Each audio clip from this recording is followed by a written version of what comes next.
Yi Yin lay despondently on the ground, watching the horde of zombies draw ever closer. 30 seconds. At most, 30 seconds, and he would be engulfed by the relentless swarm. Both of Yi Yan's legs were severed cleanly below the knees, the incisions precise, blood gushing forth and pooling into a small stream on the ground. His dismembered limbs were cruelly placed within arm's reach, mocking his frailty. Having lost too much blood, his hands lacked the strength to prop himself up and witness the approaching zombies. Their decaying flesh continuously shedding onto him, he could only lie helplessly on the ground, saturated with the stench of rot and the metallic scent of blood, gazing at the bleak sky of the apocalypse. Zhang Tianshu. The very thought of that man's vile visage ignited a profound hatred within Yi Yin, wishing nothing more than to dismember him in turn. Yet he was powerless. Not even a one-star evolver devoid of abilities or profession, how could he possibly stand against Zhang Tianshu? Such was the reality of the apocalypse. Without power, one could only await slaughter. If one does not show cruelty to others, others will surely show cruelty to you. It was only in the face of his own demise that Yi Yin came to fully comprehend this harsh truth. The roars of the zombies, drawn by the scent of his blood, grew increasingly distinct, while his half-lifeless body gradually succumbed to numbness.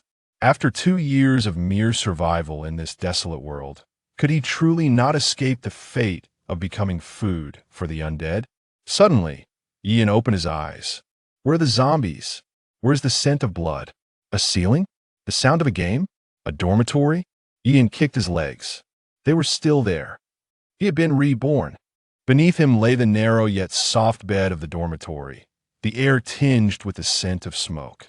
The first thing Yi Yin did upon his rebirth was not to contemplate how long remained until the apocalypse's onset, but rather to harbor a seething hatred towards one individual. Zhang Tianshu. In this life, I shall ensure you experience the taste of having your legs severed to feed the zombies. Let you know the agony of losing those dear to you. His eyes brimmed with hatred and cold resolve. The brutal torment endured over 2 years in the apocalypse had morphed him from a previously genteel individual into a cold and twisted being. If one does not show cruelty to others, others will surely show cruelty to you. In this world of apocalypse, the magnetic field had shifted, causing humans, animals, and plants to undergo mutation and evolution. At the moment of the apocalypse's eruption, 80% of humanity would indiscriminately transform into zombies, while the evolution of animals and plants occurred almost simultaneously. Zombies evolved, gaining more potent and terrifying abilities, their favored prey being humans. Mutated animals, already possessing a wild instinct, became even more ferocious and savage, hunting relentlessly for survival. Danger lurked everywhere. Humanity faced threats not only from the ever-evolving zombies, but also from intelligent mutated beasts and the scarcity of food and shelter. The most terrifying aspect, however, was the emergence of selfish and vile individuals in the wake of the apocalypse. Yet the world granted humanity one final glimmer of hope. The traitors who appeared without warning alongside the onset of the apocalypse across various regions. Just as no one could explain why the apocalypse occurred, no one could elucidate the appearance of the traitors. Encountering a traitor allowed individuals to exchange zombie and mutated animal crystals for evolution agents, weapons, special professions, cards, and more. This was the pathway for human evolution and empowerment, the means by which they could stand against the zombies and mutated life forms. In his previous life, at that base which had brought him endless nightmares, Yi Yin had heard whispers of traitors lurking near his school. Many, having witnessed the failures of those before them, uncovered the traitors' secrets and successfully made exchanges, surmounting the terrifying tide of mutation in the early days of the apocalypse. What he must do now is to rush to the library at once. Chapter 2. The purple-hooked jade. Upon seeing Yi Yin preparing to leave, his roommate casually inquired, "Where are you off to?" In his previous life, These two roommates had transformed into zombies the moment the apocalypse erupted, prompting Yan to flee the dormitory in a state of panic. His rebirth, however, would not alter the grim reality that awaited them. Thus, upon encountering them, Yan had already relinquished any sense of attachment. The only response he offered was the sound of the door closing behind him, his gaze singularly fixed upon the library. Choosing the most direct route, he traversed the gymnasium en route to the library. Oblivious to his surroundings, he ignored the greetings of passers-by, eliciting discontent among many. Inside the gymnasium, individuals were engaged in a game of baseball, and a ball suddenly soared toward him from a distance. Instinctively, Yan dodged just in time, his heart racing. The onlookers reveled in his misfortune, whispering among themselves, questioning Yan's sanity for daring to cross through the gymnasium. Having survived 2 years in the apocalypse, Yan, while not an evolved being, had battled numerous zombies and faced life-and-death situations, honing his combat prowess to a commendable degree far superior to the current cohort of university students. Had it been 2 years prior, he would have undoubtedly been struck by that very baseball. As he observed the brash Li Fuyo approaching, Yan furrowed his brow. This was hardly the moment to squander time on such trivialities. In his former life, Li Fuyo, enamored with a junior who had taken a liking to Yan, had made it his mission to publicly humiliate him at every opportunity. Evidently, Yan had habitually circumvented the gymnasium to avoid encountering Li Fuyo from the Department of Physical Education, who frequented the area. Onlookers were already anticipating a spectacle.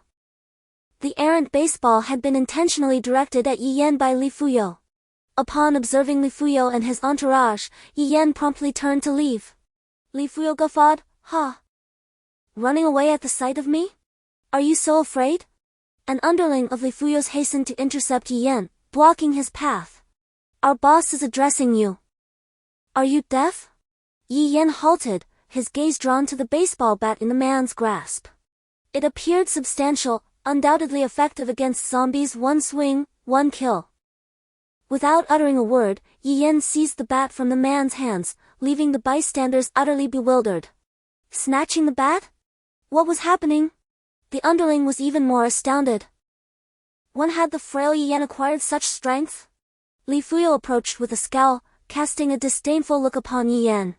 "Hey, didn't you hear me speaking to you? What's the meaning of snatching his bat?" Yan, his expression devoid of emotion, stared intently at Li Fuyo, causing a prickling sensation to creep over him. "To beat a dog." With those words, the baseball bat descended upon Li Fuyo's legs. The bat's weight, combined with the force of the blow, elicited a pained cry as Li Fuyo collapsed to his knees. Spectators watched in disbelief. What was unfolding? In a society governed by law and order, Yan was assaulting someone? And with such brutality?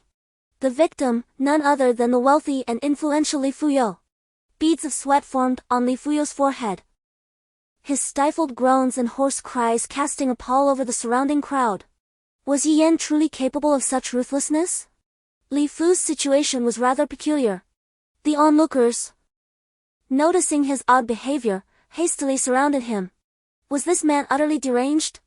He had audaciously broken someone's leg. This was a criminal act. Was he willing to throw his life away?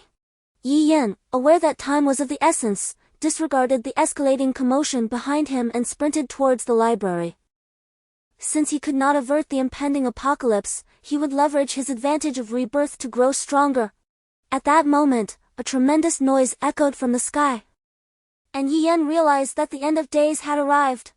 He quickened his pace. The library was now within sight.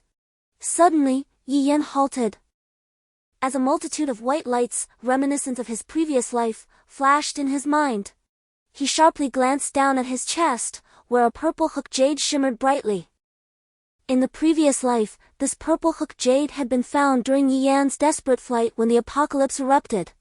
It emitted an alluring glow amidst the darkness, and even in the haste of his escape, Yan had inexplicably picked it up. Subsequently, he was conscripted into a concentration camp, where he endured a life devoid of light and hope. When he first encountered the camp, it masqueraded as a sanctuary for survivors, luring many into its grasp. Upon arrival, they soon discovered that most were relegated to menial labor, toiling endlessly with no promise of the promised evolution serum. Those unfortunate enough faced the grim fate of being used as bait to attract zombies. During the zombie onslaught, these survivors, who had received only basic training, were thrust to the front line as cannon fodder, while the evolved stayed safely behind, launching distant attacks until the horde retreated. Having endured 2 years within the confines of the concentration camp, Yi Yan's survival was already a marvel. Throughout his time there, subjected to relentless exploitation and deprived of liberty, he had repeatedly sensed a potent allure emanating from a nearby source. At times, Yi Yan was convinced that upon his release, he would immediately locate the origin of this beckoning signal. This signal would occasionally wander, while at other times, it would remain fixed in place. Its intensity would fluctuate, ranging from vehement to barely perceptible. In his previous life, as Yi Yan languished in the throes of torment and exploitation within the camp, the overwhelming pull he felt only exacerbated his anguish. What could this entity possibly be? Why was he the only one who could perceive it? Could it be related to the peculiar comma-shaped jade ornament? Yet now, reborn into a new existence, Yi Yan had not recovered the violet-hued jade ornament. Instead, it hung resplendently around his neck. Could it be that his reincarnation was intertwined with the jade ornament? Without dwelling on these thoughts any further, Yi Yan surged toward the white dot, determined to uncover the nature of its origin. The transformation of those around him into zombies was well underway, and the eerie howls characteristic of the undead echoed ominously throughout the surroundings. Though the library was not teeming with patrons at this hour, it was not entirely deserted either. 2 zombies in close proximity to Yi Yan swiftly lunged in his direction, exuding the pungent stench of decay that typified their kind. Their gait was sluggish. Yi Yan brandished his baseball bat, dispatching the 2 creatures with swift and decisive blows. With no superfluous movements, he delivered a crushing blow to the cranium of each zombie, the heavy bat shattering their skulls and splattering him with black blood and decaying flesh. Drawing upon the experience of his previous life, Yi Yan found the task of contending with these first-tier zombies to be remarkably facile.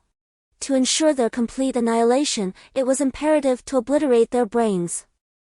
Though Yi Yan was undeniably drawn to the allure of the magical crystals, he prudently stowed away the 2 he had acquired into his pocket. Such treasures were akin to currency in this apocalyptic world. He dashed into the library, where zombies incessantly closed in around him. Before they could even approach, one was swiftly dispatched with a single blow, its magical crystal added to Yi Yan's collection. Upon entering the library, he was immediately assaulted by the pungent scent of blood, and the scene that unfolded before him was nothing short of horrific. Just moments ago, individuals sat engrossed in their reading. Now, they were grotesquely transformed, oozing decay and lunging towards him. Blood splattered violently, and severed limbs littered the floor. The cacophony of screams, desperate pleas, and anguished cries intermingled, a grim symphony announcing the arrival of the apocalypse, a world irrevocably altered. The zombies, though sluggish, were relentless. Panicked individuals were rapidly encircled by an overwhelming number of these creatures, and in an instant they were reduced to mere remnants. Those on the brink of escape, grazed by the claws of the undead, found their fleeting smiles replaced by sheer terror and despair. Transformation into the undead was imminent. Chapter 4. Indifference to death. Yi Yan stood at the threshold, momentarily frozen, witnessing this simultaneously familiar yet alien tableau. Observing humanity's futile struggles beneath the jaws of the undead, a profound sense of helplessness surged within him. This was the apocalypse, the merciless end of days. If one is weak, one is destined to be consumed by the omnipresent peril. This time, he vowed not to become mere prey. A fierce determination ignited in his eyes, a resolve tinged with bitterness and vengeance. He was resolute in his quest to locate the concentration camp, to exact retribution, and to rescue his parents. In this lifetime, he would ascend to become the master of others. Without further hesitation, Yi Yan tightened his grip on the baseball bat and charged towards the central staircase on the first floor. He distinctly sensed that the white light was on the fourth floor. That must be the library's picture book room. Many who had fled to the entrance saw Yi Yan actually heading inside, their eyes filled with terror and a look of disbelief as if he were a fool. Is this man insane? While everyone was desperately running out, he was going in? They didn't know that at this moment, no place was safe, as zombies were everywhere. Yi Yan's target was the staircase, and any zombie that blocked his path was immediately and ruthlessly decapitated. Black blood and rotting flesh clung to Yi Yan, leaving no part of him clean, embodying pure carnage. Soon, everyone in the library noticed this scene, staring at Yi Yan in astonishment. Those who had just thought Yi Yan was a fool for entering the library were now shocked. Who is he? How dare he fight the zombies? Aren't zombies untouchable? With any contact leading to infection? Don't zombies devour humans? Why isn't he afraid at all? Why is there no trace of fear on his face? Does he really think he's playing baseball with that bat? This is utterly insane. Yi Yan paid no attention to the others, slaughtering his way straight to the staircase. Many seemed to see hope, shouting excitedly at Yi Yan, "Classmate! Classmate! Save us! Save us! Please come and save me!" A girl not far from Yi Yan boldly dashed through the zombies to reach him, clutching him tightly. Everyone looked at the girl with envy and hatred. Why wasn't it me? Frowning, Yi Yan brusquely shoved the girl aside, his baseball bat descending with brutal force upon a zombie latching onto her back. The girl, initially stunned, gazed at Yi Yan with immediate gratitude. "Thank you. I knew you'd save me." Yi Yan, his expression devoid of emotion, glanced at her and simply said, "Move." Her countenance instantly faltered, confusion etched upon her face. What was happening? Hadn't he just rescued her? Yi Yan ascended the stairs with rapid strides, unleashing a relentless barrage upon the encroaching zombies, carving a bloody path through their ranks. In the face of the undead, any hesitation or retreat would result in swift engulfment and consumption. The girl, abandoned by Yi Yan, was immediately overwhelmed by the swarming zombies. The students, witnessing this scene, glared at Yi Yan with indignation. He possessed the strength, so why did he refuse to save her? Weren't they all of the same kind? Why would he stand idly by and watch someone die? They failed to consider that if they were the ones with such power, would they burden themselves with so many encumbrances? They would likely abandon these people even faster than Yi Yan. However, at this moment, they were the ones in need of assistance, and Yi Yan was the one with the capability to provide it. As he drew nearer to the art studio, the white light within Yi Yan's mind grew increasingly vivid, and the excitement within his heart intensified. Finally, after shattering the skulls of 2 zombies, his body drenched in the putrid black blood of the undead, he forcefully pushed open the door to the art studio. A figure cloaked entirely in black robes, obscuring their form and features, materialized before Yi Yan's eyes. Yi Yan's pupils contracted sharply. A traitor. Chapter 5, The Traitor. Yi Yan never imagined that the energy fluctuations he had been sensing all along were emanating from a traitor. As the sole hope for humanity's survival in a post-apocalyptic world, the traitors are perpetually coveted by mankind, capable of being sensed by the very individuals they elude. Had he not been imprisoned in a concentration camp in his previous life, would he not have ascended to the status of a formidable power, given his ability to detect these traitors? The illustration room stood desolate, for it was infested with zombies. To venture inside would be tantamount to courting death, leaving no avenues for escape. When the apocalypse erupted without forewarning, the notion of retaliating against the undead was scarcely entertained. Yi Yan suppressed his astonishment and exhilaration, closing the door behind him. He methodically dispatched the approaching zombies, their black blood splattering across his face, yet he remained unfazed. Before him stood an enigmatic figure clad in black, none other than the traitor, the very embodiment of hope for humanity's endurance amidst the apocalypse. This was the coveted resource that everyone clamored for once the rules of the new world were comprehended. Wherever there is a traitor, there unfolds a fierce battle. Humanity could exchange the magical crystals harvested from zombies and mutated beasts at the traders for evolutionary serums, professions, skills, and various items. With such assets, humanity could gradually grow stronger, capable of surviving in this merciless wasteland, confronting the undead and formidable mutated entities, and ultimately transcending into an entirely new domain, almost evolving into another species. For there exists a chasm between ordinary humans and those who have evolved. Traders are categorized into 19 levels. The higher the level, the rarer the items offered, necessitating more advanced and greater quantities of magical crystals for exchange. Traders automatically assess whether the individual seeking to trade possesses sufficient magical crystals, with the minimum standard set at the lowest price of the items the trader possesses. If an individual fails to meet the minimum required quantity of magic crystals, the trader will simply disregard them. However, should they possess the requisite minimum, they will be granted a 10-minute trading period. During this time, the specifics of the transaction remain obscured from all, and no one can launch an attack on the initiator of the trade. Upon completion of the trade, or once the time elapses, the initiator has two options. They may either withdraw from the trading period at their current location or be teleported. Should they choose the latter, the trader will randomly transport them to a relatively secure area within a 1-kilometer radius. Furthermore, if a group is involved, a maximum of 10 individuals may enter the trading period.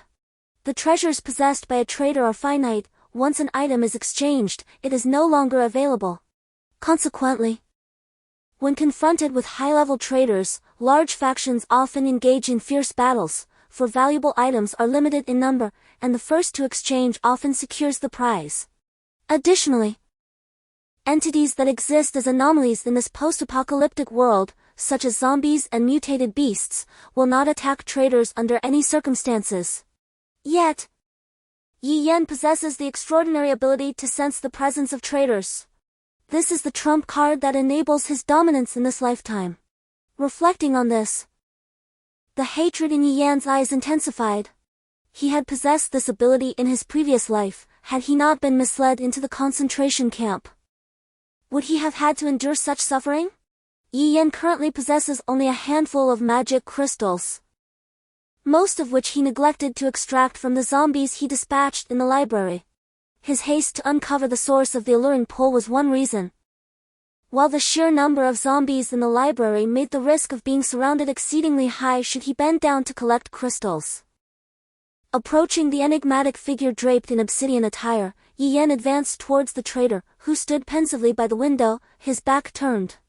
In his previous existence, Yi Yan had never beheld the trader's countenance, only hearing tales of a figure cloaked in darkness, with a face far removed from human semblance. Reaching the trader's rear, Yi Yan noted the figure's lack of response, deducing that the most inexpensive item in the trader's possession surpassed the value of the 10 magic crystals Yi Yan carried. Chapter 6. When Yuan without delay, Yi Yan hastened towards the exit, eager to resume his relentless hunt for zombies and accumulate more magic crystals. His determination burned fiercely as he sought to evolve into an evolutionary at the earliest opportunity. As he approached the threshold of the drawing room, his hand reaching for the handle, the door was abruptly yanked open from the outside. A figure burst in, slamming the door shut behind them, revealing a face etched with a mixture of terror and unwavering resolve. Yi Yan's heart skipped a beat. When Yuan. The sight of that familiar face brought a fleeting moment of respite to Yi Yan's ever-vigilant heart, which had been taut since his rebirth. The woman's form was marred with grime, her hands especially stained with the vile ichor of the undead. One might surmise she had slaughtered the zombies with her bare hands. When Yuan hastily deposited a bundle of magic crystals, wrapped in cloth, onto the floor, her gaze fixed upon Yi Yan with anticipation, though her eyes betrayed a guardedness and calculation that did not escape his notice. "I observed you slaying zombies and extracting those objects from their brains," she explained, "and I surmised they held some value for you. When you ceased extracting them, I took it upon myself to gather them." A genuine smile graced Yi Yan's face for the first time since his rebirth, as if beholding a cherished comrade. "And so?" he inquired. When Yuan Nan's demeanor and gaze towards Yi Yan were somewhat perplexing, he bore no resemblance to the person who had interacted with that girl on the first floor. She displayed no reservations, her tone earnest yet not submissive as she implored, "I saw you bravely confront the zombies. Can you lead me out of this library?" "No." "May I accompany you?" "I am unafraid. I can assist you in extracting that object from the zombies' foreheads. I promise I won't be a burden." Yi Yan, intrigued, inquired, "How did you manage to come up here alone?"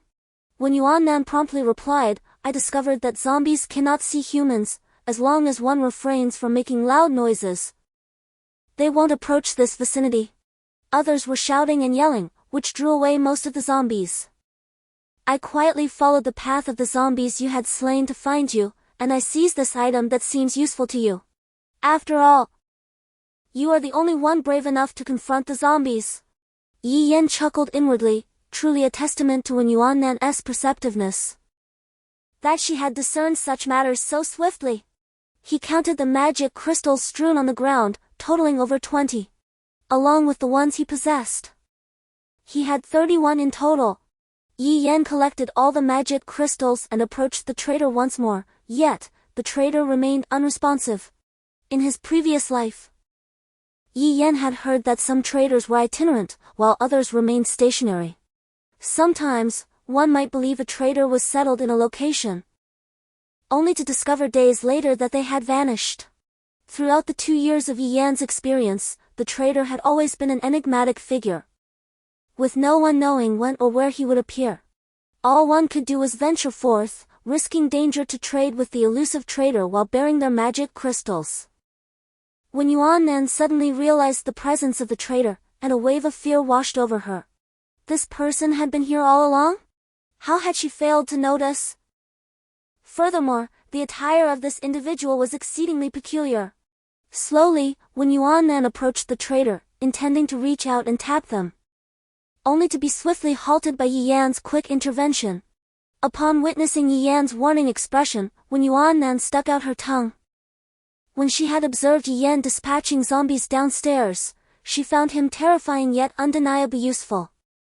The anticipated rejection and coldness she imagined during her interaction with Yi Yan did not manifest. Although Yi Yan appeared aloof, she could subtly sense an unusual emotion emanating from him. When Yuan Nan was not particularly beautiful, nor did she possess an enviable figure, in the crowd, she was rather ordinary. Her sole virtue lay in her keen perception and high emotional intelligence, being exceptionally sensitive to the emotions, facades, and attitudes of others. When Yuan Nan felt a vague assurance that the seemingly cold-blooded Yi Yan would indeed assist her and not pose any difficulties, she moved to the side of the trader, eager to glimpse the face of this enigmatic figure. However, just as when Yuan Nan's scream escaped her lips, it was abruptly stifled. Yi Yan, upon seeing the look of horror on her face, swiftly covered her mouth, while simultaneously witnessing a scene that would forever remain etched in his memory. Chapter 7, The Jade Hook and the Trader. The black cloak enveloped the trader from head to toe, leaving only an exceedingly eerie face exposed. The trader's visage bore no features that could be deemed human. Devoid of eyes, nose, or eyebrows, and lacking human skin. The face was an inanimate visage composed of 2 cyan, lustrous commas intertwined in a helix, emanating a faint luminescence, the whole resembling a bugwa. This eerie and startling spectacle greatly astonished Yi Yan. What further astounded him was that the commas on the trader's face were, save for color and size, entirely identical to his own purple comma. Could this be the reason he could sense the trader? Commas, traders, the apocalypse in the shadows, they seemed to form a line. Yi Yan cautioned Wen Yuan Nan in a hushed tone, "Don't make a sound, or you'll attract zombies." Yi Yan suppressed his shock. He had heard that traders looked strange, but he didn't expect such bizarreness. However, the most pressing matter was to accumulate enough magic crystals to initiate a trade. He didn't want Wen Yuan Nan to be in danger. He owed her too much from his previous life. Upon hearing this, Wen Yuan Nan, thinking Yi Yan intended to abandon her as a burden, hastily interjected, "I'll go with you. I can help you extract the items from the zombies' heads." Having said that, when Yuan then glanced at the almost lifeless traitor. Staying with this terrifying entity of unknown origin was too horrifying. Yi Yan, having spoken, gripped the baseball bat in his hand and exited the door. Yi Yan's ordinary figure exuded determination and conviction, making him appear exceptionally tall.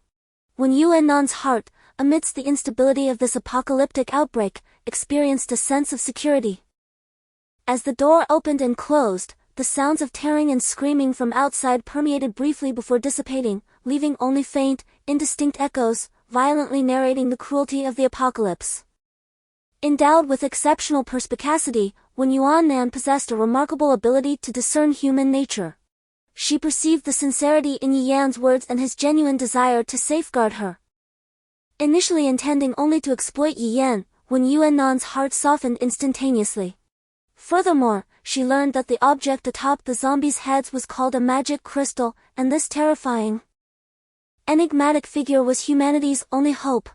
He ventured out to slay zombies and accumulate magic crystals, implying that these crystals held the key to empowerment. A sense of trepidation washed over Wen Yuannan as she wondered how he possessed such knowledge. It was as if he foresaw the advent of the apocalypse. Upon Yi Yan's departure, several nearby zombies were immediately drawn to his presence.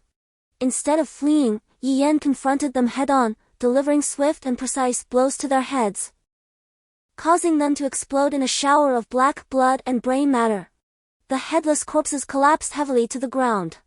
The remaining zombies, devoid of fear, lunged towards the source of the sound, only to be met with Yi Yan's unwavering attacks, each blow obliterating their heads. Yi Yan swiftly extracted 5 magic crystals and cautiously approached a group of zombies devouring a corpse near the window. He was determined to avoid attracting the zombies to the drawing room where Wen Yuannan remained. He was unconcerned about the discovery of the traitor, as humans would eventually recognize their significance and embark on the path of evolution. The current zombies were all level 1, lacking sight and possessing diminished senses of smell and hearing. Their only heightened sense was an acute sensitivity to the scent of blood. By minimizing noise and avoiding bloodshed, he could prevent attracting unwanted attention.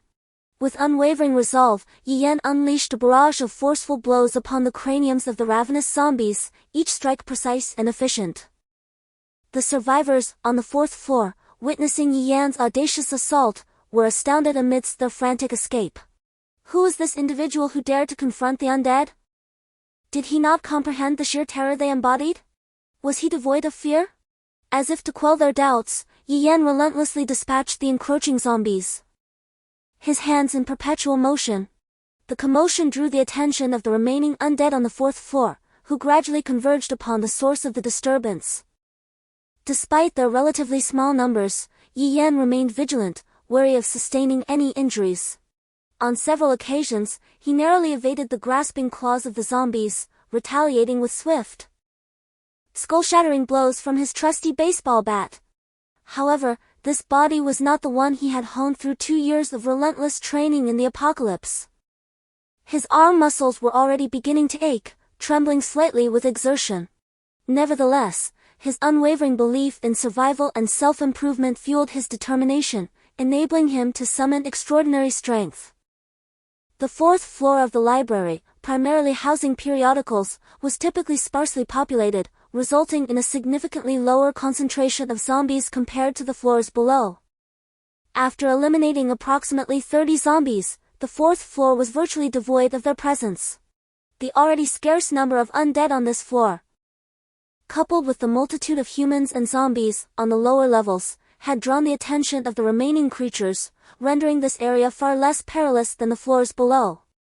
Before long, Yi Yan was drenched in dark blood, surrounded by an astonishing number of zombie corpses.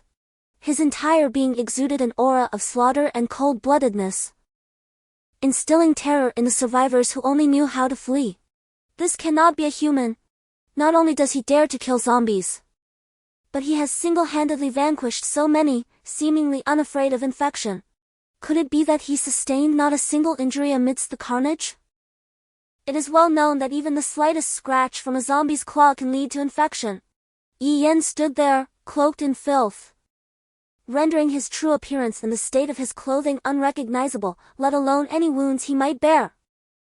The relentless pursuit of zombies and the sudden confrontation with such a nightmarish scene had twisted the minds of those who witnessed it, their eyes ablaze with madness. They derided him, questioning the purpose of his rampage against so many zombies. Surely, once injured by a zombie, there is no hope left. Indeed. What a fool! Why not simply escape? Yet it is fortunate for him that he has nearly cleared the 4th floor of zombies, granting them temporary safety. Yes. Keep your distance. Who knows when he might succumb to the infection? Their discontent simmered, fueled by the realization that they lacked the courage to resist before the zombies, reduced only to fleeing. While this man exhibited no fear, boldly confronting and dispatching so many of the undead. Just moments prior, on the stairs, they had sought his aid, hoping he would lead them, yet he appeared indifferent, as if he had not heard their pleas. What does it matter if he dares to slay zombies? It is inconceivable that he could slaughter so many zombies without sustaining any injuries. He must have been infected. A few individuals, reveling in a twisted sense of satisfaction, gazed at Yi Yan in the distance, who was relentlessly continuing his onslaught against the undead, their eyes brimming with madness. Such is the nature of the apocalypse. Even the slightest incident, a mere spark of excitement, can transform a person's innermost being, revealing their most grotesque facets. What could he possibly want with the crystal embedded in the zombie's forehead? Who knows, perhaps he has lost his mind. Regardless, let us proceed to the art studio first. Chapter 9, The Thievery? When Yuan Nan cradled the magic crystal against his chest, covering it meticulously with his clothing. Before him stood a dozen avaricious individuals, both men and women, eyeing the object he so fiercely protected. One woman gazed intently at the crystal shrouded beneath the fabric, her eyes betraying a primal greed. She must believe it to be sustenance. Among them, a towering man, muscled and imposing, licked his lips, his hunger palpable as lunchtime had long since arrived. Compounded by the uncertainty of future provisions in these perilous times. We are all classmates, it hardly seems fair for you to hoard the food all to yourself. Surely, we should share it among everyone. When Yuan Nan surveyed the unabashedly greedy faces surrounding him and felt a chill run down his spine. Is this what the apocalypse has wrought? How swiftly humanity can devolve. He endeavored to appear less anxious. This belongs to someone else. The man, growing impatient, retorted, at this point. Do you still care whose it is? Outside, zombies are everywhere, that person may have already been devoured. It would be more judicious to distribute these resources among the survivors. Allowing them to serve their intended purpose, the man declared before approaching Wen Yuannan, attempting to seize the items. Wen Yuannan's pupils contracted as he recoiled, regarding the man with incredulity. Observing the avaricious gazes of the bystanders, Wen Yuannan began to comprehend a stark reality. In this apocalyptic world, the most formidable threat was perhaps not the undead.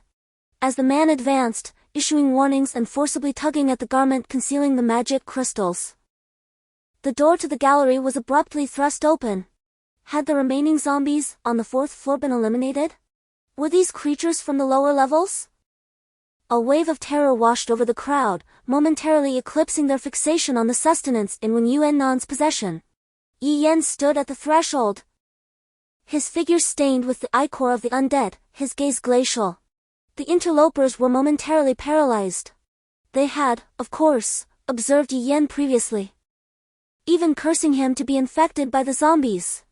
However, witnessing Yi Yan dispatching the undead from a distance was incomparable to the visceral impact of seeing him now, bearing the marks of battle. His person was entirely defiled, his raiment saturated with the black blood of the zombies, its original hue obscured. His brow was plastered with damp strands, soaked with either perspiration or blood. Fragments of decaying zombie flesh adhered to his clothing, emanating a cadaverous stench. The baseball bat in his grasp, encrusted with black blood, attested to the ferocity of the conflict its wielder had just endured.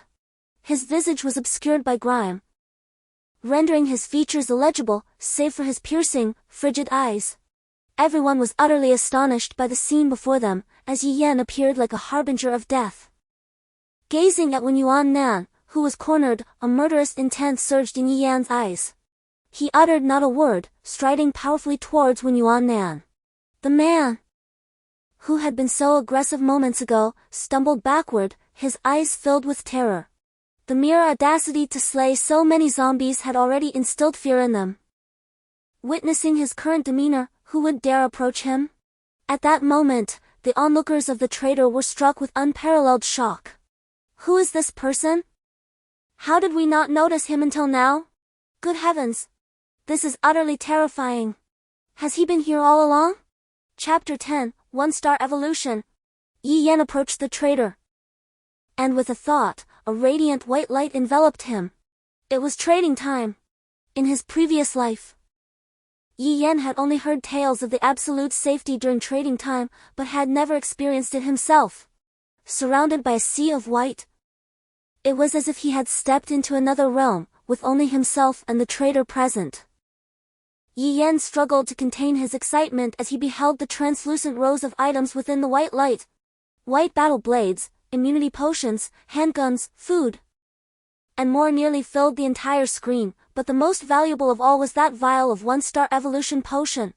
Upon a closer inspection, he was astonished to find that the price of the one-star evolution potion was merely 60 one-star magic crystals. What is going on?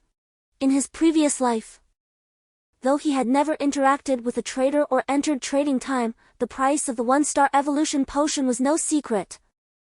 The price of the universal evolution agents for all traders is an unchanging constant. Yet, Yi Yan has heard that the price of a one-star evolution agent is 100 primary magic crystals. How could it now be merely 60 magic crystals? Furthermore, apart from the one-star agent, two other items caught Yi Yan's eye, a singular white-level battle blade and 2 vials of zombie virus immunity serum, priced at 45 and 40 respectively. This contradicts what Yi Yan had learned in his previous life. A white weapon, even of the lowest tier, would typically cost 70 magic crystals. Judging by the appearance of this white battle blade, it is certainly not of the lowest quality. Yet it is available for only 45 primary magic crystals? And the immunity serums, in his previous life, he had heard that immunity agents among first-tier traders were valued at 70 primary magic crystals. Why have the prices dropped so significantly? This defies all logic. Unable to find an explanation, Yi Yan promptly exchanged 60 magic crystals for a one-star evolution agent, leaving him with merely 6 magic crystals. Grasping the agent in his trembling hand, Yi Yan felt a rush of exhilaration.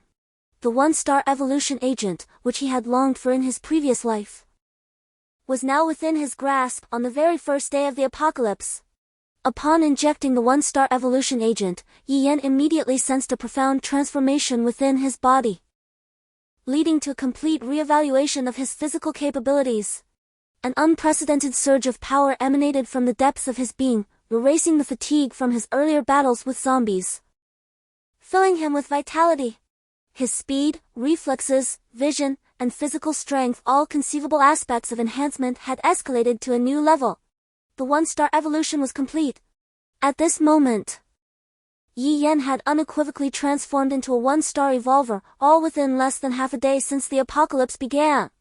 Meanwhile, the majority of the world's populace remained oblivious to the existence of traders.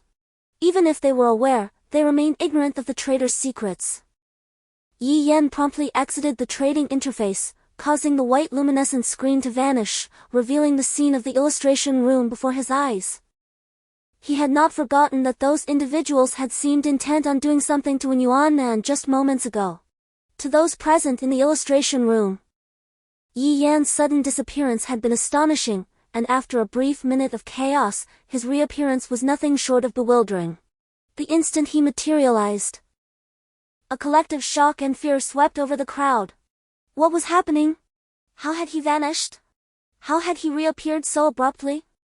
What should have been of greater concern to the onlookers was the chilling aura emanating from Yi Yan, whose eyes glinted with an unsettling ferocity. Chapter 11, Acquaintances. Lupeng gazed at Yi Yan, involuntarily exclaiming in astonishment. Was this not the Yi Yan who had been persistently targeted by his superior, Li Fuyo? How could this be possible? He had the audacity to slay zombies, actively seeking them out for the kill. This was utterly inconceivable. Just moments ago, Yi Yan's face had been smeared with dark blood, obscuring his features, yet now, upon closer inspection, it was indeed the same feeble Yi Yan. How dared he confront zombies in such a manner? His sudden disappearance had terrified them, and now his re-emergence defied all logic.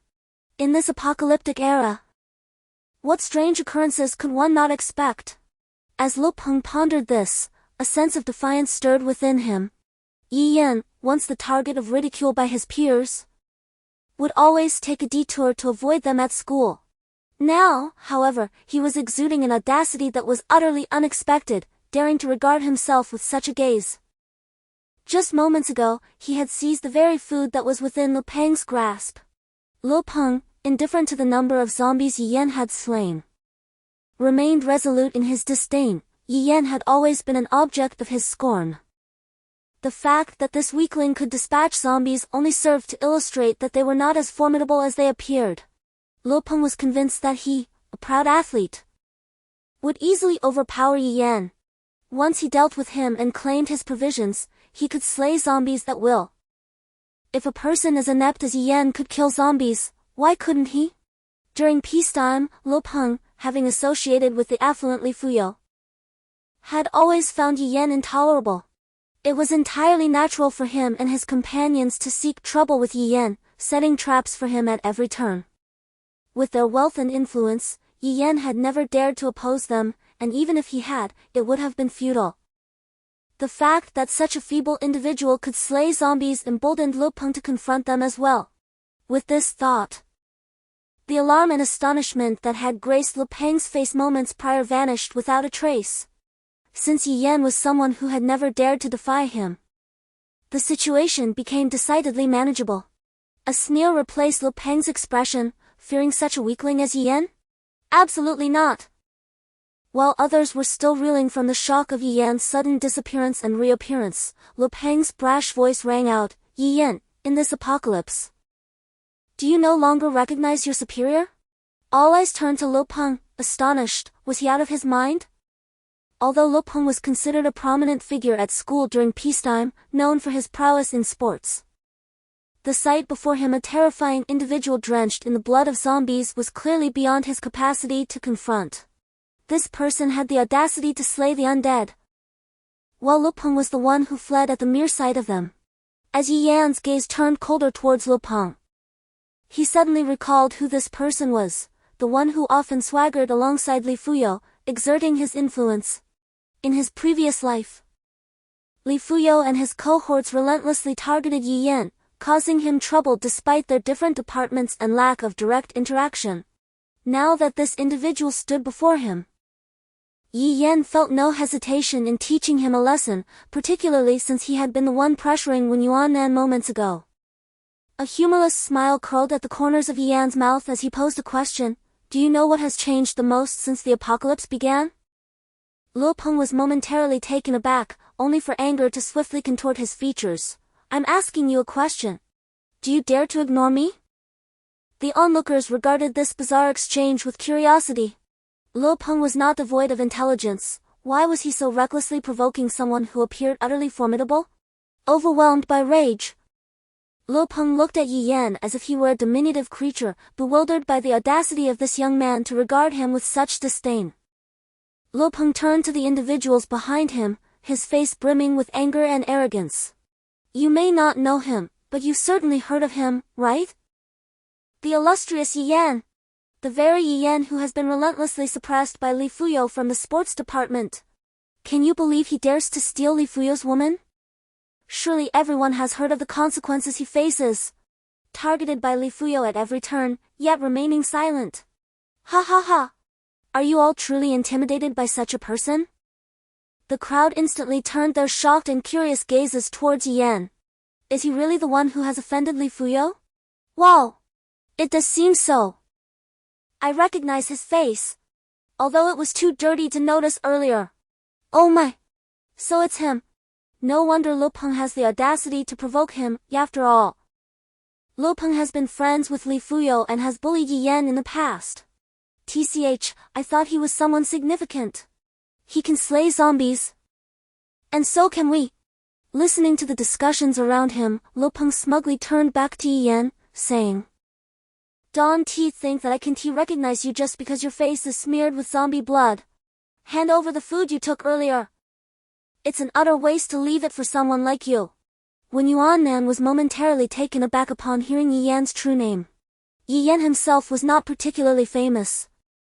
Yet Li Fuyo's notoriety and his targeting of Yi Yan had made many at the school aware of his name. When Yuannan's gaze towards Yi Yan grew increasingly complex. How could this person's actions and courage in battling zombies possibly align with the image of someone who allows himself to be bullied by Li Fuyo and his cronies? It's completely incongruous. The murmurs of the crowd continued unabated. Hey, he just killed so many zombies, he must be infected. Exactly. Only a lunatic would fight zombies in the midst of a horde.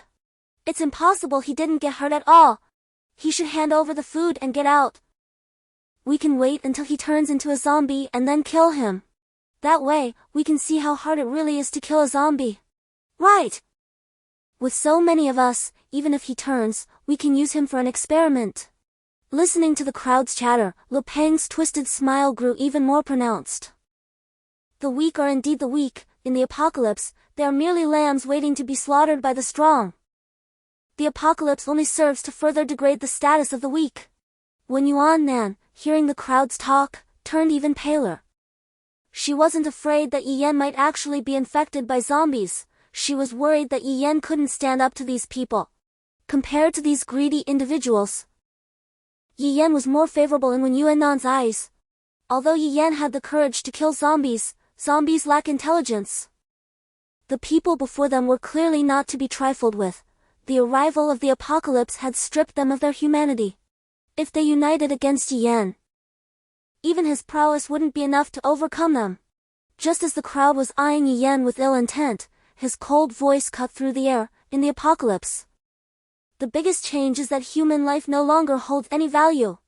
As Leaflet's frigid pronouncement reverberated in Lark's ears, instilling a moment of trepidation, the substantial baseball bat descended with the ferocious force of a first-magnitude evolutionist. Devoid of any forewarning, it struck, causing Lark's cranium to burst open instantly, splattering blood and cerebral matter upon those nearby. Lark's headless body collapsed heavily, producing a dull thud. Everyone present was aghast at the gruesome spectacle and Leaflet's indifferent demeanor. What was unfolding? A person had been slain in an instant, without so much as a blink or a word of warning. Even more terrifying. While everyone's attention had been fixated on Leaflet and Lark, they had failed to perceive Leaflet's actions. In the blink of an eye, a gust of wind was felt, and Lark's head had vanished from its original position, transforming into filth on the ground and the surrounding people. Such velocity was beyond the realm of ordinary individuals. Everyone regarded Leaflet with terrified eyes, and those who could not withstand the pressure found their legs beginning to tremble. What kind of person had they provoked? Those who had gossiped, who had spoken of killing Leaflet after he turned into a zombie, wished they could slap themselves twice across the face. Was this someone they could afford to offend? Observing Leaflet's composed and unmoved countenance, they realized the extent of their folly. Regardless of whether they themselves dared to kill zombies, Leaflet showed no fear of them, dispatching them with a single blow. He was equally decisive when it came to killing people. Was this someone they could afford to provoke? Perhaps in a couple of days, they will fully comprehend the true worthlessness of human life in the apocalypse. Everyone is capable of killing for a mere bag of biscuits or a bottle of mineral water. Only then will they dare to kill as decisively as Yi Yan. Even if they possess the courage to kill now, are they a match for Yi Yan? They completely failed to discern Yi Yan's actions when he killed Lu Peng, utterly failing to react. Lu Peng was the tallest and most muscular among them, yet Yi Yan, seemingly frail, instantly annihilated him. What hope did they have of prevailing? Simultaneously, doubts began to surface in many hearts. When Yi Yan approached the enigmatic figure, he suddenly vanished, only to reappear out of thin air a minute later, baffling everyone. The strength and speed Yi Yan displayed were clearly beyond human capabilities. Could this be related to the mysterious figure? For some unknown reason, the zombies' flesh began to rot and fester extensively, with decaying flesh constantly falling from their bodies. Aside from their razor-sharp teeth and fingernails, their bodies were evidently less robust than those of humans, and their heads were, of course, easier to shatter. Yet Yi Yan had just pulverized Lu Peng's head with a single blow, and feat that was clearly beyond the capabilities of an ordinary person. Yi Yan did not spare a glance at Lu Peng's corpse and severed head, staring intently at the crowd. A chilling smile spreading across his face. Who was it that said they would wait for me to turn into a zombie before killing me? Everyone gasped, recoiling in horror. Who would dare to speak now? Were they not courting death? Everyone remained tense and silent, fearful that Yi Yan might turn her attention to them next. She was aware of Yi Yan's formidable skills. Her ruthlessness in dispatching zombies was undeniable. However, she never anticipated that Yi Yan would so easily take the life of one of her own kind. Chapter 14, Energy Fluctuation. When Yuan Nan's delicate face was etched with shock and confusion. Is this truly the apocalypse? But is this a valid reason for indiscriminate killing? Has the world we once knew ceased to exist? Yi Yan noticed the complex expressions playing across Yuan Nan's face and couldn't help but chuckle bitterly within. This was the early stage of the apocalypse, and Yuan Nan bore no resemblance to the shrewd, resourceful, and merciless figure Yi Yan had encountered in the concentration camp during her previous life. Yi Yan tossed the clothing she had just used to wrap the magic crystal towards the dazed Yuan Nan without a hint of emotion, stating flatly, "We're going out to hunt zombies." Yuan Nan instinctively caught the garment and immediately followed in Yi Yan's footsteps. This world had transformed. To survive, one must align with individuals like Yi Yan and aspire to become as formidable as she was. The onlookers, frozen in place, observed the impending departure with expressions that were nothing short of captivating. Yi Yan's decision not to pursue their earlier remarks was a stroke of fortune for them. Yet now, with Yi Yan leaving, what right did they have to step outside this library? None among them possessed the courage to confront zombies. And remaining here without sustenance was a path to certain death. After a moment of internal conflict, one individual finally called out to Yi Yan as she moved toward the exit, "Could you possibly take us along?" All eyes were fixed on Yi Yan's paused silhouette, brimming with anticipation and anxiety. As Yi Yan slowly turned around, a playful smile adorned his face. But his words sent a chill down the spines of those present. "I certainly won't bring along someone who just threatened to kill me." A collective shock coursed through the group, and they realized that any hope of following Yi Yan, this formidable figure, had evaporated. After speaking, Yi Yan proceeded to exit the illustrated room with Yuan Nan, without an ounce of hesitation. His immediate objective was to cleanse the library of its zombies and then barter for some supplies with the traders. Yuan Nan trailed closely behind Yi Yan, having recovered from her earlier astonishment. The enigmatic appearance of the mysterious figure, the effect of the magic crystal, Yi Yan's sudden vanishing and reappearance, as well as his immense power, all these mysteries would eventually be revealed to her. For now, her sole task was to remain by Yi Yan's side. It was only by staying close to someone so powerful that one could hope to survive in this sudden, terrifying apocalypse. However, upon stepping out of the illustrated room, Yuan Nan's previously steady heart was once again gripped by awe. The entirety of the fourth floor of the library was devoid of any zombies. Scattered about were the remains of several zombies, evidence that many had once roamed here, but had been slain. And it was clear who the assailant was: Yi Yan himself. Until now, she had yet to witness anyone daring enough to confront zombies. Staring blankly at the ground strewn with zombie corpses, Yuan Nan stammered, Did you kill all of these?" As Yi Yan guided her towards the safe passage, he casually remarked, "There were not many zombies on the fourth floor to begin with, and many were lured away by the noise from the lower levels. The area below, where we are headed, is where the zombies are more numerous." Yi Yan, who had been about to say something, suddenly halted, striding toward the window on the floor, gazing intently at a certain spot in the town. His expression brimming with excitement. The traitor. A traitor whose energy fluctuations surpass even those of the one on the upper floor. Chapter 15. I do not carry the worthless Yi Yan distinctly sensed that the traitor outside the school possessed items far rarer than those of the traitor above. Despite the distance separating him from the traitor outside, the powerful energy waves emanating from that direction were undeniable.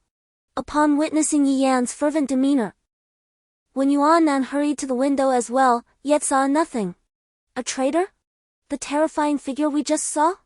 Wen Yuannan inquired, her brow furrowed in confusion. She could surmise that the traitor Yi Yan spoke of was indeed the secret behind his extraordinary prowess. Yi Yan had no intention of concealing anything. And Wen Yuannan was someone he would certainly keep by his side for protection. Unconsciously, she held her breath. What? Yi Yan smiled. Evolution agents, weaponry categorized by color. Immunity serums for the zombie virus, professions, skills, food, and so forth. These are the essentials for humanity's survival in the future, coveted items. Wen Yuannan stood there, utterly dumbfounded. Evolution agents? Color-coded weaponry? Professions and skills? This is beyond the realm of human existence. It seemed straight out of a television drama or a novel. Was this truly the formidable secret Yi Yan possessed? What had he exchanged with the traitor moments ago? At this moment, Wen Yuannan was at a loss for words. How did Yi Yan comprehend the utility of the traitors? Traitors should arrive alongside an inexplicable apocalypse, but how long has it truly been since the cataclysm erupted? How does he possess knowledge of everything? What profession, what skills, what evolution agents does he comprehend? How does he know to exchange with magical crystals? She had recently approached the traitor. Why did she not acquire this information? Yi Yan, it is as if he foresees everything. Yi Yan gazed at the bewildered Wen Yuannan, his expression growing increasingly frigid. If you wish to remain by my side, the first trial you must face is to slay a zombie and earn the magical crystal needed to exchange for a one-star evolution agent. I do not tolerate ineptitude. Upon hearing this, Wen Yuannan finally emerged from her state of shock. Killing zombies is an inevitable confrontation. If she lacks the courage to face them and solely relies on Yi Yan's protection, survival in this apocalypse is unattainable. Furthermore, Yi Yan cannot perpetually shield her. Absence of the anticipated fear and hesitation in Yi Yan, a glimmer of tension and expectation ignited in Wen Yuannan's eyes. This is reminiscent of her former self in her past life. Yi Yan removed a fire axe from the safety corridor and handed it to Wen Yuannan. Aim for the head, and follow my lead. Wen Yuannan gripped the fire axe tightly, its weight imposing, and nodded with a blend of nervousness and solemnity. This is a step she must take. The world has transformed beyond recognition, and she lacks the power to alter it. Without a modicum of resolve, how can one hope to survive? Chapter 16. The discovery of cannon fodder. The safety corridor was nearly devoid of zombies, as it is seldom traversed. Students typically access the library via the central staircase or the elevator. As the two approached the entrance to the third floor, they were met with the harrowing sounds of screams and faint pleas for help emanating from within. Wen Yuannan instinctively glanced at Yi Yan, and indeed, Yi Yan's expression was devoid of any emotion, let alone a desire to rescue anyone. At that moment, a cacophony of hurried footsteps drew near, and the door was suddenly thrust open, allowing 5 individuals to surge in, their appearances disheveled and smeared with the dark blood of the undead. Upon entering, they hastily slammed the door shut, leaving 2 of their companions, still 5 meters away and ensnared by the zombies, to face their grim fate. Those 2 could only watch in despair as the door closed, the sounds of gnashing teeth and anguished cries resonating just beyond, igniting the nerves of everyone present. The 5 newcomers, upon entering, immediately noticed Yi Yan and Wen Yuannan, their surprise palpable yet silent, as they held their breath, listening to the gruesome sounds of their comrades being devoured.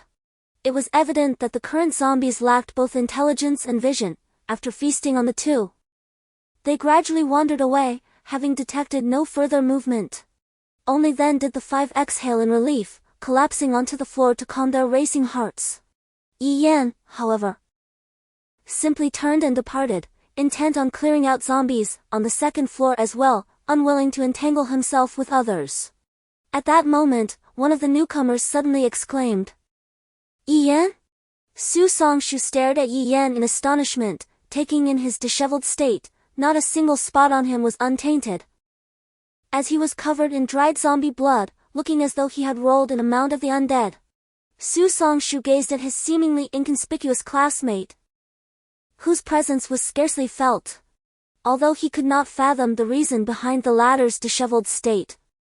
He mused that having 2 additional members in their ranks would augment his chances of survival, akin to the 2 individuals who had been deliberately left behind as fodder.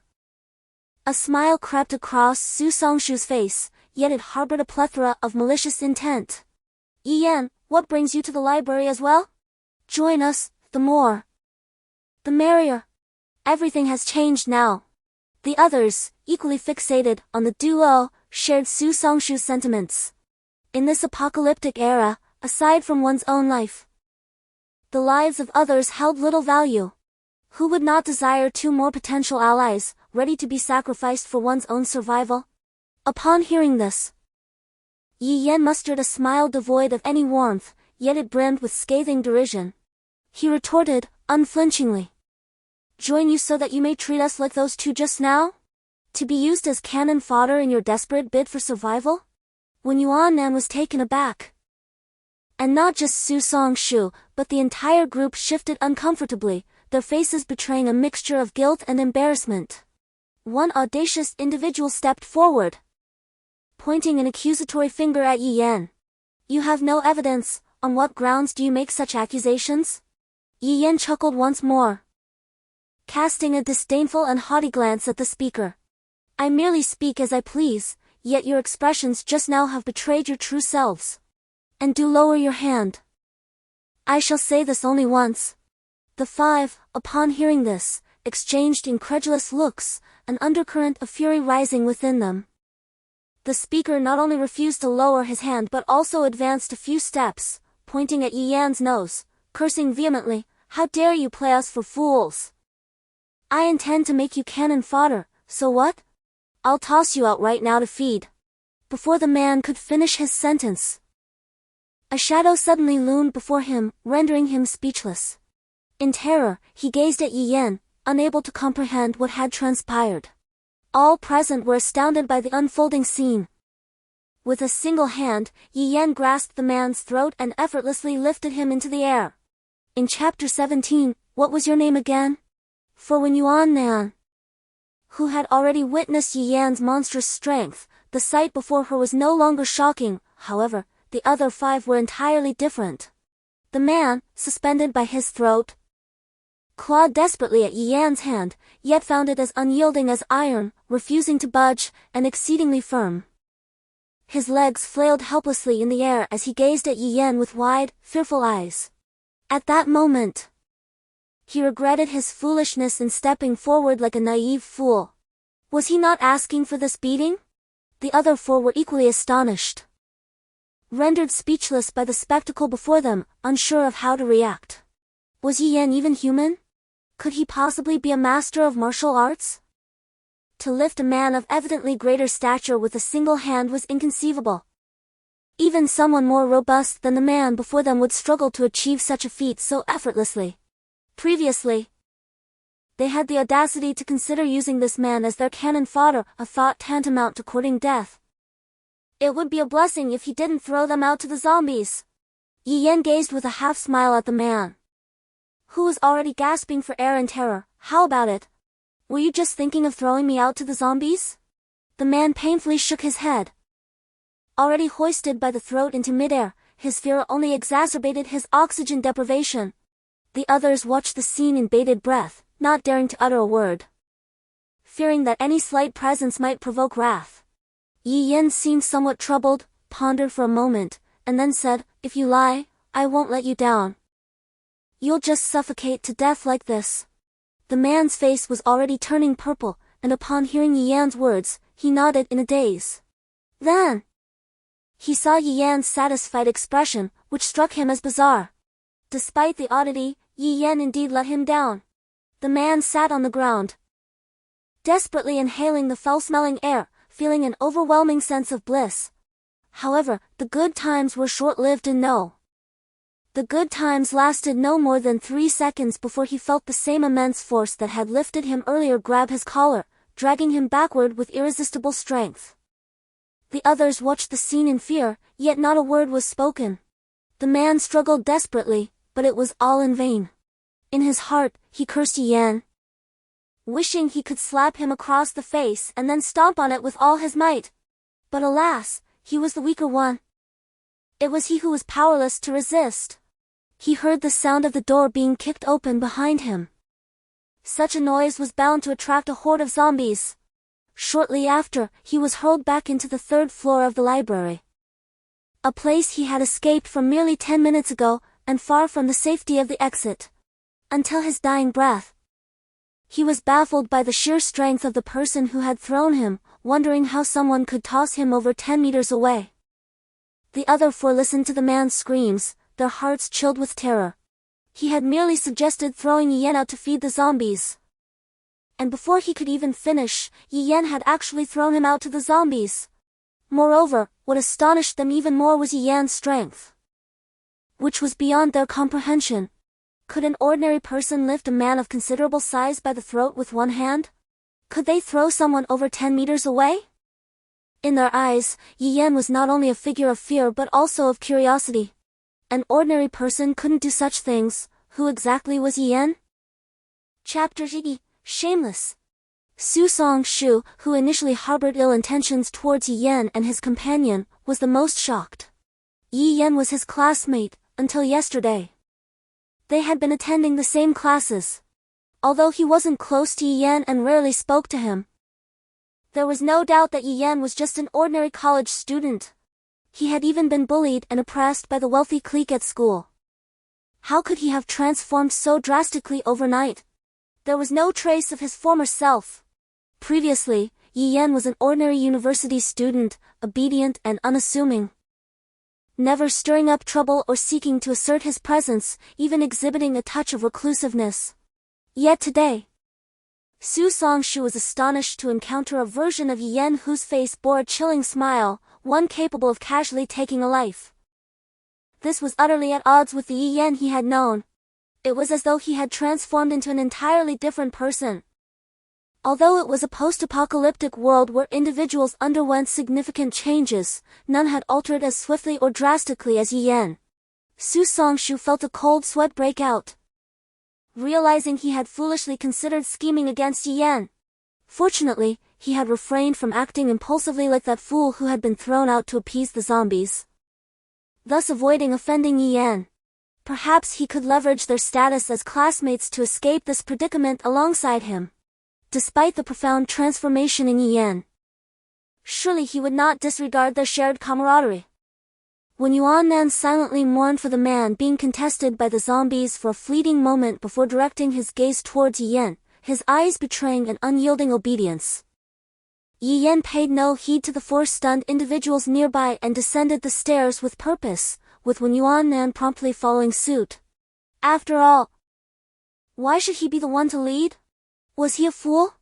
The instant Su Song-shu caught sight of Yi Yan's impatience, even a hint of irritation, he felt his heart sink, yet, in a bid for survival, he mustered the audacity to plead, "We are classmates after all, you are so formidable. Please allow me to accompany you." The remaining 3 were taken aback, realizing that this man was a classmate of the incredibly powerful Yi Yan. Had they known earlier, they would have treated him with far more warmth. Yi Yan smiled, a somewhat exasperated expression. "Well, regardless of whether we are classmates, anyone who is of no use to me is merely a waste. Even if we were classmates, we aren't close enough for me to take you out. You were the first to attempt to recruit me, weren't you? By the way, what is your name?" Su Song-shu's face shifted between shades of green and white as Yi Yan spoke. He had claimed to be her classmate, yet she questioned his name? This was a stark slap in the face in front of everyone present. The other 3, upon hearing this, couldn't help but stifle their laughter. After all, Yi Yan had a poor impression of all of them, and they had no hope of being taken out by someone as formidable as her. At that moment, someone suddenly stepped forward, attempting to forge a connection with Yi Yan, claiming to be her classmate, which sparked a glimmer of hope for an outing. Meanwhile, the others could only cower in fear, hesitant to make any bold moves. Could they tolerate this? In the face of an impending apocalypse, such envy towards others' fortunes became even more intense. A flicker of barely concealed hatred flashed in Su Songshu's eyes. Yet he forced a smile. I didn't mean to suggest that you join us in that way. I was merely concerned for my fellow classmates. Listening to Su Songshu, Yi Yan had completely lost interest in conversing with him. She coldly turned her back. Enough with the nonsense. I don't regard you as a classmate, merely a burden. The resentment on Su Songshu's face was no longer containable, his expression contorted, and anger flared in his eyes. Fortunately, Yi Yan had turned around and could not see it. However, he spoke with a tone of ingratiation and forced cheerfulness, saying, "It's quite all right, I will follow closely behind you, ensuring that I cause you no trouble whatsoever." The three individuals observed this peculiar scene, their hearts brimming with a sense of morbid curiosity, and they promptly trailed after Su Songshu. In a situation where their lives were perpetually under threat, witnessing the misfortune of others provided a peculiar form of amusement, regardless of whether the unfortunate ones were Su Songshu, caught in a duality, or the cold-blooded Yi Yan. Chapter 19, Crisis. The four individuals behind felt little gratitude upon hearing Wen Yuan an advocate on their behalf, rather. They harbored discontent as they gazed at her retreating figure. Why should it be so? They were deemed mere burdens by Yi Yan, yet this woman was exempt? How could she possibly be superior to them? Was her role merely to serve as an outlet for frustrations? The quartet instinctively recoiled, their eyes wide with trepidation as they beheld the unfolding chaos. The cacophony of sounds swiftly informed them of the unfolding calamity. Survivors on the first floor, in a desperate bid to evade the relentless pursuit of zombies, had fled into the safety corridor. Their numbers were significant, and the noise they generated was considerable, prompting the horde of zombies to relentlessly pursue them into the corridor. Su Songshu's expression shifted dramatically, followed by a vehement exclamation, "These fools! If they're going to die, they might as well do it quickly. How dare they come here?" The others shared his ire towards those who had LED'd the zombies into the safety corridor. Damn it! If death is imminent, why must they bring it here? At that moment, they found themselves trapped in the second-floor safety corridor, where the number of zombies far exceeded that of the third and fourth floors, making escape impossible. Those who had yet to be seized by the zombies were desperately fleeing upwards, pursued by at least 20 of the ghastly creatures. Yi Yan gestured for Wen Yuan to retreat obediently, positioning himself at the entrance of the safety passage, on the second floor. Those escaping from the first floor, upon witnessing Yi Yan standing unfazed in the stairwell, were struck with astonishment, followed by shouts of indignation. "Get out of the way! Can't you see the zombies?" One man, in a frenzy from the relentless pursuit, pushed Yi Yan with all his might, incredulous that someone would dare obstruct his path. But in the next moment, he was stunned. Was this truly a human? He stood utterly unmoving, like an iron statue. Having missed the opportune moment to flee, the man found himself engulfed by zombies behind him. One of the creatures seized him, and before he could utter a sound, he was torn apart and devoured. Su Songshu and his companions, witnessing Yi Yan block the stairway, were intrigued. Would such a formidable fighter excel against zombies as well? Yet, despite Yi Yan's prowess, he faced over 20 frenzied zombies. Was he overestimating his own confidence? Standing alone on the staircase, it appeared he was prepared to engage in a life-or-death struggle with the undead. They were quite eager to envision Yi Yan overwhelmed by the horde. The thought alone excited them. A frenzied glint appeared in Su Songshu's eyes. Who would have thought your demise would come so swiftly? Though this remark was merely a whisper from Su Songshu, Yi Yan, now an evolved being with enhanced hearing, caught every word. Once these zombies are dealt with, you're next. Given Yi Yan's display of power, it's no surprise he can hear us. Su Songshu was consumed by terror, as Yi Yan's gaze made it unequivocally clear that he would not be spared. Escape? Where could he possibly flee? Confined to this emergency exit, he dared not venture into the library. Outside lay hordes of zombies, ensuring death in any direction. Chapter 20, a treacherous hand. He erupted into unrestrained laughter. Ha ha ha. You think you can kill me? Deal with the zombies in front of you first. Ha ha ha. Standing on the stairs like a fool. Do you really think you're so invincible? The other three were poised, eagerly anticipating the moment Yi Yan would be torn to shreds by the zombies. They would then desperately flee upstairs. The thought of watching the once arrogant Yi Yan become zombie fodder was exhilarating. 20 zombies surged forward in the confined space. Had it been 20 minutes prior, Yi Yan would have been forced to flee. But now, as a one-star evolver, these 20 zombies were merely a source of magic crystals. 2 zombies lunged with their claws, but before they could reach Yi Yan, their heads were pulverized by the heavy baseball bat. Imbued with the domineering force of a one-star evolver. Effortless. Facile. The 4 watched in astonishment, witnessing a human slaying zombies for the first time. The shock was palpable. Just a moment ago, they believed Yi Yan would be instantly overwhelmed by the horde. Reality delivered a harsh blow to their expectations. Far from being overwhelmed by the zombies, Yi Yan dispatched 2 with a casual motion, the entire sequence transpiring in a mere second. Was he even human? Had some kind of mutation occurred? Could zombies truly be eliminated with such ease? They were not naive, they had encountered zombies before. The 4 individuals, who had been poised to flee the moment Yi Yan was engulfed by the undead, were left dumbfounded. The ensuing spectacle further shattered their perceptions. Yi Yan felled zombies with a single strike each, targeting only their heads, his movements devoid of any excess. With a series of sickening thuds, the zombies' skulls were instantaneously crushed, sending putrid flesh and dark blood splattering. In short order, a significant portion of the zombies lay dead, their corpses piled upon the staircase. The remaining half continued their relentless charge, oblivious to the carnage. The scene unfolding before them defied their comprehension. Yi Yan, seemingly tireless, moved with astonishing speed and wielded immense force, slaughtering zombies as if they were mere ants. His movements were practiced, as though he had exterminated countless of the undead. This exceeded the limits of human capability.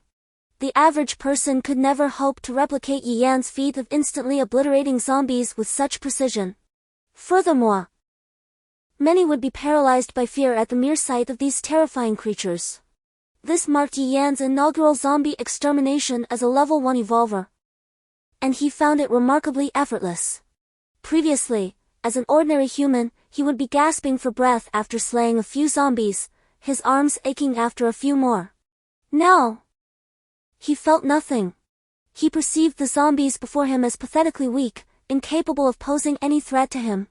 As a one-star evolver transcends the limitations of ordinary humans, exhibiting heightened endurance, speed, and overall enhanced physical capabilities, the demarcation between ordinary individuals and evolvers becomes unequivocally defined.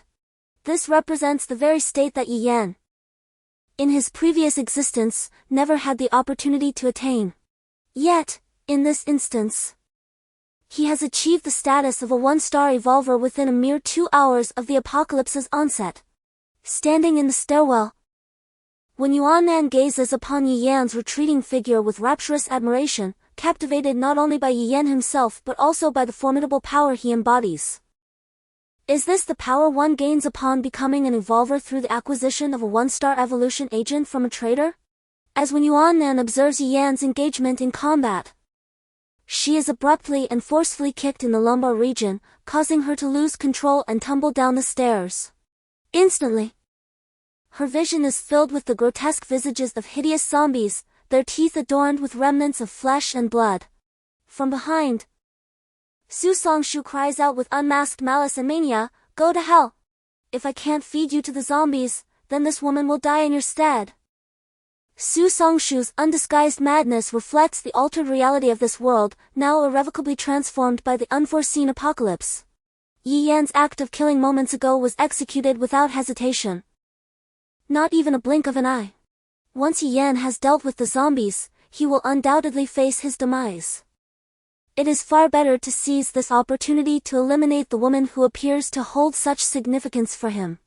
In this way, even in death, he will have ensured the demise of another, a fitting recompense. The other three individuals, witnessing this unforeseen event, initially respond with astonishment, followed by expressions of gloating satisfaction. Yi Yan not only kept them silent but also refused to take them along, deeming them as mere burdens, since their chances of survival were bleak. Witnessing Yi Yan's misfortune became their greatest delight. As they observed Wen Yuan falling into the pit of zombies, their expressions grew more animated. Yi Yan's eyes narrowed sharply, and a wave of murderous intent surged forth, instantly freezing the expressions of the four who had been reveling in schadenfreude. A profound fear welled up from within them, nearly rendering them immobile. What was happening? A killing aura? How could such a presence emanate from a single individual? The moment Yi Yan's murderous aura intensified, he unleashed the full speed of a first-tier revolver, his body leaping with extraordinary agility as he surged into the horde of zombies advancing towards Wen Yuan. In an instant, he obliterated the zombie that was about to sink its teeth into her, shielding Wen Yuan behind him. Upon witnessing this scene, the four quickly regained their composure, recovering from the shock of Yi Yan's earlier aura, and they scrambled desperately upstairs, disregarding everything else. They no longer pondered their chances of escaping the library or whether zombies awaited them above. Their only desire was to distance themselves from Yi Yan. Trembling in fear, Wen Yuan hid behind Yi Yan, watching as the zombies mindlessly charged forward, one by one meeting their end at his hands.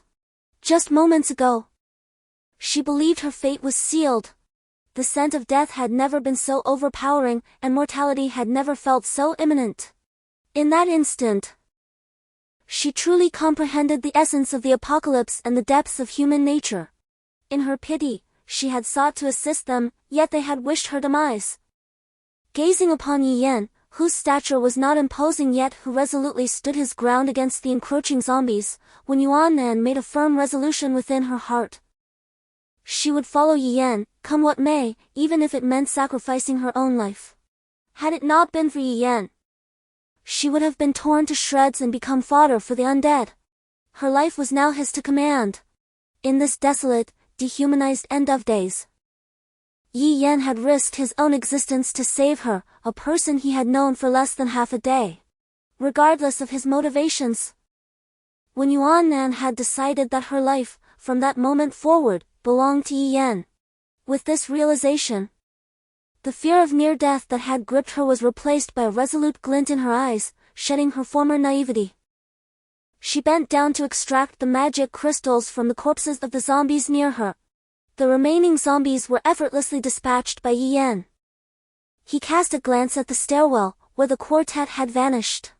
The murderous intent in his eyes receded, yet it did not dissipate, but rather lay dormant, awaiting its moment to erupt. Panting and breathless, Su Songshu and his companions reached the 5th floor, relieved to find it almost devoid of zombies. However, they remained shaken and filled with lingering fear. The murderous aura that Yi Yan had suddenly unleashed had given them a palpable sense of their own mortality, causing them to deeply regret their petty actions against him. Furthermore, the inhuman speed he had displayed in rescuing Wen Yuan had left them in awe. In that critical situation, Yi Yan had not only reacted swiftly but had also rescued Wen Yuan unscathed, with a speed that defied reason. Having gathered all the magic crystals, Yi Yan and Wen Yuan descended to the 1st floor. Wen Yuan had composed herself, now aware that Yi Yan had rescued her, and she would devote herself to following him. This was not only to repay his kindness but also her only means of survival. By Yi Yan's side, assisting him, becoming an evolver, and growing stronger, rather than being a burden or a waste, as he had said. Through the preceding battle, or rather, the massacre, Yi Yan realized that level 1 zombies were no longer a match for him, except in the case of a small zombie horde. At that moment, outside the fire escape door on the 1st floor of the library, was the highest concentration of zombies in the entire building. Through the heavy fire door, the roars of the zombies and the chaos of people could be faintly heard. Many were still trapped on the first floor, unable to escape. Going out at this moment meant a bloody battle. Yi Yan was now a one-star evolver. Coupled with his combat experience from his previous life and his extensive knowledge of dealing with zombies. Furthermore, with a large number of people outside drawing the zombies' attention, it would be no problem for him to go out and deal with these zombies. At that moment, the zombies outside were, in Yi Yan's eyes, magic crystals overflowing with fat. He still needed to go to the traders upstairs to exchange for weapons and a one-star evolution potion for Wen Yuan Nan. And magic crystals, the more, the better. Only magic crystals could make him stronger. And in order to survive in the apocalypse, one could never be too strong. In that instant, Yi Yan recalled the memories of his past life, and the feeling of being torn apart by zombies. A touch of madness appeared in his eyes. Ha! Zombies? In this life, whether it be zombies or concentration camps, they shall all become the lost souls under his command.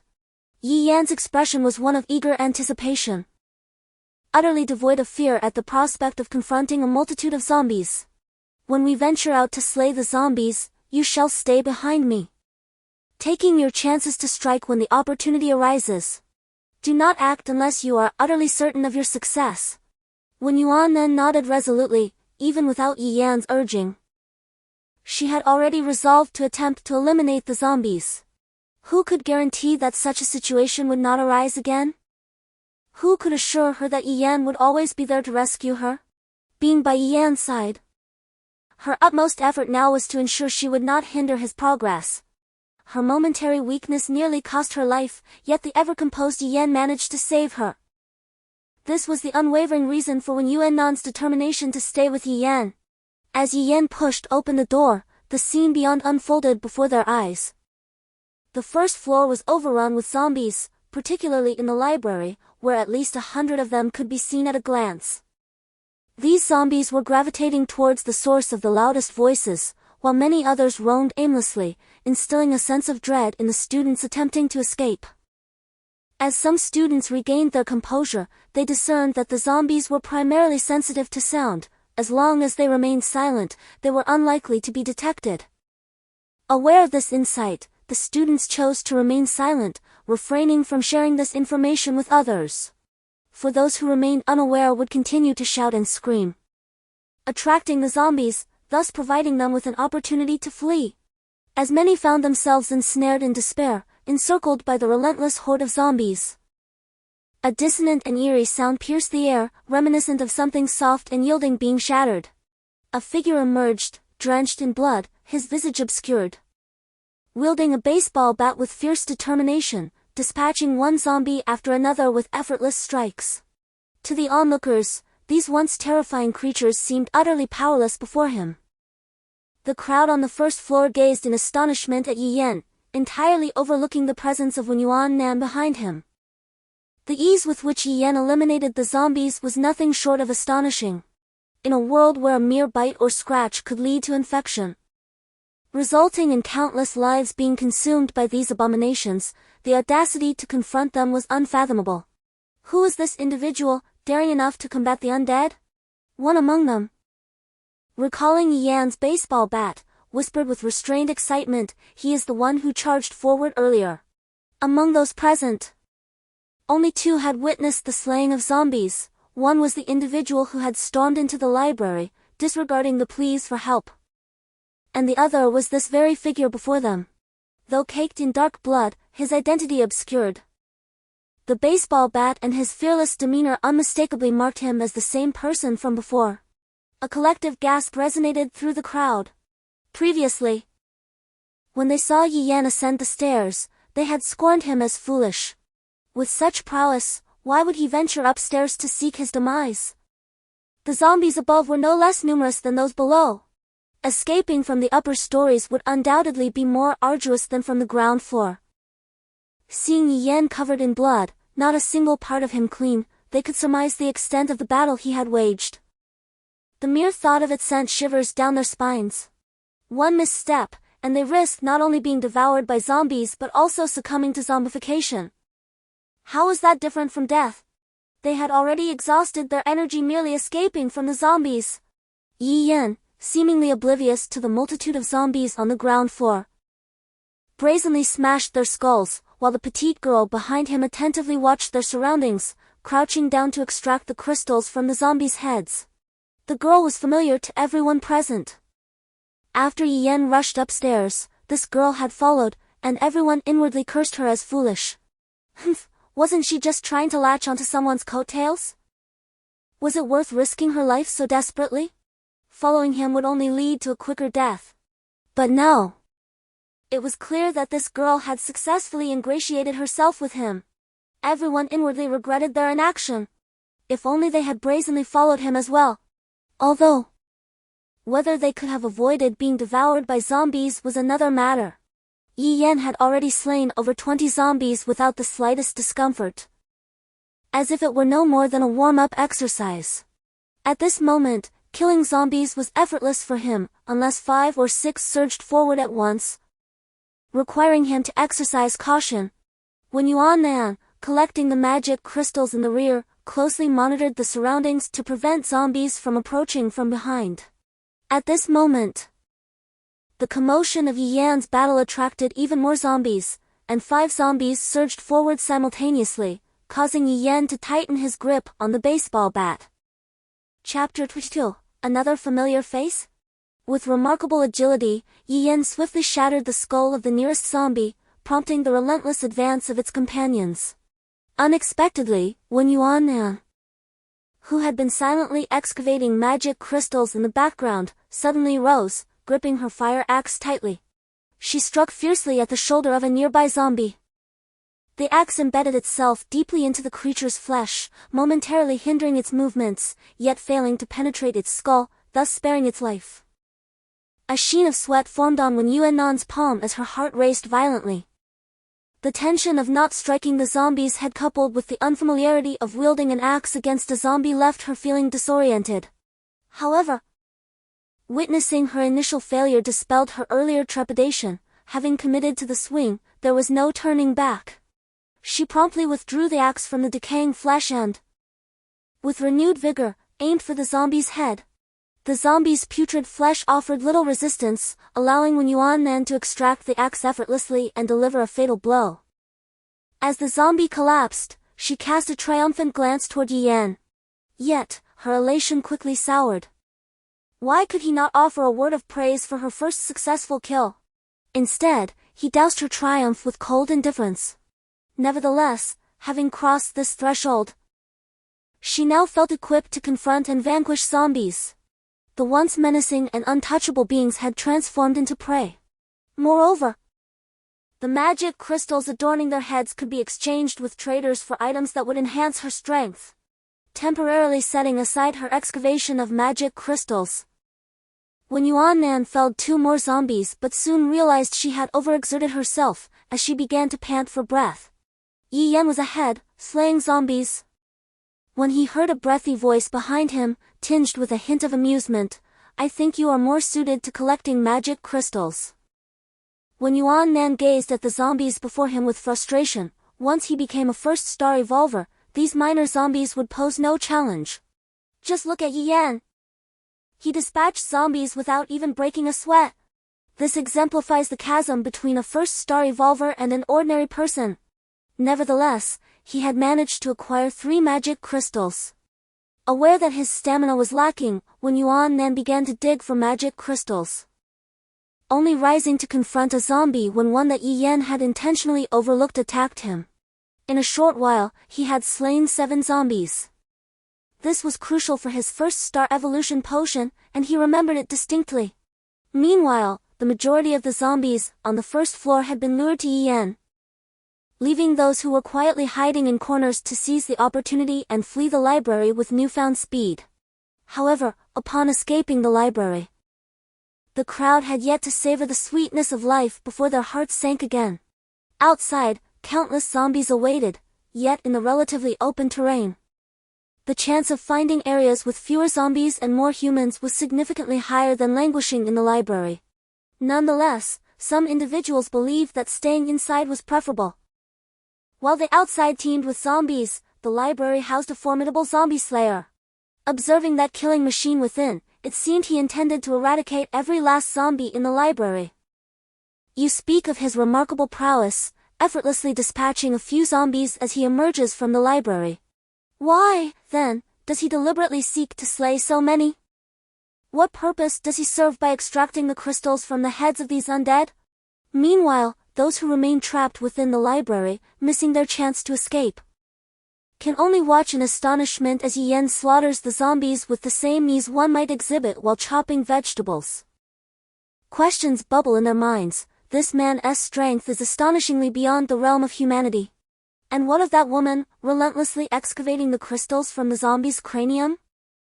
As the crowd stands in shock, grappling with their own survival, Yen has already neutralized half of the zombies on the first floor.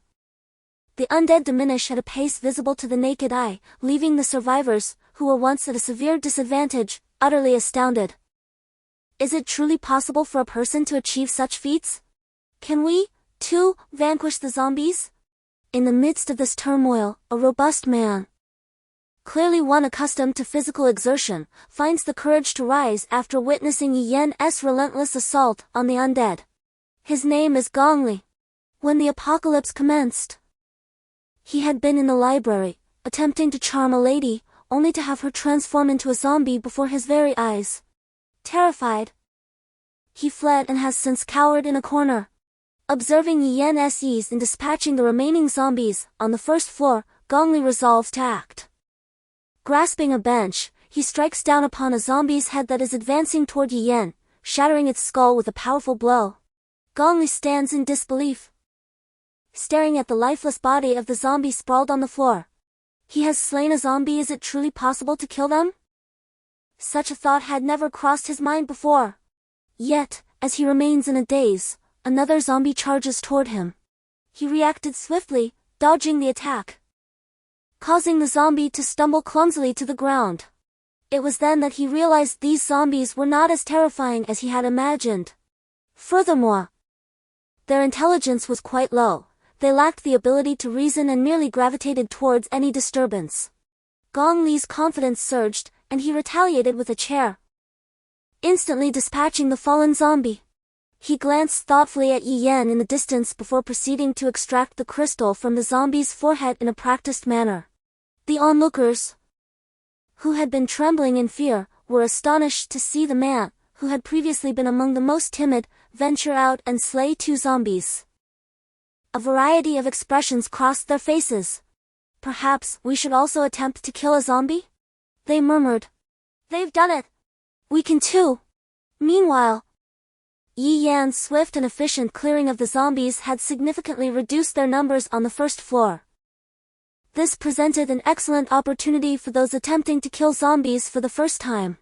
Yi Yan noticed their actions and smiled inwardly, amused that he had become an inspiration, motivating those who had never before slain a zombie to take up arms. When Yuan also observed this scene and felt a surge of emotion. Indeed, he thought, humans are capable of uniting, encouraging, and assisting one another in times of crisis. Many were hesitant as they attempted to kill zombies for the first time. However, with the zombie population thinned out, there was little risk of being swarmed, and several humans joined forces to take down a single zombie. Many individuals, upon achieving success and overcoming their initial challenges, come to perceive the act of slaying zombies as a trivial endeavor. They dismiss the fearsome nature of these creatures, viewing them merely as decaying flesh and putrid remnants, far less resilient than human beings. The sole precaution to observe is to avoid being bitten or scratched by their claws. Among those emboldened to vanquish the undead, a few became overly complacent and were indeed scratched, leading to their being restrained by others to prevent any unforeseen transformations. However, moments later, the once numerous zombies on the first floor dwindled to but a few. Seeing that his companions had finally mustered the courage to confront the zombies, Yi Yan decided to refrain from eliminating the remaining few, allowing them to hone their skills. He joined in the effort to extract the magical crystals from the zombies' heads. as it was untenable for Wen Yuan Nan to manage the task alone after dispatching dozens of zombies. Just then, a loud roar erupted from Wen Yuan Nan's vicinity. Yi Yan looked up to witness a robust young man embroiled in a heated dispute with Wen Yuan Nan. Gong Li, visibly irate, exclaimed, "Why should you claim these zombies as your kills? Did they bear names upon their heads? With so many corpses strewn about, who can ascertain who dispatched which?" Having endured various tribulations that day, Wen Yuan Nan was no longer the pushover she once was. Moreover, with Yi Yan standing a mere 3 meters away, she felt emboldened. To her dismay, the man before her had the audacity to cast a disdainful glance at her chest. This was intolerable. With a fierce glare, Wen Yuan Nan retorted, "Which ones did you kill? Were your eyes closed? You can count your kills on one hand. Had it not been for our efforts, would you have dared to slay the zombies? And now you have the audacity to pilfer our magic crystals? Shameless!" Wen Yuan Nan's voice resonated loudly. Now that the zombies in the library had been thoroughly eradicated, leaving only a dozen or so individuals, all of whom could hear Wen Yuan Nan's words. Gong Li instantly felt his dignity slighted and moved to seize Wen Yuan Nan's hair. "You insolent wench! You refuse to drink a toast only to be forced to drink a forfeit." As his hand was about to make contact with Wen Yuan Nan's hair, he felt a chill on his wrist, as an icy hand grasped it firmly. Yi Yan gazed at him with frigid eyes. This person's grasp, seemingly gentle, rendered his hand immobile, unable to advance or retreat. Such immense strength! Gong Li usually prided himself on his rigorous exercise regimen, confident that his strength surpassed that of the average person. However, this seemingly frail young man had seized him with a single hand. No wonder this person slays zombies with such terrifying efficiency. It turns out he possesses such formidable strength. Wen Yuan Nan's confidence swelled, and she pressed on relentlessly. "Now you know who slayed the zombies, don't you?" Gong Li glanced at Wen Yuan Nan, his eyes filled with resentment, but he remained silent. Initially, he believed that this zombie-slaying fiend, no matter how accustomed to carnage, would refrain from harming humans. Therefore, he had boldly approached to extract the crystals from the zombies' heads, though he had no idea what purpose the crystals served. Clearly, he was mistaken. Upon meeting Yi Yan's gaze, he knew that any further action or utterance that displeased him would result in his immediate demise. The others, witnessing this scene, gathered around. They were keen to uncover the purpose of the magical crystal atop the zombie's head. After dispatching the creature, the two continued to dig, clearly harboring ulterior motives. Just moments ago, the woman who had taken great pride in her bosom suddenly shrieked in horror. Yi Yan? Chapter 23, Unveiling the Crystal's Function? Wen Yuan Nan felt a twitch at the corner of his eye. How is it that Yi Yan seems to have acquaintances everywhere? This woman, who had just spoken to him so rudely and cast that infuriating glance at her chest, was simply unbearable. Does having a generous bosom make one exceptional? Wen Yuan Nan's displeasure deepened. He was the one who had been trailing Yi Yan all along. Who was this person that had suddenly appeared? Yi Yan, seemingly oblivious to the woman, scrutinized her for a moment. In her awkwardness, he finally appeared to comprehend. "Oh, it's you." The woman suppressed her indignation, refraining from an outburst, and forced a smile. "Yi Yan, was it you who killed the zombie just now? When did you become so formidable?" Under normal circumstances, had any male dared to regard her in such a dismissive manner for so long, she would have erupted in fury. She, Zhou Xiang, was undeniably a renowned beauty within her department. When had she ever been scrutinized by the male students at school in such a manner? Moreover, her connection with Yi Yan was far from ordinary. He had clearly acted with intent, deliberately embarrassing her in front of so many, evidently holding a grudge regarding Li Fuyo's incident. At that time, the affluent Li Fuyo pursued Zhou Xiang, who was overjoyed, believing she had ensnared a wealthy suitor. She delightedly spent her days with him, basking in the warmth of newfound affection. However, unbeknownst to her, Li Fuyo, the scion of a prominent family, had a legitimate girlfriend attending the nearby art university, a match deemed suitable by both families. Li Fuyo was merely attracted by Zhou Xiang's beauty and sought a fleeting dalliance. But to his surprise, she was quite forward and adept in the game of love, taking advantage of the fact that his girlfriend was in another institution. He indulged in their escapades, momentarily losing himself in the thrill. Yet, as it often does, the truth eventually surfaced. His rightful girlfriend, hailing from a wealthy and influential family, learned of the affair and promptly dispatched a group of local ruffians to confront Zhou Xiang. Regret washed over Zhou Xiang as she realized she had mistaken a transient fling for a serious relationship, only to find herself entangled in a scandalous affair. The ruffian leader demanded Zhou Xiang's assurance that she would cease all contact with Li Fuyo. Despite her fervent promises, the ruffian remained skeptical, leaving her in a perplexing predicament. In a moment of desperation, Zhou Xiang recalled a reclusive senior from her department, known for his aloofness and solitude, whose name was whispered among her peers. Perhaps invoking his name would be inconsequential. With tears in her eyes, she declared, "I truly do not harbor any feelings for Li Fuyo. My heart belongs to our senior." The ruffians, intrigued, pressed her for the name. "Yi Yan!" she exclaimed. "Very well, Yi Yan it is. Since you have pledged not to pursue Li Fuyo any further, I shall let you go. However, given your affection for Yi Yan, being with young Master Li is akin to placing a crown upon his head." The ruffian tossed his cigarette to the ground and rose. "As if preparing for a grand endeavor, let us confront him." With that, a group of ruffians left only the elegant silhouette of Zhou Xiang behind. As for what transpired later, whispers circulated that Yi Yan from a certain department had provoked the wealthy heir Li Fuyo and was subsequently beaten severely by individuals summoned from outside the campus. The reason? Yi Yan had stolen the affections of Li Fuyo's beloved junior.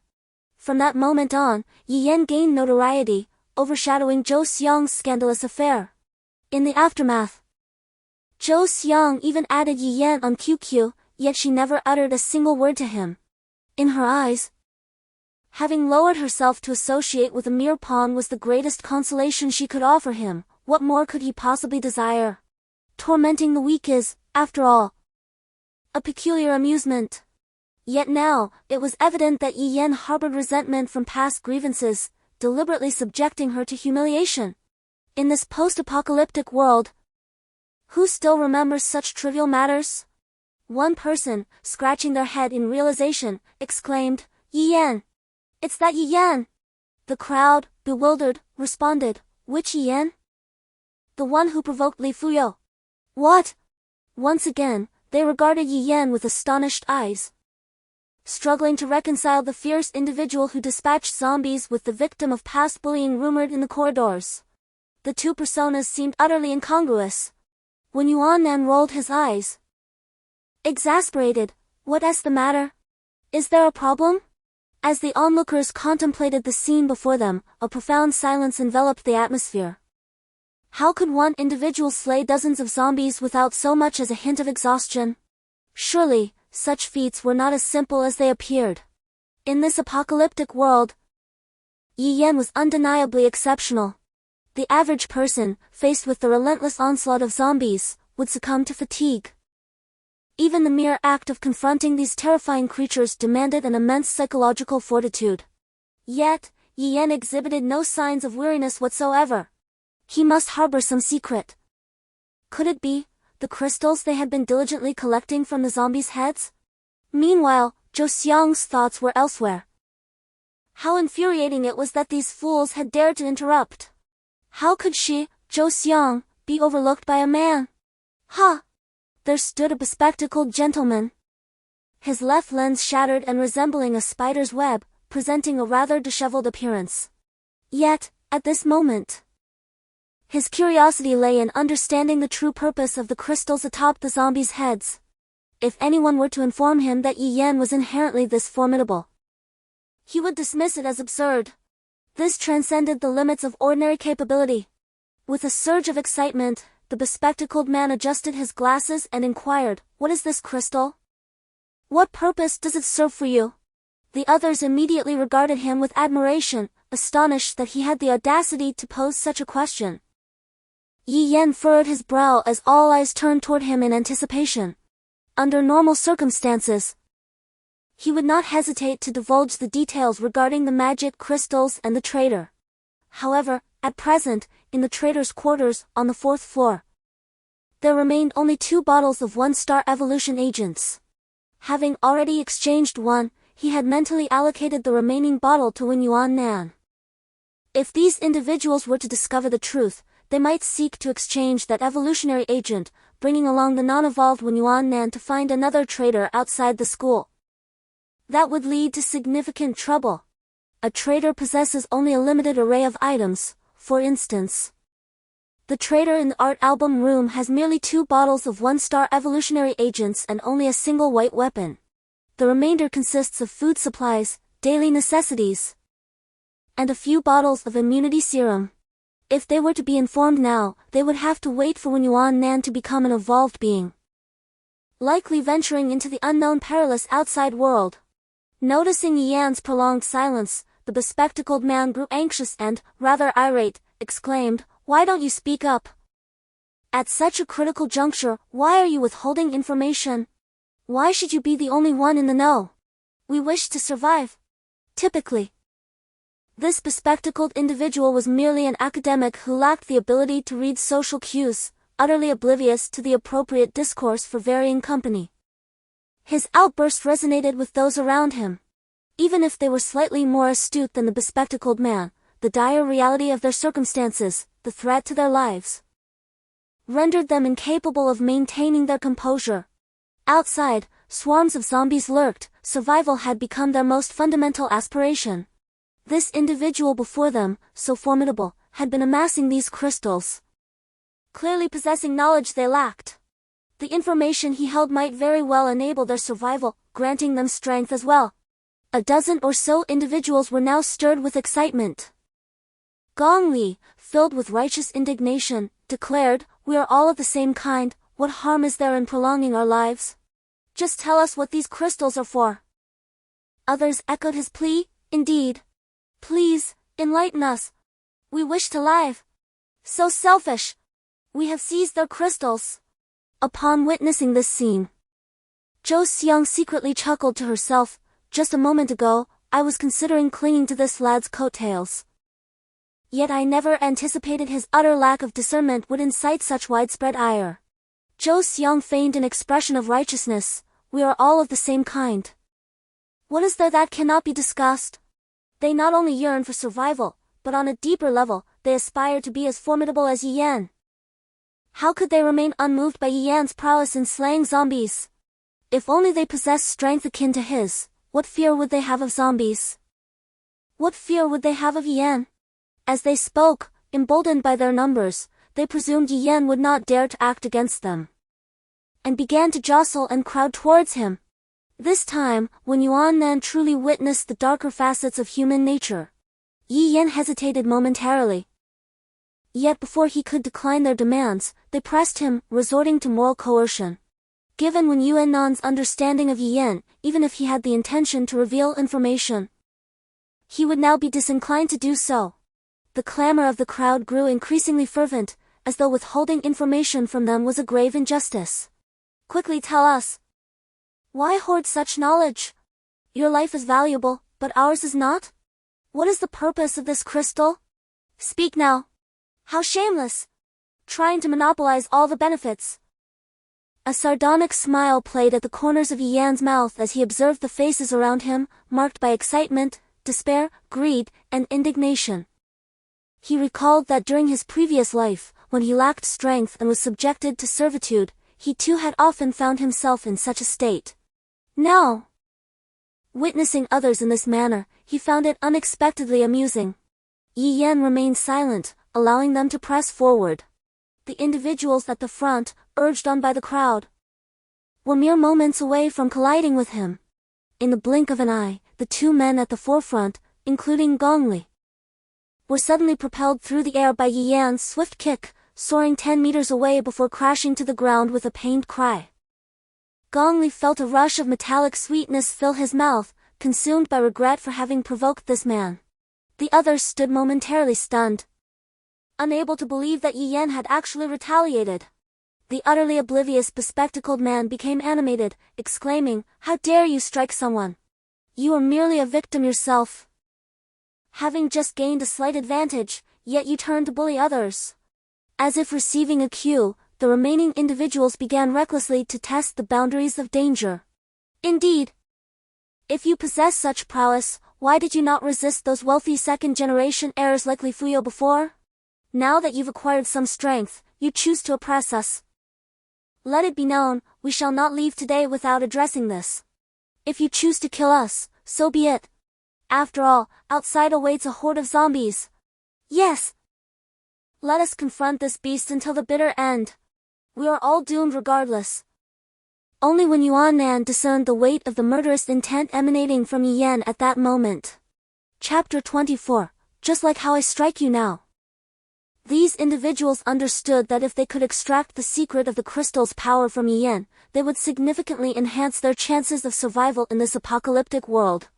Thus, they conveniently chose to forget Yi Yan's earlier, bloodthirsty demeanor while dispatching zombies. Their previous statements darkened Yi Yan's expression. He seized the bespectacled man before him, the loudest and most obnoxious of the group. The bespectacled man's vocalizations ceased abruptly as his neck was seized.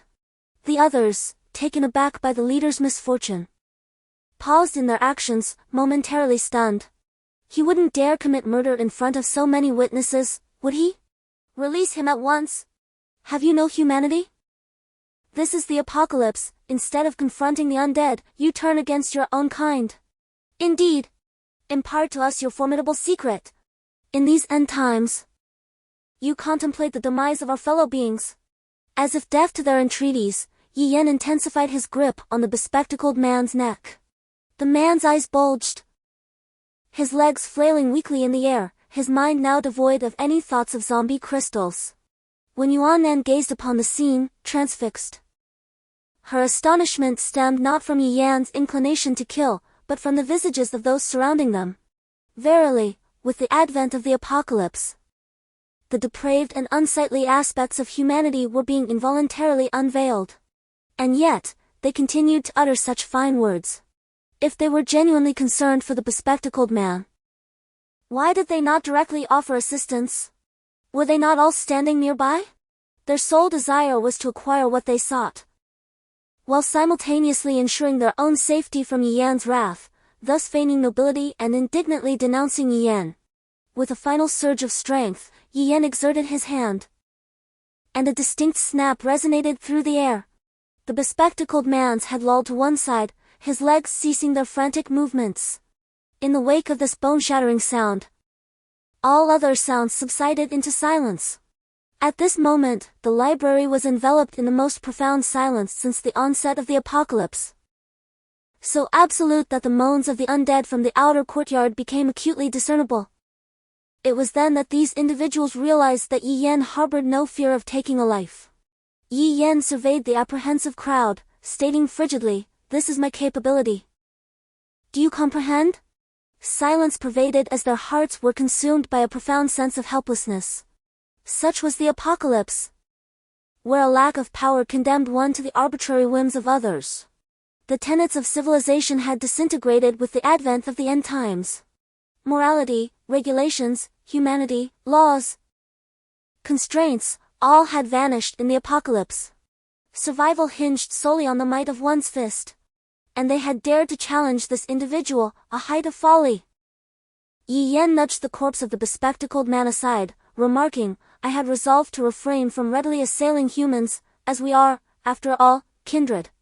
Yet, in the brief span since the apocalypse began, I have already slain 3. I exercised restraint earlier, not wishing to slaughter so many at once, lest I appear uncivil. But you insisted on testing my limits. Are you content now?" When Yuan Nan observed from the sidelines, experiencing an inexplicable sense of gratification.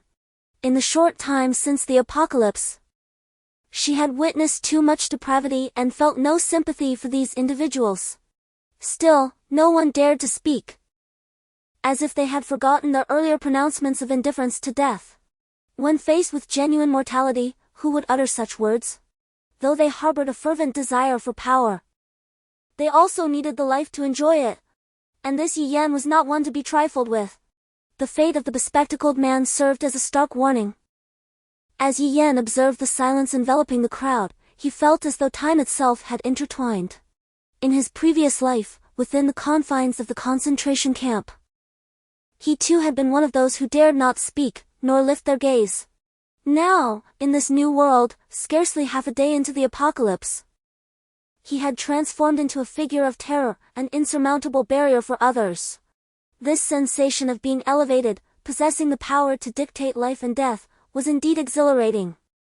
From now on, he vowed to continue this path. He no longer wished to merely survive, nor to remain a weakling. The crowd shuddered, ready to flee, their limbs heavy from the prolonged numbness. Yi Yan suddenly recalled something and declared, "Before you leave, summon the magic crystals." Magic crystals? So that was the name of these crystalline entities. Had Yi Yan coined this term himself? It was rather amusing, a multitude had clamored for so long, only to ultimately learn the name of the crystals. Upon hearing Yi Yan's words, Zhou Xiang felt a jolt of realization and immediately turned to a companion, urging, "Quick! The magic crystals!" The individual, dazed, handed over 2 magic crystals he possessed to Zhou Xiang, as he had no intention of delivering them to Yi Yan himself. Witnessing this, Wen Yuan Nan instinctively reached out, wishing to intervene. Yet, Yi Yan merely accepted the magic crystals, not sparing Zhou Xiang a glance. A chill coursed through Zhou Xiang's heart. It seemed this individual truly harbored resentment from the past. This was unacceptable. Now, survival was paramount, and she had no choice but to cling to his strength. Disregarding whether Yi Yan would acknowledge her, she feigned nonchalance and implored, "Senior, please allow me to accompany you. There are so many zombies outside, it's far too perilous." Only then did Yi Yan take a moment to scrutinize Zhou Xiang anew. In a previous life, during the era of civilization, the troubles instigated by this woman had caused him considerable distress, casting a shadow over his existence. However, following the cataclysmic events of the apocalypse, he came to realize that those once trivial grievances were inconsequential when weighed against the gravitas of life and death. In the 2 years of desolation and despair that followed the end of the world, the obstacles that had once seemed insurmountable and the individuals he had struggled to forgive gradually faded from his consciousness. Reflecting on those times now, Yi Yan felt a twinge of self-mockery. Once, he too had been lost in the vast sea of humanity, burdened by trivial matters, enduring the scrutinizing gazes and conjectures of others, all while being mindful of their opinions. Such days felt like a distant memory. Yet, despite having largely forgotten the past, it did not imply that he had forgiven this foolish woman. Regardless of the circumstances, those who have betrayed you from behind are irredeemable. Thus, contempt flickered in Yi Yan's eyes. "What was your name again?" The smile on Zhou Xiang's face instantly froze. Wen Yuan Nan could hardly contain his applause from the sidelines. This woman, who had caused Yi Yan such suffering, now dared to approach him for support, even looking down upon his modest stature. How absurd! Yet, why did that remark sound so familiar? The others who contemplated escape, witnessing this scene, reveled in schadenfreude. Just moments ago, this woman had joined them in deriding Yi Yan, and now she feigned ignorance of her previous words, brazenly attempting to ingratiate herself with him. Unable to thrive herself, she could not bear to see another prosper. Such is the prevailing mentality of those who inhabit the apocalypse. Perhaps drawn by the anticipation of a spectacle, or perhaps believing that Yi Yan had redirected his focus towards Zhou Xiang, the crowd slowed their pace, eagerly awaiting the unfolding drama. After all, Zhou Xiang had a reputation for being rather haughty during her time at the academy, with a lofty sense of superiority that attracted many detractors. Never before had she felt such humiliation. With her striking beauty, she could easily win the favor of any man, and suitors were plentiful. Even the affluent scion, Li Fuyo, had once succumbed to her charms. Throughout her life, apart from an encounter with a ruffian, she had never faced rejection from men. Zhou Xiang was renowned as the belle of the school, and with the onlookers still present, Yi Yan's words struck her like a dagger, leaving her utterly disconcerted. A pampered darling, accustomed to adoration from men, she could hardly restrain her indignation. How could she be expected to swallow such an affront? Who did he think he was? Daring to address her in such a manner? Did he truly believe himself to be so formidable? Had he forgotten that he was once a victim of Li Fuyo's bullying? And that he had been beaten by ruffians in the outside world? Zhou Xiang was acutely aware that she had never endured such indignities in her life. She had merely mentioned Yi Yan's name, and he harbored a grudge to this day. Was he even a man? As she vented her fury, ready to unleash another torrent of insults, Yi Yan's fist came crashing down upon her throat with tremendous force. Zhou Xiang, unable to withstand such a blow, staggered backward and unceremoniously fell to the ground. Her neck and throat throbbed with a searing pain, as if an inferno raged within her. She found herself utterly unable to articulate a single word, managing only to emit a series of discordant sounds with great effort. Rising unsteadily to her feet, she was consumed by a blend of fury and indignation. How could this man, Yi Yan, dismiss her so completely, especially when she was a woman of such striking beauty? The humiliation of being rendered speechless by him ignited a desire for vengeance within her. Onlookers regarded her with expressions of disbelief as Zhou Xiang unleashed a tirade of insults. At such a critical moment, she still clung to her pride, daring to confront Yi Yan? Previously, they had failed to grasp the gravity of the situation. However, after Yi Yan had effortlessly subdued Gong Li and dispatched the bespectacled man with chilling ease, the reality of their predicament became unmistakable, quelling any notions of rebelliousness. Yet Zhou Xiang, in a fit of desperation to salvage her dignity, chose to berate Yi Yan as if she had lost her senses. Was this not sheer folly? Was she courting disaster? Did she believe they were still in the carefree days of romance? How naive! This was the apocalypse. Yi Yan's fists were formidable. And she had the audacity to lash out at him for the sake of her pride? It was a display of utter foolishness. After being struck down by Yi Yan, Zhou Xiang felt a profound sense of humiliation. The rare instances of being scolded paled in comparison to the absolute absence of ever having been physically assaulted. This Yi Yan was infuriating. How dare he lay a hand on her? At that moment, rational thought eluded her. All she comprehended was that Yi Yan was intent on making her life miserable. With trembling hands, she staggered toward him, her disheveled hair framing her face like a madwoman, emitting incoherent whimpers.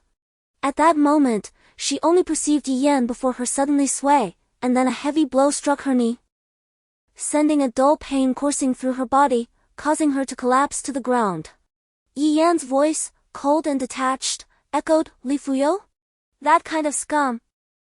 I have already rendered him useless, just like I am doing to you now." Chapter 25. The traitors strike. The individuals present were momentarily stunned. Yi Yan had broken Li Fuyo's leg? What was happening?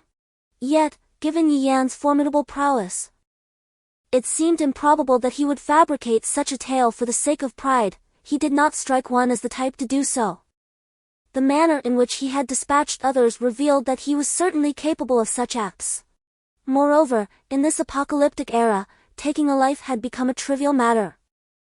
Had he not already slain several? Additionally, wealth and status held no value in the face of the end of days. Zhou Xiang, enduring excruciating pain, attempted to rise, only to realize that she was utterly immobilized. Her legs were broken. She yearned to scream, to hurl curses at the man before her, to drag him down to hell alongside her. Yet, Yi Yan cruelly rendered her speechless. She felt on the brink of madness. Even in death, she would not spare Yi Yan. Yi Yan, observing Zhou Xiang's desperate attempts to stand, which proved futile, recalled Li Fuyo from earlier. It seemed he finally grasped why he had once relished in breaking others' limbs. Because he had met his demise in the previous life in such a manner. Helplessly awaiting death, watching as the zombies drew ever nearer.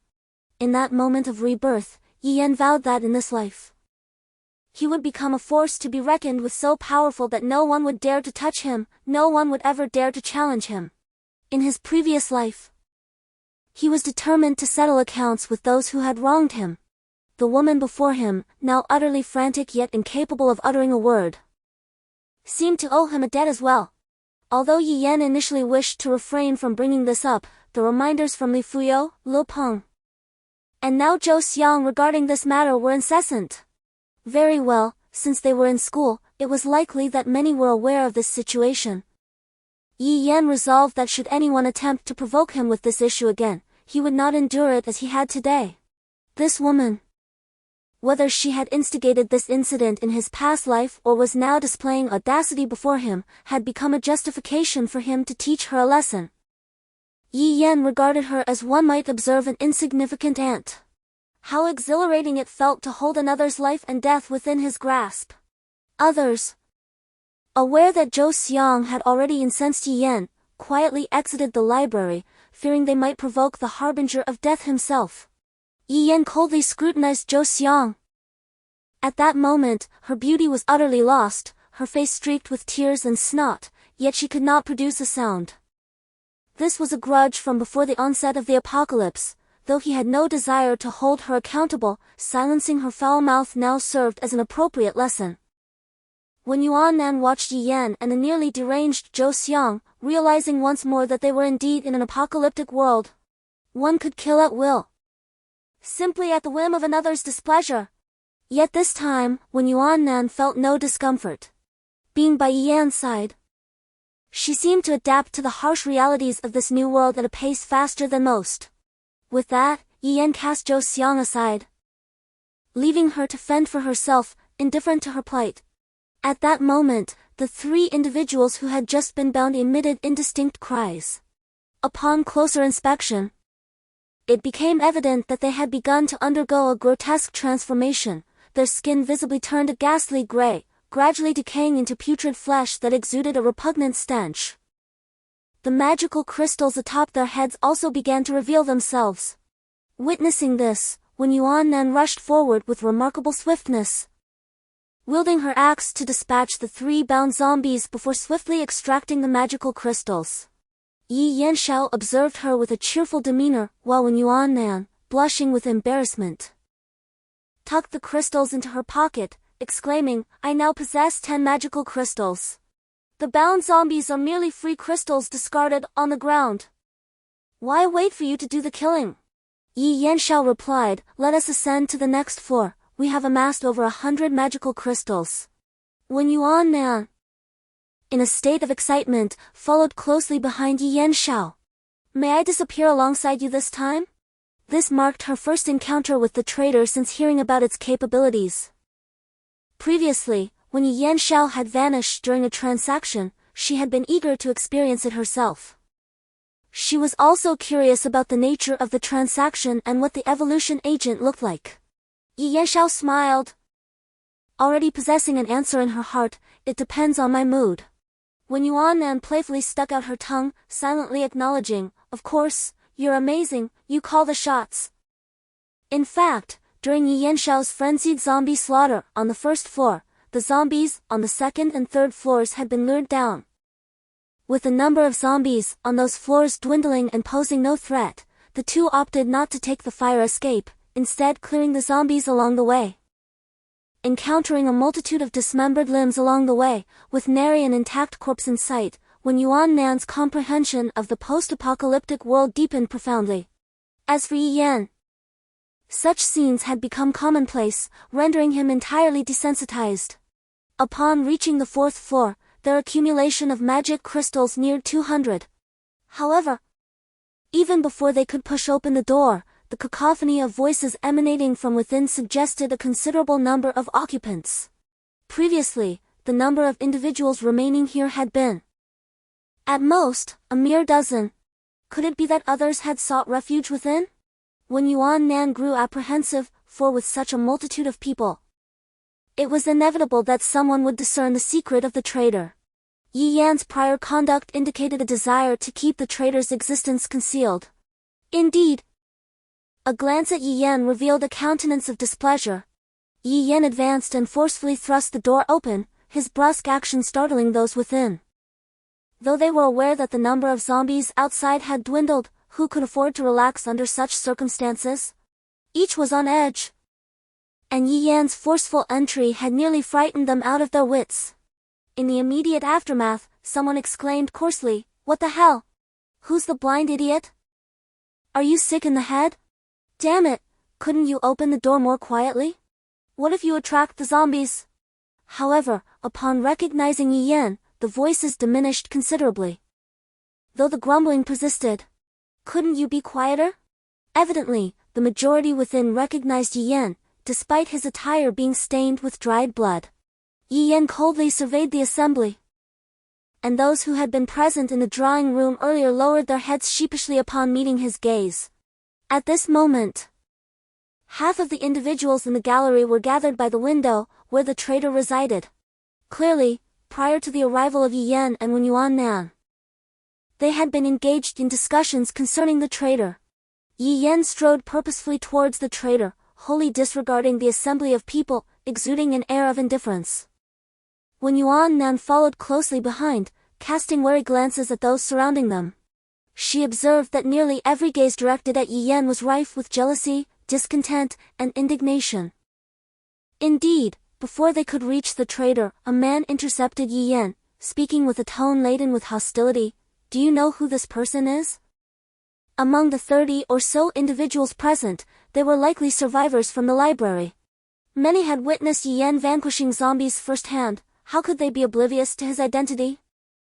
Upon seeing the zombies from the second and third floors being drawn to the first floor by Yi Yan, some had rushed upstairs, with a few even making their way to the gallery on the fourth floor. In the gallery, some had previously observed Yi Yan vanish at the traitor's location, only to reappear with a power that transcended the realm of ordinary strength. Those who had just fled into the gallery were engaged in discussions, not only about the zombies and how to escape but also about Yi Yan. They then noticed the traitor, motionless in the gallery. And through the accounts of those who had been there earlier, they learned of the miraculous events that had transpired regarding Yi Yan. "We have been hiding here all along and can attest that we witnessed Yi Yan disappear. In less than a minute, he reappeared at the same spot and then killed Lo Peng. His strength has grown immensely. In summary, it is unlike what one expects of humanity. Even in the face of such extraordinary circumstances as an apocalypse, what remains impossible?" Observing this exceedingly peculiar individual, who seems utterly indifferent to others, has only deepened the suspicions regarding Yi Yan. Humans cannot naturally assume such a form. This existence does not belong to our world. Can a person truly vanish for a moment and still exist? Where did he go during that fleeting minute? Upon his return, his surging power, might it be connected to his disappearance? His vanishing act must surely correlate with the enigmatic figure before us. I surmise that his audacity to confront zombies stems from his confidence and hidden strengths. Should we not seek out Yi Yan for clarification? But how can we venture outside when we know not where the zombies roam? Then shall we attempt to communicate with this individual? Nonsense! We have already exhausted countless methods. Yet he remains unresponsive. No one dares to approach him. Truly a bizarre being. Upon arrival, he uttered not a word and directly approached this mysterious figure. Is this not evidence enough? The crowd exchanged glances, and at last, one person stepped forward. Upon hearing the man's words and observing the expressions of those around him, Yi Yan surmised the situation and smiled, saying, "I know, and so?" The crowd felt a surge of excitement. Indeed, he was aware. The man spoke urgently. "What is he?" Yi Yan raised an eyebrow. "Why should I divulge that to you?" The crowd immediately expressed their discontent. One individual stated, "We are certain your prowess is linked to this person. In these dire times, we must unite against the zombies. You ought to inform us." The individual uttered those words, feeling a sense of insincerity. Unexpectedly, Yi Yan regarded him and then declared, "That makes sense." The crowd rejoiced, turning their gazes toward Yi Yan in unison. Wen Yuan, standing nearby, felt a peculiar sensation, watching Yi Yan with a mixture of doubt and curiosity. His amenable demeanor was uncharacteristic. However, Yi Yan continued in a measured tone. "This person is known as a traitor. We can exchange various weapons and provisions with him, but a trader's inventory is finite. For instance, if a trader possesses only 2 bottles of water and 5 loaves of bread, once they are gone, they are gone. At that moment, 2 individuals nearest to the trader abruptly dashed toward him, one seizing the trader's arm. The others immediately revealed their avarice, poised to contend for the opportunity. These 2 were utterly shameless. Yet, had they been in such close proximity to the trader, they would have undoubtedly chosen to seize the initiative. The trader, with a swift motion, wrenched his arm free from the man's grasp and struck his head. The man's head was instantly severed from his neck, blood splattering across the room. His head rolled upon the ground, while the trader instantaneously reverted to his original state, as if nothing had transpired, not even a drop of blood staining his person. Chapter 26. Voracious creatures. The onlookers were aghast at the spectacle before them. The man who had charged alongside the now decapitated victim, but had failed to make contact with the trader, was closest to the scene and was petrified, now gazing at the trader with terror, his legs quivering as he crawled backward. What was unfolding? How did the enigmatic figure suddenly resort to murder? Moreover, if their eyes did not deceive them, this mysterious individual merely waved his hand, devoid of any weapon, and a man's head was severed from his body. What manner of power is this? Previously, despite their overwhelming curiosity, they refrained from approaching the person whom Yen referred to as the traitor, for his appearance was exceedingly bizarre. In this perilous post-apocalyptic world, no one dared to act recklessly. However, upon hearing that food could be exchanged with this traitor, they lost their senses. Not only did the 2 closest individuals rush forward, but nearly everyone present, upon hearing the mention of food, nearly succumbed to madness, eager to compete for it. The apocalypse had erupted at noon. It was now nearly 6 in the evening, the hour for a meal. Under normal circumstances, hunger would have set in by now. The relentless fleeing from zombies, the constant fear, and the exhaustion had drained their energy far beyond the usual, intensifying their hunger. Yet, survival was already a challenge, with zombies lurking outside. And despite their hunger and yearning for food, they dared not venture out to seek it. Many were suffering from hunger pangs, and upon hearing of the one thing they desired most, the food the mysterious individual possessed, how could they not lose their minds? To survive, they needed not only to navigate the treacherous landscape filled with zombies but also sustenance. Yet, gazing upon the lifeless body, headless and devoid of its owner, a collective gasp escaped their lips. Had it been one of them who had approached the traitor, that lifeless form would now be their own. A wave of dread and horror washed over them all. Just moments ago, they all surged forward in a frenzy of competition. Many individuals, upon realizing the situation, cast furious glances at Yi Yan, convinced that he was the one orchestrating their misfortune. Their eyes glowed with a deep-seated anger born of betrayal. What are you doing? Did you not claim there was food with him? How could that man be dead? It seems you never intended to reveal the enigmatic secrets of this mysterious figure to us. Now, you wish to lead us into peril. What is your true intention? What manner of creature is this individual? Upon witnessing the traitor's lack of further action after slaying the man, remaining as still as a corpse, they felt emboldened to unleash their vitriol. However, despite their discontent with Yi Yan, they dared not lay a hand on him. The majority had witnessed his bloodthirsty prowess against the undead and understood that unless absolutely necessary, they would not engage in direct conflict with him. Should a confrontation arise, the one to take the lead would certainly not be among themselves. When Yuan Nan, observing from the sidelines, could only manage a wry smile. He knew Yi Yan would never simply divulge everything. Yet, Yi Yan had not lied, he merely withheld the most crucial information.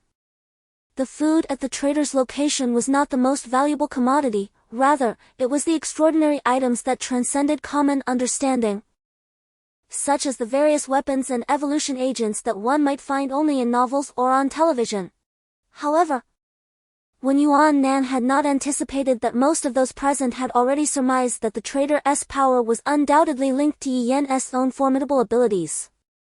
Yi Yan feigned innocence, saying, I hadn't finished speaking when you all jumped to conclusions. Is it my fault? As everyone pondered, it became evident that Yi Yan had indeed left his words unfinished. Their own impatience had been ignited by merely hearing the mention of food. And the two individuals closest to the traitor had further stirred the chaos. The man who had initially questioned Yi Yan spoke up, irritation evident in his tone, then please continue. Yi Yan cast a deep gaze at the man before shifting his focus to the traitor by the window, calmly remarking, Is this how one ought to beseech for assistance? The man's expression shifted abruptly. Others present wore dissatisfied faces, clearly eager to glean any information regarding the traitor and food. While some appeared to relish the unfolding drama, the man's demeanor turned awkward. Yet he was acutely aware that only Yi Yan and his companion were privy to the traitor's secrets.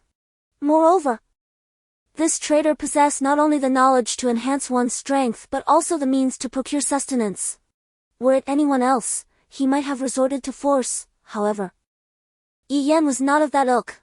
Having witnessed Yi Yan's prowess in dispatching zombies, he was acutely aware of the futility in challenging him directly, let alone attempting to resolve matters through brute strength. Thus, the man forced a smile that barely met the standards of adequacy. Well, my inquiry is not solely for my own benefit, everyone is curious too. Could you perhaps share some insight? When Yuan Nan observed the man, thinking to himself that he was at least somewhat perceptive, daring to show disrespect to Yi Yan moments prior. Noticing that the man was not overtly antagonistic, Yi Yan continued. However, wishing to engage in a transaction with the traitor does not guarantee that you will be able to do so. Since it is called a transaction, you must also be prepared to offer something in return. Everyone was intently listening to Yi Yan, their muscles and nerves taut with anticipation. This was a method of trading with the traitors. Once they understood it, they could secure sustenance, and perhaps even gain formidable power. Moreover, Yi Yan had previously stated that the items possessed by the traitors were limited. This implied that once Yi Yan elucidated everything, the individuals present would become adversaries. All were secretly gathering their strength, waiting for the moment they could grasp the rules clearly. The object of their quest was the magic crystal atop the heads of the zombies. A collective gasp reverberated through the crowd. The magic crystal, the crystalline substance adorning the zombies' heads, was indeed called the magic crystal. Yi Yan and his companion had been excavating these very crystals after slaying the zombies. Upon Yi Yan's declaration, the expressions of everyone present shifted dramatically. A stark transformation occurred.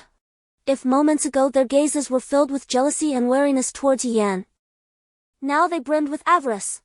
Previously, they acknowledged Yi Yan's prowess and refrained from confronting him lightly. Had a mere ordinary person, devoid of any threat, disclosed the secrets of the traitors, would they have approached him with such trepidation? They would likely have resorted to intimidation instead. Yet no. Engaging in trade with the traitors required the magic crystal from the zombies' heads, and none among them possessed a single crystal. Meanwhile, Yi Yan had been slaying zombies and diligently excavating magic crystals since he entered the library. Initially filled with trepidation due to Yi Yan's formidable prowess, they have now cast aside their fears, consumed by the allure of sustenance and the potential for newfound strength. Their avarice is unmistakable, betraying itself in their eyes. It was only after Yi Yan's words that they suddenly noticed the parcel clutched by Wen Yuan Nan, standing at a slight angle behind him. It contained a coat, the provenance of which was unknown, tarnished with the blood of zombies and reeking with an unpleasant odor. However, the manner in which it had been fashioned into a bundle suggested it concealed within a trove of magic crystals, meticulously gathered by the duo throughout their journey. When Yuan Nan, taken aback by this revelation, glanced apprehensively at Yi Yan. Yet, Yi Yan remained unfazed, exuding an air of nonchalance, as if everything unfolded according to his design, undeterred by the throng of adversaries before him. Observing Yi Yan's demeanor, Wen Yuan Nan felt a measure of reassurance. After all, their brief acquaintance had acquainted her with his capabilities. As long as Yi Yan was present, solutions were assured. Whether she found herself thrust into a horde of zombies or confronted by those seeking to seize her magic crystals, Yi Yan had always risen to the occasion. Moreover, it dawned upon Wen Yuan Nan that Yi Yan had ascended to the rank of a one-star evolver. Despite the multitude before them, they were merely ordinary individuals. Though she had never utilized an evolution agent herself and was not an evolver, her time spent alongside Yi Yan had illuminated the stark differences between a one-star evolver and a regular person, distinct entities altogether. Yi Yan single-handedly dealt with 30 zombies without difficulty, let alone 30 ordinary individuals. The man before Yi Yan, who spoke on behalf of the crowd, was now consumed by greed. He had forgotten that only moments ago he had recalled Yi Yan's formidable deeds, feeling a sense of trepidation towards him. Now, all he desired was to seize the magic crystals from Yi Yan and the woman by his side, hoping to exchange them for sustenance at the trader's place. Yet, whether it was due to the lingering fear from witnessing the trader's swift execution of the man earlier or a misguided belief that Yi Yan was oblivious to their avarice, he ultimately restrained his impatience and asked, "Why did the trader eliminate that man? How can we avoid being attacked by him?" Yi Yan smiled, seemingly oblivious to the greed reflected in their eyes, unaware of their thoughts and intentions, and replied, "That is because the man lacked sufficient magic crystals. Thus, he did not trigger a transaction upon approaching the trader. Should one forcibly engage with the trader, attempting to alter his state, he would act without hesitation, and anyone would be instantly slain by him." The crowd's final reservations dissipated. In the face of power, in the face of sustenance, in the face of survival, they chose to forget the shock and fear Yi Yan had instilled in them earlier. They craved magic crystals. They yearned to barter with the trader. Such is the apocalypse. They thought only of themselves. They strove to survive, to grow stronger. Even aware of the disparity in strength, they were determined to fight. Otherwise, trapped within the confines of the library without sustenance, they would inevitably meet their demise. It would be far better to take a gamble now. Who knows what fortune might await them? The crowd exchanged glances filled with fierce determination. Suddenly, 3 men surged from behind, charging directly at Wen Yuan Nan, their target her coat, concealing the precious magic crystal within. As the others sensed the impending chaos, they seized the opportunity and rushed forward in a tidal wave towards Yi Yan and Wen Yuan Nan. The modest art room descended into utter pandemonium, the air filled with a cacophony of roars and cries. At the instant the 3 men broke through, a profound smile appeared on Yi Yan's face, accompanied by chilling words that reached the ears of those at the forefront. "Indeed, humans are the most avaricious of creatures, so greedy that they can even forget their own fears." Chapter 27. The Enigmatic Gemstone. The first few individuals, upon hearing Yi Yan's words, found themselves momentarily paralyzed. A palpable aura of menace enveloped their beings, and in that moment, they comprehended the stark disparity between Yi Yan and themselves. They would never have the chance to fully grasp the nature of this difference. This exemplifies the distinction between a first-star evolver and an ordinary person. What was initially intended as a baseball bat for shattering zombie skulls suddenly struck a human head with such force that it obliterated it. For they witnessed the horrifying spectacle of Yi Yan smashing a man's head, a stark reminder that his strength far surpassed that of any normal human. They instinctively began to retreat, fear evident in their eyes. However, it was already too late. Undeterred by the multitude before him, Yi Yan advanced, his baseball bat either shattering skulls or striking vital points with deadly accuracy. The scene instantly devolved into a bloody spectacle. The force of an ordinary person wielding a baseball bat with all their might against another's vulnerable spot would be enough to inflict severe damage, let alone when that bat was wielded by Yi Yan, an evolved one-star combatant. The heavy baseball bat, combined with Yi Yan's formidable strength as a one-star evolutionist, proved lethal upon impact with vital areas, instantly claiming lives. In a fleeting moment, before the others could even surge forward, Yi Yan brought the struggle to an abrupt halt. The scene before them was simply too visually jarring. Fear compelled them to cease their advance. They knew that to proceed would mean certain death. Yet, They were unaware that even in their repentance and cessation, death still awaited them. Yi Yan's merciless demeanor and his decisive, clean movements made them acutely aware of the insurmountable disparity in strength between him and them.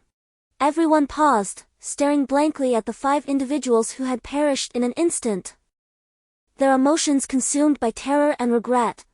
This being before them, could he truly be human? How could a mere mortal remain unperturbed in the face of an attack from 30 individuals? How could he, in such circumstances, instantaneously slay 5 people?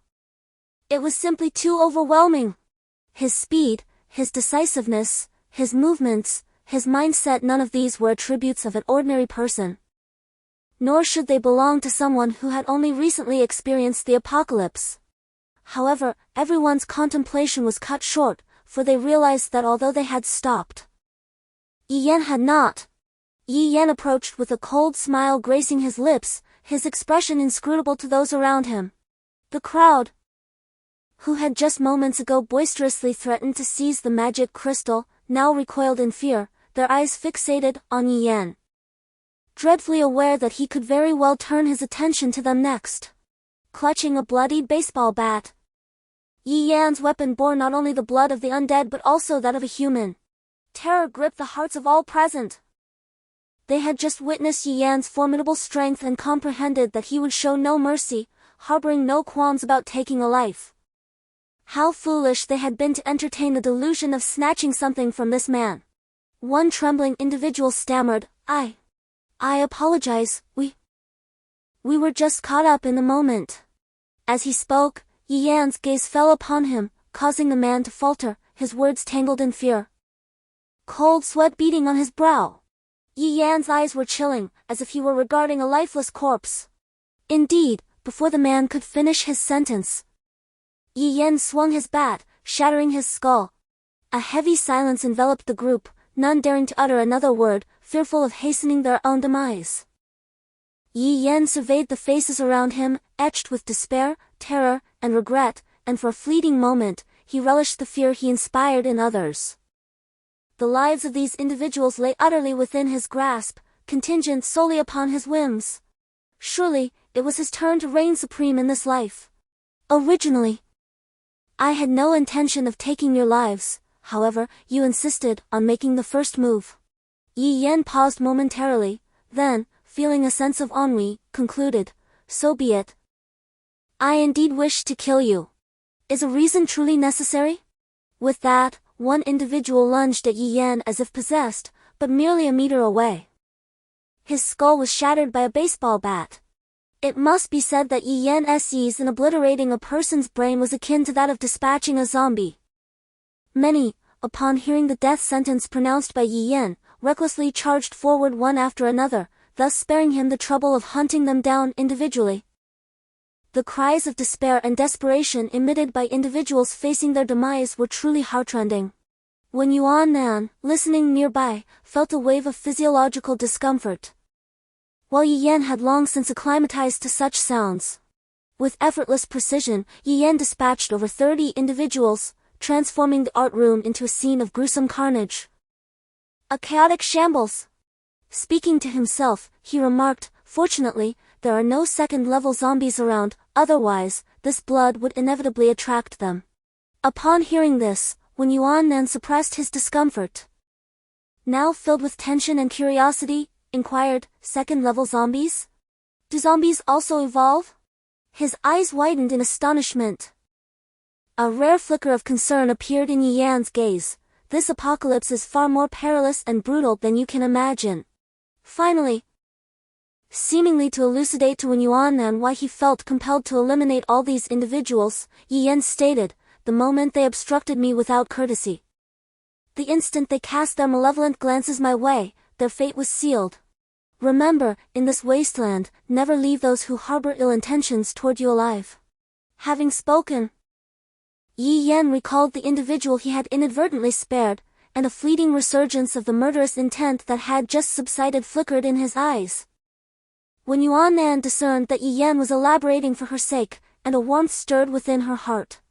Despite being a ruthless and cold-blooded individual who wouldn't hesitate to kill, Yi Yan would still explain such a trivial matter to her. Presently, having spent the better part of the day adapting to the post-apocalyptic world, when Yuan Nan had fully embraced its harsh realities, had she possessed the power, she too would have eradicated all those individuals who posed a threat to her. Such was the nature of this world, where human life was rendered cheap, especially the lives of those who threatened you. At this juncture, only Yi Yan, Wen Yuan Nan, and the traitor remained in the gallery. When Yuan Nan eagerly approached the trader, anticipating that Yi Yan would soon usher her into the trading session. Even though she had only amassed 10 magic crystals, she was eager to witness the trading session and observe the items available within. As she approached the trader, before she could utter a word, she perceived a flash of light surrounding her, almost blinding her. Subsequently, once her eyes had adjusted, she was astonished to find herself seemingly within an alternate dimension, encircled by translucent walls of light, through which glimpses of the outside world could be discerned. However, what rendered her speechless was the colossal screen directly in front of her. Upon the screen were displayed a myriad of items, each accompanied by clear indications of its name, function, and the required number of magic crystals. This was the trading session. After when Yuan Nan had sufficiently marveled at the sight and regained her composure, she turned to Yi Yan with gratitude shining in her eyes, expressing her thanks. Yi Yan responded with a smile, urging her to make haste, as the trading session was limited to a mere 10 minutes. In the lower right corner of the luminous screen, the total number of magic crystals possessed by the two individuals is displayed, 214. When Yuan Nan, upon noticing that only one single star evolution agent remains, feels a pang of anxiety. Yi Yan had mentioned that the items available from a trader are limited, with only one bottle of the single star evolution agent left. It remains uncertain when they might next encounter a trader. If someone were to uncover the trader's secret and come here to exchange for the evolution agent, it would be a long wait for her to become an evolver. Although she currently possesses merely 10 magic crystals, the price of a single star evolution agent is 100 magic crystals. Wait, something seems amiss. She distinctly recalls that after slaying a zombie, Yi Yan had told her she was still short by 59 magic crystals.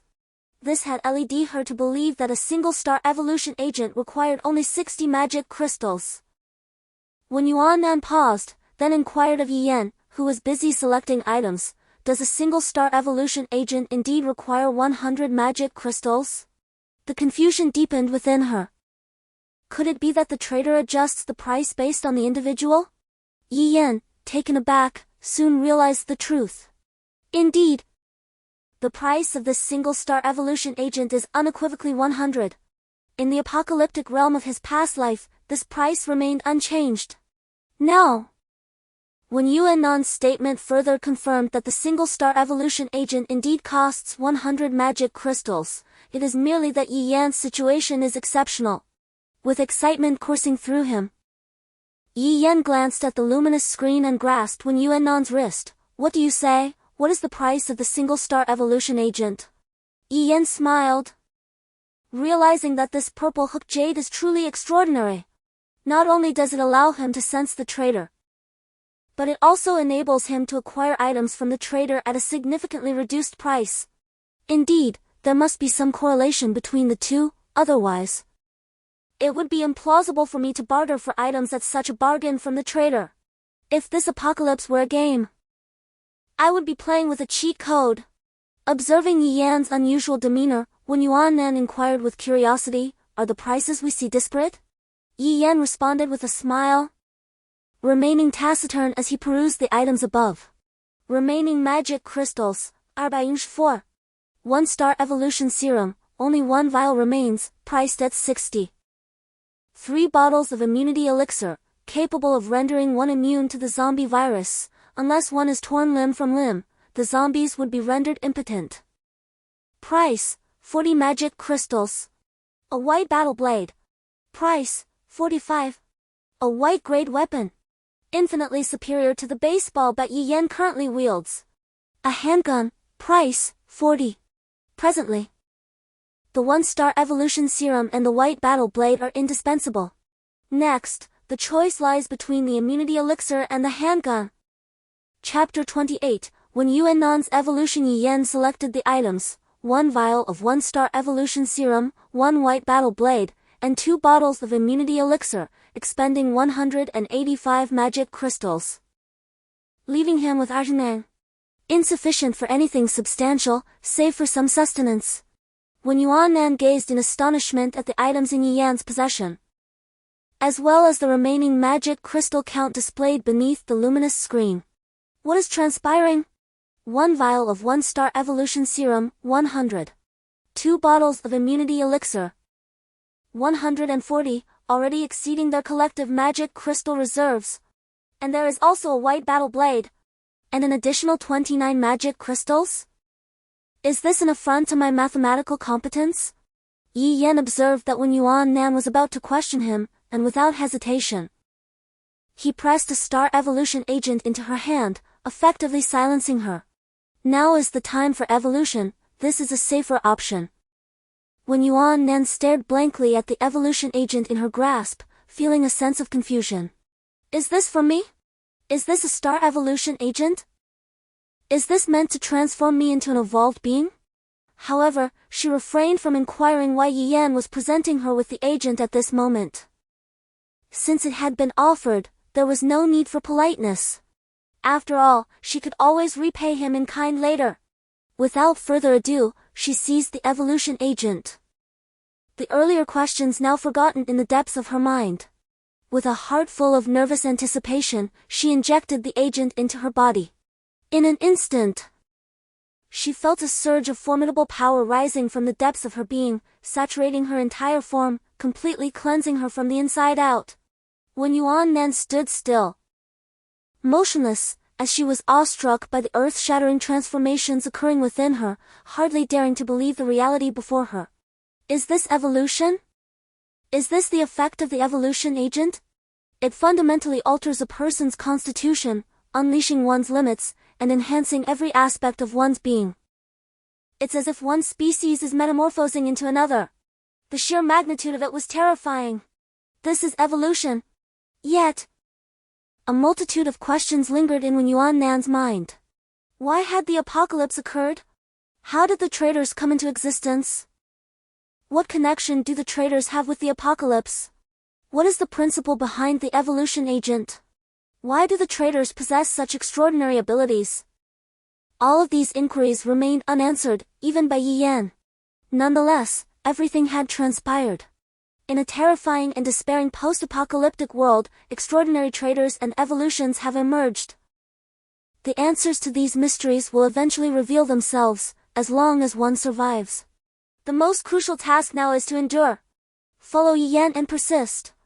After her evolution, when Yuan Nan possessed strength that set her apart from ordinary individuals, distinguishing her from the countless others still fleeing, she finally glimpsed a glimmer of hope. She had also become an evolver, and when confronted by zombies, she was no longer the person she once was. Regardless of the truth behind the apocalypse or the reasons that incited such cruelty, her sole focus now was survival, and in turn, repaying the man who gave her hope. While when Yuan Nan was lost in thought, Yi Yan had already guided her out of the transaction time. Observing the still shocked when Yuan Nan, he couldn't help but chuckle before gently nudging her. Hey, daydreaming in this apocalypse could cost you your life. When Yuan Nan, listening to Yi Yan's ramblings, chose not to interrupt. Once he finished, she inquired, what shall we do next? The zombies in the library have been almost completely eradicated. Yi Yan glanced at Yuan Nan and replied, since the zombies in the library have been cleared, why not stay here? It is quite safe now that there are none left.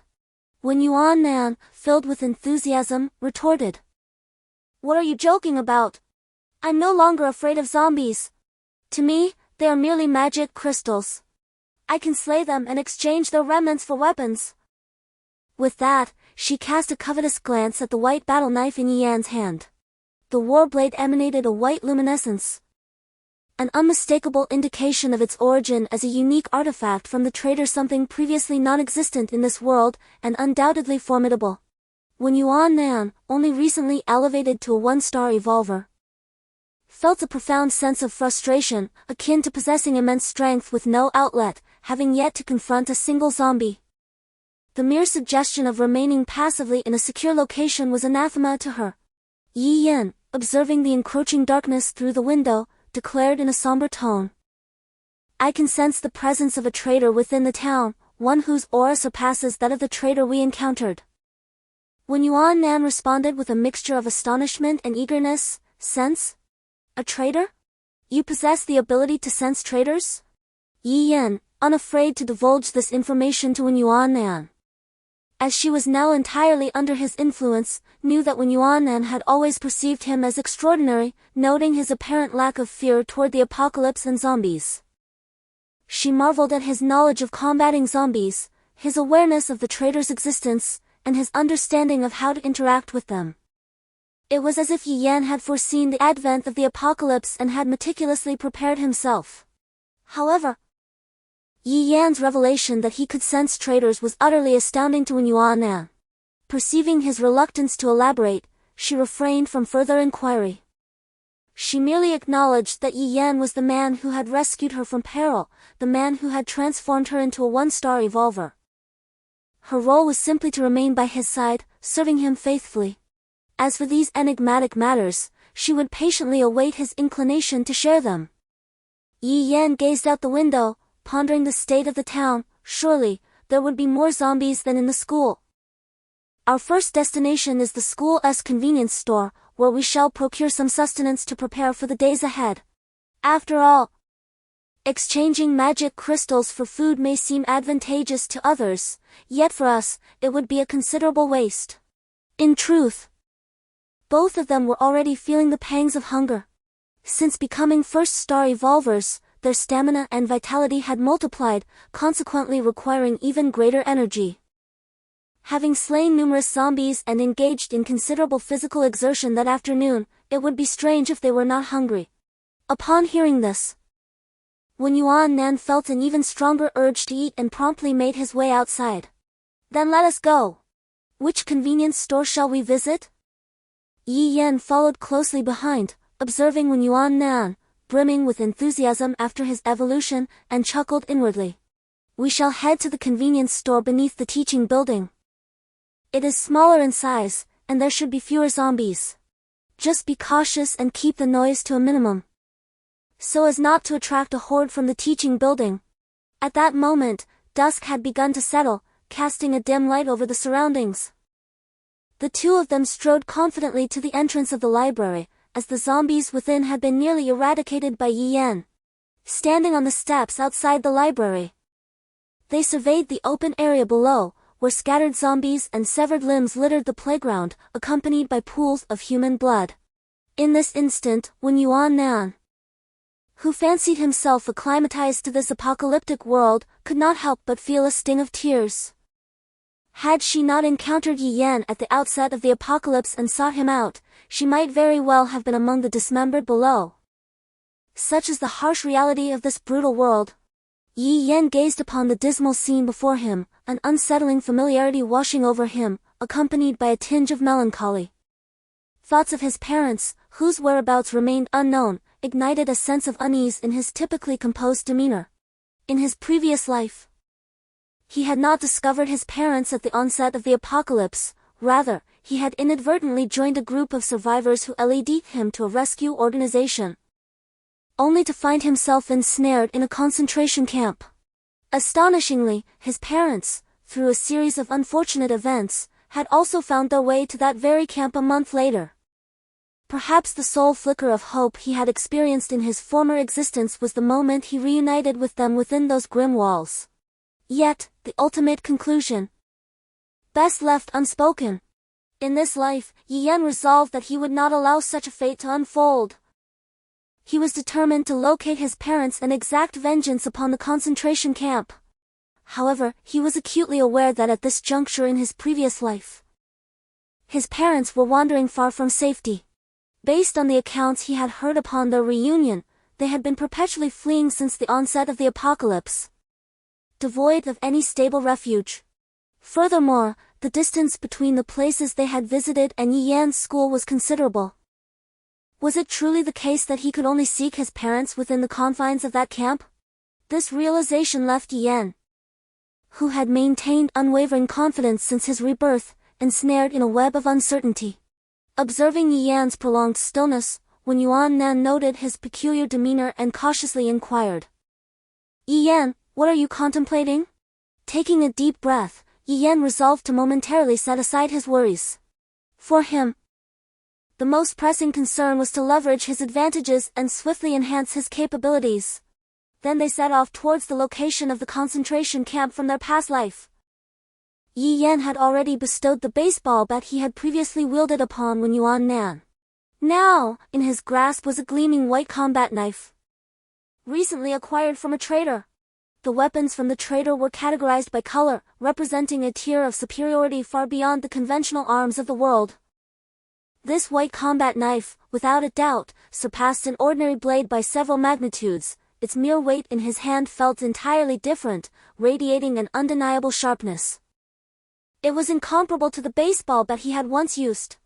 When Yuan Nan displayed no signs of retreat, she was eager to engage in combat and test the extent of her newfound strength as an evolved being.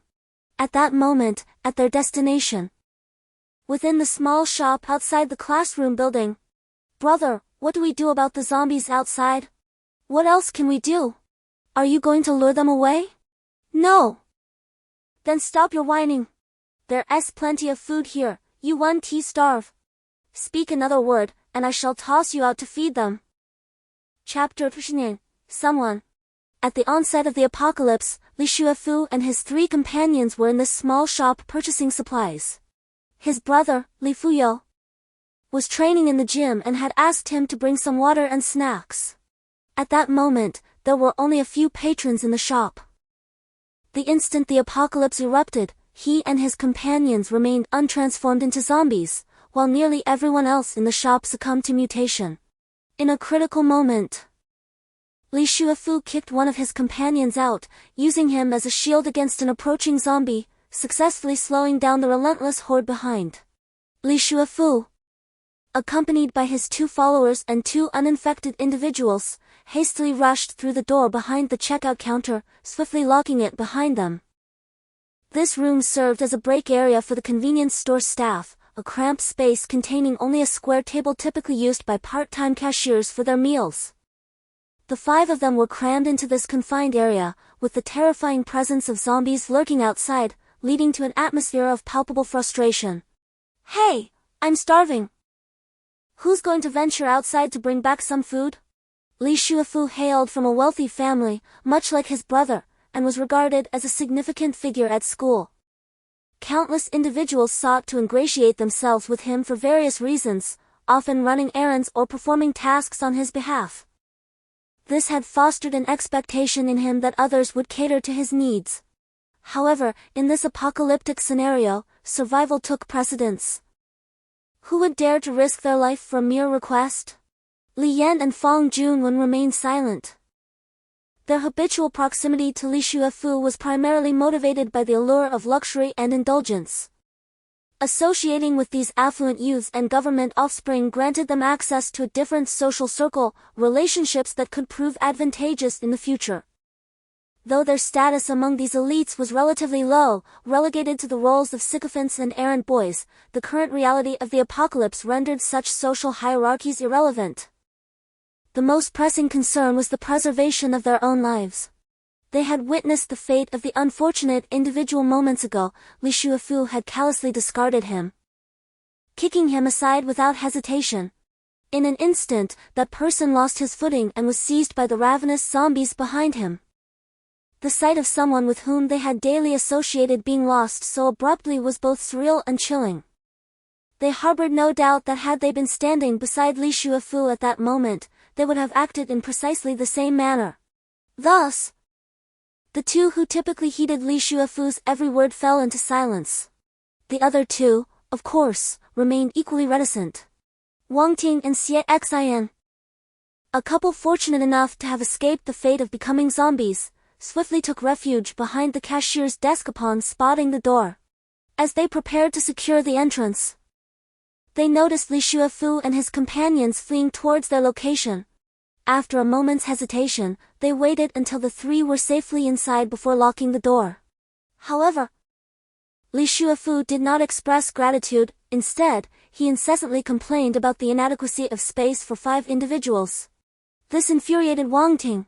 Through the trio's discourse, she discerned that this obnoxious individual was indeed Li Shuafu, known for his arrogant demeanor at school, prompting her to refrain from further comment.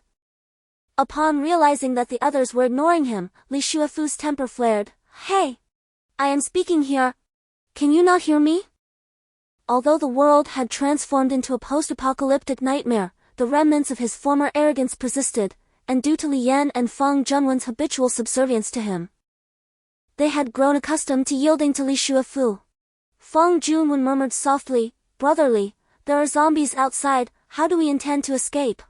Li Shuafu, in a brazen and domineering tone, retorted, "If I tell you to go out, you must go. Do you understand? I don't care how you manage it." Had they not been confined within the dimly lit room, the others would undoubtedly have witnessed the ugly arrogance etched upon Li Shuafu's face. At that moment, Feng Zhenwen could contain himself no longer and erupted in frustration. In times of peace, Li Shuafu would have smiled submissively even in front of 100 people. But now? Now, we find ourselves in an apocalyptic world. The future is shrouded in uncertainty, no one can predict the trajectory of our existence. Outside lurk flesh-eating zombies, threatening to claim lives at any moment. What value does money hold now? What worth do official titles from peaceful times possess? In the past, he feared Li Shuafu. But society has now crumbled. The very system has disintegrated. Money has become worthless. Who cares what your past identity was? As soon as he entered, Li Shuafu relentlessly nagged him, and accustomed to it, he could only listen. Now, he dares to demand that I venture out, risking my life to fetch him food? How absurd!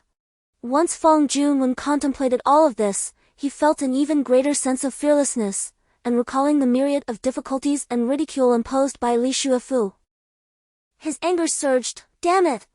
Do you still think of yourself as a young master? We are in an apocalypse. The money you possess is nothing but worthless paper. And you still dare to bark orders at me? How infuriating! While Feng Zhenwen unleashed his tirade, Li Shuafu stood in stunned silence. He could hardly fathom that one day he would be subjected to such scorn from his subordinate.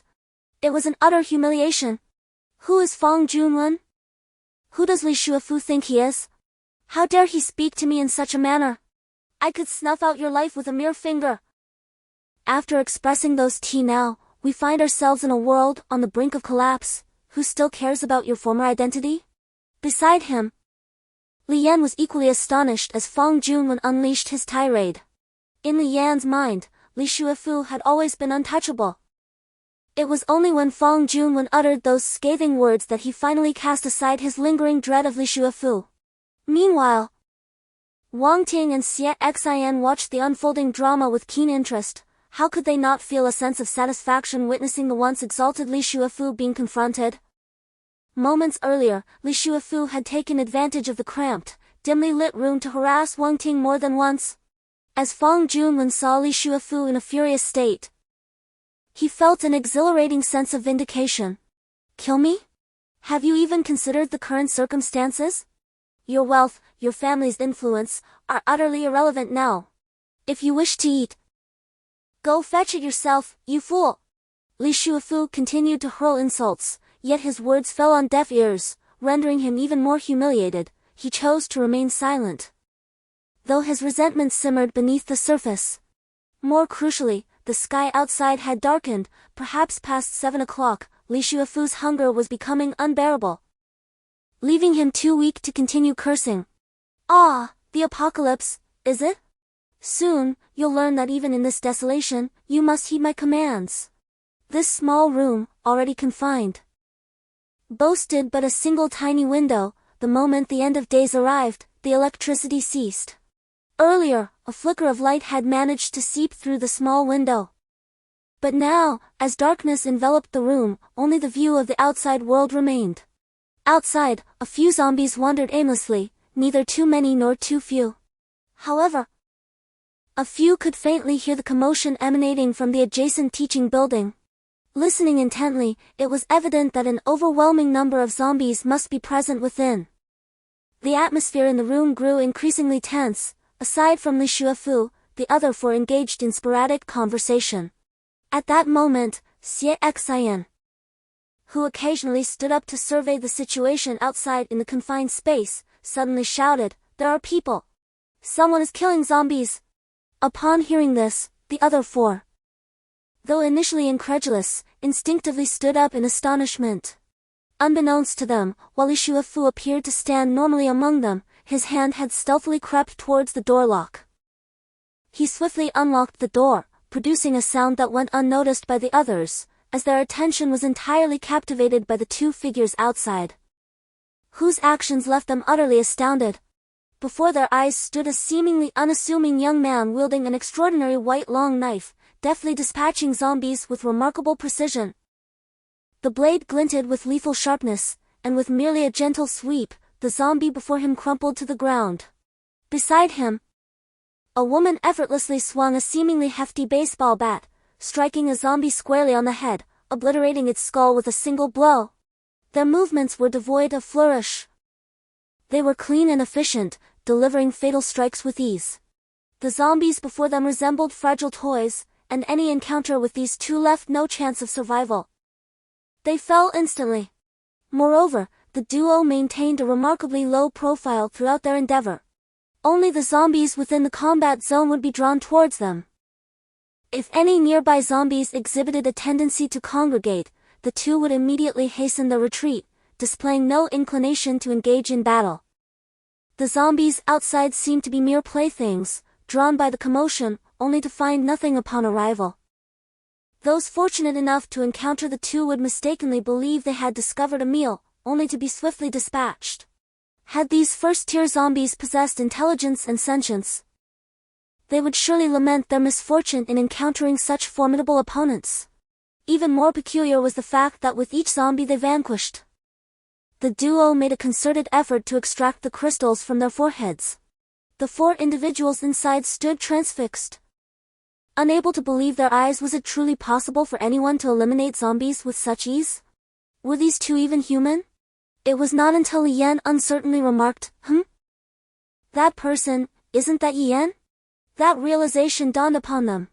For Li Yan and Fang Junwen, Yi Yan was a figure they knew well, as he was frequently targeted by their former leader, Li Shuefu's brother, Li Fuyou, with whom they had often been entangled. Suddenly, Li Shuefu slammed shut a door that had opened unbeknownst to them, a sinister smile spreading across his face as he declared, "Heh, I understand now. With the apocalypse upon us, money no longer matters, nor does status. What truly matters? Of course, it is the strength of one's fist. The one who is ruthless shall reign supreme, wouldn't you agree?" The others gazed at Li Shuefu in shock and terror, realizing that he had just flung Fang Junwen outside while everyone's attention was diverted by the two outside. Outside, several zombies heard the screams and the sound of the door slamming shut, instantly honing in on Junwen, tearing him apart with brutal ferocity. Meanwhile, Yi Yan and Wen Yuan Nan, who were approaching the entrance of the convenience store, were startled by the sudden echoes of the door and the cries that pierced the previously tranquil atmosphere. Wen Yuan Nan intently remarked, "Someone is in there." Chapter 30, the convenience store. Standing at the entrance, Yi Yan and Wen Yuan Nan beheld 5 or 6 zombies fiercely vying for sustenance. The unfortunate victim, now reduced to half a body, seemed to cling to life, their fingers twitching in a grotesque semblance of animation. Wen Yuan Nan had just undergone her first battle as an evolved being, and the experience was exhilarating. She fully grasped the chasm that lay between the evolved and the ordinary. Having dispatched numerous zombies, she had grown desensitized to the gruesome scene before her. Empowered by the formidable strength that came with evolution, her resolve to repay Yi Yan intensified. Without his guidance, she would not have ascended to her current state so swiftly, and her survival would have been precarious at best. Her desire to grow stronger had become all the more urgent. Just moments ago, She had watched Yi Yan wielding the white combat knife he had exchanged for at the traders, effortlessly dispatching zombies as though slicing through vegetables. Naturally, she yearned for such a weapon, and the sole path to obtaining one lay in following Yi Yan and vanquishing more of the undead. As they traversed the path, they discreetly eliminated over 60 zombies, though at times they were forced to retreat without collecting the magic crystals, as the undead began to swarm. Now that when Yuan Nan had ascended to a combatant, wielding a weapon, it was impractical for her to gather clothing to store the magic crystals. The only thing that could be managed was to tie it around their waists, while they needed to be cautious not to let their garments fall during the battle. For they were laden with magic crystals. After this harrowing journey of slaying zombies, the two of them had amassed nearly 100 magic crystals between them. As they approached the convenience store, they instinctively circled it once, ensuring that all the wandering zombies in the vicinity were eradicated before finally standing at the entrance, where they beheld a scene from earlier. When Yuan Nan cast a significant glance at Yi Yan, who remained unperturbed, his expression neutral. Thus, they entered swiftly and decisively dispatched the 6 zombies that were feasting on a corpse. These 6 were the only zombies remaining within the convenience store. The majority had already wandered outside, perhaps among those they had just slain were some that had emerged from the store itself. Meanwhile, in the lounge of the convenience store, which was merely a door away from Yi Yan and his companion, 3 individuals who had initially intended to scold Li Shuifu fell silent upon hearing the commotion outside. Li Shuifu, who had been about to voice his thoughts, was also rendered speechless by the sounds of slaughter emanating from outside. Slaughter? Was this not an act beyond the capabilities of zombies?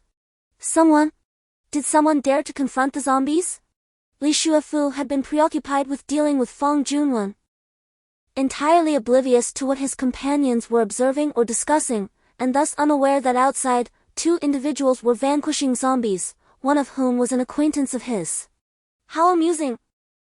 To risk their lives hunting zombies for the sake of food? Although the bravery of those outside was commendable, they must surely be fools.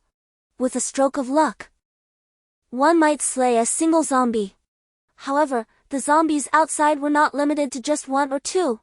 When he had pushed Feng Junwen through the door moments ago, he had caught a glimpse and noticed 4 or 5. How dare one seek death by confronting zombies? Are they driven mad by hunger? Foolishness.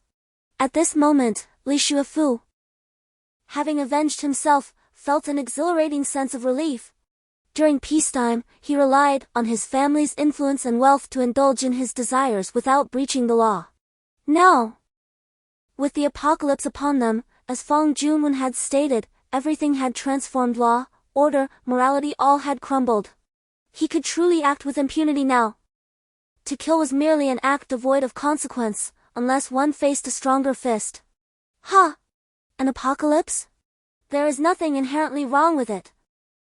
As long as he maintained his decisiveness and ruthlessness, he could thrive even in this desolation. The other 3 were momentarily bewildered. In such a brief span, they had encountered overwhelming shocks. Firstly, witnessing Yi Yan and Wen Yuannan effortlessly dispatching zombies so soon after the world had ended seemed impossible.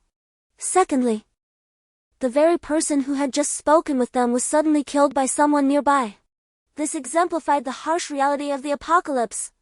Both instances underscored the stark truth that, in this new world, survival hinged on either formidable strength or ruthless cunning.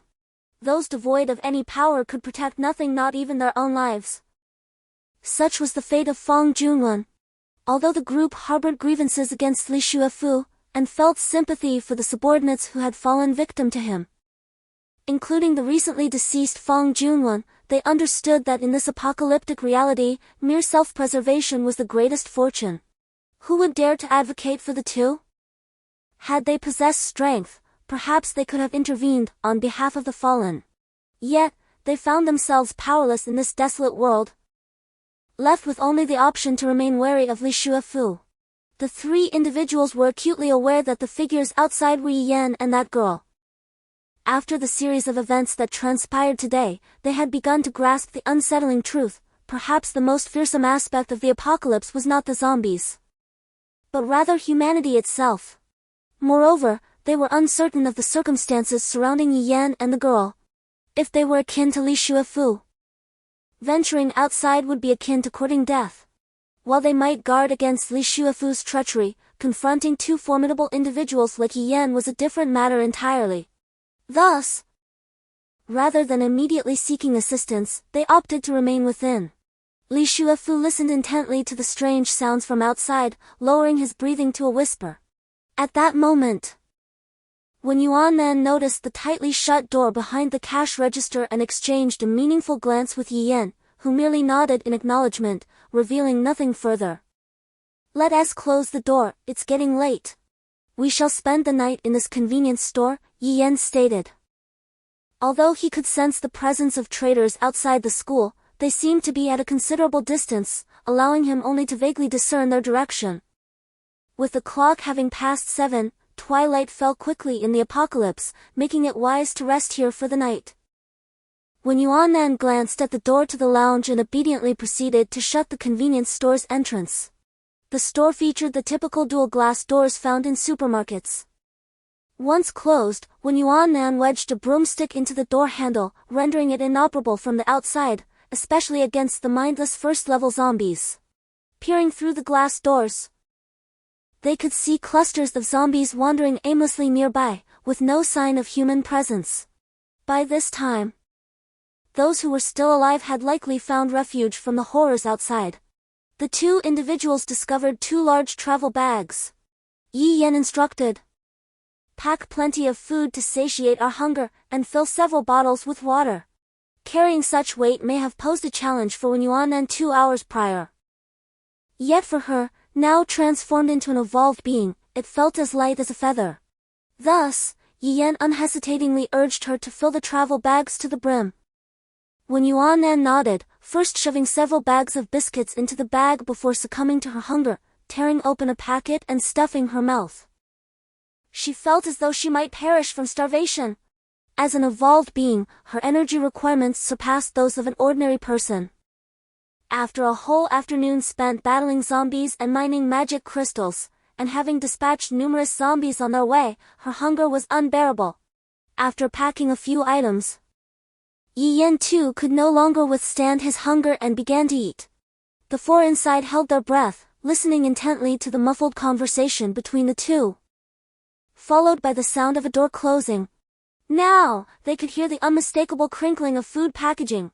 Xie Xian, upon hearing the commotion outside, swallowed hard. It must be those two who have dealt with the zombies outside. Li Shuefu, astonished, could hardly believe his ears. Moments earlier, he had wondered who would be audacious enough to slay zombies for food. Now, the outside had fallen into a profound silence. Devoid of the dragging footsteps of zombies that had tormented him all afternoon, replaced instead by the sounds of humans ravenously devouring food, the tearing of packaging. At that moment, with his hunger reaching a critical point, Li Shuefu thought of nothing else and immediately pushed the door open. Seated gracefully on the ground, Yi Yan and his companion devoured their food with fervor, fully aware of the presence of others inside. The emergence of newcomers elicited no surprise from them. Their hunger was paramount. After a day spent exterminating zombies, they were fatigued and now indulged in their meal without a hint of restraint. Upon encountering Yi Yan, Li Shuefu was momentarily taken aback, yet he uttered not a word. Instead, he rushed to the nearest shelf, unscrewed a bottle of mineral water, and drank voraciously. He then tore into a packet of ham sausages, consuming them at an astonishing pace. The 3 who followed, initially inclined to speak, were swiftly distracted by the sight of food and water, and soon found themselves eating with equal fervor. Once Yi Yan and Wen Yuanan had satisfied their appetites, the group continued to eat as if they were still famished, not pausing for a moment. Sharing a glance, the 2 silently resumed stuffing their bags with provisions. When Yuanan had initially thought that since they had cleared the area of zombies, the supplies rightfully belonged to them, and that the others should at least wait for their consent to partake. However, observing Yi Yan's indifference, she chose to suppress her thoughts. After an afternoon of harrowing experiences, she had come to understand the brutality of the apocalypse and the unsettling nature of humanity. In that moment, her sole concern was the safety and well-being of herself and Yi Yan. Whether they had enough to eat was all that mattered. The plight of others was far from her thoughts. Though Li Shuafu continued to eat incessantly, his mind raced just as quickly. Yi Yan? What was he doing here? Had he truly been the one battling zombies just moments ago? It was inconceivable. This weakling, who had always been bullied, would surely crumble further in such a dire world. After the apocalypse, Li Shuafu had taken the lives of 2 individuals, which filled him with a sense of invincibility. He had crossed the threshold into homicide. What was there to fear from this feeble opponent? Even if he dared to slay zombies, what of it? He had already committed murder. After satisfying his hunger, Li Shuafu leisurely opened a carton of milk, inserted a straw, and leaned against the shelves. Casting a discontented glance at Yi Yan and his companion as they stuffed items into their travel bags, he surveyed the convenience store.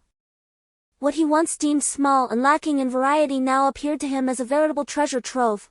The abundance of goods within could sustain him for half a year. Yet, he watched as Yi Yan and his companion audaciously appropriated what was rightfully his. If they took those provisions, what would he have to eat? Even if they could not carry much, food and water were exceedingly scarce in this new world. The items they were claiming could sustain them for several days. However, Yi Yan seemed different now. Li Shuafu refrained from his usual brash demeanor. Instead, he sipped his milk with an air of sardonic curiosity, saying, "Yi Yan, how did you make it here? Did the zombies not devour you?" Before Yi Yan could respond, when Yuan Nan interjected, her voice dripping with disdain, "Of course. The zombies couldn't touch us. Don't you see who we are?" She had long since ceased to feel sympathy for others, and the individual before her, clearly lacking insight, had approached Yi Yan with such insolence, prompting her to be equally unyielding. Now, as an evolved being, a sense of superiority surged within her, emboldening her to speak those words. Li Shuafu's irritation surged as he hurled the milk carton, still containing milk, directly at Wen Yuannan, who was crouched down packing items. The milk splashed all over her. "You filthy wretch! Who do you think you are? Do you believe I won't deal with you right now?" Chapter 31, Clean It Up. As soon as Li Shuafu finished speaking, he caught a glimpse of a shadow darting past him with blinding speed.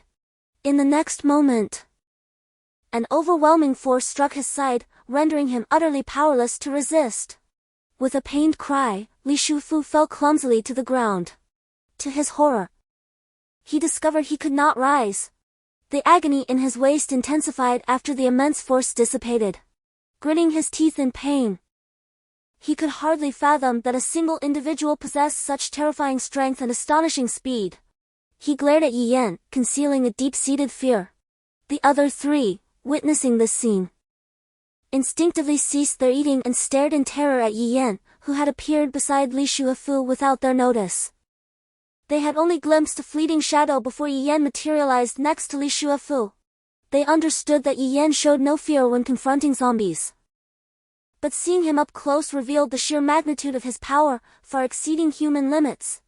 This was not merely the stuff of legends about special forces or spies.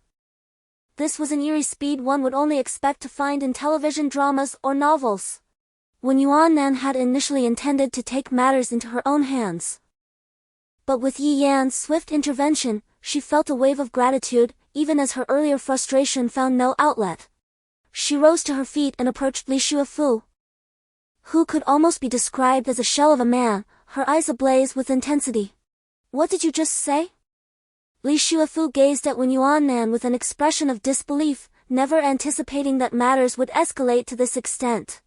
Under normal circumstances, had Yi Yan not intervened to assist this woman, he would have toyed with her at his leisure.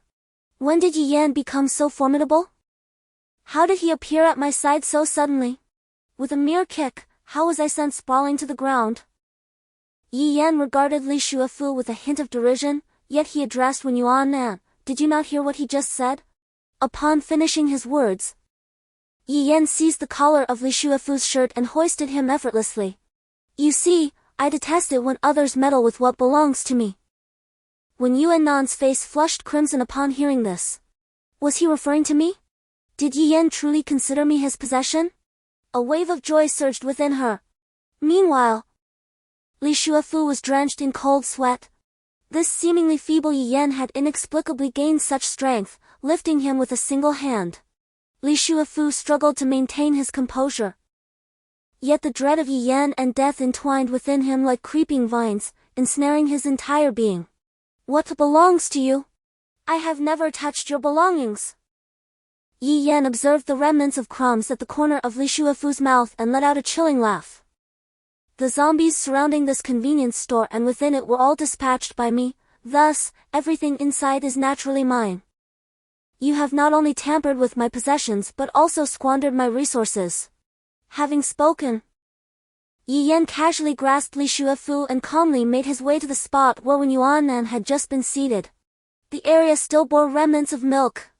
Subsequently, Yi Yan unceremoniously flung Li Shuafu onto the milk-stained ground, his expression devoid of emotion as he commanded, "Lick it." Li Shuafu was violently cast to the ground, utterly humiliated. And upon hearing Yi Yan's flat, emotionless words, the expression on his face became a vivid tapestry of disbelief and outrage. What? You want me to lick the milk off the floor? Who do you think I am? How dare you order me to do such a thing?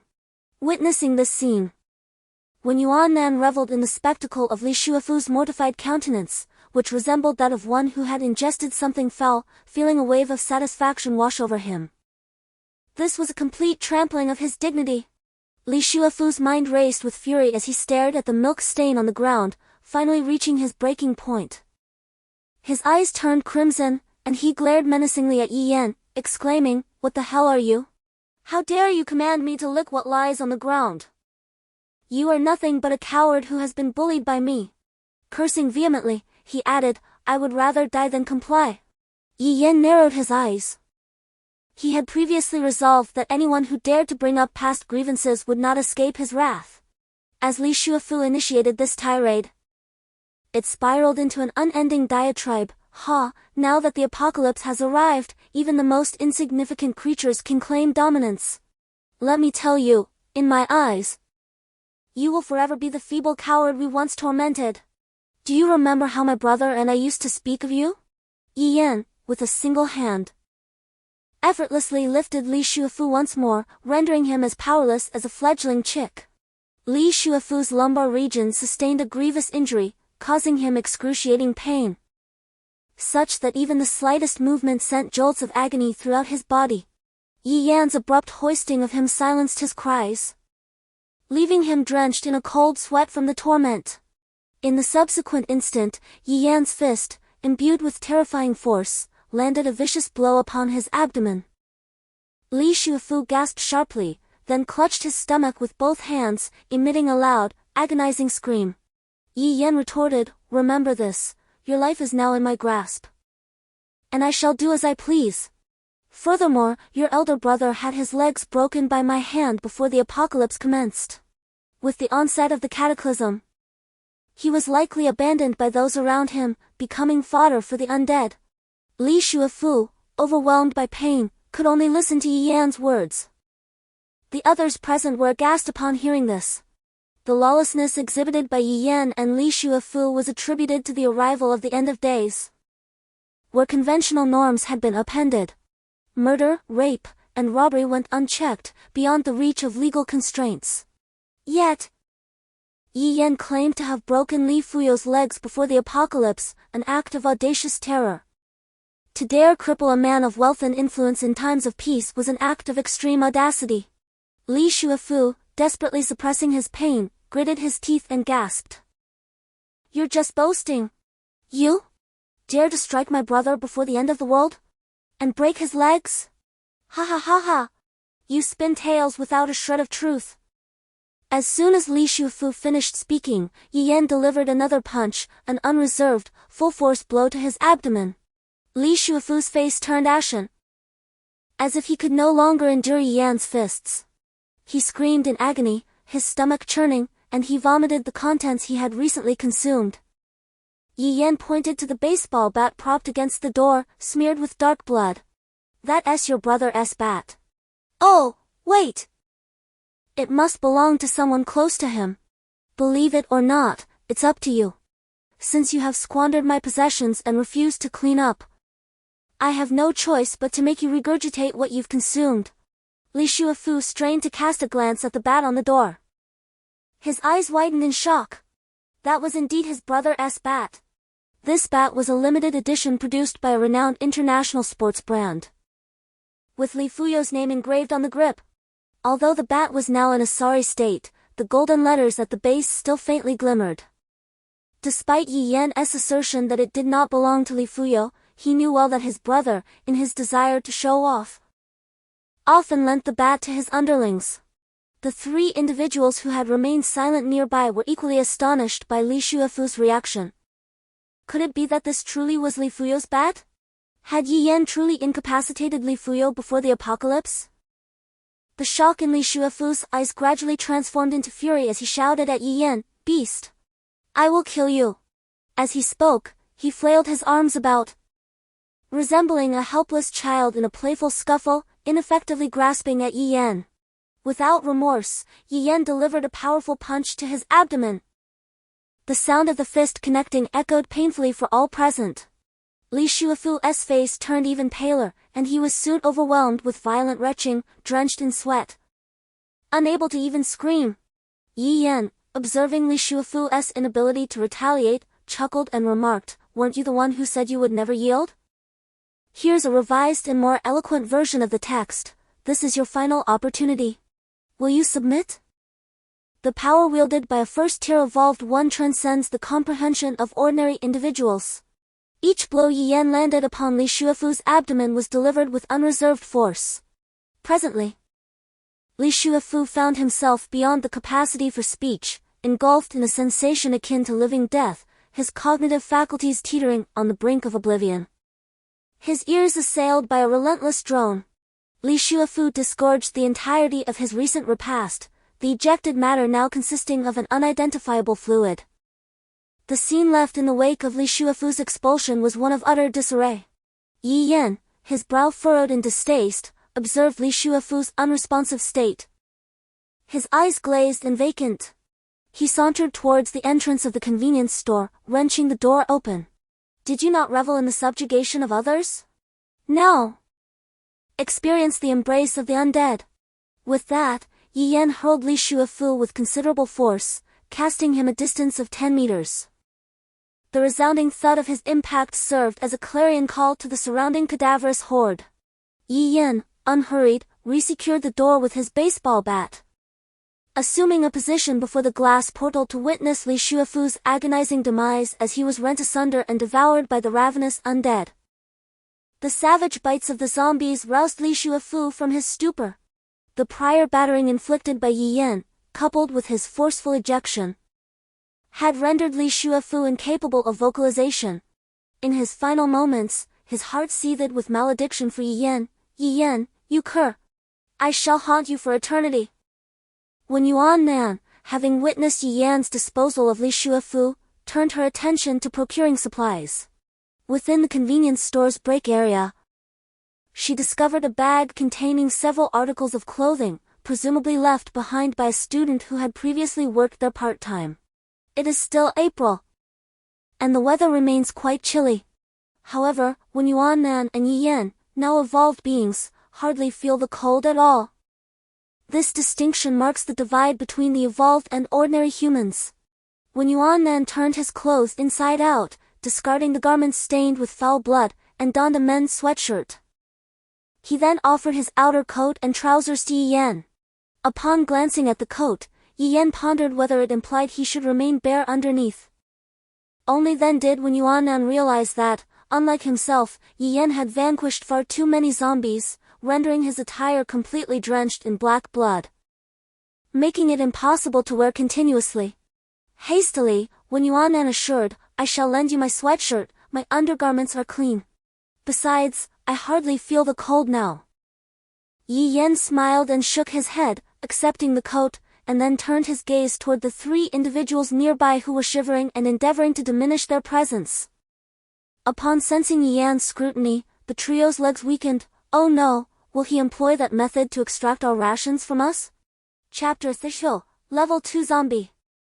The group found themselves simultaneously engulfed in shock. Why was Yi Yan so powerful? He appeared unassuming. Yet he effortlessly lifted Li Shuefu with one hand while delivering such forceful blows with the other. Moments ago, when he opened the door, it seemed as though he casually tossed Li Shuefu aside, sending him flying. Such astonishing arm strength was required for such feats. At this moment, as Yi Yan cast an assessing glance their way, the trio panicked. Had they known, they would have refrained from eating. No. Not only were they at risk of being beaten, but they could also be hurled out to feed the zombies.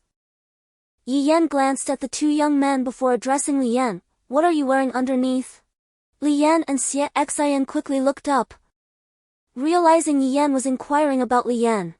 Nervously, Li Yan unzipped his jacket, revealing his attire, and stammered, just a long-sleeve shirt. After a brief inspection, Yi Yan instructed, take it off, consider it a token for the food you consumed. The three of them sighed in relief upon hearing this.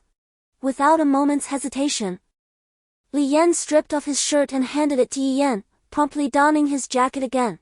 He had previously associated with the two brothers, Li Fuyo, and had been apprehensive about being recognized by Yi Yan, living in constant fear. Seeing that Yi Yan seemed oblivious to his identity and harbored no intention of inflicting harm upon him, he felt a wave of relief wash over him. After changing into fresh attire, Yi Yan felt significantly more at ease. He regarded the three men, who were now cautiously situated in the corner. This is my domain. While I may not be benevolent enough to shelter you, you may rest here temporarily. However, any consumption of food must be approved by either me or Wen Yuan. Do not cause any disturbances, or you will be cast out to feed the zombies. The three nodded vigorously and huddled against the wall. By this time, darkness had enveloped the outside world completely. Yi Yan and Wen Yuan filled their travel backpacks and chose a spot to prepare for sleep. For Yi Yan, though the day had been arduous and bustling, it held profound significance. Remarkably, shortly after the onset of the apocalypse, he encountered his benefactor from his previous life, Wen Yuan. In that past existence, it was Wen Yuan who perished for his sake. In this life, upon meeting her again, he vowed to protect her and ensure she experienced a life entirely different from her previous one. In the present moment, the scene unfolds with melodrama. As each encounter with acquaintances becomes a deliberate provocation, inevitably bringing up that particular incident. It must be noted that in his previous life, Yi Yan exhibited a rather timid and apprehensive disposition. Consequently, when the apocalypse struck, he opted for the safety of following the larger group, ultimately falling into the jaws of danger.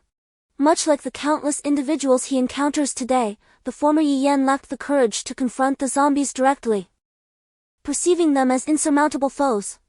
It was only upon arriving at the concentration camp, where he endured servitude and rigorous training, that he was compelled to engage in combat against zombies with the frailty of an ordinary human body. Gradually, he underwent a profound transformation. Within the confines of the camp, he witnessed atrocities far more brutal than the events of today, far more malicious in nature. Over the course of 2 years in this apocalyptic world, although he did not ascend to the status of an evolved being, his countless battles against zombies as an ordinary person honed his ferocity and combat experience, rendering him no less formidable than any of the evolved ones. The inhumane torments endured in the concentration camp, the promises that could never be fulfilled, the despair of being trampled underfoot, and the bitterness of always being deemed inferior to the evolved, all contributed to a significant shift in Yi Yan's character, particularly due to that final incident. In the small convenience store, the others were not in deep slumber. Upon hearing Yi Yan's movements, they sprang into action. Fearing an enemy or a zombie, their souls half frightened away. Wen Yuan, too, thought something was amiss and, with vigilance, scanned the surroundings. Only upon confirming that there was no immediate threat did he turn his gaze towards Yi Yan. The other three looked at Yi Yan with pitiful curiosity, eager to understand what had transpired. Outside, darkness enveloped the scene, devoid of any light. Yi Yan glared fiercely at the trio, gesturing for them to take cover. However, it was too dark for the three to see Yi Yan glaring at them. They could only sense a faint aura of menace. Yi Yan spoke. "Go hide at the back and remain silent." The three hurriedly pulled each other along, making their way to the other side of the convenience store. It was at this point that when Yuan Nan finally asked, "What's going on?" The vision of evolved beings differed significantly from that of ordinary humans. Although they could not see as clearly in the dark as during the day, their sight was still far superior. Yi Yan's eyes sparkled with excitement as he restrained his eagerness and said, "The trader from outside is heading this way." When Yuan Nan gasped softly, his emotions immediately bubbling with exhilaration. "Should we go?" he inquired. Yi Yan replied, "Not going would be foolish." Now, the two were evolved beings, a stark contrast to ordinary humanity. In this post-apocalyptic world, few had discovered the secrets of the traders, and even fewer were evolved beings. The partnership of two one-star evolved beings could easily dominate everything. They had already personally tested today that first-level zombies were exceedingly weak against first-level evolved beings. Unless swarmed by a horde of zombies or if an evolved being let their guard down, it was nearly impossible for a mindless first-level zombie to kill a one-star evolved being. Upon hearing this, when Yuan Nan wasted no time speaking, he grabbed two travel backpacks, tossing one to Yi Yan, and then retrieved the baseball bat lodged by the door. The three behind them felt a wave of tension as they witnessed when Yuan Nan opened the door, and their astonishment grew even greater upon seeing the backpacks on Yi Yan and when Yuan Nan. "What is happening? Are they leaving?" Xie Xian rushed forward, mustering his courage as he anxiously inquired, "Where are you heading at this late hour?" Yi Yan and his companion ignored him and continued on their way. Although Yi Yan was present, they dared not carelessly consume anything. His prowess instilled a sense of safety. With Yi Yan around, no matter how many zombies approached, they felt invincible, for he was their shield. However, now that Yi Yan had departed, the long night stretched before them, and the zombies would not rest. The pair hastened along their path, witnessing the chaos of zombies clashing with one another, yet they kept their voices to a whisper. The traders outside continually tempted them, but trading required magic crystals. Presently, they possessed a mere 100 magic crystals. Yi Yan remarked that the aura emanating from this trader was significantly more potent than that of the trader they encountered at the library. Perhaps there were valuable items to be found. The more magic crystals they could gather, the better, otherwise, they would be left yearning for what could have been. As they cleaved through the zombies, their conversation was sparse. Yet, Yi Yan's mind was awash with thoughts. It was evident that the traders outside the school were far more formidable than those at the library. The only notable differences seemed to be a slight increase in the number of one-star evolution agents and weapons. Why, then, did Yi Yan feel that this trader was so much stronger? Suddenly, he paused as a realization struck him. Could it beat the professions? If there were professions involved, it would certainly explain the disparity. In his previous life at the concentration camp, Yi Yan had heard that although traders were classified into tiers, significant variations existed even among those of the same rank. The most pronounced distinction between different tiers of traders lay in the level of evolution agents they possessed. Ordinary traders typically possess evolution agents, with those holding a one-star evolution agent classified as first-level traders, while those with a two-star evolution agent are deemed second-level traders, and so forth. However, even within the same tier, there exists a significant disparity among traders. This disparity hinges on the possession of a profession. A profession represents a form of extraordinary ability. To possess a profession signifies the acquisition of systematic capabilities and an arsenal of formidable skills, unlike evolution agents, which merely enhance physical attributes. A profession bestows upon individuals extraordinary powers. The power differential between an ordinary one-star evolver and a one-star evolver endowed with a profession is substantial. The latter enjoys access to a diverse range of combat techniques and unique abilities. Beyond professions, there are numerous other exceptional elements. Should a trader possess a profession alongside additional remarkable attributes, such a combination would be exceedingly rare. In this instance of rebirth, Yi Yan has come to realize the capabilities of the Purple Hook Jade, which allows him to sense other traders. Presently, he perceives that this particular trader is evidently extraordinary. Prompting a sense of anticipation, the two have made concerted efforts to silence their movements while dispatching zombies. Surrounded only by the sporadic growls of the undead and the sounds of blades striking flesh and baseball bats crushing skulls. As evolved beings, their vision has dramatically improved, enabling them to accurately strike the heads of zombies even in complete darkness. Both are tightly secured with small satchels at their waists, specifically designated for the collection of magic crystals. Each of the two individuals bore a large travel backpack, filled to the brim with supplies, including water, its weight considerable, undeniably burdensome, and undeniably voluminous. For an ordinary man, should he attempt to carry such a load, it would undoubtedly prove to be a strenuous endeavor, especially while navigating a path fraught with the perils of pursuing and dispatching zombies. Yet, for Yi Yan and Wen Yuan Nan, both of whom had evolved beyond the ordinary, the weight posed no hindrance whatsoever. They fought their way to the school gate, amassing approximately 60 magic crystals along the way. Standing at the entrance of the school, they surveyed the world beyond its confines. The number of zombies outside far exceeded those present within the school. The roads bore the scars of apparent vehicular collisions, a chaotic tableau inconceivable in times of peace. Zombies wandered the thoroughfares and river banks, their numbers double those within the school grounds. The blood stains and human bones scattered about served as grim testament to the lives lost in the town. A sense of unease crept into Yi Yan's mind. With such a plethora of zombies and the evident consumption of numerous souls, he could only ponder the fate of those who once thrived in this picturesque ancient town, now transformed into a tourist attraction. The situation in the town was evidently far worse than that within the school, leaving him to wonder just how many had survived. With little time for calm, Wen Yuan Nan collapsed onto the grassy patch beside her, instinctively stabilizing her body with the reflexes of an evolved being. As she focused her gaze, she was startled to discover the sudden presence of a bizarre figure that was not a trader. It was the first time she had seen such a serious and solemn expression on Yi Yan's face. A second-tier zombie, he declared. Chapter 33, Main Profession, Thunder Mage.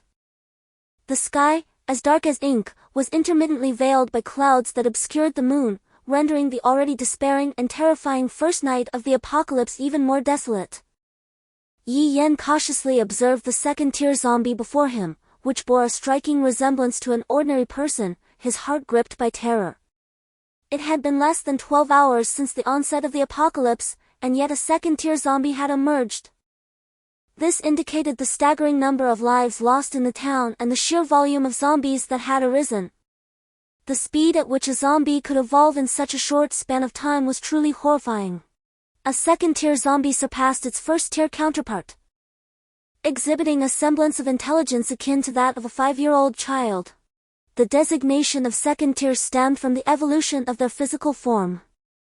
Unlike the decaying flesh of a first-tier zombie that crumbled upon touch, the body of a second-tier zombie was considerably sturdier, displaying what resembled muscular tissue. While a first-tier zombie could be easily dispatched with a baseball bat, a second-tier zombie necessitated the use of weapons produced by traders to be effectively confronted. Furthermore, some second-tier zombies exhibited exceptionally strong evolution in specific body parts or attributes. The one standing before them was precisely such a creature. It rushed towards Yi Yan with a terrifying speed. Even with Yi Yan's perspective as an evolved being, he could barely catch a glimpse of the pale yellow magic crystal atop the zombie's head flashing by in the darkness. A wave of unprecedented crisis surged within him at that moment. He suddenly unleashed the ultimate speed of a first-tier evolved being, propelling himself with his left foot to narrowly evade the incredibly swift second-tier zombie. Just moments ago, he had nearly seen the zombie's fingertips brush past his face, a mere centimeter away from blinding him. This second-tier zombie evidently exhibited enhanced speed due to super evolution. Otherwise, a typical second-tier zombie would not possess such terrifying velocity. Beside him, Wen Yuanan gasped in astonishment upon witnessing the second-tier zombie's speed. The disparity between this second-tier zombie and a first-tier zombie was staggering. She felt that even if she and Yi Yan joined forces, they would be unable to defeat this formidable foe. Meanwhile, Yi Yan, having sidestepped to safety and not intending to confront the second-tier zombie, shouted anxiously to Wen Yuanan, "Run! Head to the trader!" The two were currently by the river, just across from the school street, with the trader situated less than 50 meters ahead of them. 50 meters may not seem far, however. Under the relentless pursuit of the terrifying second-tier zombie, that distance felt insurmountable. Upon hearing this, Wen Yuanan wasted no time and sprinted away. She was positioned about 5 meters ahead of Yi Yan, clearly witnessing the horrifying approach of the zombie. Understanding just how terrifying an enemy it was that even Yi Yan was unwilling to confront directly. However, Yi Yan surpassed her in prowess. Her hesitation was merely a hindrance to him. Indeed, the sound of Yi Yan's swift footsteps echoed behind her, accompanied by another ominous noise, the approach of a level 2 zombie. When Yuanan glanced back and saw Yi Yan just 2 meters behind her, while the level 2 zombie was rapidly closing the distance between them, almost reaching Yi Yan's back. They were still 20 meters away from the trader ahead. All of this transpired in the blink of an eye. When Yuanan had previously believed that after becoming an evolved individual, her speed could rival the best. Yet, upon witnessing the terrifying speed of this level 2 zombie, she realized she was still far from adequate. She needed to grow even stronger. Seeing that the level 2 zombie was on the verge of catching up, Yi Yan drew the white battle knife produced by the trader and instructed Wen Yuanan, "You go ahead to the trader. Once I catch up, immediately enter the trading phase." With that, Yi Yan swiftly removed the bag slung at his waist and his backpack, both filled with magic crystals, tossing them to Wen Yuanan. She caught them, casting a worried glance at Yi Yan before dashing towards the trader, who was only a few meters away. Meanwhile, as the zombie's claws were about to tear through his skin from behind, Yi Yan abruptly halted, pivoted, and swung the white battle knife with tremendous force, blocking the zombie's sharp claws. With a resounding impact, it was as if sparks ignited from the clash between the battle knife and the zombie's hand. Simultaneously, due to its inherent speed, the zombie was propelled 10 meters away from the force of Yi Yan's powerful strike. Yi Yan was propelled to the feet of the trader by the recoil, astonishingly faster than Wen Yuanan by half a second. He felt a tightness in his chest and expelled something from his mouth, yet disregarded it and immediately rose to his feet. Yi Yan cursed inwardly, "Damn it! I just gave all the magic crystals on me to Wen Yuanan. If I accidentally hinder the trader in this situation, it would be certain death." The zombie, perceiving its prey so close at hand, enraged by the resistance and the distance it had been forced to cover, emitted a furious roar. With a powerful push, it surged toward Yi Yan with even greater speed. Wen Yuanan promptly initiated the transaction, intending to enter the trading time alongside Yi Yan. At that moment, the terrifyingly swift level 2 zombie closed in on the two individuals. Its claws extended forward, poised to rend the flesh from the body of its target within the next millisecond. It sensed that these two were distinctly different from the victims it had devoured before. Consuming one of them could well equate to feasting upon 10, no, 100 of those others. In the blink of an eye, the surroundings of the two transformed into a unique, translucent white of the trader's time. The level 2 zombie lunged forward but grasped at emptiness. Unaware of the cause, it roared in fury outside, drawing the attention of numerous level 1 zombies. Wen Yuanan collapsed onto the ground, feeling as though death were perilously close. Had they not in the aftermath of the cataclysm, this scent perpetually permeated the air. Suddenly, Wen Yuanan rose to her feet and pulled Yi Yan, who was standing there, toward her. Yi Yan's back was a horrifying mess of blood and gore. The clean clothes they had just found were now tattered and torn. the remaining fabric fused with his blood and flesh, a truly gruesome sight. When Yuan Nan inhaled deeply, her eyes instantly reddening. Yi Yan's face was ashen. The recoil had severely impacted his internal organs, causing him to vomit blood. Just a moment ago, the claws of the level 2 zombie had raked across his back as he entered transaction time. Had he not entered transaction time in time, his back would be far more than just bleeding incessantly. The flesh would have been completely torn away, exposing the bone. When Yuan Nan was about to speak when she heard Yi Yan make an unusual sound, a surge of alarm coursed through her. What would she do if Yi Yan collapsed? Yi Yan, are you all right? Please, rest for a moment. When Yuan Nan said, her voice trembling with tears and anxiety. However, Yi Yan interrupted her. His voice filled with an excitement that belied his pallid complexion. Class. Hearing this, when Yuan Nan turned her gaze toward the screen. At the very top of the screen, there was a cluster of purple light, with the words Main Class, Lightning Mage, emblazoned upon it. Class. Mage. Have I stumbled into a game world? When Yuan Nan stared at the price tag below the Lightning Mage class, 300. I can't afford it. What am I going to do?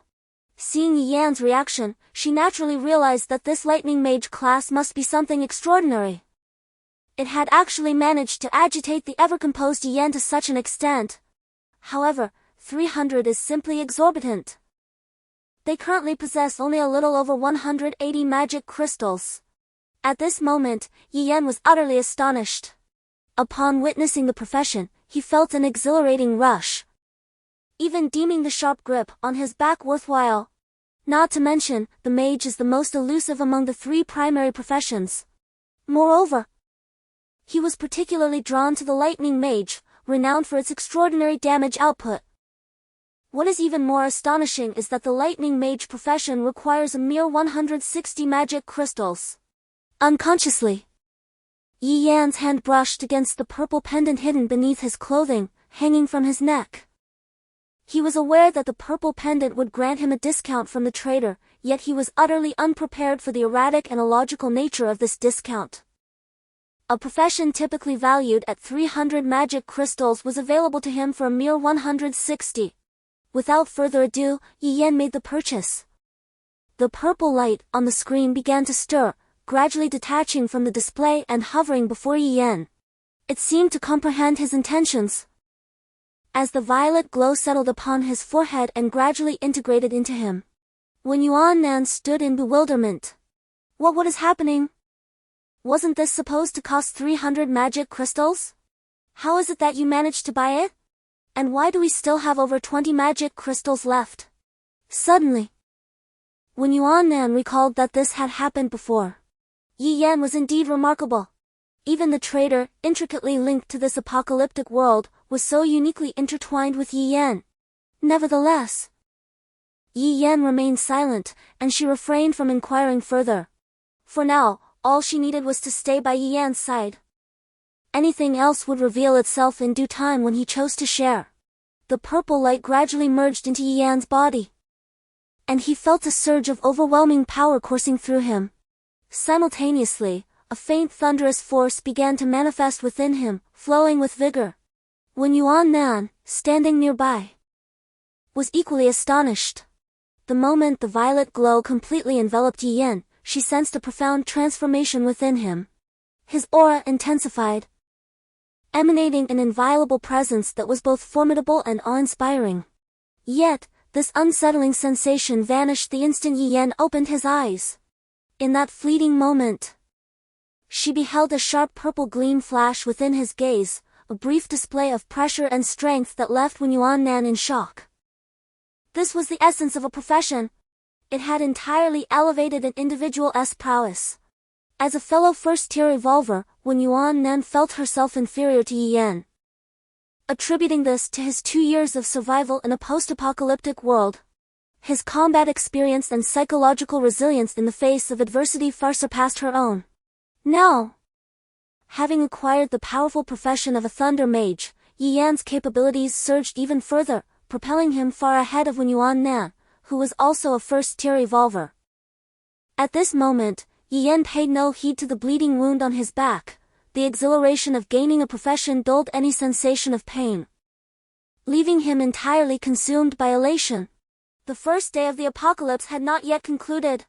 Midnight had yet to arrive, and not only had he become an evolver, but he had also embraced a profession. Chapter 34, Mental Power. At this juncture, Yi Yan had attained the initial level of a Thunder Mage and acquired his first skill, Lightning Strike. Lightning Strike is a singular attack skill that unleashes a fearsome bolt upon its target, inflicting devastating damage. Even the most resilient of evolved beings find themselves momentarily incapacitated and numb after experiencing this strike. For ordinary individuals and first-level zombies, a single hit is lethal. To acquire additional skills, one must become well-versed in their profession and master their abilities, progressing to the initial second level to unlock a second skill. The mage profession consists of 4 tiers: novice, intermediate, advanced, and transcendent. Each tier is further divided into 3 levels. Even upon reaching the pinnacle of a transcendent third-level lightning mage, one possesses only 12 skills, all identical across lightning mages. Such unique skills, priced at 2 or 3 times the cost, could easily purchase a primary profession. However, to enhance one's potency and expedite professional advancement, one must exchange for special skills at traders. Given their rarity and formidable power, many are unwilling to forego these extraordinary skills despite their steep prices. A mage's skills, if developed methodically, become widely known as the apocalypse progresses. Yet, the trader before Yi Yan lacks any special profession, offering instead 2 enticing items: a special profession of novice craftsman and a spatial crystal. In that moment, Yi Yan comprehends the immense energy emanating from this trader. Before Yi Yan's arrival, the apocalyptic world had already been in development for 2 years. The presence of these 2 items would undoubtedly provoke a tremendous uproar. A special occupation, a profession dedicated to weapon manufacturing.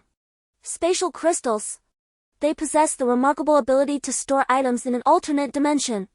The novice craftsman profession requires 300 magic crystals, while the spatial crystal demands 500. In Yi Yan's eyes, this situation was apparent, yet it was perceived differently by Wen Yuan Nan. At this moment, she also discerned the remarkable qualities of numerous evolution agents, medicines, and food items, alongside the special occupations and spatial crystals. What left her utterly astounded was the revelation that the novice craftsman profession required 500 magic crystals, while the spatial crystal astonishingly demanded 1,000 magic crystals. How exorbitantly priced! Observing Yi Yan's expression, she noted how he appeared to be salivating over these 2 items. Could it be that he intended to purchase them? Yi Yan wiped his mouth, sighed, and seemingly spoke to himself. It seems the time has come to clear out the zombies. Wen Yuan Nan mused internally. Previously, when the magic crystals were insufficient, didn't you still make a purchase? It appears these 2 items are indeed costly. Yi Yan settled down, glanced at the time, noting that the trading period would conclude in no more than 10 minutes, with 5 minutes remaining. He took the backpack from Wen Yuan Nan and began rummaging through it. Wen Yuan Nan inquired, "What are you searching for?" "To dress a wound." She pointed at the luminous screen. "Isn't there a powerful healing potion displayed there?" Yi Yan shot her a glance. "Just look at the exorbitant prices of those items. If you wish to purchase, one cannot afford to be so wasteful." Little did he know, in the next moment, Wen Yuan Nan was already poised to trade for that potion. Yi Yan, witnessing her stubbornness, quickly interjected, all right. I shall purchase it." Wen Yuan Nan recalled the peculiar pricing of these magic crystals and paused her actions. Surely, Yi Yan must be acquiring them at a lower cost, right? Indeed, in Wen Yuan Nan's eyes, the healing potion priced at 20 magic crystals was purchased by Yi Yan for merely a handful of crystals.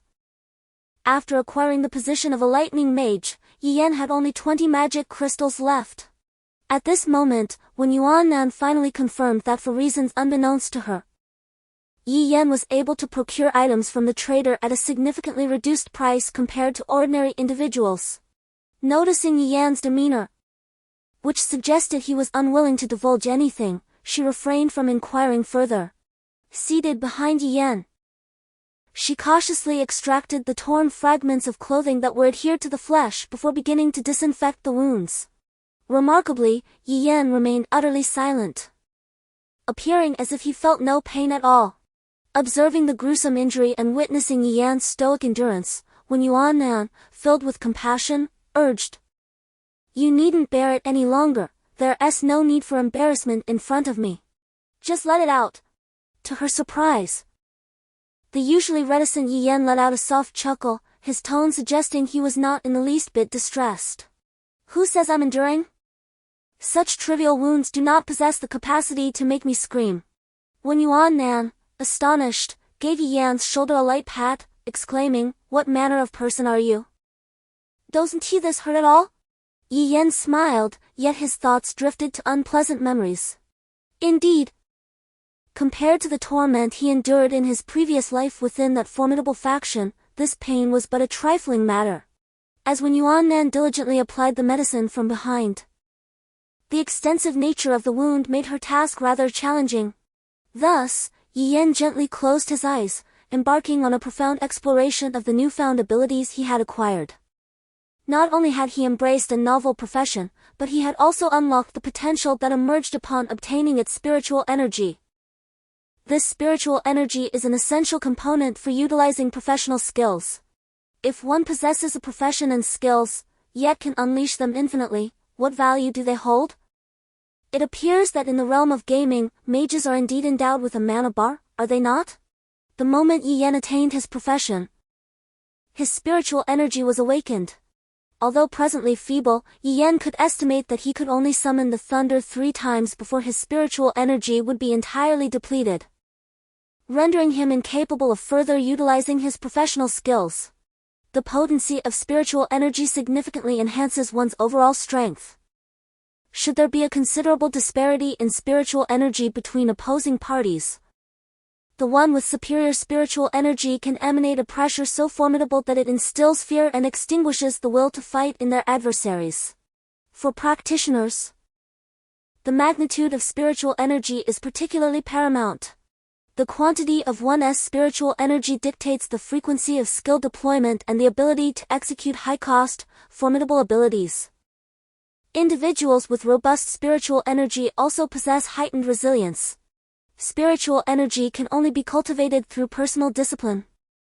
A select few rare artifacts can expedite the refinement of one's spiritual energy, augmenting its limits and facilitating a swifter recovery from depletion.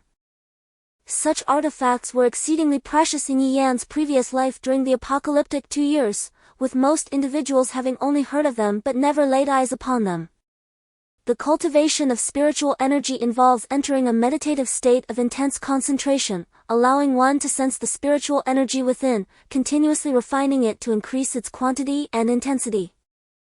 Cultivating mental strength is an exceedingly gradual endeavor, thus anything capable of expediting this process is highly coveted. Those who possess a profession and have developed their mental prowess no longer require sleep. Slumber transforms into a form of mental cultivation. Engaging in focused and undisturbed practice for a mere hour equates to immersing oneself in profound sleep for 2 hours. During this mental training, individuals typically release a portion of their mental energy into the surrounding environment, maintaining vigilant awareness of their surroundings. At the slightest hint of danger, they awaken instantly. Consequently, in a post-apocalyptic world, those with professions can forego sleep altogether. The time usually spent resting is instead devoted to honing their mental faculties, rendering their recuperation not only more efficient but also enhancing their alertness. In his previous life, Yi Yan was not even an evolved being and had learned about professions and mental strength solely through others' accounts. Now, although when Yuan Nan was diligently applying medicine to his wounds, Yi Yan was eager to experience the mental energy within him and to explore the sensations of mental cultivation. Perhaps due to when Yuan Nan's gentle ministrations, Yi Yan swiftly slipped into a mental realm. There, he observed his mental energy, akin to nascent sprouts few and feeble. He immediately set about refining them, guiding them to traverse within his body, compressing and releasing them. This process took merely 3 minutes. Upon exiting the mental realm, Yi Yan discovered that his wounds had been expertly bandaged. The medicine produced by the trader was indeed extraordinary, as his pain had significantly diminished. Glancing at the timer, he noted that less than a minute remained for the transaction. If during this time, Yi Yan does not voluntarily withdraw, the trader will forcibly expel them from the trading period. When Yuan Nan had just observed Yi Yan seemingly asleep, and he gazed through the translucent, hazy barrier outside, he noticed that the roar of the second-tier zombies had attracted a multitude of first-tier zombies. Densely packed, there were nearly 100 of them, forming a small tide of the undead. The second-tier zombie, upon realizing that the sense of the two had mysteriously vanished, began to search the vicinity. The second-tier zombie was now approximately 200 meters away from the trader. Even if there were no second-tier zombies outside at present, facing an assault from 100 first-tier zombies without anyone to divert their attention, and with Yi Yan already injured, escaping was exceedingly difficult. The two of them attempting to navigate through the mindless horde of first-tier zombies, which only knew to charge forward, was nearly impossible. Reflecting on their previous battles, they had always relied on the dispersion of zombies, open spaces, or other individuals to attract fire. However, now, the second-tier zombies' roar had congregated these first-tier zombies in this confined area, located by the river and amidst the grass. Given the terrifying speed of the second-tier zombie, traversing this short distance of 200 meters would hardly take a moment. When Yuan Nan anxiously observed the situation outside and exclaimed, "Yi Yan, what should we do? We are surrounded by zombies." Yi Yan rose, glancing at the remaining 30 seconds, remaining unperturbed. Upon seeing this, when Yuan Nan couldn't help but wonder, could it be that Yi Yan has a plan? Indeed, no matter what has transpired today, he has always guided me through. Could he still possess a hidden trump card? It stands to reason that one capable of procuring items at a favorable rate from the trader would possess such capabilities, wouldn't you agree? Yi Yan offered an enigmatic smile before approaching the luminous screen. When Yuan Nan, her curiosity piqued, followed, anticipating that Yi Yan was about to acquire something that would extricate them from their present peril. However, her gaze fell upon the countdown timer displayed on the screen. In the subsequent instant, the man audaciously seized her hand. "Hold on. Although I have resolved to recompense you with myself, I have yet to declare my feelings. Such impetuosity is unwarranted." In the blink of an eye, when Yuan Nan experienced a momentary lapse in awareness, the sensation of wind rushing past her ears, and a disconcerting feeling of weightlessness. Yet, within mere seconds, this sensation dissipated. As she cautiously opened her eyes, she found herself within a dimly lit classroom, surrounded by scores of bewildered individuals. WH. What is happening? Chapter 35, Classroom. When Yuan Nan was inundated with a multitude of questions for Yi Yan. For instance, why had they materialized in this location? Just moments prior, they had been situated by the river outside the school, engaging in transactions with the trader. Surrounded by level 1 zombies, with a vigilant level 2 zombie lurking nearby. How had they instantaneously arrived here? The reason being, a group of students within the classroom were regarding them with palpable trepidation. Yi Yan, after assessing the surroundings and the individuals present, and ascertaining that there were no immediate threats, finally exhaled a sigh of relief. In his current condition, extricating himself from the previous encirclement of zombies would have been an impossibility. Even had he been uninjured, the two of them, as mere one-star evolvers, stood little chance of prevailing against the horde of level 1 zombies that had virtually formed a minor zombie swarm. For, indeed, a zombie swarm differs significantly from a mere scattering of zombies. Previously, the school was overrun with zombies. The two individuals emerged from the library and ventured to the convenience store, having dispatched nearly 100 zombies, which constituted only a fraction of the horde. However, these were merely aimless first-level zombies, aimlessly wandering outside. By the time the zombies detected any noise and attempted to converge, the two had already distanced themselves from that location, Thus, Yi Yan and Wen Yuan Nan were able to eliminate so many zombies within the school. A zombie tide, however, is a terrifying phenomenon wherein zombies, for various reasons, sometimes spontaneously gather together and move in a particular direction, clearing away any obstacles they encounter along the way. Therefore, in the post-apocalyptic world, a zombie tide is an exceedingly dreadful occurrence. Yi Yan could only hope that the first-level zombies outside the school had dispersed, otherwise, he was uncertain whether a tide would indeed form. If a tide were to erupt in this small town, even he would be powerless to intervene. As for how he and Wen Yuan Nan arrived in this classroom, it was due to the capabilities of the trader. When Yi Yan first engaged in a transaction with the trader, he discovered this particular feature. Although he had heard of it in his past life, he had not experienced it firsthand. When initiating the trader and wishing to exit the transaction, the trader presented two options. The first was to choose to exit the transaction at the original location, a method Yi Yan had employed during his previous two encounters in the school library. The second option was to opt for a random teleportation. The teleportation range is centered around the trader, covering a radius of 1 kilometer, with the destination being a randomly selected, relatively safe location within that area. This time, although it was Wen Yuan Nan who initiated the transaction, she had never attempted to exit the transaction period and thus was unaware of these two choices. As the apocalypse unfolds, it becomes evident to all that traders will vie for the privilege of entry. Yet, merely gaining access does not guarantee fortune. For outside awaits a horde of avaricious individuals eager to seize the possessions you have just acquired. This premise regarding traders seems designed to prevent such occurrences from proliferating. At this moment, the classroom offers relative safety, though one cannot consider it entirely fortunate, as it is teeming with individuals. Yi Yan observed nearly 20 students, alongside two older figures who appeared to be teachers from the school. Many students stared in astonishment at the two figures who had seemingly materialized from thin air, while others desperately covered their mouths, fearful of producing any sound that might attract the multitude of zombies lurking within the building. Yet, in this apocalyptic reality, where even the undead roam, what is beyond the realm of possibility? At that moment, the female teacher among the two, trembling, inquired, "Who are you? And how did you get in?" Wen Yuan Nan offered an awkward smile, replying, "It's nothing, you will come to know in due time." Although she too was uncertain why she found herself in this predicament, Yi Yan disregarded the crowd and made his way to the classroom door.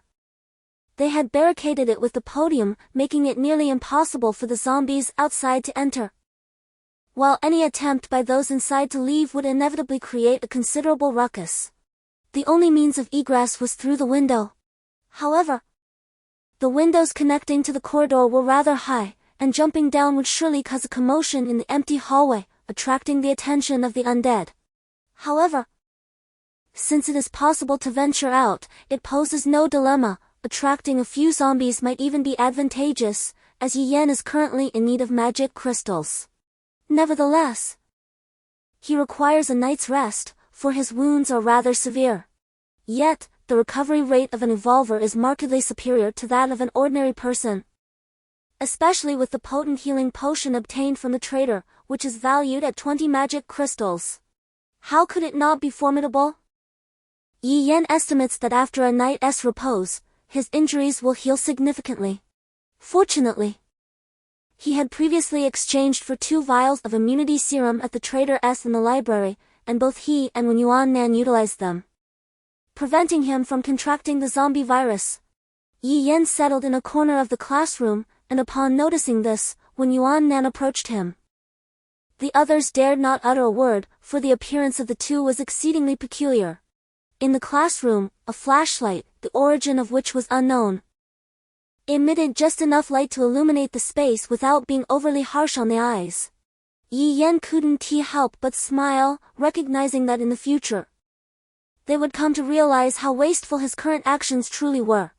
For 2 years in this apocalyptic world, humanity had been devoid of a reliable light source, relying solely on fire at night or scavenging for a few flashlights and batteries in abandoned supermarkets.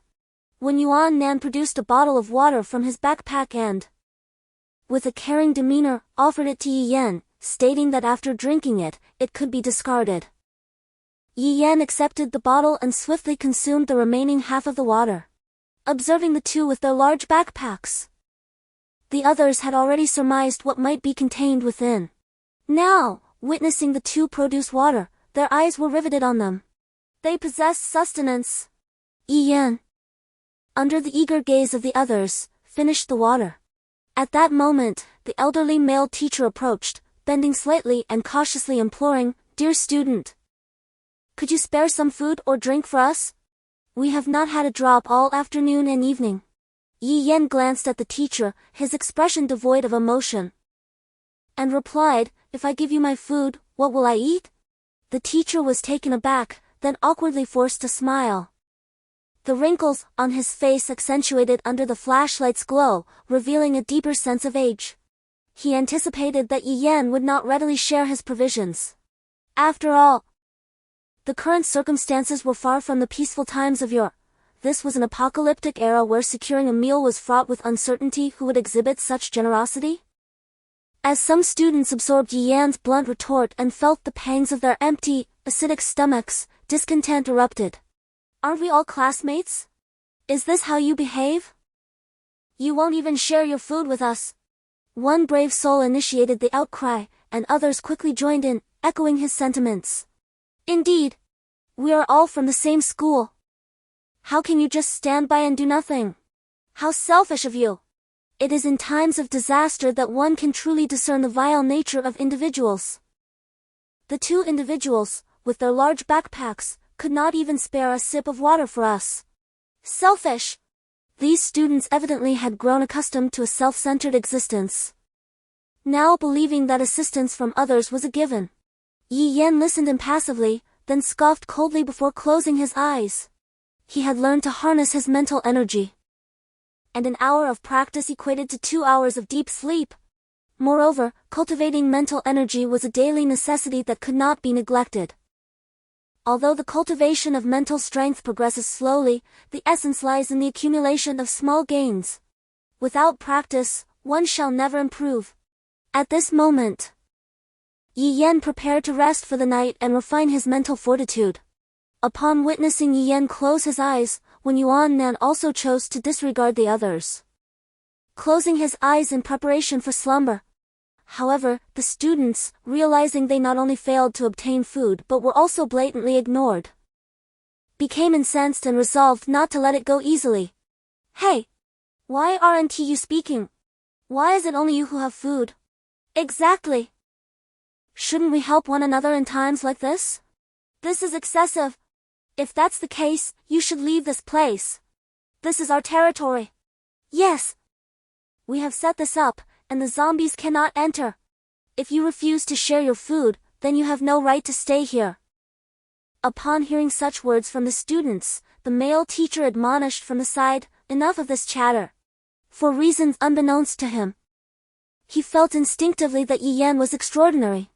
The aura emanating from Yi Yan instilled a sense of oppression even in a man who had lived over half a century.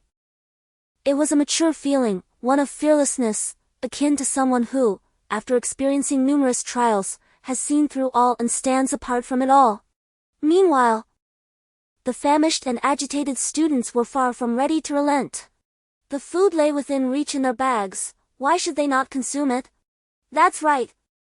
If you wish to remain safely here, then you must hand over your food. Otherwise, we will have no choice but to expel you." "Yes. Hand it over. If you refuse, we will throw you out." Yi Yan slowly opened his eyes, casting a cold gaze upon the performers before him. At that moment, a crisp voice resonated, "Forget it, if he does not offer, there is no need to insist. Everyone is now focused on self-preservation. If he chooses not to give, it is of little consequence." Yi Yan turned to see the speaker, a girl of striking beauty, her visage stirring a sense of familiarity within him. Having endured 2 years of a post-apocalyptic world, he found his impressions of individuals from peaceful times rather shallow. Instantly, all the young men turned their attention towards her. The girl was Luan, the belle of the university, a name known to nearly all. Her beauty, under the dim and flickering lights, appeared even more enchanting, igniting fervent admiration in the eyes of many. Taking advantage of Lu Wan's words, another girl seized the moment to provoke her. "Oh, Lu, you speak so lightly. Do you think we can simply stroll into the cafeteria and be served as before? We are in an apocalypse now. What is scarce can only be seized." Lu Wan immediately shot a furious glare at the girl who spoke with such sarcasm, her exquisite features contorted with rage. Though she was indeed beautiful, her temperament was anything but gentle, not the spoiled kind, but rather fiercely volatile. Yet, in that moment, she refrained from unleashing her wrath. Why? Because after being trapped in this classroom for an entire afternoon and evening in a lawless world, she had noticed the glances of several young men shift into something more intense, as if they were eager to make a move. Were it not for her cousin Ji Wenyu's presence, along with two somewhat esteemed teachers in attendance, she might have found herself in a perilous situation. Thus, it is best to remain inconspicuous at present. Although she had just overheard their intention to evict others, she could not restrain herself from uttering a word. Upon hearing her remarks, the crowd was immediately incited. "If you continue to cling to your provisions, do not blame us for our lack of courtesy. We are a group of over 20, this is your last chance. Surrender your food, or we shall seize it by force." In their hunger-driven madness, people can resort to any means. It is merely the first day of the apocalypse, and already these individuals cannot withstand the pressure. How shall they endure the days to come? When Yuan Nan maintained her seated posture. Today, she had witnessed far too many such occurrences. To possess riches is to invite calamity. As long as one possesses food or any desired item, they will attract unwanted attention. One must admit, she has gained considerable insight today. Beside her, Yi Yan rose to his feet, having encountered too many such individuals and feeling increasingly agitated. Casting a glance at Lu Wan, he held a certain admiration for her unyielding demeanor in this apocalyptic milieu. However, the greedy gazes of those around were markedly different. Chapter 36, A slap in the face. Upon seeing Yi Yan stand, those revealing their grotesque countenance believed he was intimidated and would finally yield his provisions.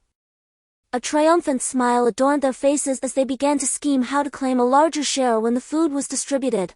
The girl who had spoken earlier, convinced that food would soon be hers, taunted, "Humph, you will have to share with us eventually. I wonder what you were so stubborn about earlier.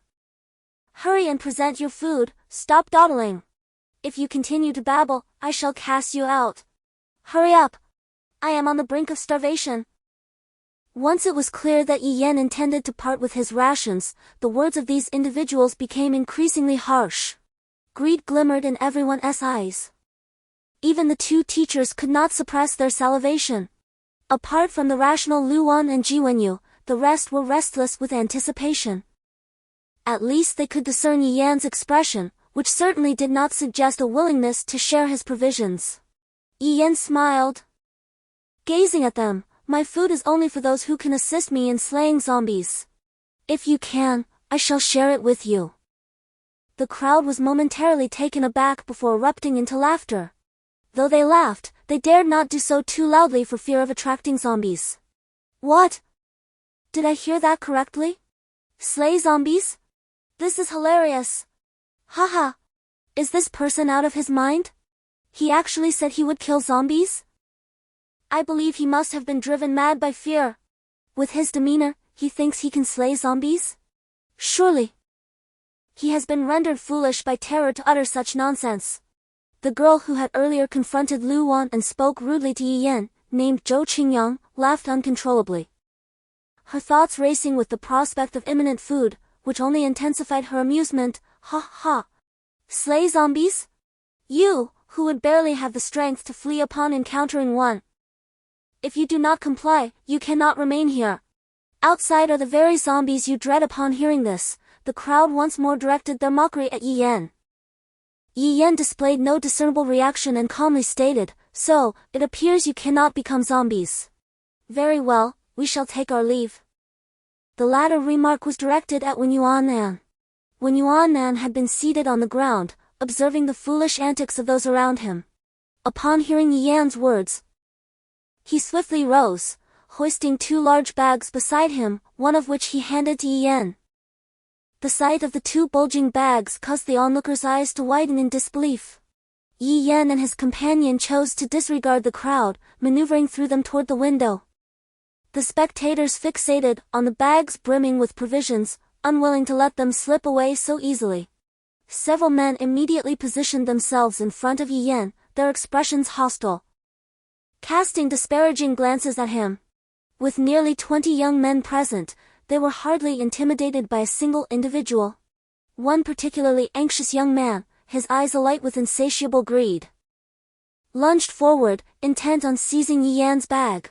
However, before the young man could close the distance of half a meter, Yi Yan delivered a decisive kick, sending him hurtling backward like a kite severed from its string, crashing into 2 others behind him. The young man felt as though an immense weight had collided with his chest, an overwhelming force he could not withstand. Blood spewed from his mouth. Astonished by the terrifying prowess of this seemingly unremarkable individual.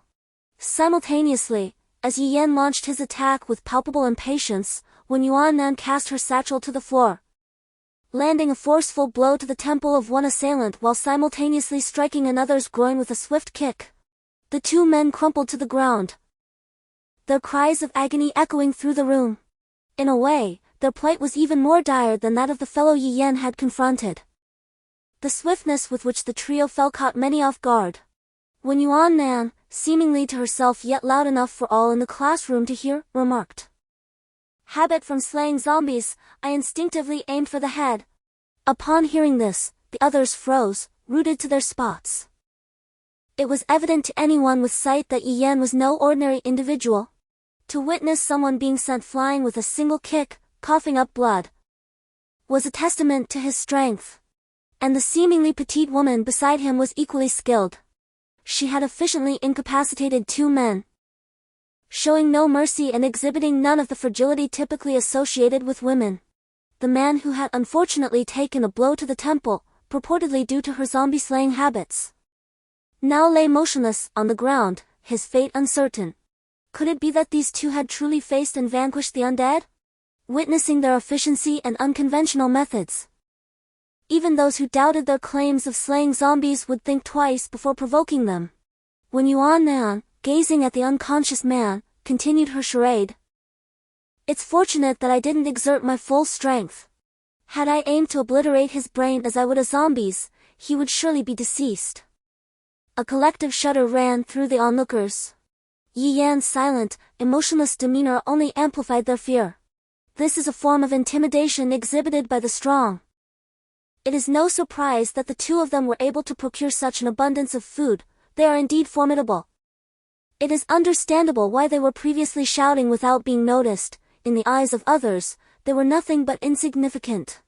Reflecting on their entrance, they appeared out of thin air. Surely, this is no trivial matter. It is regrettable that they were blinded by their desire for food earlier, the crowd now laments, wishing they had endeavored to curry favor with the 2 individuals. Had they done so, perhaps the 2 might have been pleased enough to share some of their provisions. No. Given the current circumstances, it is fortunate that they were not met with violence. At the back of the crowd, Lu Wan and Ji Wenyu witnessed Yi Yan and his companions' display of prowess. Although it was anticipated, they were nonetheless astonished. They were aware that the 2 were exceptional. Yet they had not expected such extraordinary strength. Their abilities had transcended the limits of humanity. How could such remarkable individuals exist in their modest school? It must be a consequence of some transformation brought about by the apocalypse, endowing them with such incredible power. Lu Wan gazed at Yi Yan's shadowy profile, suddenly seized by an impulse. Perhaps she should align herself with him? When Yuan Nan picked up the backpack from the ground and followed Yi Yan forward, approaching the window, Yi Yan effortlessly climbed up, flung the window open, and leaped out. His movements surpassed the bounds of human capability. A male teacher, realizing the situation, rushed to the window, exclaiming, "Students! It is best not to go out. There are numerous zombies outside, it is perilous. When Yuan Nan followed closely behind, mirroring Yi Yan's astonishing display as he leapt onto the high windowsill and jumped down with equal finesse, leaving the onlookers in awe. Is this truly a human being? Huh? How amusing, two fools have actually ventured out to meet their demise. With so many zombies outside, do they truly believe these creatures are as manageable as us? Such arrogance. Let us await their inevitable consumption by the undead. Alas! What a waste of the 2 large bags of provisions they carried. Only after Yi Yan and his companion leaped out did these individuals dare to voice their thoughts. The mere mention of food incited further ire among the crowd. Yet they found themselves powerless against Yi Yan and his companion, unleashing a torrent of scornful remarks and venomous curses. Zhou Qingyang's face darkened. Ha! I shall remain here by the window, watching him meet his end at the hands of the zombies. As she observed the two carry away their hefty bags, her frustration grew. After all, she had been famished for an entire day. Did he truly believe himself invincible? What a fool! When he is eventually caught by the undead, I shall open the window and revel in his plight. Driven by a desire for retribution towards her adversaries and an insatiable curiosity, nearly half the onlookers rushed to the windows, each ledge crowded with spectators. In the quiet, desolate corridor, a few zombies meandered aimlessly. Upon hearing the sound of Yi Yan and Wen Yuannan's arrival, the zombies seemed to respond to an unseen command, swiftly turning their attention toward the two and hastening their approach. The windows of the classroom flew open, and the onlookers within erupted in gleeful exclamations. Ha ha! Fools! This is what you get for showing off. The zombies have arrived. Let us see how you fare. The sounds of schadenfreude and triumph immediately echoed from the window. Lu Wan also seized Ji Wenyu's hand and joined her at the window to observe. The corridor was dimly lit, illuminated only by a faint glimmer seeping from the classroom and sporadic moonlight. Two shadows stood silently at the center of the corridor, exhibiting no inclination to evade, as if poised for action. However, this scene appeared quite different from the perspective of those within the classroom. Ha! Now you're utterly stunned, unable to even flee. How much better it would have been to relinquish your food earlier, allowing you to hide here for the night. All for that meager ration. Now you're nothing but fodder for the zombies, aren't you a fool? Ha ha ha! The speakers had conveniently forgotten that, given the prowess displayed earlier by Yi Yan and Wen Yuannan, their refusal to relinquish food and insistence on dominating this space would only lead to their own humiliation. At that moment, the zombies had drawn perilously close to the two figures. Each carried an enormous backpack, yet their movements remained unimpeded, fluid, and decisive. Among them, the smaller shadow brandished a stick, striking with precision and force upon the zombie's skull before them. To the eyes of those in the classroom, the dark mass representing the zombies had instantly transformed into a spray of viscous matter, scattering in all directions. Meanwhile, the taller shadow had mysteriously produced a knife that glinted with a silvery sheen even in the darkness, dispatching the zombies with astonishing speed, one after another. The terrifying undead stood no chance against the duo, collapsing helplessly, one after another. How could this be? They were merely ordinary students, fellow pupils from the same school. How could they possibly be unafraid of zombies, possessing the strength to vanquish them? In the eyes of the masses, it seemed utterly impossible to resist the undead, let alone confront them directly. Yet, these two individuals accomplished the feat with remarkable ease.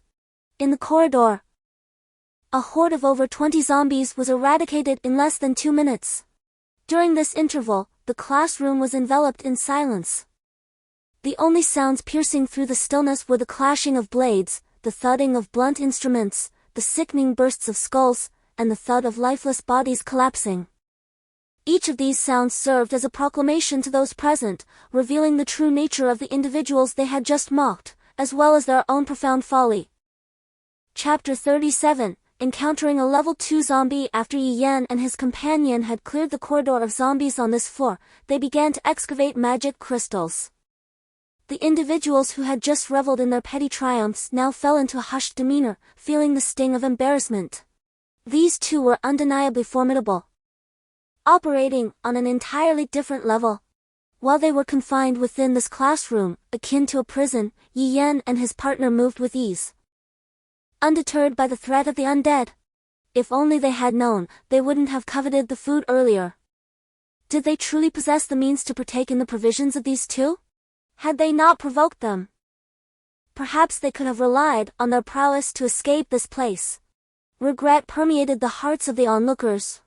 However, Lu Wan, who had never harbored hostility towards Yi Yan and Wen Yuan, began to feel a glimmer of hope. She and Ji Wenyu had not offended the man. Would he extend his assistance to her? Upon witnessing Yi Yan and his companion not departing after vanquishing the zombies on this floor, but rather crouching down to attend to the fallen bodies, her curiosity piqued. The individuals within began to engage in hushed discussions. They had successfully cleared the zombies from this floor. What shall we do? If we follow them, we need not worry about being devoured by the undead. Do you believe he will take us along? Have you forgotten what you just said? You admitted it yourself. Enough. Let us not quarrel. Shall we venture out now and trail behind him? Is that permissible? If we do not seize this moment, we may never have another opportunity. Do you wish to remain confined here for eternity? Indeed. We have not consumed anything since noon. Even if the zombies are unable to breach our sanctuary, we shall ultimately perish from hunger. Very well. It is settled. The majority of the young men approached the door and began to move the podium that had previously obstructed their exit. At this juncture, they were unperturbed by the noise they were generating, for the zombies on this floor had been eradicated. As for whether other zombies might be attracted by the commotion, that was of little concern to them. Their singular desire was to cling to the leg of the individual outside. Meanwhile, at the stairwell, Yi Yan and his companion heard the commotion. When Yuan furrowed his brow in discontent. What are they up to? Would it not be better for them to remain peacefully in their coffins? Making such a ruckus at this hour is bound to attract the zombies. Yet, Yi Yan was not perturbed. Instead, he smiled. Perfect. If the zombies come, we shall vanquish them. To grow stronger, we require more magic crystals. Upon hearing this, Wen Yuan immediately concurred. Excellent. Yi Yan listened to the dragging footsteps of the zombies below, turning to Wen Yuan with a smile. Can you manage? We Haven Tea had a moment's rest all day. Wen Yuan's voice betrayed no hint of fatigue. As long as I think about how we can exchange the magic crystals for goods with the traders, I'm not tired at all. Yi Yan laughed heartily. Excellent. At that moment, a cacophony of footsteps approached from behind. The two exchanged a knowing glance, fully aware of each other's thoughts. If they could just follow Yi Yan, they might escape this deadlock. Staying in a classroom devoid of water and food would inevitably lead to death. They hardly cared about anything else. Their eyes were solely fixated on the magic crystals. Without hesitation, they charged down the stairs, plunging into the horde of zombies, wreaking havoc. The number of zombies in the teaching building was staggering. Some, alerted by the noise from above, began to ascend, while many others meandered aimlessly in search of prey. Numerous zombies wandered into classrooms that had been left ajar, becoming momentarily disoriented as they tried to find an exit. Here, the zombies were no different from those aimlessly roaming the playground, dispersed and lacking purpose, posing little threat to the duo. However, the confines of the teaching building were not as spacious as the playground, which imposed certain limitations on their movements. Even so, nothing could deter their relentless assault. With each zombie they dispatched, they deftly stowed the magic crystals into their satchels, ceaselessly at work. They moved like an unyielding top, a relentless machine of destruction. Following closely behind, the 20 or so students in the classroom, upon hearing the commotion caused by the zombies, cautiously concealed themselves, paralyzed by fear. Yet, astonishingly, two individuals boldly charged into the horde, dispatching the undead with remarkable efficiency. The sluggish reactions of the first-tier zombies could not keep pace with the swift movements of the duo, who effortlessly struck and retreated. These primitive zombies, lacking evolution, intelligence, and possessing severely diminished senses sight, hearing, and smell were utterly oblivious to their adversaries' positions in the darkness, becoming mere playthings for the two assailants. The ease with which they eradicated the zombies instilled a deep sense of regret in those students who had previously dared to speak boldly against them. Just how reckless had they been to address the duo in such a manner? For Yi Yan and his companion, both first-tier evolvers. Confronting these scattered zombies was a trivial task. Although they had engaged in combat for nearly the entire day, with little respite, fatigue began to set in. Nevertheless, they had just collected over 60 magic crystals, yet this still fell short of Yi Yan's ultimate goal. At that moment, neither of them was aware of their exact location within the teaching building. They were solely focused on exterminating zombies and pressing forward. Both Yi Yan and Yuan Nan, whose bodies had been cleansed earlier that afternoon, were now again splattered with the black blood of the undead. If the trembling students hiding in the shadows had any source of illumination to witness the scene, their fear towards the two would only intensify. They would not only behold the formidable prowess of the duo but also comprehend that a monumental transformation must have occurred within them. After all, an ordinary individual could not possibly attain such terrifying strength. It was as if they had stepped out of a novel or television drama. They undoubtedly harbor some secrets. Secrets that could grant them immense strength. At this moment, if it were daytime, one would surely witness the aftermath of chaos wherever Yi Yan and his companion tread. A scene drenched in a tempest of blood and carnage. The dark ichor of the undead would saturate the corridors and walls of the academic building, with black blood trickling down the staircases, forming small rivulets. The bodies of the fallen would create a gruesome path, in some areas even heaping into small mounds. Yet, the two remained undeterred, displaying an unwavering determination to purge the entire building of its zombie scourge. Unbeknownst to them, it was the sheer volume of this grotesque black blood that beckoned an unwelcome visitor. Suddenly, in the midst of his slaughter, Yi Yan sensed an overwhelming feeling of peril. He swiftly severed the head of the approaching zombie, pivoted, and brandished his white battle blade defensively. The sound echoed like metal clashing. Upon discerning the dark yellow crystal embedded in the creature's forehead, Yi Yan's heart raced with alarm. Another second-tier zombie. Though Yuan Nan was an evolved being, her reflexes lagged behind Yi Yan's, preventing her from sensing the impending threat before it materialized. However, in the brief moment of confrontation between man and monster, she too recognized the foe before her. Nevertheless, her movements remained unhesitating, for numerous first-tier zombies still lurked nearby.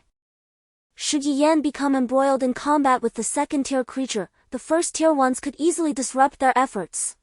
Thus, she made the most prudent choice, swiftly and decisively eliminating the surrounding first-tier zombies to prevent any interference with Yi Yan's battle. A mere few seconds after the emergence of the second-tier zombie, the 20-odd students who had been merely spectators finally caught sight of its imposing figure. What on earth is that creature? When did it even appear? It startled me. What a bizarre sight. It certainly does not resemble a typical zombie. No, it is evidently not human. It must be a zombie. However, it seems distinctly different from the others, exhibiting an extraordinary strength. Indeed, it stands apart from the rest. Look at the crystal atop its head. Its hue diverges from that of the other zombies. Following the appearance of the second-tier zombie, Lu Wan cast a worried glance at Yi Yan, her beautiful visage marred by deep concern. Could he still exhibit the same invincibility as before? One of the zombie's arms was firmly adhered to Yi Yan's white battle knife. Yi Yan showed no sign of relenting, exerting continuous force, yet he could not budge the zombie's arm. The blade of the white knife was clearly directed at its arm. At that moment, Yi Yan made a realization. The super-evolved aspect of the zombie must lie within its arm. When Yi Yan's white battle knife struck the zombie's arm, it felt as though he had collided with a solid block of iron. There was no avenue for attack. He exerted himself and swiftly retreated a few steps. Previously, outside the school, he had encountered a second-tier zombie, one that had undergone an extraordinary evolution in speed, leaving him with no choice but to flee for his life. However, at this moment, he was not merely a one-star evolver but a seasoned professional. He felt an 80% certainty that he could subdue the second-tier zombie before him. Beside them, Wen Yuan Nan tirelessly dispatched the first-level zombies, yet she remained acutely aware of the situation unfolding nearby. Upon witnessing Yi Yan's formidable white battle knife strike the arm of the zombie, only to have no effect whatsoever, she was left astounded. It seemed that this was yet another instance of the special evolution of second-level zombies that Yi Yan had mentioned. As Yi Yan gazed upon the second-level zombie before him, a realization dawned: their practice of ruthlessly exterminating first-level zombies was increasingly perilous.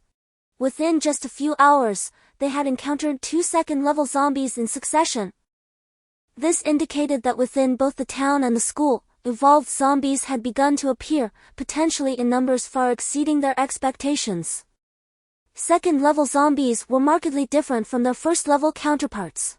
A portion of these evolved beings had undergone significant enhancements in their hearing, vision, and particularly their sense of smell. The overwhelming scent of blood was likely to attract second-level zombies. Indeed, the multitude of zombies that Yi Yan and Wen Yuan Nan had eliminated had drawn this formidable creature to them. However, at that moment, Yi Yan felt no fear. On the contrary, he was eager to test whether, as a lightning mage, he could overpower a second-level zombie.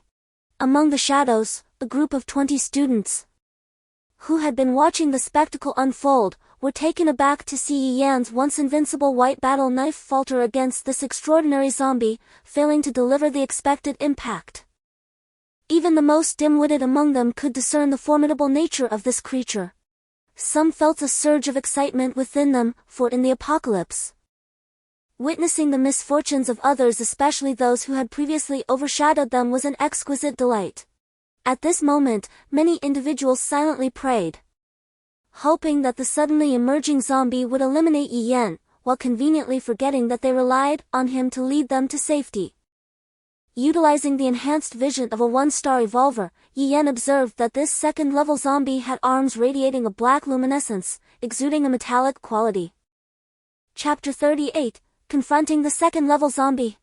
The second-level zombie charged forward. Although its speed did not match that of the one outside, it far surpassed that of a first-level zombie. Yi Yan stood his ground, swinging his white battle knife with ferocity. The blade clashed against the zombie's iron-like arms, producing a sound that grated on the teeth.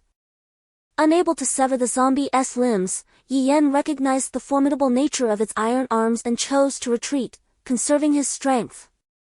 The second-level zombie exhibited a degree of intelligence. It was acutely aware of its advantage, stemming from its exceptionally evolved arms. Thus, in every encounter, it adeptly used its limbs to block the white battle knife, which posed a significant threat. Yi Yan understood that to vanquish this second-level zombie, he must target its vulnerabilities areas other than its arms. However, this second-level zombie proved to be exceedingly tenacious. Each time Yi Yan struck with his knife, it would use its arms to defend itself. As a one-star evolver, Yi Yan faced a formidable opponent in the form of this specially evolved second-level zombie.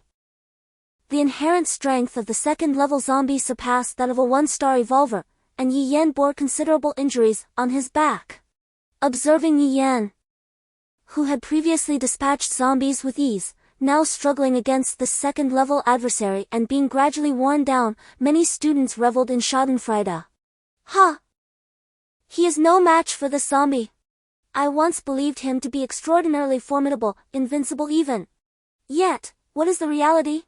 Lu Wan, unable to endure any longer, interjected, "Let us not forget, he is dead, and without him, we cannot survive." Many fell silent, yet their gazes directed towards Yi Yan betrayed their true sentiments. The first-level zombies in the teaching building seemed endless, as more emerged sporadically. These first-level zombies had approached only after hearing the commotion from Yi Yan's battle with the second-level zombies.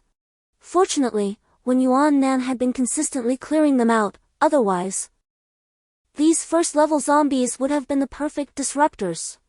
The second-level zombie, detecting the scent of blood from the injured human, was driven into a frenzy by the delectable aroma. This scent undeniably incited its ferocity. It charged forward, sensing that the human, weakened and wounded, was in a vulnerable state. However, just as it was a mere meter away, it suddenly felt a numbing sensation coursing through its body, rendering it motionless. The human before it revealed a triumphant smile. Lightning strike. Yi Yan unleashed his lightning-based mage skill, summoning a thunderclap that resonated upon the second-level zombie. The flash of lightning instantaneously illuminated the dark corridor. In that fleeting second of brilliance, the dazed students, numbering over 20, beheld the scene before them with newfound clarity. Black blood pooled upon the ground, splattering the once white walls and even the ceiling of the corridor. The floor was strewn with the carcasses of zombies. The lightning strike momentarily incapacitated the second-level zombie, causing its previously resilient flesh to fracture, from which black blood began to seep. It was overwhelmed by a sensation of numbness and pain, completely at the mercy of the moment. Before the second-tier zombie could react, Yi Yan charged forward, bringing his blade down upon the creature's neck with a single, decisive strike. Although the second-tier zombie was caught off guard by Yi Yan's professional skill, its super-evolved iron arms regained some semblance of awareness in a fleeting moment. In a critical instant, it collided with the battle blade, causing the angle of the strike to veer off course. The blade did not sever the zombie's head as Yi Yan had anticipated, however. It left a deep gash upon its neck, from which dark blood gushed forth. The second-tier zombie emitted a roar of agony and fury. Without a moment's hesitation, Yi Yan repositioned his blade, striking again at the zombie's head from an unexpected angle. Yet, the thunderstrike was not merely a source of numbness that paralyzed the enemy's movements temporarily, its destructive power was equally formidable. The second-tier zombie's body was ravaged by the thunder, with all but its exceptionally tough arms suffering grievous wounds, dark blood flowing freely from its lacerated flesh. Desperately, it attempted to block Yi Yan's strike with its iron arms. This time, however, the once proud appendages bore a long, white scar inflicted by the blade. Observing the zombie's deteriorating condition after enduring the thunderstrike, Yi Yan refrained from further delay and unleashed another bolt of lightning. The flash momentarily illuminated the area, and the students witnessed the zombie's anguished cry as it writhed in agony, its body spewing repugnant black blood, with the knife wound on its neck being particularly grotesque. Once again struck by the thunder, the second-tier zombie found itself immobilized, unable to move even its remarkably resilient iron arms. Seizing the opportunity, Yi Yan swiftly severed the creature's head, bringing the brutal encounter to a close. In the darkness, the shadow representing the second-tier zombie collapsed heavily. Wen Yuan, witnessing the defeat of the second-tier zombie, continued tirelessly to eliminate the surrounding first-tier zombies. Yi Yan suddenly sank to the ground, fatigue overwhelming his body. Having unleashed the lightning strike twice in succession, he was nearly drained of his mental energy. Should he attempt to cast another lightning strike, he might very well succumb to unconsciousness. The exhaustion of mental energy is a truly terrifying ordeal. Sitting on the ground, Yi Yan entered his mental realm, sensing the scant remnants of his mental strength. Any recovery, even if minimal, was welcome. The first-tier zombies, whose numbers had significantly dwindled, no longer posed a threat to Wen Yuan. However, they needed to vacate the area swiftly. One could never be certain if another second-tier zombie lurked within the school, drawn by the horrific scent of blood. Typically, after an arduous battle, one would require not only training to replenish their mental energy but also time. Yet, at this moment, he could feel his mental strength gradually rejuvenating. Compared to normal circumstances, the recovery was remarkably swift. Could it be the purple hook jade again? As this thought crossed his mind, Yi Yan tugged at his collar, discovering that the once dull purple hook jade now emanated a faint glow. How fortunate I am to have stumbled upon such a treasure! Yi Yan rose, realizing he could not linger here any longer. Wen Yuan, relieved to see Yi Yan finally vanquish the second-tier zombie, exhaled deeply, her hands still busy slaying zombies while also finding opportunities to collect magic crystals. The tumultuous battle had drawn an overwhelming number of first-tier zombies, preventing her from daring to gather the crystals earlier. Now that the battle has concluded, tranquility has returned, and the zombies have finally ceased their relentless approach. Firstly, she feared that while excavating the magic crystals, the zombies might discover a breach and surge towards Yen.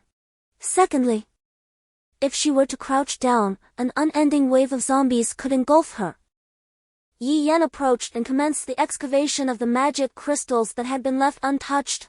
Hurry and extract the magic crystals, we must leave at once. When Yuan Nan nodded, dispatching a few nearby zombies before beginning to dig. At that moment, the students who had been lurking and observing Yi Yan's combat erupted in exclamations. Sensing impending danger, Yi Yan quickly glanced below. He observed that the zombies within the school were gradually converging towards their location. The earlier use of his professional skill, Thunder Strike, not only possessed formidable power but also produced an extraordinarily loud sound. Imagine the thunderclap echoing within a few hundred meters. At this moment, within the classroom building, the zombies had been significantly diminished by Wen Yuan Nan and Yi Yan, which had temporarily staved off their gathering. However, the zombies in proximity to the building, upon hearing those two thunderous booms, began to swarm towards them. Thus, a small-scale tide of the undead was forming. Yi Yan's expression turned grave. We must leave immediately. The two raced into the nearest classroom on the second floor. From this vantage point, they could leap down without sustaining any harm, utilizing their status as one-star evolved beings, and flee towards the path with fewer zombies. The students, having never witnessed such a gathering of zombies moving in one direction, were utterly paralyzed with fear. If this level of zombie tide ensued, the classroom they had previously sought refuge in would offer no protection. Upon seeing Yi Yan and Wen Yuan Nan rush into the classroom, they instinctively followed suit, scrambling to enter. Upon witnessing two individuals poised to leap from the window, the students surged forward, their faces etched with terror and despair. Take us with you. You must ensure we do not sustain injuries upon landing, they implored. Indeed. You are so formidable, protect us as we jump. The zombies below are drawn by your presence. You must save us. Wen Yuan Nan had already leapt down, surveying the escape route below. Yi Yan was about to follow suit when a student's arm suddenly grasped him, exclaiming, "You cannot abandon us."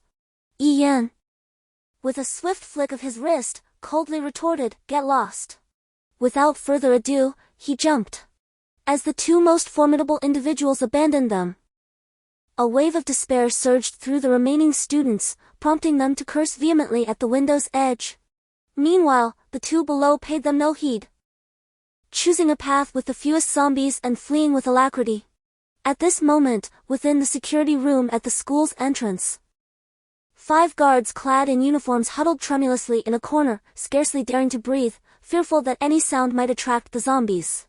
Moments prior, they had heard the chaotic shuffling of feet, which had ominously converged from outside to within the school grounds. Previously prone to complaints about their hunger, they were now rendered mute by fear. As the footsteps gradually diminished, one guard rose cautiously to peer into the school. The sight before him left him utterly astounded. A throng of zombies was slowly advancing towards the first teaching building. It was the first time he had witnessed such a horde since the apocalypse began, and he felt as though he might lose control of his bladder in fright. "Old Five, what do you see?" inquired a burly middle-aged man, known as Old Five. His gaze was fixed on the distance as he stammered, "Zombies, there are too many zombies. We were already aware of the numerous undead, given the cacophony of footsteps we had just heard." Another individual, intrigued, leaned closer, only to have his expression shift dramatically. "And no, this isn't right. You all come and see." The group quickly gathered around, and the scene before them left them profoundly shaken. These mindless zombies were inexplicably congregating in one direction. "No, this must be for a reason." It dawned on me, it was the thunderous noise from earlier. Following that sound, the footsteps of the zombies had multiplied. The 5 security guards turned their attention back to the area outside the security room, where there had been a scattering of zombies at the school gate moments ago. Now there was hardly a single one in sight. Their faces lit up with joy. "Boss! An opportunity has arisen." Let us make a run for it. Yes. Let us go find something to eat. Since all these zombies were heading towards that teaching building, we should wait for them to pass and then head to the school supermarket. Chapter 39, Hell on Earth. The first night of the apocalypse is the most terrifying night. Most of those who had managed to survive found no solace in sleep, for they had just endured the most harrowing day of their lives. Why do I say the most harrowing thus far? Because each subsequent day could potentially bring forth even more despair and dread. On the inaugural day of the apocalypse, witnessing one's dearest kin transform into the undead, or beholding a beloved individual torn asunder by the ravenous ghouls, or perhaps, in a moment of dire peril, being compelled to thrust them into the jaws of death. Such dehumanizing acts emerged alongside the cataclysm. Arson, slaughter, and debauchery would only intensify with time. Those who narrowly survived the first day found themselves in a state of sleepless torment, plagued by hunger, thirst, and the dread of roving zombies. Discovering a secluded refuge, they might be startled by a lurking ghoul. Unable to find respite, they incessantly pondered the sudden turn of events, questioning the world's transformation and the collapse of societal norms. Where laws were rendered obsolete due to the absence of enforcers. Consequently, actions once deemed illicit were now unchecked. In some sense, the mindless, decaying zombies possessed more appeal than those who had abandoned their humanity and morality. At this moment, Yi Yan and Wen Yuan Nan sought sanctuary within a lavatory in the school's academic building, a mere 2 structures removed from the zombie-infested edifice. Yet, the undead presence here was minimal. In contrast to the sleepless first night endured by ordinary individuals, the survivors within Yi Yan's school faced an even more harrowing ordeal. As a minor zombie horde erupted, with the scattered undead converging upon the school's primary academic building, their piercing shrieks reverberated through the heavens, instilling terror in those concealed throughout the campus, rendering them incapable of lowering their guard. At that moment, within a stall of the men's restroom, Wen Yuan Nan was tending to Yi Yan's wounds. Even in the absence of any light source, she could discern her surroundings with clarity. Upon seeing Yi Yan's previously healing wound now cruelly torn open due to the recent skirmish, blood staining his entire garment and back, her eyes subtly welled with tears. After applying a healing ointment produced by the trader, Wen Yuan Nan carefully bandaged the injury and remarked, "It's done. Are you hungry?"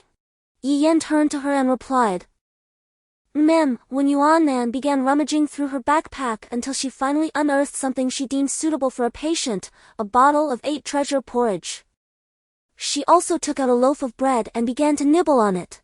One could not deny the tremendous consumption of energy by an evolved individual.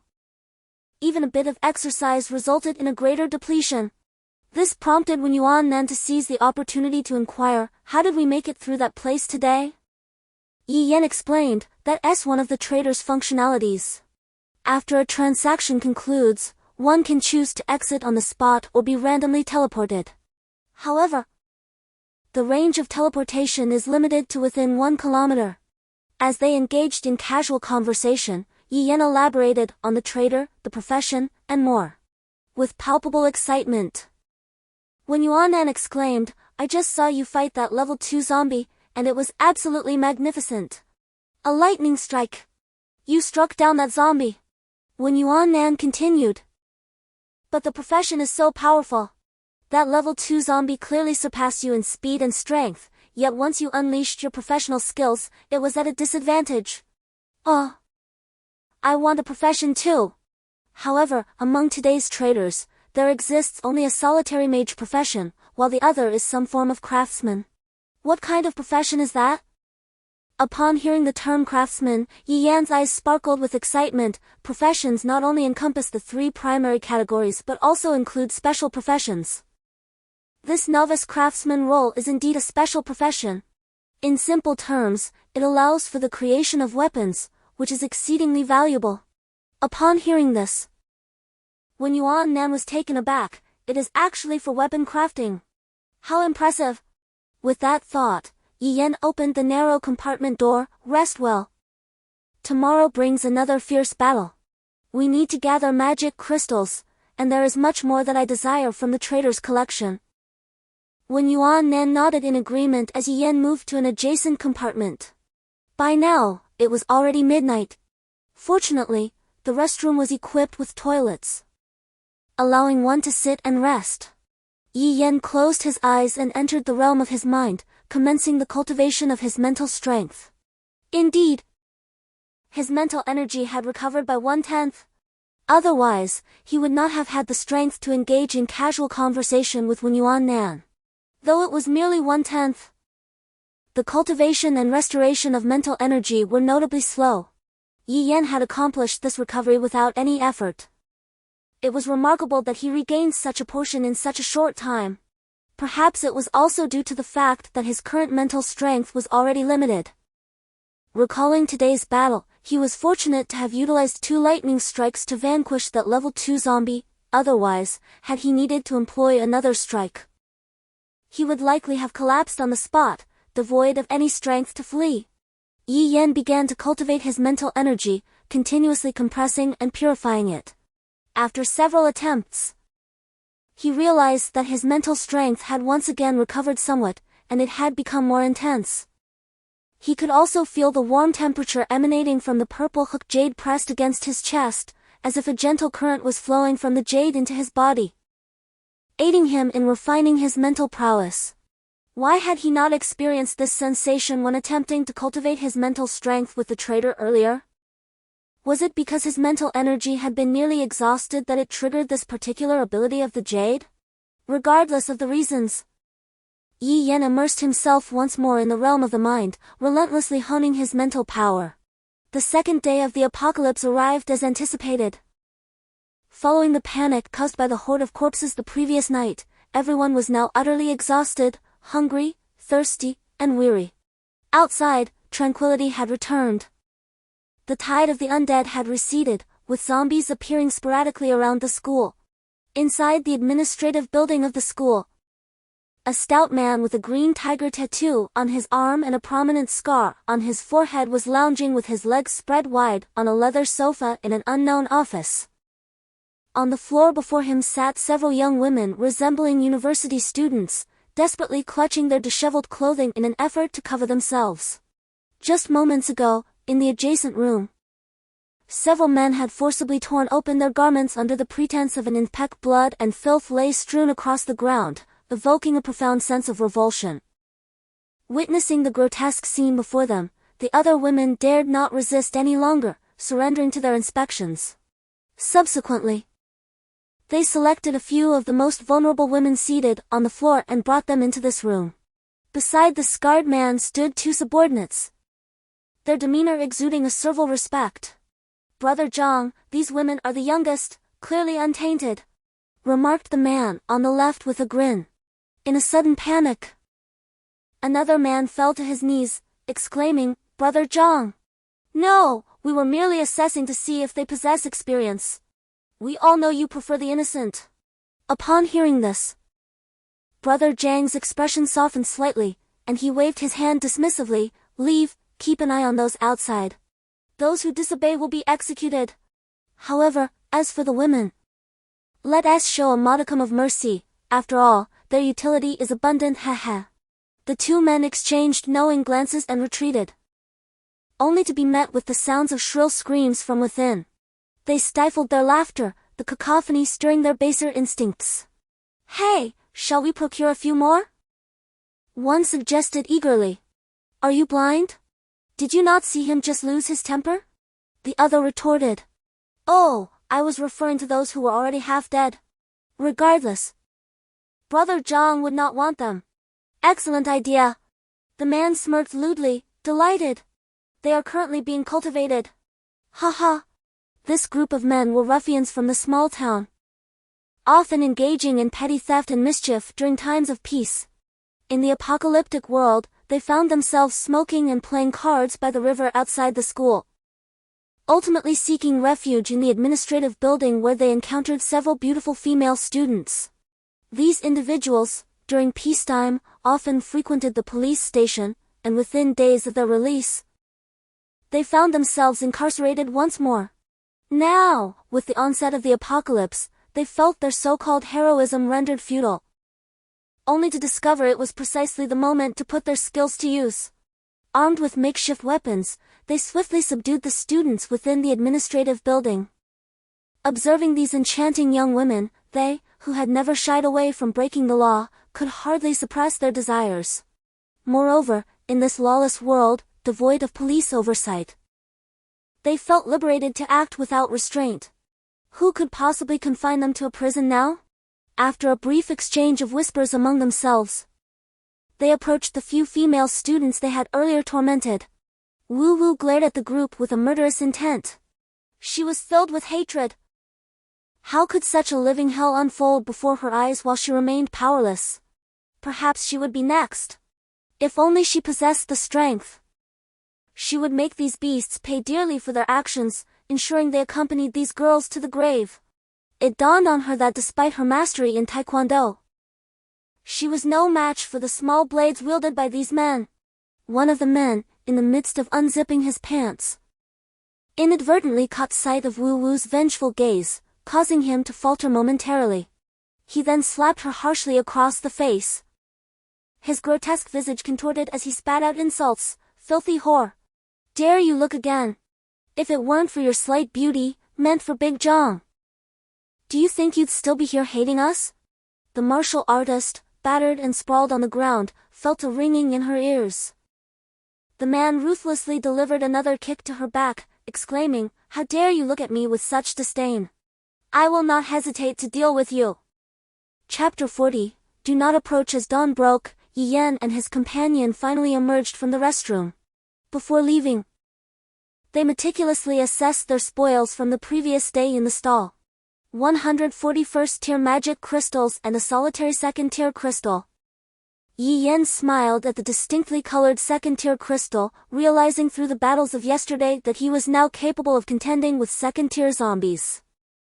The disparity between first tier and second tier zombies was substantial, categorically distinct. Yi Yan had triumphed over a second tier zombie with minimal expenditure of mental energy. Owing to his possession of the renowned white tier battle knife and the currently rare mage profession, alongside his invaluable experience from his previous life in combating zombies.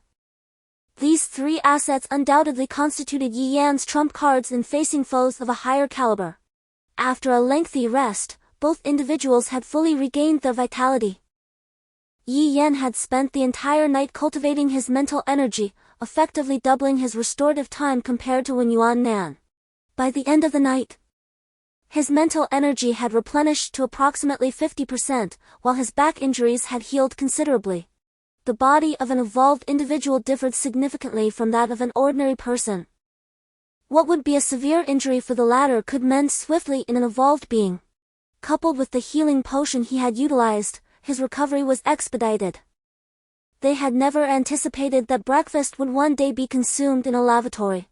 Upon exiting, they encountered over a dozen scattered zombies, which they promptly dispatched. However, under the sunlight, they exchanged wry smiles upon observing the hues adorning each other. It was rather alarming. They were both covered head to toe in dried, blackened blood. Their hair matted with the same substance, and their garments were rendered utterly unrecognizable. They sought refuge in a classroom and discovered a water dispenser containing a substantial amount of water. They proceeded to cleanse themselves superficially to alleviate the discomfort and dispel the cadaverous odor emanating from them. Although the horde had dissipated, the zombie population surrounding the academic building was noticeably denser than in other areas due to the prior day's onslaught. After exterminating a few zombies, they noticed an increasing number converging upon them. Consequently, they departed from the vicinity of the academic building and ventured elsewhere. The zombie density near the school gate was relatively sparse, with a security booth on the right and the administrative building on the left. The administrative building typically housed few individuals, generally consisting of a handful of staff members in offices and a smattering of students conducting business. The zombie count here ought to be minimal. They promptly decided to commence their zombie eradication efforts here, with the intention of addressing the academic building's environs once the zombie distribution had thinned out. Meanwhile, within the administrative building, the three young women who had been consigned to Brother Zhang's chamber the previous day lay prostrate on the floor, barely clinging to life. The previous night, after subjecting them to his depraved desires, Brother Zhang had summoned his cronies to partake in their torment as well. Now, these several young women lie on the cold floor like lifeless bodies, were it not for the fact that their eyes remain open. Any observer would surely believe them to be deceased. At this moment, the gaze of the three girls reveals a profound numbness and despair. They are entirely bare. Yet at this juncture, they feel nothing, lying here without any desire to conceal themselves. However, they are utterly powerless. Brother Zhang glanced disdainfully at the girls on the floor. Why haven't you moved them yet? They are a nuisance here. As he spoke, he kicked one of the girls. Her pale body trembled slightly, yet she exhibited no reaction. And bring me 2 more new ones, he added dismissively. These women are so fragile. One of his companions chuckled, that's because Brother Zhang, you are simply too formidable. These girls lack experience, how could they possibly withstand you? Brother Zhang, hearing this, beamed with delight and took large bites of the meal in his hand. This food had been delivered by the cafeteria at 11:30 the previous day for the teachers and staff. However, before lunch could commence, the apocalypse had arrived. Many offices still held perfectly preserved meals. The group hoisted the 3 girls like lifeless pigs and transported them to another room, callously discarding them on the floor alongside the other girls they had tormented the day prior. In this room, students controlled by this gang were confined, both male and female. Aside FR because they wield weapons, knives, while these students possess nothing, they stand no chance against those who frequently roam the streets and often find themselves in police custody. Wu Wu closed her eyes, unwilling to witness this scene. The abhorrent actions of these individuals filled her with a murderous rage. She realized that the next batch sent over could very well include herself. A glimmer of determination appeared in her eyes. As long as that burly man was unarmed during his vile acts, she was confident in her ability to subdue him. Then, she would seize the opportunity to eliminate him. Having practiced taekwondo since childhood, Wu Wu held a black belt, hailing from a prestigious lineage of martial artists, with her family running a taekwondo school in the metropolis. Should he dare to inflict such horrors upon her if only she had the chance? After a group of individuals forcibly brought someone in and discarded him there, a male student among the others suddenly stood up, pointing at the boy beside him, declaring, "He has food hidden on him. I saw him secretly eating chocolate just now." The boy, terrified, gazed at the one accusing him, unable to comprehend that he had shared chocolate with this person, urging him to keep it a secret. The accuser was none other than Su Songshu, who had escaped from Yan's grasp. The delinquents, intrigued by this revelation, approached, eyeing the trembling boy with amusement. One man drew a small knife, crouched down, and prodded the boy's chin with the blade's tip. "Hey, is what he said true?" The boy had no choice but to look at the thug, the stench of his breath overwhelming. He hesitantly replied, "Yes." The thug grinned malevolently, "Hand it over." The young man trembled as he extracted the now softened chocolate from his pocket and placed it into the hands of the thug. The man immediately began to scream, writhing in pain as he clutched the thug's foot. "I was wrong. I was wrong. I will never hide food again. Please spare me. I beg you." The thug dismissed the boy with a kick, and his companions promptly dragged the screaming youth away. His anguished cries echoed faintly down the corridor, sending shivers through the onlooking students.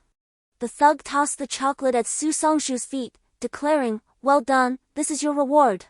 Su Songshu eagerly picked up the chocolate, much to the thug's satisfaction with his sycophantic demeanor. The thug gestured towards the other students, instructing, "Keep an eye on these individuals. If they make any moves, inform me immediately. Let us see if they dare to pull any more tricks." Su Songshu, brimming with excitement, replied, "Yes, brother." The thug nodded in approval before shifting his gaze to the girls present. The girls, aware of the intentions of the thugs, all lowered their heads, trembling in fear of being noticed and dragged into a nearby room. The lead thug recalled the previous day's encounter with Wu Wu, vividly remembering how he had dealt with her harshly. After all, she possessed a certain allure, and today she would be his. He pointed at Wu Wu, a sinister glint in his eye, and commanded, "You. Yes, you. Stand up and wait by the door." Upon realizing he was addressing her, Wu Wu inhaled deeply, steeling herself for what she had to do, and suddenly felt less afraid. However, just as she stood up and approached the door, she heard Su Songshu exclaim, "Brother! Brother! Look!" Startled, the thug ruthlessly kicked Su Songshu. Unfazed, Su steadied himself and pointed at the two individuals below, exclaiming, "Brother! It's them! This is the person I mentioned to you before. He possesses extraordinary abilities. He dares to slay zombies. I witnessed him vanquishing over 20 of them. He is not human. He must harbor some secret. You must inform Brother Zhang and have him captured." The thug scoffed dismissively, "What extraordinary abilities! I believe you have been driven mad by the zombies." When Su Songshu sought refuge in the administrative building, he recounted the events surrounding Yan. Yet no one believed him. In the wake of the apocalypse, zombies were the most terrifying entities in the eyes of the masses. Who would dare to believe that anyone would confront them? To face zombies was akin to courting death. Recalling the various insults Yan had hurled at him, Su felt a surge of disdain and anger. Upon spotting his adversary, he nearly lost his sanity, disregarding everything else as he forcibly dragged the leading thug closer, shouting, "Look! They are slaying zombies!" The thug, poised to unleash his fury, caught sight of the scene below and was rendered speechless. He stared in shock at the two figures, as if witnessing a ghost. The other thugs, sensing the gravity of the moment, immediately gathered around. Silence enveloped them all. Some bolder students, albeit cautiously, stood to see what had captured their attention. Below, a man and a woman, laden with heavy packs, wielding a stick and a machete respectively, were engaged in a fierce battle against the zombies. Although there were not many zombies downstairs, the two individuals exhibited a fearless demeanor, even pursuing the undead with fervor. What on earth was happening? Was it possible that there were indeed individuals bold enough to confront zombies? Moreover, their movements and techniques were extraordinary, far beyond the capabilities of an ordinary person.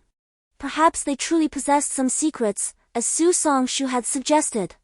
In a world already ravaged by apocalypse, it was not surprising that astonishing events could still unfold.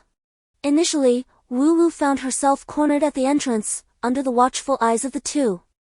However, at that moment, she noticed that everyone else had fled to the windows, believing the students too intimidated to escape. Given the scattered zombies still lingering within the administrative building and the countless others lurking outside, their presence had successfully instilled fear among the students. Seizing the opportunity, Wu Wu wasted no time and dashed through the door. She raced down the stairs, determined to escape this hellish existence, even if it meant facing the jaws of the undead. The sound of the closing door jolted the thugs into action. One of them, in a panic, exclaimed, "Someone's getting away!" But the leader quickly restrained him, admonishing, "Are you foolish? Is it more important to chase after a woman or to report this to Brother Zhang?" In her frantic descent, Wu Wu collided with a girl, only to be struck by the unsettling realization that, despite the impact, there was no tangible softness to the encounter. Spotting a living person, she urgently implored, "Don't go up there. The ones above are beasts." Chapter 41, Handgun Yan furrowed his brow as he scrutinized the woman before him. Beasts? In this apocalyptic world, the prevalence of beasts has increased dramatically, transforming even those who were once human into savages. When Yuan Nan immediately recognized the girl before him, her notoriety within the school rivaled that of Lu Wan. Although Wu Wu was not as striking as Lu Wan, she was undeniably a stunning beauty, captivating the attention of passers-by with an aura of strength that deterred any suitors.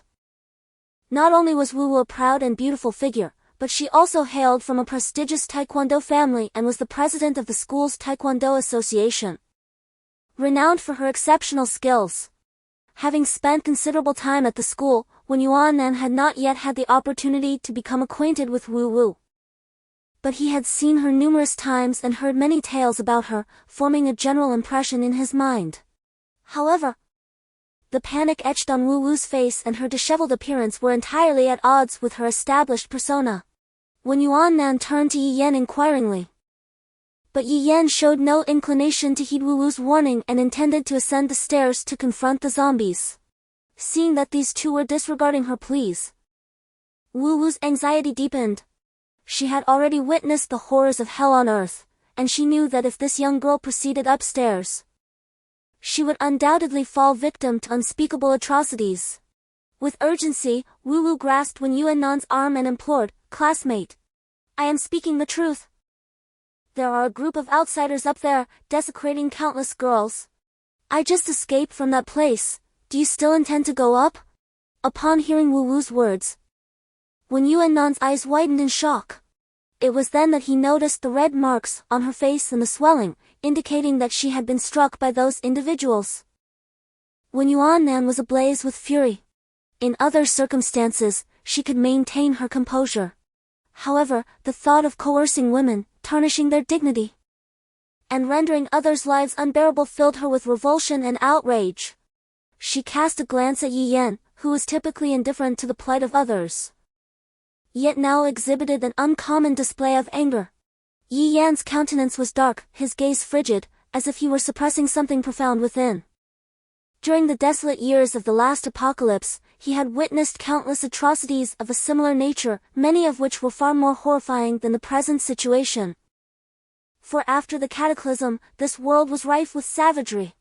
In other matters, he could remain apathetic, could distance himself from the chaos. Yet, there was one transgression he could never condone, the violation of women. In the previous life's concentration camps, he had witnessed such horrors firsthand. Yi Yan coldly inquired of Wu Wu, "Are they upstairs?" Wu Wu glanced at the two individuals before her, quickly grasping their intent.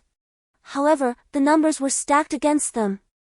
The assailants upstairs were numerous, with over 10 ruffians, all armed with bladed weapons. How could a mere man and woman hope to prevail? Are you out of your minds? How can two individuals rescue anyone when faced with such overwhelming odds? These were not merely delinquents. In the wake of the apocalypse, they had grown even more ruthless, capable of any atrocity. Despite Wu Wu's frantic attempts to dissuade them, her words fell on deaf ears as Yi Yan resolutely ascended. Wu Wu hesitated for a moment before dashing forward, grasping the arm of the trailing Wen Yuannan. "Listen to me. You cannot go up there." The young woman was interrupted by Wen Yuannan's confident smile. "Trust us, soon those people will be begging for mercy." After saying this, he followed Yi Yan upstairs. Wu Wu gazed in disbelief as the two vanished up the staircase, murmuring to herself, "They must be insane. They've completely lost their minds." Yet, recalling Wen Yuannan's words reignited her earlier resolve. She had initially thought that if they brought her to that grotesque, corpulent man, she would fight to the death to eliminate that scoundrel. She had managed to escape, but memories of the girls upstairs flooded her mind, those who had been toyed with and discarded like lifeless carcasses, with no one to shield them from harm. Wu Wu glanced at the zombies outside the administrative building. She had resolved that even if the zombies devoured her, she would rather face that fate than fall into the hands of those fiends. Those two were utterly foolish. They had no idea what awaited them. Nevertheless, could she simply let those beasts go unpunished? After all, death by zombies was still death, before she met her end. She was determined to take a beast down with her. With a steely resolve, Wu Wu hurried after them. In the corridor, on the second floor, an indescribable stench hung heavy in the air as Yi Yan strode forward, his gaze unwavering. Faint voices could be heard in the distance, approaching the door of an office. The cacophony from within grew louder. With a glacial glare, Yi Yan, undeterred, kicked the door open with force. As the door swung wide, the first sight to seize attention was the sight of 5 or 6 young women, their bodies pale and exposed, carelessly discarded like lifeless swine after being violated. Their faces were etched with numbness, bearing the marks of bestial acts. Even when the door was forcefully kicked open, they remained with their eyes tightly shut. wishing fervently that they were already dead. Inside the room stood a group of over 10 delinquents, among whom a particularly conspicuous figure was a stout man with scars gracing his face. All the students crouched silently on the ground, save for one Su Song-shu. The room fell silent for a brief moment as everyone processed the gruesome sight before them, their gazes turning to Yi Yan with an air of hostility. Upon seeing Su Song-shu, Wen Yuannan's eyes narrowed, but she quickly suppressed her emotions. The thought that these individuals were destined to perish brought her a measure of calm. One of the thugs looked at Yi Yan with derision. "Oh, so it's you? The one this kid claims to be so impressive?" Yi Yan remained silent, standing at the threshold and observing the scene before him. Another thug chimed in. "I saw you slaying zombies through the window earlier, quite an impressive feat. But we are not mindless zombies that simply charge forward." As he spoke, he drew a sharp dagger, adding, "We are living, breathing individuals armed and dangerous." Dai Zhang, having heard of Yi Yan's exploits from his underlings, cast a glance at the blade in Yi Yan's hand, unperturbed. "Ha, we were just looking for you. And here you are knocking on our door. What is this? Did that escapee from earlier send you to rescue someone?" The other students, including Wu Wu behind them, were ashen-faced. They were unaware that Big Zhang actually possessed a firearm. The students in the room had previously witnessed Yi Yan and his companion's zombie-slaying prowess from the window, and they were astounded. Upon seeing these two appear at the doorway, seemingly to rescue them, they were immensely thrilled. They had personally observed the duo's capabilities. They dared to kill zombies. Anyone who witnessed their skill would not consider them ordinary. However, when Big Zhang brandished the pistol, their hopes were dashed. No matter how formidable Yi Yan and his partner might be, they couldn't possibly overcome a gun. No wonder these thugs, having witnessed Yi Yan's terrifying strength, still dared to covet him. It turned out they had a gun. Su Song-shu, who had been wary of Yi Yan's strength, now had a look of frenzy in his eyes when he saw Big Zhang pull out the gun. "Big Zhang, I saw him kill zombies as easily as cutting vegetables. He is definitely not an ordinary person. He must have a secret." Big Zhang smiled at Yi Yan, not taking him seriously. What if Yi Yan was as impressive as Su Song-shu claimed? He had a gun, he feared nothing. Now, in this apocalypse, the gun he had painstakingly acquired finally had a purpose, and he didn't have to worry about getting caught. Haha! The apocalypse was fantastic. It was tailor-made for lawless individuals like him. He wanted to resolve this matter quickly and continue toying with them. Big Zhang looked at Yi Yan. "Yi Yan, right? Do you see the object in my hand? No matter how formidable you are, you cannot compare to the gun I possess. Go, bring him over to me." A few ruffians approached Yi Yan and his companions. Wu Wu stood behind Yi Yan, whispering, "As soon as they arrive, you must flee. I practice taekwondo and can withstand them for a moment." She could not comprehend why these two individuals continued to concern themselves with others, provoking this burly man even in the apocalypse. As the thugs advanced, Brother Zhang leisurely stood by the window at the far end of the room, casually aiming his handgun at Yi Yan. Su Song-shu, reveling in his moment of triumph, shouted at Yi Yan, "Huh! Aren't you supposed to be so tough? Weren't you planning to kill me? Look at you now, frozen in fear, unable to move. How utterly amusing! How pitiable! And that foolish woman you saved will soon become Brother Zhang's plaything." The glimmer of hope in the students' eyes was extinguished. All they would witness was yet another monotonous scene. The newcomers would be thoroughly dealt with, obediently surrendering all their possessions only to be imprisoned here. Disobedience would lead to death, while the women remained as tools for their primal desires. They had believed salvation had arrived, yet nothing would change. Yi Yan, who had remained silent until now, spoke calmly. "Soon, I will throw you from this window, and the surrounding zombies will be drawn to you, allowing these students to witness how you are devoured by the undead." Everyone was momentarily stunned, then erupted into laughter. "Ha! What a fool! Is he dreaming? Are you really going to throw Brother Zhang down from here? Has he lost his mind? This is utterly hilarious. I acknowledge your audacity in confronting zombies, But have you not seen what Brother Zhang is wielding? Enraged yet ironically amused, Brother Zhang aimed his gun at Yi Yan, saying, "Kid, if it weren't for the fact that I have questions for you, I would have blown you to bits by now. Do you really think you can continue to banter with me here?" Everyone gazed at Yi Yan with the incredulity reserved for fools, save for Wen Yuan. No sooner had Brother Zhang finished speaking than an ear-splitting thunderous sound reverberated through the air, deafening all who heard it. The students, gripped by terror, instinctively shielded their heads, while the standing ruffians and Su Songshu immediately crouched down in fright. Chapter 42, all fed once the tumult subsided. Confusion reigned as the crowd remained unaware of what had transpired, only registering the resounding blast that had left their ears ringing painfully. Some cautiously opened their eyes, dreading the sight of horror. In the room, apart from Yi Yan and Wen Yuan, everyone else huddled on the ground, heads clasped, as a charred scent permeated the air.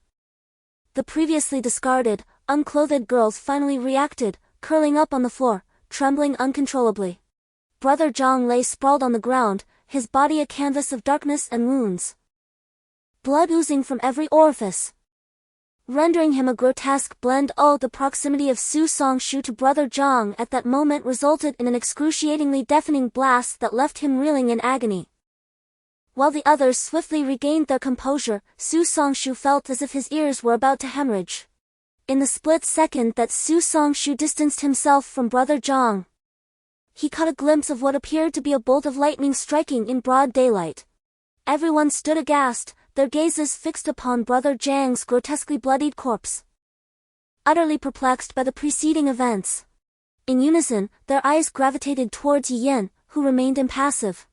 A scantily clad woman slowly rose from the ground, her vacant stare lingering upon Brother Zhang's lifeless body for a fleeting moment before erupting into a cacophony of unrestrained laughter. Her elation was palpable, bordering on insanity. Oblivious to her state of undress, she continued to guffaw, her laughter causing those around her to avert their gazes. When her amusement subsided, she crawled over to Yi Yan, clutching at his leg, her eyes brimming with fervor and exhilaration. "You killed him, didn't you?" she exclaimed. Then, pointing towards the bewildered thugs who stood frozen in place, she shrieked, "What about them? They deserve to die too. Kill them as well. They deserve to die." Her voice escalated into a frenzied crescendo. Yi Yan, who was typically aloof, crouched down, took the deranged woman's hand, gazed into her eyes, and said with unwavering patience and tenderness, "They will all die, rest assured." Upon hearing this, the woman quieted down, emitting a soft chuckle. "Hee, they will all die, that's wonderful." The thugs, having overheard the exchange, were drenched in a cold sweat. It was now abundantly clear that Yi Yan was the one who had slain Brother Zhang. However, he was at the doorway, while Dai Zhang was by the innermost window. How could he have done it? He's still standing at the entrance. None of them saw Yi Yan make a move. Moreover, Dai Zhang's death was utterly gruesome. His entire body charred, with lacerated skin and a torrent of blood. Recalling the terrifying sound from earlier, it was as if he had been struck by lightning. Those students who had previously relinquished all hope finally realized what had transpired. Dai Zhang was dead. This man named Yi Yan had killed him. They could finally escape this place. When Dai Zhang produced the handgun, they had resigned themselves to their fate, convinced that Yi Yan stood no chance against him. But now, before they could even discern how Yi Yan acted, Dai Zhang had already met a tragic end.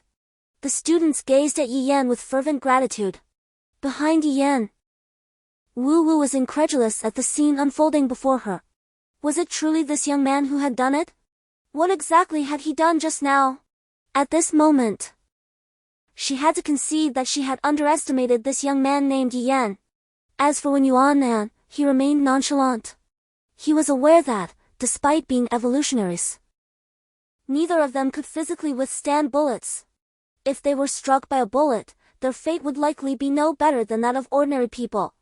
In this situation, the only recourse was to utilize Yi Yan's class skill, Lightning Strike. At this juncture, the thugs and Su Songshu were consumed by dread.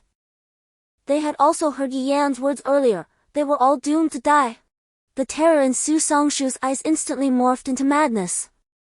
Spotting the handgun that Daizhang had dropped nearby, he rolled towards it, intent on seizing it. At that moment, when Yuan observed Su Songshu's movements and unleashed the swiftness of a first-star evolver, darting from the doorway to the window in merely 2 seconds. Su Songshu, with the pistol now within reach, muttered frantically to himself, "The gun! Once I have it, you are all finished. You shall perish." The next instant, a shadow materialized, stepping forcefully upon his outstretched hand that sought the firearm. Su Songshu collapsed to the ground, resembling a dog, and upon raising his head, erupted into a frenzied laughter. "Ha ha ha! This wretched creature dares to trample on me now! Ha ha ha! Speak! What secrets do you possess? Even you have changed. Had I known earlier, I should have kicked you harder in the library. Kicked you to a place where he could not rescue you. Filthy woman!" When Yuan, upon hearing this, exerted even greater pressure with her foot, eliciting a pained scream from Su Songshu. "Ah! Damn it! You filthy woman! Just because you are beside Yi Yan, you think yourself remarkable? Who knows what revolting postures you adopt to please him when I am not watching?" In response, when Yuan unhesitatingly swung the baseball bat with full force against Su Songshu's back, finally silencing his foul mouth temporarily, as he emitted a muffled groan and spat out a mouthful of blood. When Yuan had held nothing back in that strike, recalling how he had kicked her down the stairs just the day before, nearly feeding her to the zombies, she felt a chill. Su Songshu found himself in an utterly lamentable state, sprawled on the ground, his hand pinned down, while a blow struck his back, leaving him with an agonizing sensation that resonated throughout his very core. That wretched woman! She had transformed into one of those individuals endowed with supernatural abilities. Yet, what of it? Su Songshu, having resigned himself to his fate, was acutely aware that death was inevitable. However, when he heard Yuan's chilling intent to cast him to the zombies, terror washed over his face, and he instantly adopted a pleading tone. "No. I was wrong.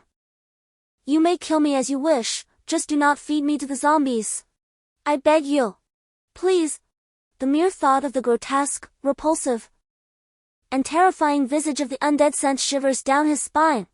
The previous day had been a relentless ordeal of being pursued by zombies. To evade those omnipresent fiends, he had repeatedly sacrificed those around him. He could not bear the thought of meeting his end at the jaws of a zombie. The very notion of his flesh being systematically devoured, unable to die swiftly, and witnessing the undead vie for his body was enough to drive him to the brink of madness. "Please, I do not wish to be fed to zombies. Just kill me. Please, end my life." When Yuan scoffed coldly, lifting her foot from his hand and raising him with one hand, Su Songshu immediately began to struggle desperately, throwing punches and kicks. With a fierce blow, when Yuan nearly rendered him unconscious, she positioned him by the window, pressing down on his head. "Look. There are so many zombies below. They've been drawn here by the noise. If I throw you down, you could save us." Su Songshu's head spun, striving to open his eyes and gaze at the zombies that were gradually congregating below. He was utterly drained, yet he feebly muttered, "No, no. Don't feed them to the zombies." When Yuan scoffed, "You wanted to feed me to the zombies yesterday.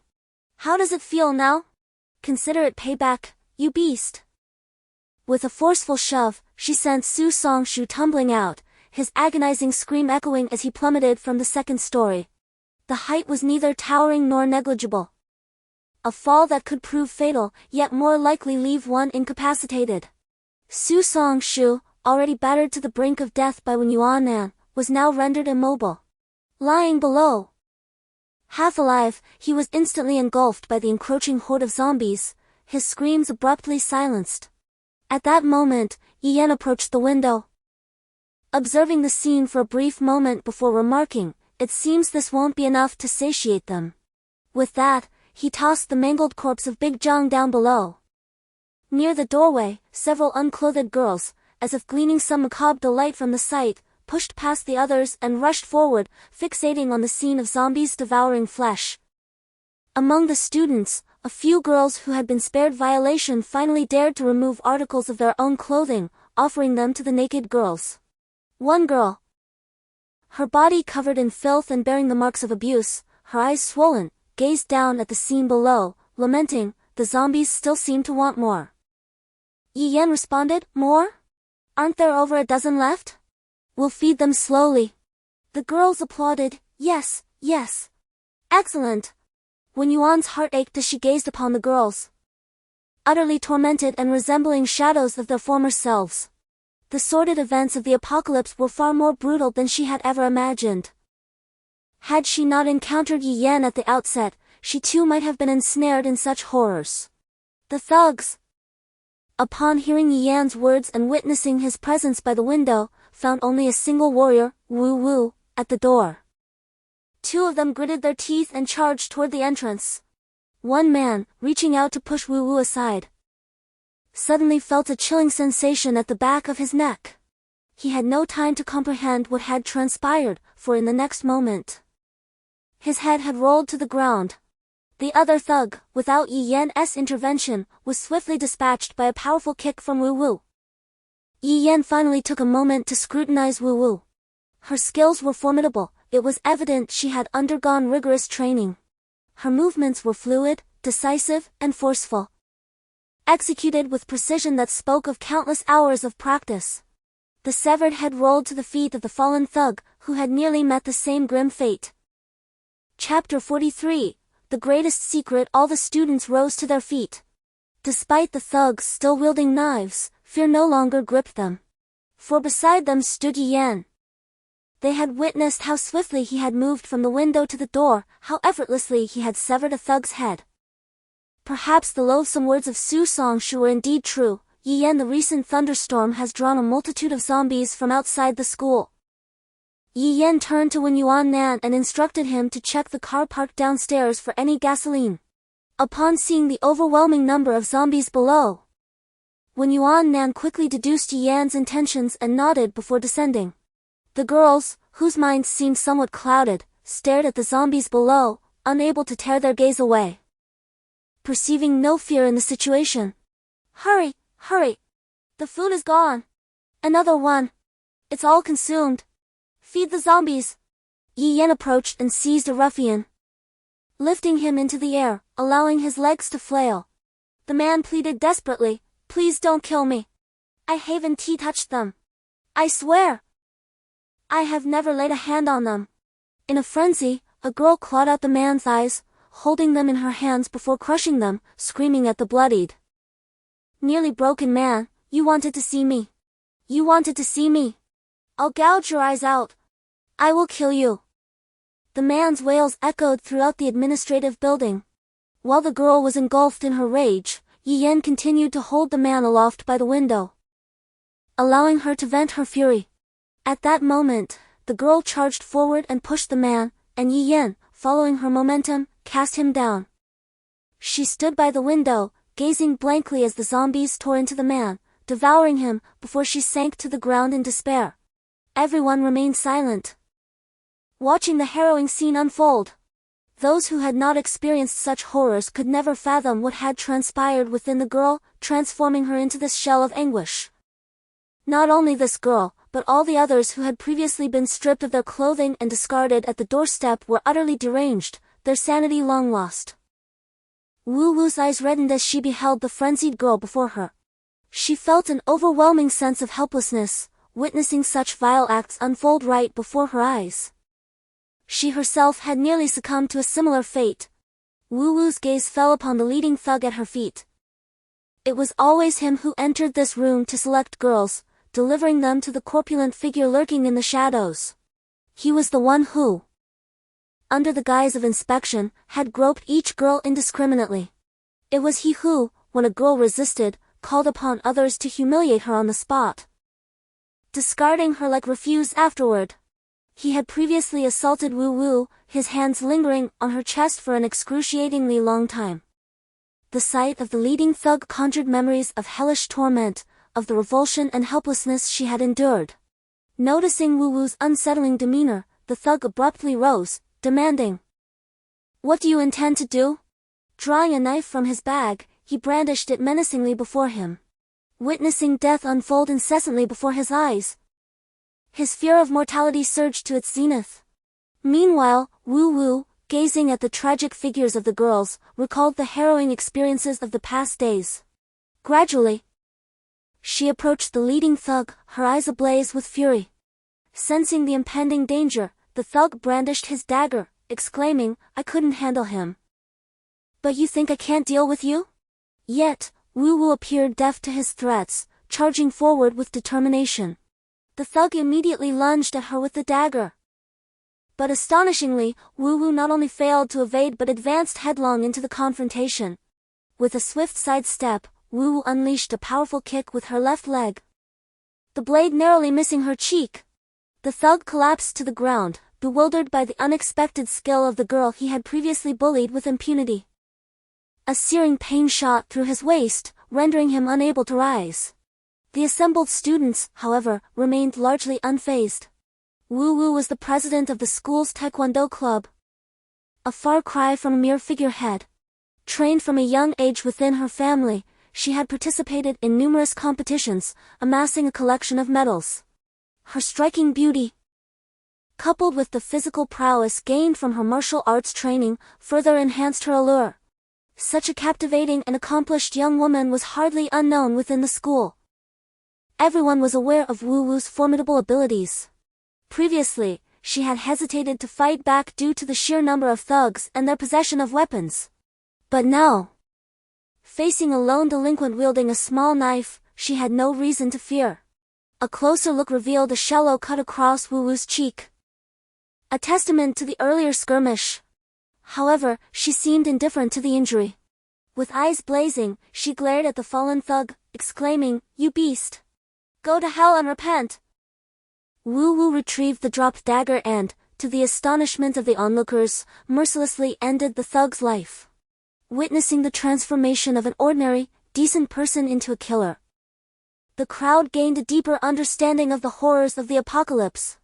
Yi Yan approached without a word and tossed the thug's corpse over the edge, offering it as sustenance to the gathering horde of over 100 zombies, drawn by the earlier thunderous sounds of Yi Yan's lightning strike. Subsequently, the continuous disposal of corpses into the throng of the undead incited considerable pandemonium, drawing even more of the ravenous creatures. As she entered, she passed by Wu Wu. Noticing her crimson-stained garments and surmising the situation, Yi Yan responded with a mere acknowledgement, "The moment is nigh." With that, Yi Yan and Wen Yuannan seized the remorseful thugs, who were weeping and begging for mercy, and hurled them, one after the other, into the seething abyss below. Some landed directly upon the densely packed horde of zombies, suffering no ill effects and even crushing a few of the undead, merely perceiving that they had fallen upon something soft and yielding, yet emanating a foul reek. However, they were afforded no chance to escape, as they were instantly engulfed by the ravenous ghouls, their screams stifled before they could fully form. Others plummeted to the ground, their limbs fractured upon impact, desperately crawling with their hands, yearning to distance themselves from the horrifying zombies behind them. As several individuals were cast down together, the zombies below converged upon the location of the living, becoming even more concentrated. Yi Yan and Wen Yuannan, standing by the window, each seized a bucket of oil and doused the area below. The majority of the oil splattered upon the zombies, yet they remained unresponsive.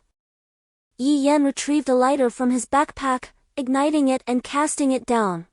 The zombie horde, which had been reveling in its macabre feast, erupted in a cacophony of howls.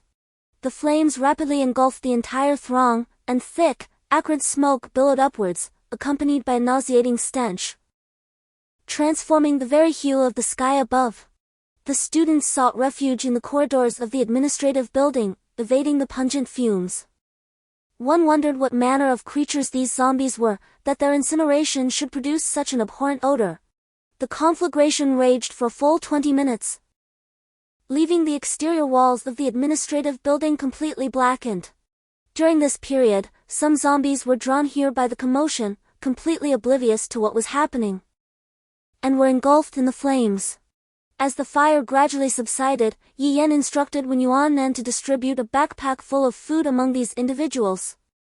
Feeling a sense of pity for the girls, although he had been reborn and could be considered the most knowledgeable person regarding this apocalyptic world, it was impossible for him to support so many people alone unless he established his own power and gained the requisite strength.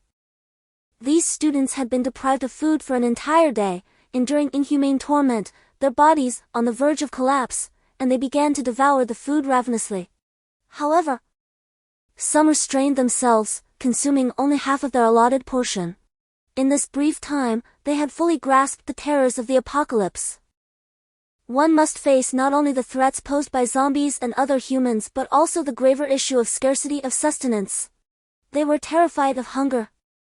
As Yi Yan observed these individuals, he was momentarily reminded of his past self in the concentration camp, leaving him somewhat disoriented. His purpose in this life was clear: to grow stronger and seek vengeance. Within a mere day, he achieved a level of strength that had eluded him for 2 years in his previous life. Over the last 2 days, his heart had been consumed by hatred. As his parents had been murdered, and he had been torn apart by zombies. Wen Yuannan had been implicated in his plight, and the events of the previous day felt as vivid as if they had just occurred. Now, looking at these people, he felt a profound emotional stir. In his past existence, he had been one of them. Yet now, he lacked the ability to lead so many onward. They would become stumbling blocks on his path to strength. The members he selected must be of value. Thus, no matter how much compassion he felt for them at that moment, he could not allow them to accompany him. The fire had completely extinguished, leaving only magical crystals behind from the zombies that had been burned. As Yi Yan approached the window, he beheld the ground below scattered with dark blue level 1 magical crystals, at least 100. He immediately summoned Wen Yuannan, intending to leave this place to collect the crystals and seek out traitors beyond the school. Upon seeing Yi Yan and his companion preparing to depart, the students cast grateful glances at them, tinged with a hint of hope. However, they could only choose to disregard the expectations reflected in those eyes. At that moment, a girl, who had crushed her own eyeball, rushed over and grasped Yi Yan's arm. She had donned the clothing of another male student. Yi Yan, will you take me with you? Please help me kill that person, I like you the most. Yi Yan felt a pang of sympathy, yet he found himself powerless. How could he justify taking such a girl with him to the others? He empathized with the plight of these insignificant characters, reminiscent of his own regrettable past. Resolutely, he spoke directly to the girl. I'm sorry, you are of no use to me, I cannot take you with me.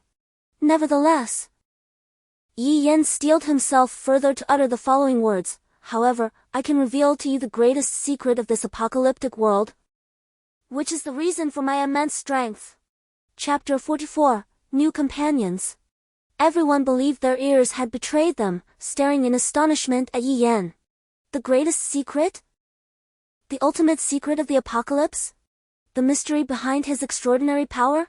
Upon realizing that Yi Yan spoke the truth, their gazes towards him brimmed with profound gratitude and respect. Over the past 2 days, they had come to comprehend the dire nature of the apocalypse. Humanity faced the gravest crisis in its history, yet, in their struggle for survival, the majority were compelled to turn against one another. This dire situation only emboldened those with nefarious intentions, allowing them to act with impunity. Some individuals, who would have never harmed others in peaceful times, committed heinous acts. Those who were villains in times of tranquility now reveled in their malevolence, thriving in an environment of chaos. To endure, one must grow stronger. This is a perilous and selfish world. Yet, Yi Yan astonishingly proposed to share his formidable secrets with them. At this moment, Wu Wu regained her composure, realizing that this apocalypse was far more intricate than she had previously imagined. As a practitioner of martial arts, she possessed a keen understanding of the human body and physical prowess. After witnessing Yi Yan's strikes, she was acutely aware that his capabilities surpassed the limits of an ordinary person, be it in speed or strength. All present regarded Yi Yan with awe. Hanging on to his words, fearful of missing even a single syllable, including the girls whose minds were frayed from torment. Following the onset of the apocalypse, mysterious figures known as traitors emerged across the globe. Clad in black robes, only their faces remained visible, their features resembling two interlocking crescent moons devoid of any human semblance. The traitors became humanity's lifeline in this perilous and brutal world. Through them, one could exchange the magical crystals found atop zombie heads for evolution agents, weapons, professions, sustenance, clothing, and various other necessities. The evolution agent is the first step towards humanity's enhancement. A single bottle of a one-star evolution agent can transform an individual into a one-star evolver. Evolvers are classified into 9 tiers, and each evolution necessitates an agent corresponding to the respective star level. Both Wen Yuan and I are evolvers, I need not elaborate further. As you can discern the stark contrast between ordinary individuals and evolvers simply by observing us. Therefore, from this point forward, your most pressing task is to eliminate zombies. Acquire magic crystals, and exchange them with the traitor for a one-star evolution agent. Remember this crucial point when encountering a traitor, regardless of how chaotic the situation may be. Do not attempt to obstruct them, including any physical contact. Should you act in such a manner, the traitor will unhesitatingly take your life. All you need is to carry magic crystals, approach the traitor, and focus on the transaction in your mind to initiate the trading period. You may engage in trade with up to 10 individuals, including yourself, during this designated time, which lasts no longer than 10 minutes. At the end of this period, you may choose to exit immediately or be randomly teleported to a relatively safe location within a kilometer radius. The latter option can help you evade numerous dangers. Additionally, to activate a traitor, you must possess magic crystals equivalent in value to the cheapest item available on the trader. It is essent at present, professions are exceedingly rare, however. Once one possesses a profession, confronting fellow evolvers of the same rank becomes remarkably effortless.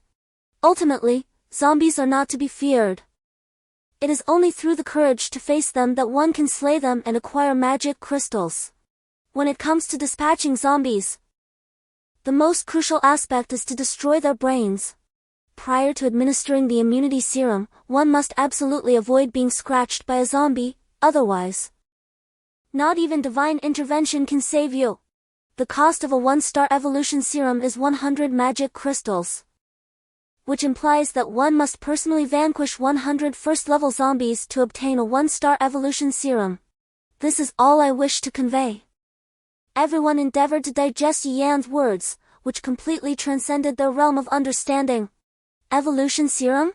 Evolvers? Professions? Traders? Nevertheless, the prowess exhibited by Yi Yan and Wen Yuan Nan instilled in them an unwavering belief in Yi Yan's assertions. Wen Yuan Nan then remarked, "Today marks the second day of the apocalypse, only a scant few have recognized the utility of traders. And no one is inclined to hunt zombies for magic crystals. This moment presents the finest opportunity for you, you must conquer your fears." The students gazed at Yi Yan with admiration and gratitude, their hearts swelling with excitement. As long as they obtained magic crystals and located a traitor, they too could become formidable like Yi Yan. They could endure in this merciless apocalypse. The eyes of the girls sparkled with hope. A young man stepped forward, his gaze filled with respect and gratitude, earnestly addressing Yi Yan. "Brother Yi Yan, we are truly deeply appreciative that you have shared information about the traitors with us. We do not aspire to follow in your footsteps. However, I, Zhou Yu, vow to survive in this apocalyptic world and become a person of value to you. When we meet again, I shall undoubtedly be your companion." Yi Yan smiled with satisfaction and replied, "Very well, Zhou Yu, I shall await your return." The somewhat eccentric girls around them also exclaimed in excitement, "So shall we." With a shift in tone, Yi Yan became serious and added, "By the way, zombies can also evolve. Just yesterday, I eliminated a second-tier zombie at school, and encountered another one outside. Remember, there is a vast chasm between first-tier and second-tier zombies. If you ever find yourselves facing a second-tier zombie as first-tier evolvers, you must flee with all your might, unless you are absolutely certain of defeating it. Yi Yan was different. He was not only a first-tier evolver but also a professional. Most importantly, he possessed 2 years of experience from his previous life. However, these individuals must endure certain hardships in the apocalypse before they can dare to take risks. Yi Yan instructed, "Let us leave the administrative building immediately. The commotion here could attract a second-tier zombie at any moment." Instantly, everyone's expression turned tense. Yet there was an undercurrent of excitement. Yi Yan had rescued them from the clutches of thugs, provided them with sustenance, and not only saved their lives but also alleviated their immediate struggles. If providing food was akin to giving them fish, then revealing the existence of traitors, this apocalypse's greatest secret was akin to gifting them fishing rods. Now, their fear of this desolate world had diminished, replaced by a flicker of hope. Upon concluding his words, Yi Yan beckoned to Wen Yuan Nan, ready to depart. Those individuals gazed deeply at him, etching the image of this benefactor into their memories. The two descended the staircase, intending to retrieve the magical crystals left behind after vanquishing the zombies on the opposite side of the administrative building. At that moment, a series of footsteps echoed behind them. When Yuan Nan turned to discover it was Wu Wu. Yet, Yi Yan appeared unsurprised, observing Wu Wu's arrival. Wu Wu's cheeks flushed with embarrassment, her heart racing. Earlier, she had acted foolishly, desperately trying to prevent the two from ascending to their peril, only to realize how formidable they truly were. The thought of her earlier demeanor made her blush even more. However, witnessing Yi Yan's prowess stirred feelings within her that she could not ignore.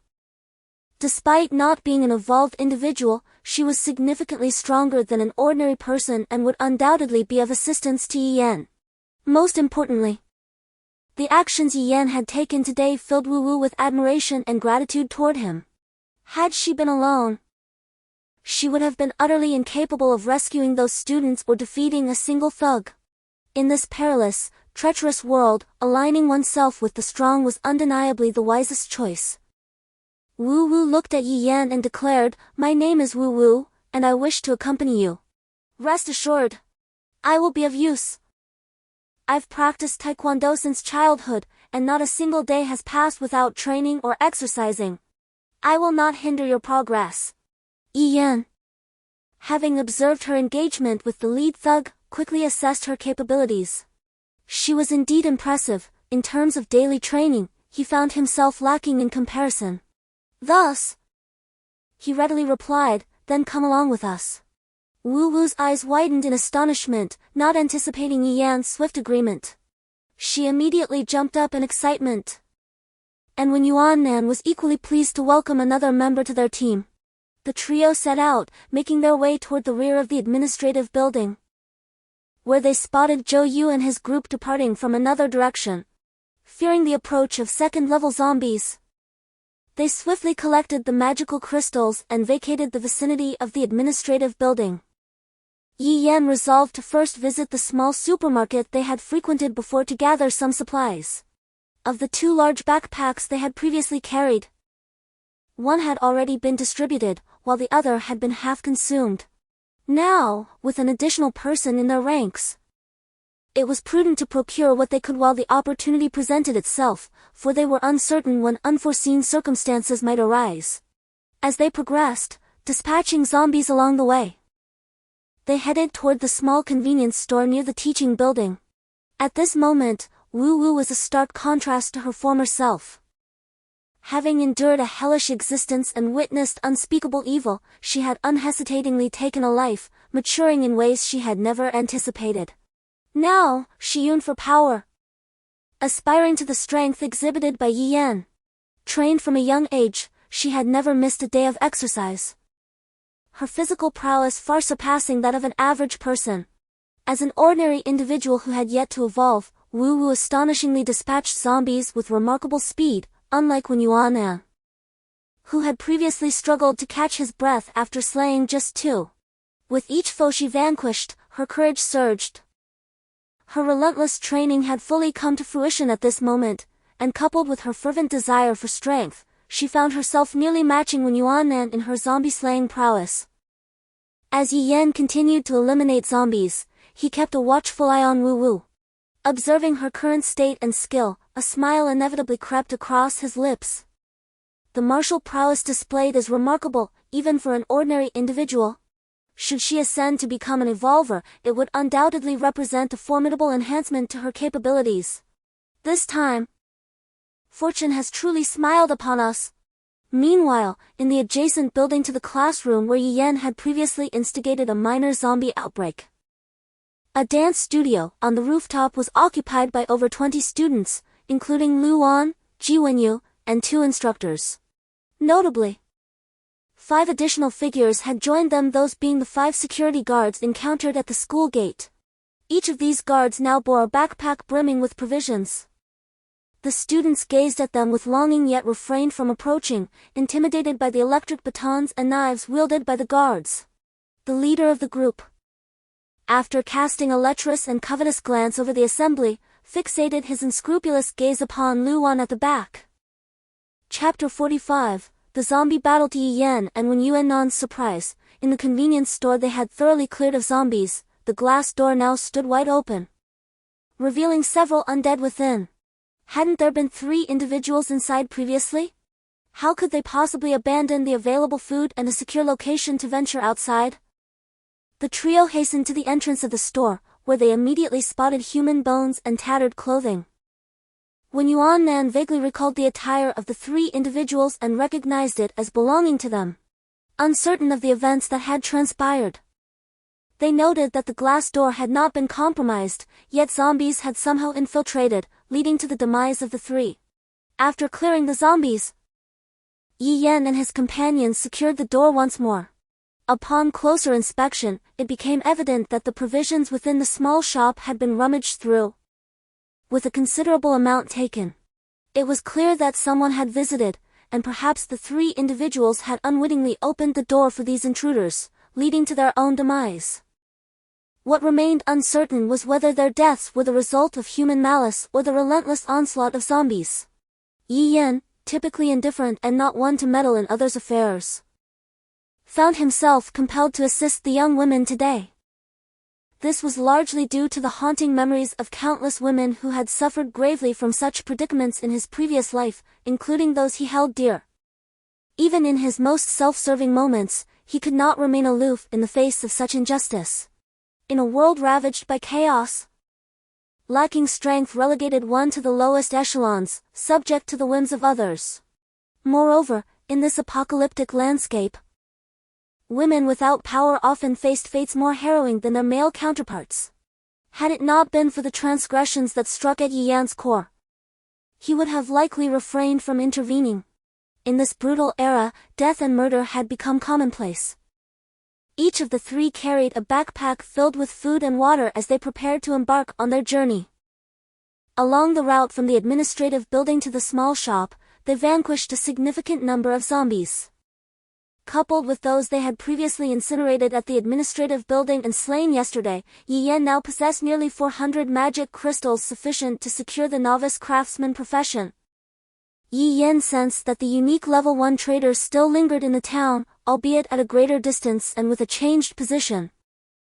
Had he previously detected such a distance from the school, he would undoubtedly have refrained from risking an outing.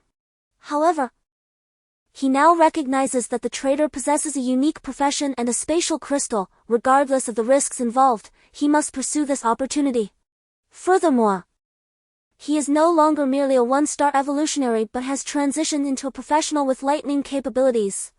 With the addition of Wu Wu, whose combat prowess is formidable, the team's strength is poised to increase significantly should she evolve.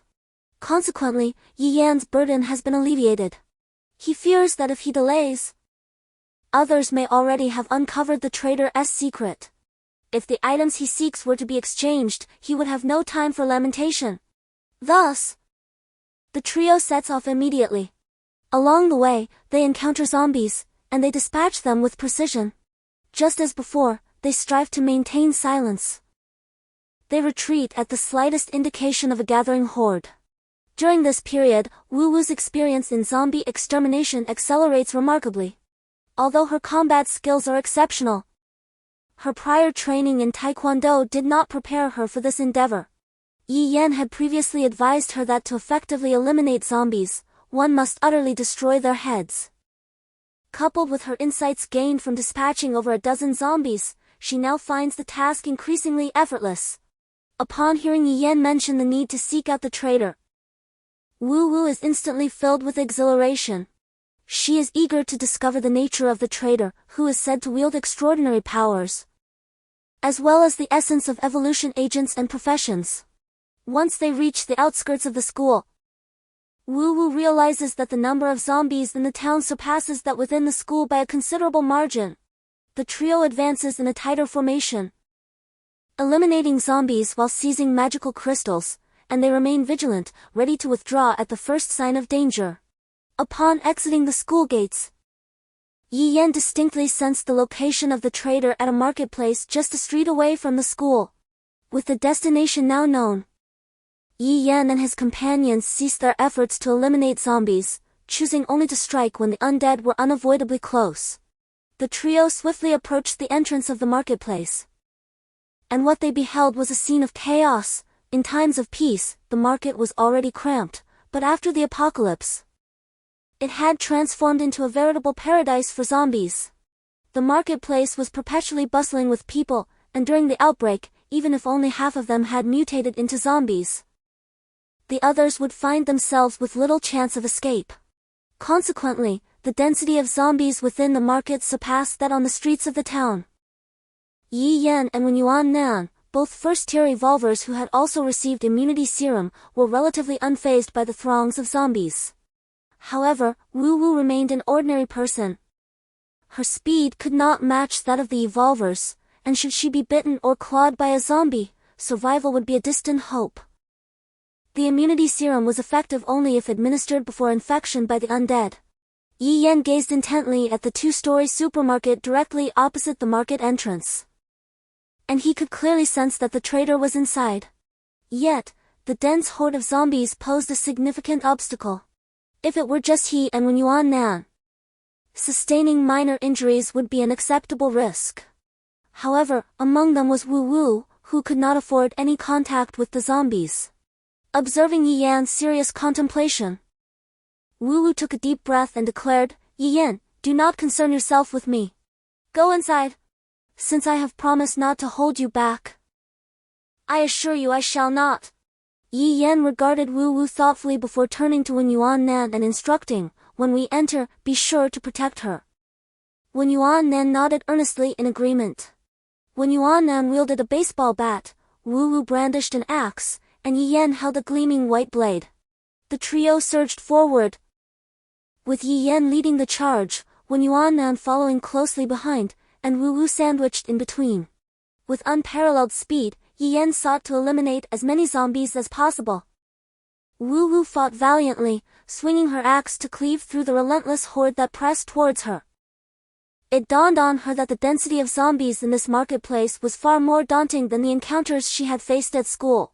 Here, the zombies were densely packed, and the confined terrain allowed them to cluster ominously. The sheer number of zombies felt insurmountable, as if they multiplied endlessly.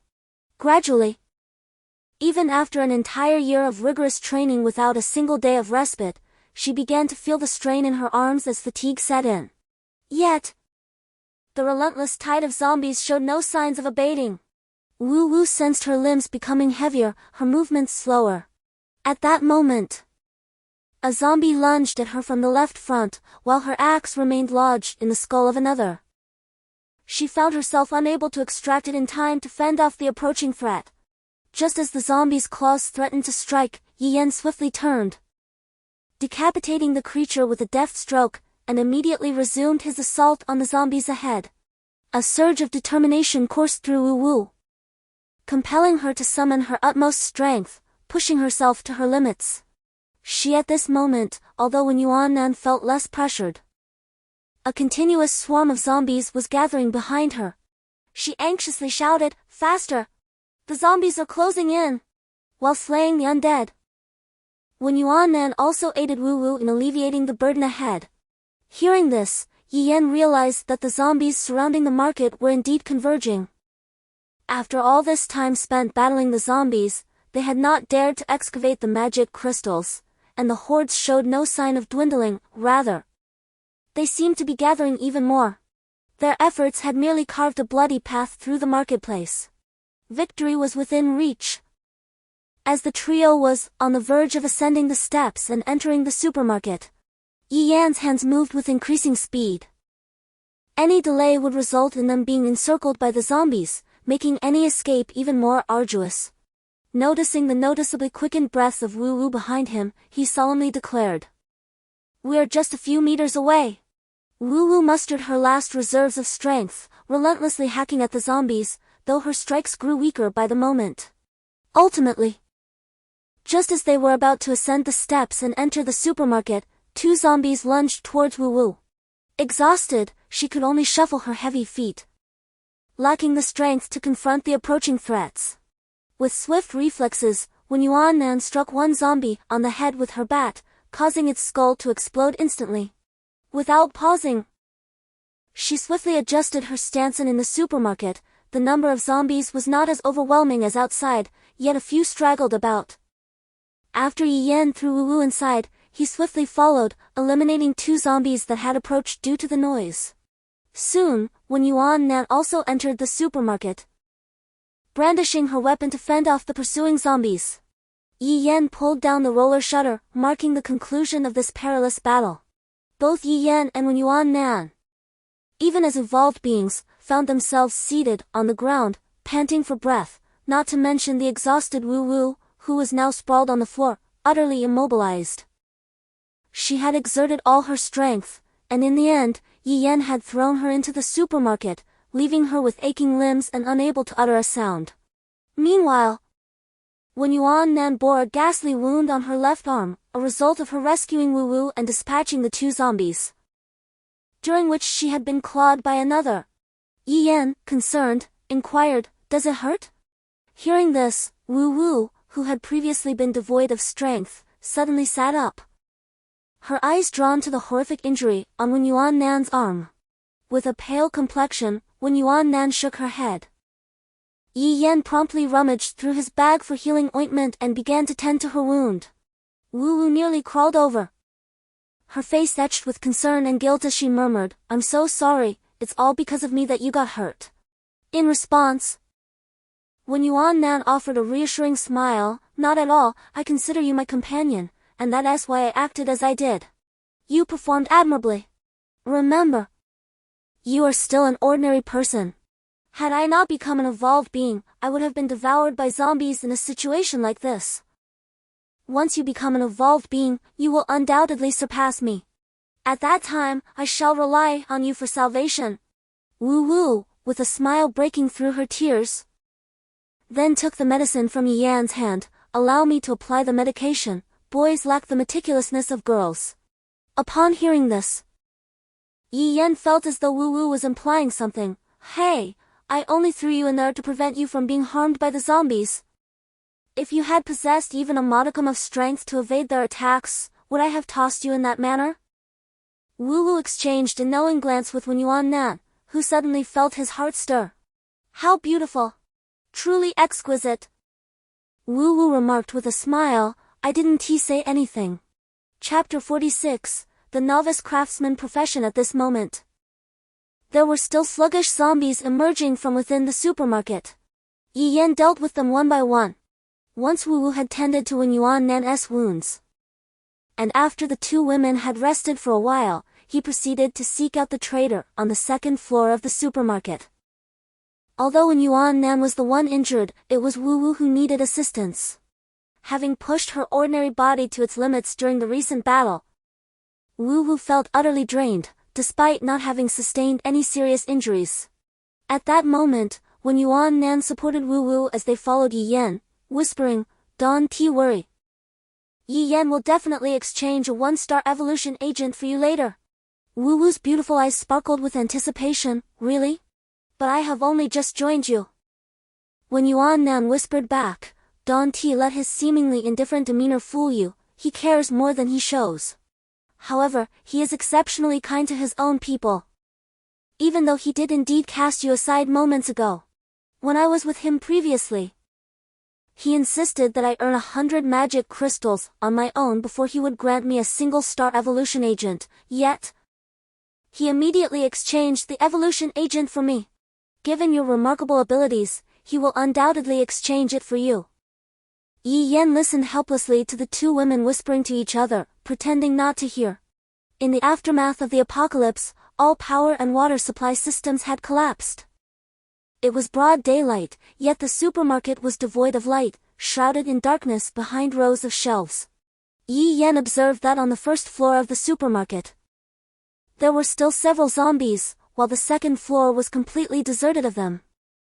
Could it be that the commotion from the earlier skirmish had drawn all the zombies to the first floor? With little time to ponder, Yi Yan followed the instinctive guidance in his mind and discovered a trader concealed behind a row of shelves. Wen Yuannan hurriedly supported Wu Wu as they approached.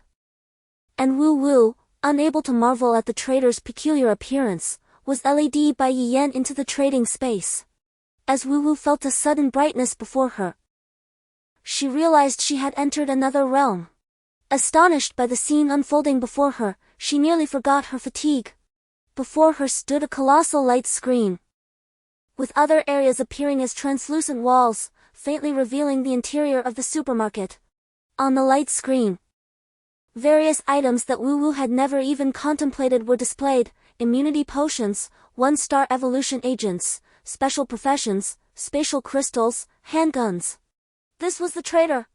At that moment, the bottom right corner of the light screen indicated the number of magic crystals possessed by Yi Yan and his companions, 412.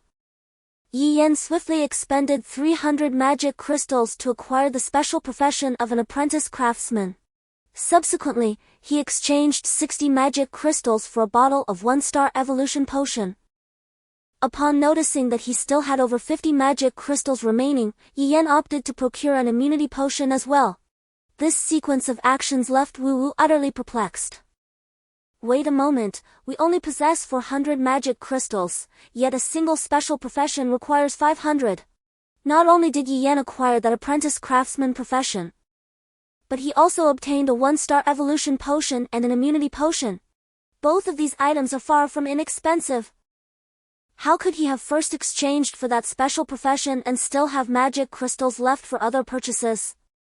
400 magic crystals wouldn't even suffice for that profession alone. What kind of operation is this? In response, Wen Yuannan quietly remarked to Wu Wu, "This is the brilliance of our leader, there's no need for further inquiry. Look, he has provided you with a 1-star evolution potion." At that moment, Yi Yan's heart surged with exhilaration. A special profession. Moreover, a profession dedicated to weapon crafting. One must understand that in the apocalypse, as all life forms evolved, the weapons that once dominated the world gradually became less effective. Only weapons produced by traders, classified by color, retained their significance. The white dagger in Yi Yan's possession had an original price of 70 magic crystals at the trader's. Consider this, in the latter stages of the apocalypse, those well-established factions aiming to assemble a team would require each member to possess at least one white-tier weapon. Is the quantity of magic crystals not staggering? One could practically recruit another team of evolutionists with such an amount. Thus, it is evident how crucial and valuable weapons are in the apocalypse. In the apocalyptic world, specialists in weapon manufacturing are coveted talents sought after by every faction. On the very second day of the apocalypse, Yi Yan acquired such a unique profession capable of sustaining an entire faction. Moreover, encountering a trader who possesses one of the 3 primary professions, along with a special vocation and the rare space crystal, is an event of exceedingly low probability. In Yi Yan's previous life during the 2 years of the apocalypse, merely having a trader with a unique profession was already considered exceptional. Thus, his current encounter with this extraordinary trader cannot merely be described as a stroke of luck. Observing Yi Yan, usually calm but now brimming with excitement, the two women realized just how rare and precious the primary craftsman profession he held was. Yi Yan approached and handed a Grade 1 evolution agent and an immunity potion to Wu Wu, after using the Grade 1 evolution agent. Your injuries from earlier should heal significantly, and your stamina will also be restored. With the immunity potion, you need no longer fear the approach of zombies. Wu Wu carefully accepted the 2 vials, her eyes reflecting excitement and gratitude, yet she found herself at a loss for words. Unsure how to express her appreciation for Yi Yan's kindness. Consequently, she resolved to remain by his side, unwavering and without regret. As Yi Yan stepped aside, the radiant light gradually merged with his being. The primary craftsman profession. In his previous life, Yi Yan had heard much about the 3 primary professions, and he naturally had a deeper understanding of the mage. In the apocalyptic world, there certainly does not exist 2 identical special professions. At most, they may share some similarities in their broad applications. Furthermore, the advancement of these special professions diverges significantly from that of ordinary ones, relying heavily on the intrinsic characteristics of the special profession itself. At this moment, Yi Yan has acquired the novice artisan profession, which encompasses 4 distinct skills: refinement, homogeneous enhancement, forging, and enchantment. Each of these skills is coveted by every individual in this desolate era. Refinement allows one to extract necessary materials from certain objects, serving as the foundation for forging. Homogeneous enhancement involves placing 2 items with similar attributes together, enhancing one around the other, thereby augmenting the weapon's properties and functionality. Forging necessitates a blueprint of a specific weapon to create a formidable armament. In the absence of a blueprint, one can still forge various weapons based on the artisan's understanding of weaponry, albeit lacking the potency of those crafted from specialized designs. Enchantment, on the other hand, involves applying certain materials to imbue the weapon with enhanced power, potentially adding attributes and skills directly to it. Yi Yan's eyes gleamed with excitement. This novice artisan profession is one that, even a decade after the onset of the apocalypse, remains fiercely sought after. The ability to forge weapons implies that, with the right blueprint and materials, one can produce astonishingly powerful weapons at minimal cost. When compared to the readily available weapons from traders, it is undeniably a lucrative venture. Now, with mastery over these 4 skills, Yi Yan is eager to put them to use. In the instant Yi Yan attained the rank of a novice artisan, his mental fortitude surged to twice its previous magnitude. Upon acquiring a profession, one's foundational mental capacity is automatically enhanced. The more professions one possesses, the more formidable their mental prowess becomes. In this apocalyptic world, a staggering 99% of the populace remains oblivious to the concept of traders, let alone the intricacies of professions, special professions, and mental strength. At this moment, Yi Yan was far ahead of the crowd. He estimated that his prior mental strength allowed him to summon lightning thrice. Now, with every ounce of his effort, he could unleash lightning 10 times. Beside him, Wu Wu, with the assistance of Wen Yuan Nan, eagerly injected a first-tier evolution serum and an immunity agent. The instant the serum coursed through her veins, Wu Wu felt as though her body was undergoing a baptism. An inner power surged forth, enveloping her in a sense of rejuvenation.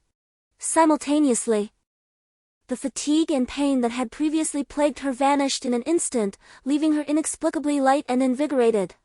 Wu Wu marveled at the internal transformations occurring within her. As someone who diligently trained her body daily, she possessed an intimate familiarity with her physical capabilities and functions, making her acutely aware of the changes taking place. It was precisely this awareness that left her utterly astonished. The evolution serum, astonishingly, did not impose any adverse effects on the human body, rather, it forcibly elicited the deepest reservoirs of potential, enhancing various bodily functions. Because of her profound understanding of her own physical condition, Wu Wu was even more cognizant of the stark distinction between evolvers and ordinary individuals. This is merely a first-level evolution. There will be a second and a third level of evolution. What manner of beings will humanity become? presently, while the majority remain oblivious to the existence of traitors, she has already become an evolved being due to Yan. In the future, those who first attain the ranks of 2-star and 3-star warriors will undoubtedly be from her circle. Wu Wu felt the immense energy coursing through her body, a realm entirely distinct from before. Reflecting upon her experiences last night and this morning in the administration building, it felt as though she were in a dream. She had once been among those girls, a mere pawn in the hands of others, yet now she stood before most, having become an evolved being, embarking on the path of evolution. In her eyes, this apocalyptic world seemed less daunting. At the very least, she would no longer be a helpless victim resigned to fate. She couldn't help but ponder whether, had she become an evolved being yesterday, she could have prevented those tragedies from occurring. Could she have saved those girls? After the events of yesterday and now possessing power, Wu Wu became infatuated with strength, further solidifying her loyalty to Yan. The gaze Wu Wu directed towards Yan was filled with newfound determination and resolve. Nearby, Wen Yuan Nan couldn't help but smile at Wu Wu's demeanor. At that moment, immersed in the joy of acquiring a special profession, Yan suddenly felt a jolt and turned sharply in a specific direction. Chapter 47. Beasts. Noticing Yan's abrupt movement, Wen Yuan Nan and Wu Wu also turned their attention that way, though to them it appeared merely as the wall of a supermarket.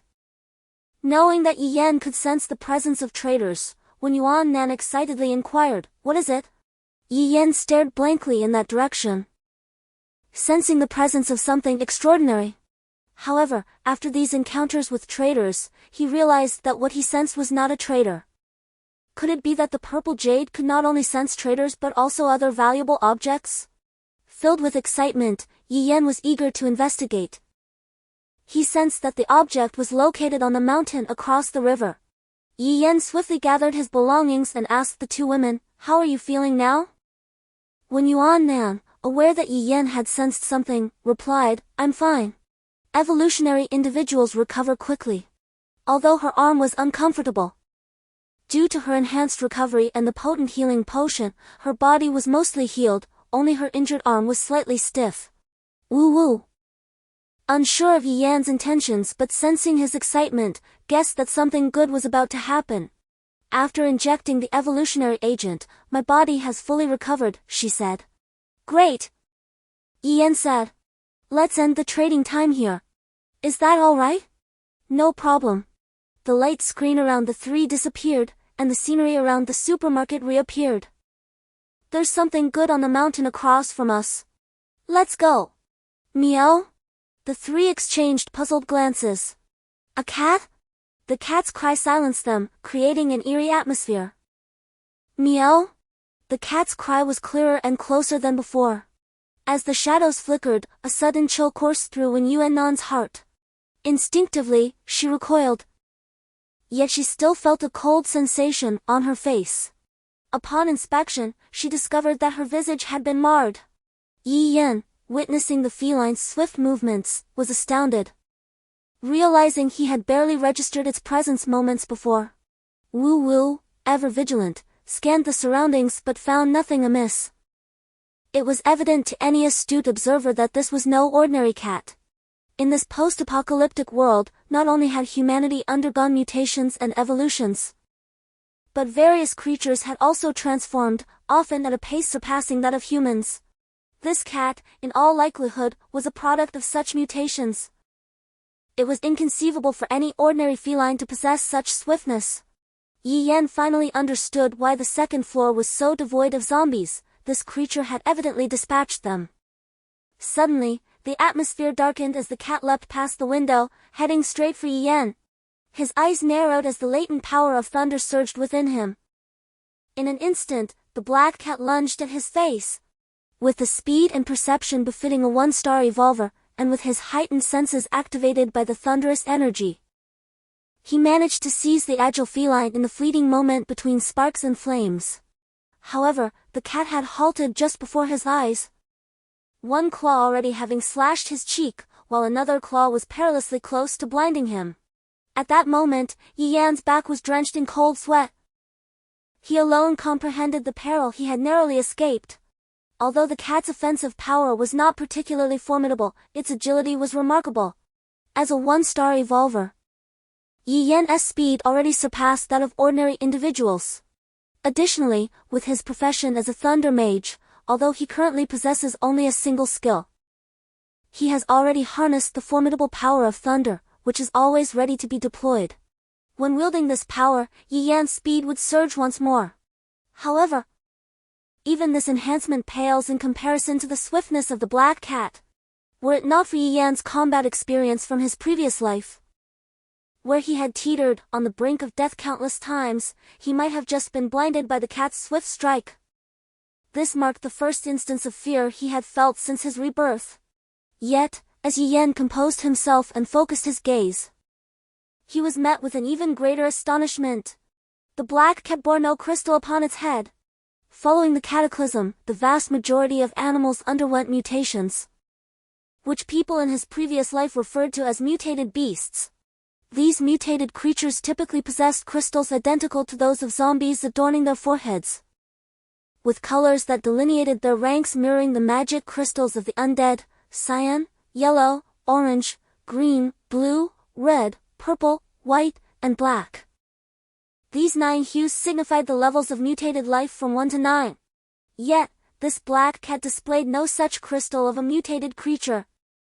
A wave of alarm surged through Yi Yan's mind. If it was not a mutated beast, then it must be an extraordinary beast. Extraordinary beasts are entities that did not originally exist in this world, emerging alongside the apocalypse, possibly from another dimension. While extraordinary beasts lack crystals upon their heads, they do possess beast cores within them. Consuming the beast core of an extraordinary beast grants one certain abilities or traits of that creature. Yi Yan never anticipated encountering an extraordinary beast in this supermarket. Fortunately, this extraordinary beast was not particularly formidable. Its only notable trait was its incredible speed. In the 2 years of the last world's apocalypse, Yi Yan learned that certain extraordinary beasts formed groups to collectively assault human factions. Those forces besieged by these beasts invariably suffered catastrophic defeats. Unlike the mutated creatures in this realm, these extraordinary beasts did not adhere to any hierarchical classification. Instead, they possessed unique abilities and formidable attributes. Moreover, their intelligence was remarkably high. Although mutated creatures might evolve to elevated tiers of existence and also exhibit significant intellect, research conducted by humanity in the previous era revealed that extraordinary beasts were inherently sentient beings. Some terrifying extraordinary beasts were even capable of annihilating entire factions single-handedly. During the last 2 years of the apocalypse, merely uttering the name of these beasts instilled terror in the hearts of men. However, there were whispers suggesting that extraordinary beasts could be tamed. If one shared a fateful connection and possessed superior strength, there existed a possibility of subjugating an extraordinary beast, transforming it into a loyal war companion. While such notions were dismissed as mere folly in the previous era, intelligence reports indicated that a certain formidable individual indeed had a fierce extraordinary beast at their side. Just moments ago, had it not been for Yi Yan's keen intuition and his prior experiences dealing with death itself, he would have succumbed to the claws of the beast. The 2 women were equally startled by the recent events. They had merely glimpsed a shadow dart past, leaving them unable to react. Subsequently, they witnessed Yi Yan seizing the cat that had lunged towards his face. Upon noticing Yi Yan's injury, both women expressed concern and approached him.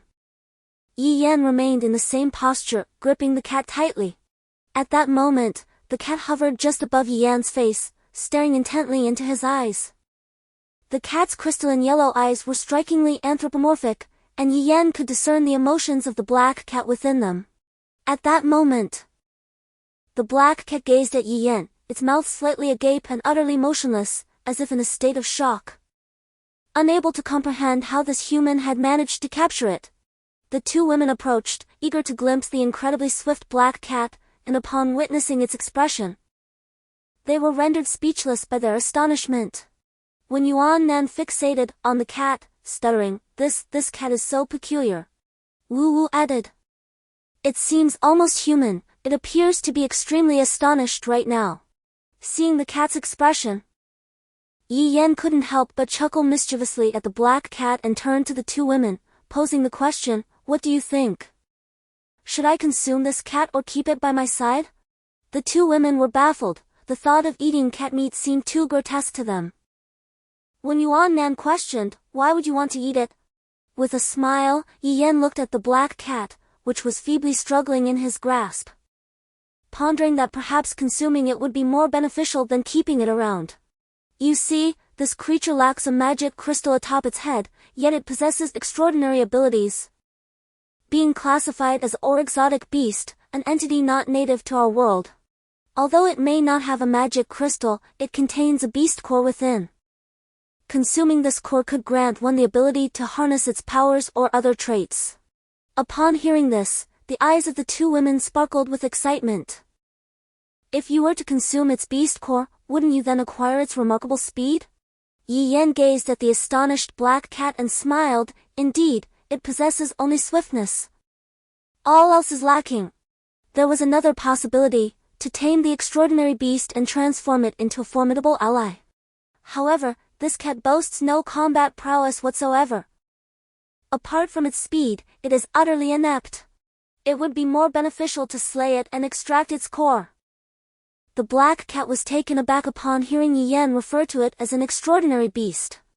Having traveled from one world to another, its kind had yet to stage a widespread invasion here. Logically, no one should be aware of their origins, let alone the existence of their cores. Yet this individual not only recognized its species and the core within, but also understood that consuming such cores could bestow extraordinary abilities. Shock filled the black cat's eyes, mingled with doubt regarding Yi Yan's identity. This person, exuding the aura of someone from this realm, possessed knowledge of its kind. Quite extraordinary. Upon hearing Yi Yan claim that apart from speed, it had no redeeming qualities, the black cat's ire erupted. "How dare you call me weak? My abilities are formidable, though my current strength may not reflect that." Fine. I concede to being weak for now. But in the future, you shall witness my true power." When Yi Yan mentioned killing it to consume its core, the black cat felt tears welling up. It was among the first of its kind to arrive in this world. If it were to meet its demise at the hands of a human so swiftly, it would surely become a laughingstock among its kin.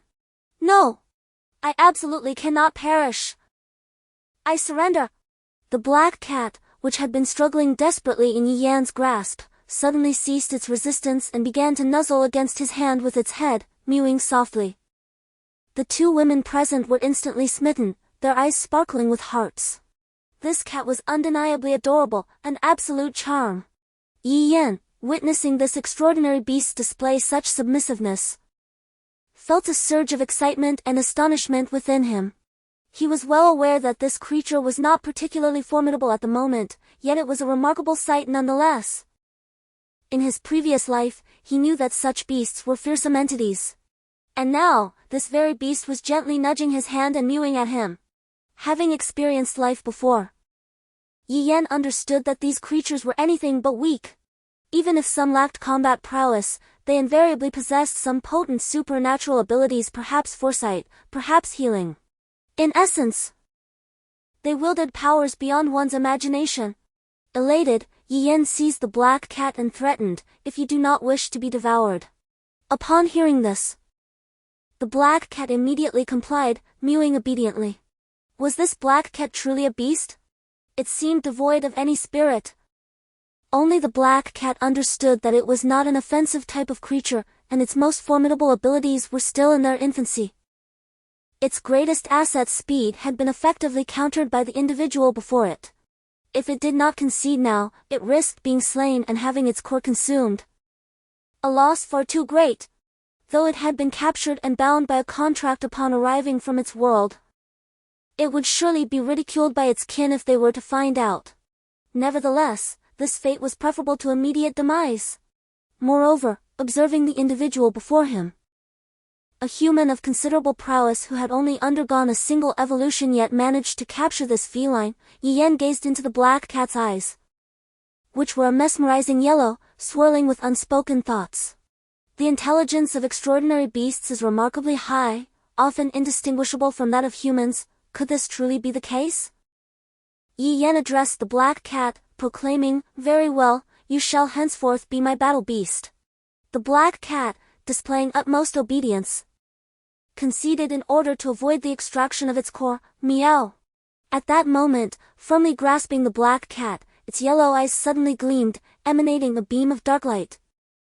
Taken aback, Yi Yan, upon sensing no malicious intent from this dark beam, allowed it to approach him.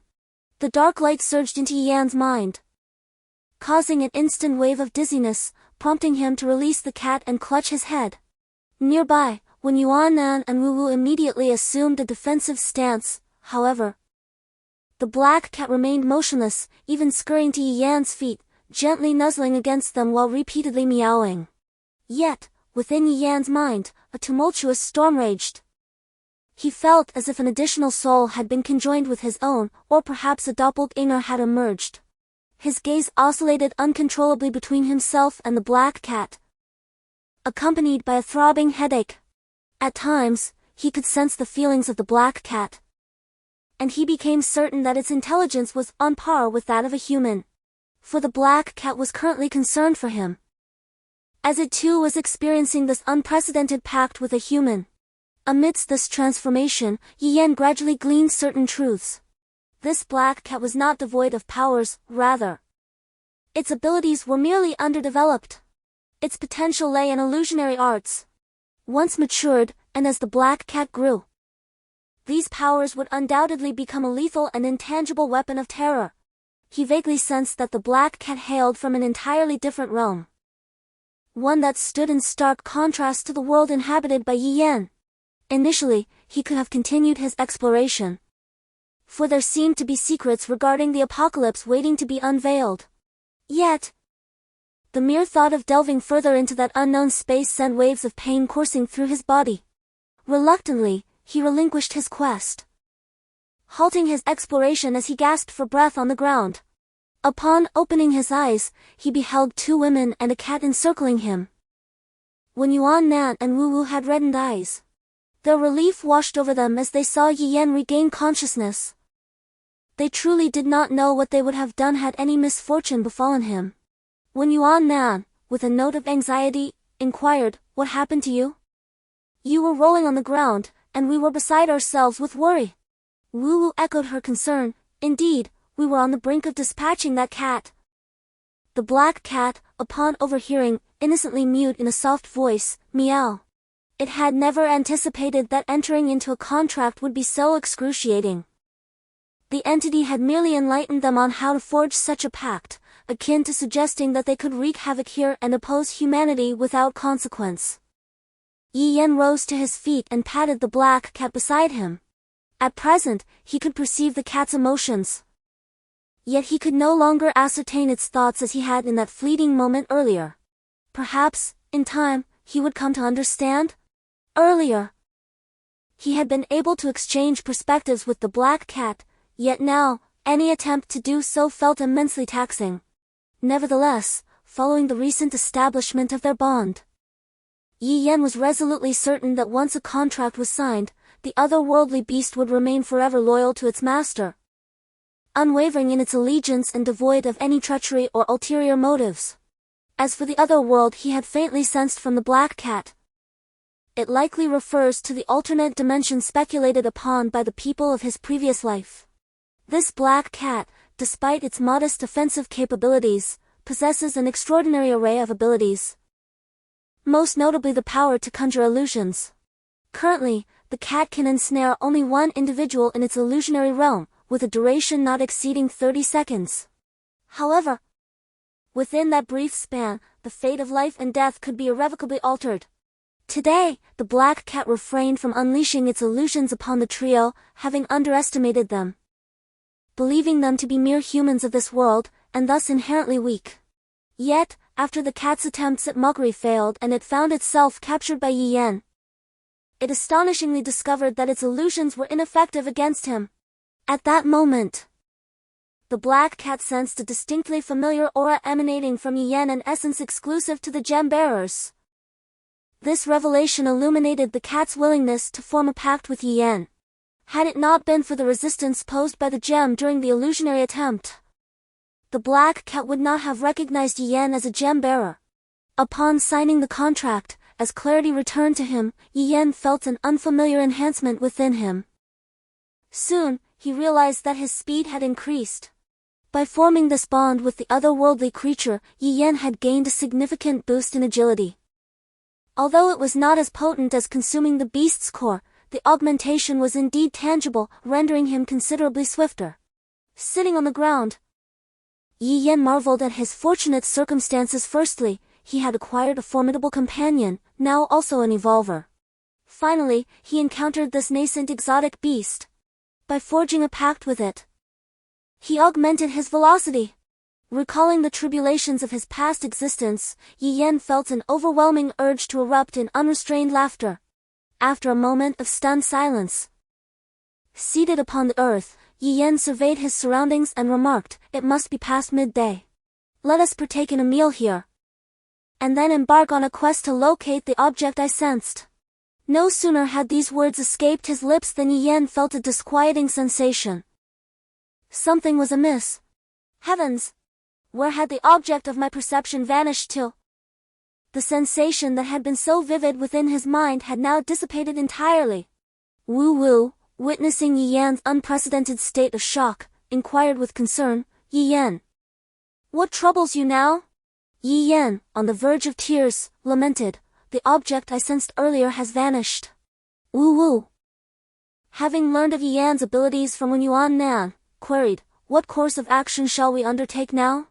Yen inhaled deeply, his heart aching at the disappearance of the treasure that had seemed within his grasp. Of particular importance was a spatial crystal, an item of great desire for Yen. With a spatial crystal, they would no longer be burdened with cumbersome backpacks, attracting unwanted attention. Many precious items could be stored within the spatial crystal, averting a multitude of inconveniences.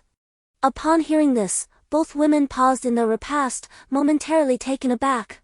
Where would they venture after departing from the small town? They were cognizant of the inevitability of their departure, but what had become of the world beyond? Were the zombies even more numerous than here? Were there any survivors remaining? And if they were to leave, where would they go? Wu Wu cautiously inquired, "Where shall we go after leaving this place?"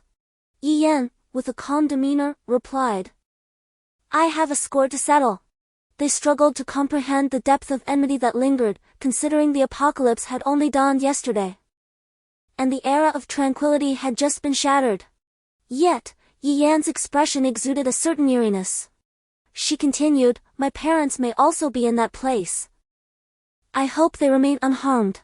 Upon hearing this, Wu Wu was reminded of her own parents. They resided in the distant Y city, and she wondered about their well-being, as well as that of the Taekwondo Studio's members. Noticing Wu Wu's silence, Yen asked, "Wu Wu, where are your family?" Wu Wu lifted her gaze, her eyes restrained with hope. "In Y city."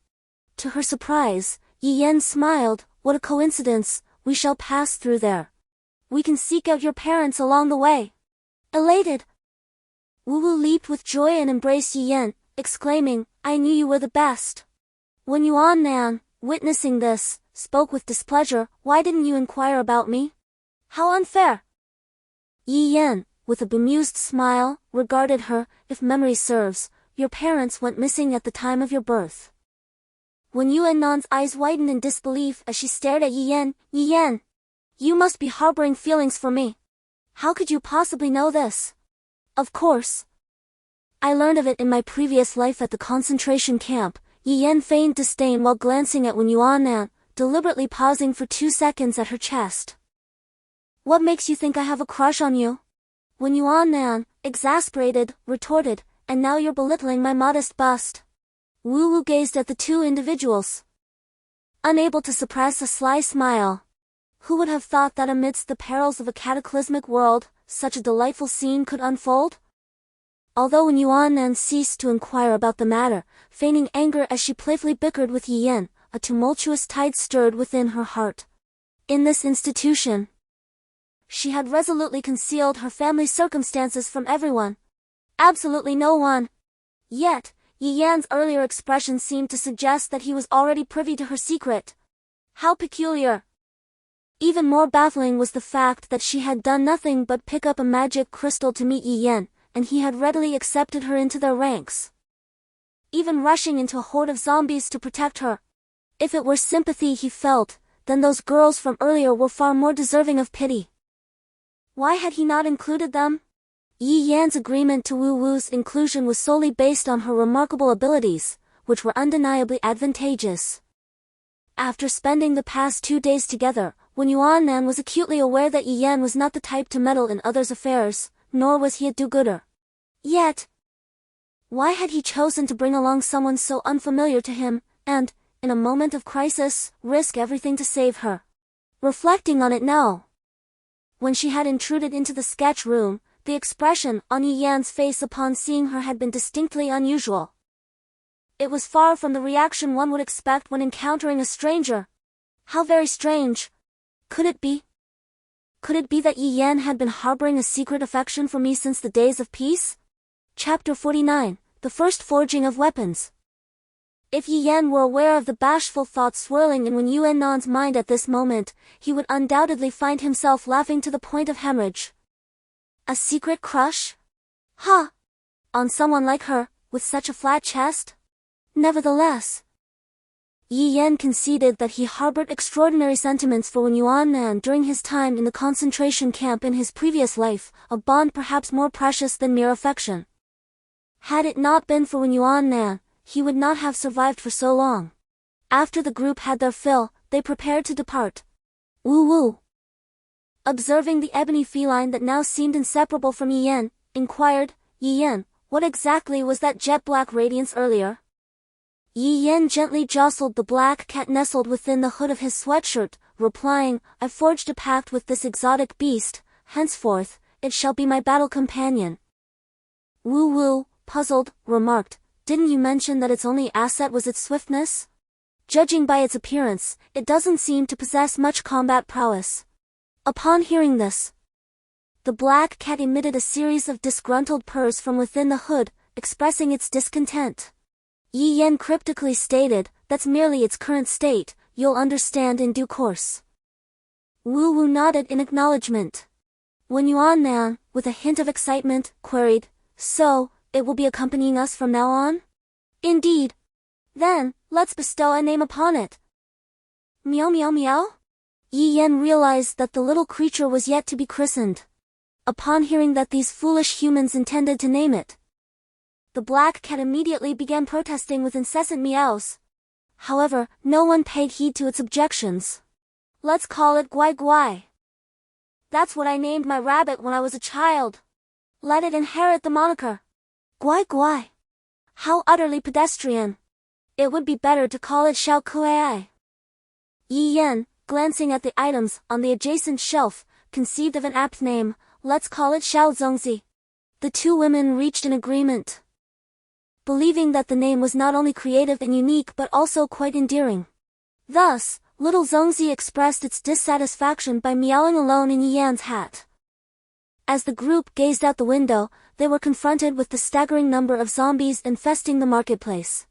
It was no wonder that, despite the mere few dozen meters they had traversed to fight their way in, it had taken them so long to make any progress.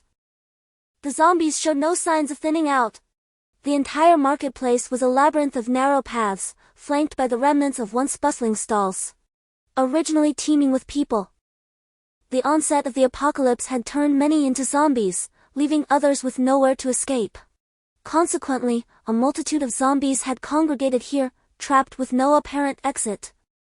Wen Yuannan, surveying the throngs of zombies, noted that the corpses of the few dozen zombies they had previously dispatched were now nothing more than a mushy pulp beneath the relentless feet of the undead, with only the occasional glimmer of magic crystals visible through the gaps. Frustrated, Wen Yuannan exclaimed, we just killed so many zombies, yet not a single magic crystal to show for it. Wu Wu replied, there is nothing we can do, the sheer number of zombies is overwhelming. Even if I were to become an evolved being, it would be impossible for us to leisurely slay zombies while collecting magic crystals. When Yuan contemplated the horde below and suggested, what if we poured gasoline down and set the zombies ablaze, like we did today? Wu Wu, intrigued by the idea, turned to Yi Yan for confirmation. However, Yi Yan shook his head, saying, there are far too many zombies here. Creating such a disturbance would only attract even more of them. Moreover, we cannot ascertain how many second-tier zombies might be lurking in the shadows of this town. If second-tier zombies were to emerge, it would spell true trouble. Wu Wu inquired, how shall we exit now? Yi Yan replied, we shall fight our way out as before. You are now an evolved being, there is no need for us to hold back. With the combined strength of the three of us, breaking through this place should be a trivial matter. However, let us not be greedy for the magic crystals nor linger in battle. The number of zombies in the school is not excessive, but enough for us to clear out for a while. The two women nodded in agreement. Indeed, when they had first entered, Wu Wu was not yet an evolved being and had not received the immunity serum. Yi Yan and Wen Yuan not only had to contend with the zombies before them but also needed to keep a vigilant eye on Wu Wu's movements to prevent her from being captured or bitten by the undead. The trio approached the first floor of the supermarket, entirely unperturbed by the impending swarm of zombies. Wen Yuan chuckled in agreement, exactly. Call it mischievous. It greets me with a grand gift. The little dumpling, nestled within the hat, innocently meowed. Yi Yan, following behind, casually remarked, none of you should speak. Both of you have wounds on your faces and have forgotten to apply the healing ointment. If scars remain, do not blame me for not having warned you. With that, Wu Wu and Wen Yuan did not wait for Yi Yan to retort, they charged directly into the horde of zombies. Yi Yan, helpless in the rear, mused that he, the leader, had now become the target of his two subordinates. Free from the trepidations that had accompanied their earlier entry, the trio regarded the zombies with disdain, particularly Yi Yan. After forging a pact with the little dumpling, his speed had significantly increased. Not only his movement speed but also the swiftness of his strikes, his reflexes, and the speed of his blade had all improved markedly. Now, slaying the zombies serves as a testament to Yi Yan's experimentation, revealing just how much his speed has increased. He effortlessly weaves through the horde of undead, his blade striking with precision. Wherever he goes, the zombies fall in unison. To an onlooker, it would be utterly unbelievable that a mere human could navigate through the zombies with such agility. For his pace is nothing short of extraordinary in the eyes of an ordinary person. Meanwhile, although the battle between Wen Yuan and Wu Wu lacks the overwhelming dominance of Yi Yan, it is nonetheless fiercely intense. Despite his injured arm, Wen Yuan, once engaged in combat, is able to cast aside all distractions, focusing entirely on the carnage before him. As an evolved being, Wu Wu finds herself thriving in this environment. Her enhanced physique has captivated her completely. With each strike against the zombies, she distinctly perceives a marked ease compared to her previous encounters. These first-tier zombies are nothing more than puppets, posing no threat to her whatsoever. Having trained diligently every day, her physical condition surpasses that of the average person by leaps and bounds. Now, as an evolved being, her physical capabilities are even greater than those of most in her category. Though her taekwondo techniques may not serve much purpose in this context, her fervor and tenacity render the zombies utterly powerless against her. Both Yi Yan and Wen Yuan take note of Wu Wu's astonishingly rapid progress. Wen Yuan can't help but feel envious, while Yi Yan revels in the knowledge that their team has gained another formidable ally. Just then, a zombie lunges at Wen Yuan from the side. He prepares to turn, but Wu Wu swiftly intervenes with a decisive axe blow. The two women continued to strike at the zombies before them, occasionally adjusting their positions or sharing the burden of combat. By the time the trio finally fought their way out of the marketplace, each of them was drenched in the putrid blood of the undead, rendering their original appearances nearly unrecognizable. Upon inspecting their injuries, both Wu Wu and Wen Yuan discovered they had sustained only minor scrapes, with no significant harm and no fear of contracting the zombie virus.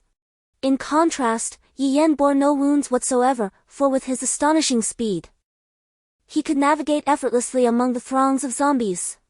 However, he still bore the remnants of previous injuries, one inflicted by the small zombie in the supermarket, and another from a swift second-tier zombie encountered the previous night, which had left its mark on his back. Reflecting on that formidable second-tier zombie, Yi Yan could not help but compare his current speed to that of the creature. If he were to encounter it again, would he still be at a disadvantage in terms of velocity? His thoughts drifted back to the numerous cars parked beneath the administrative building, all belonging to faculty members of the school. At this moment, he was eager to experiment with his newly acquired beginner craftsman profession, aspiring to forge two weapons. After all, a fire axe and a baseball bat were not sustainable solutions. With the possession of a purple hook jade, having utilized a lightning strike earlier that day yet retaining a significant amount of spiritual energy, coupled with the acquisition of a new profession, his total spiritual energy had seen a remarkable increase. Given the overwhelming number of zombies in the marketplace, caution was imperative, particularly against the potential emergence of another second-tier zombie.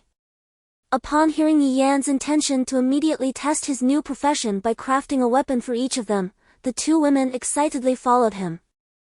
Upon arriving at the administrative building, they found a variety of vehicles parked below, all belonging to the school's faculty. Yi Yan approached a sedan, placing his hand upon its surface as he invoked the skills of his novice craftsman profession refinement. Before the astonished gazes of the two women, an ordinarily intact vehicle gradually melted away into a puddle of molten iron. Without delay, Yi Yan activated his forging technique, and astonishingly, the molten iron began to coalesce, slowly taking the shape of a blade. Ultimately, a significant portion of the molten iron remained behind, rendered into scrap. The most robust and valuable materials were meticulously forged into the gray-hued war blade that now took form in Yi Yan's hands. At present, Yi Yan possessed no blueprints for weaponry, relying solely on his own understanding to craft. Thus, he directly modeled this gray-grade weapon after the white war blade he had exchanged for at the trader's.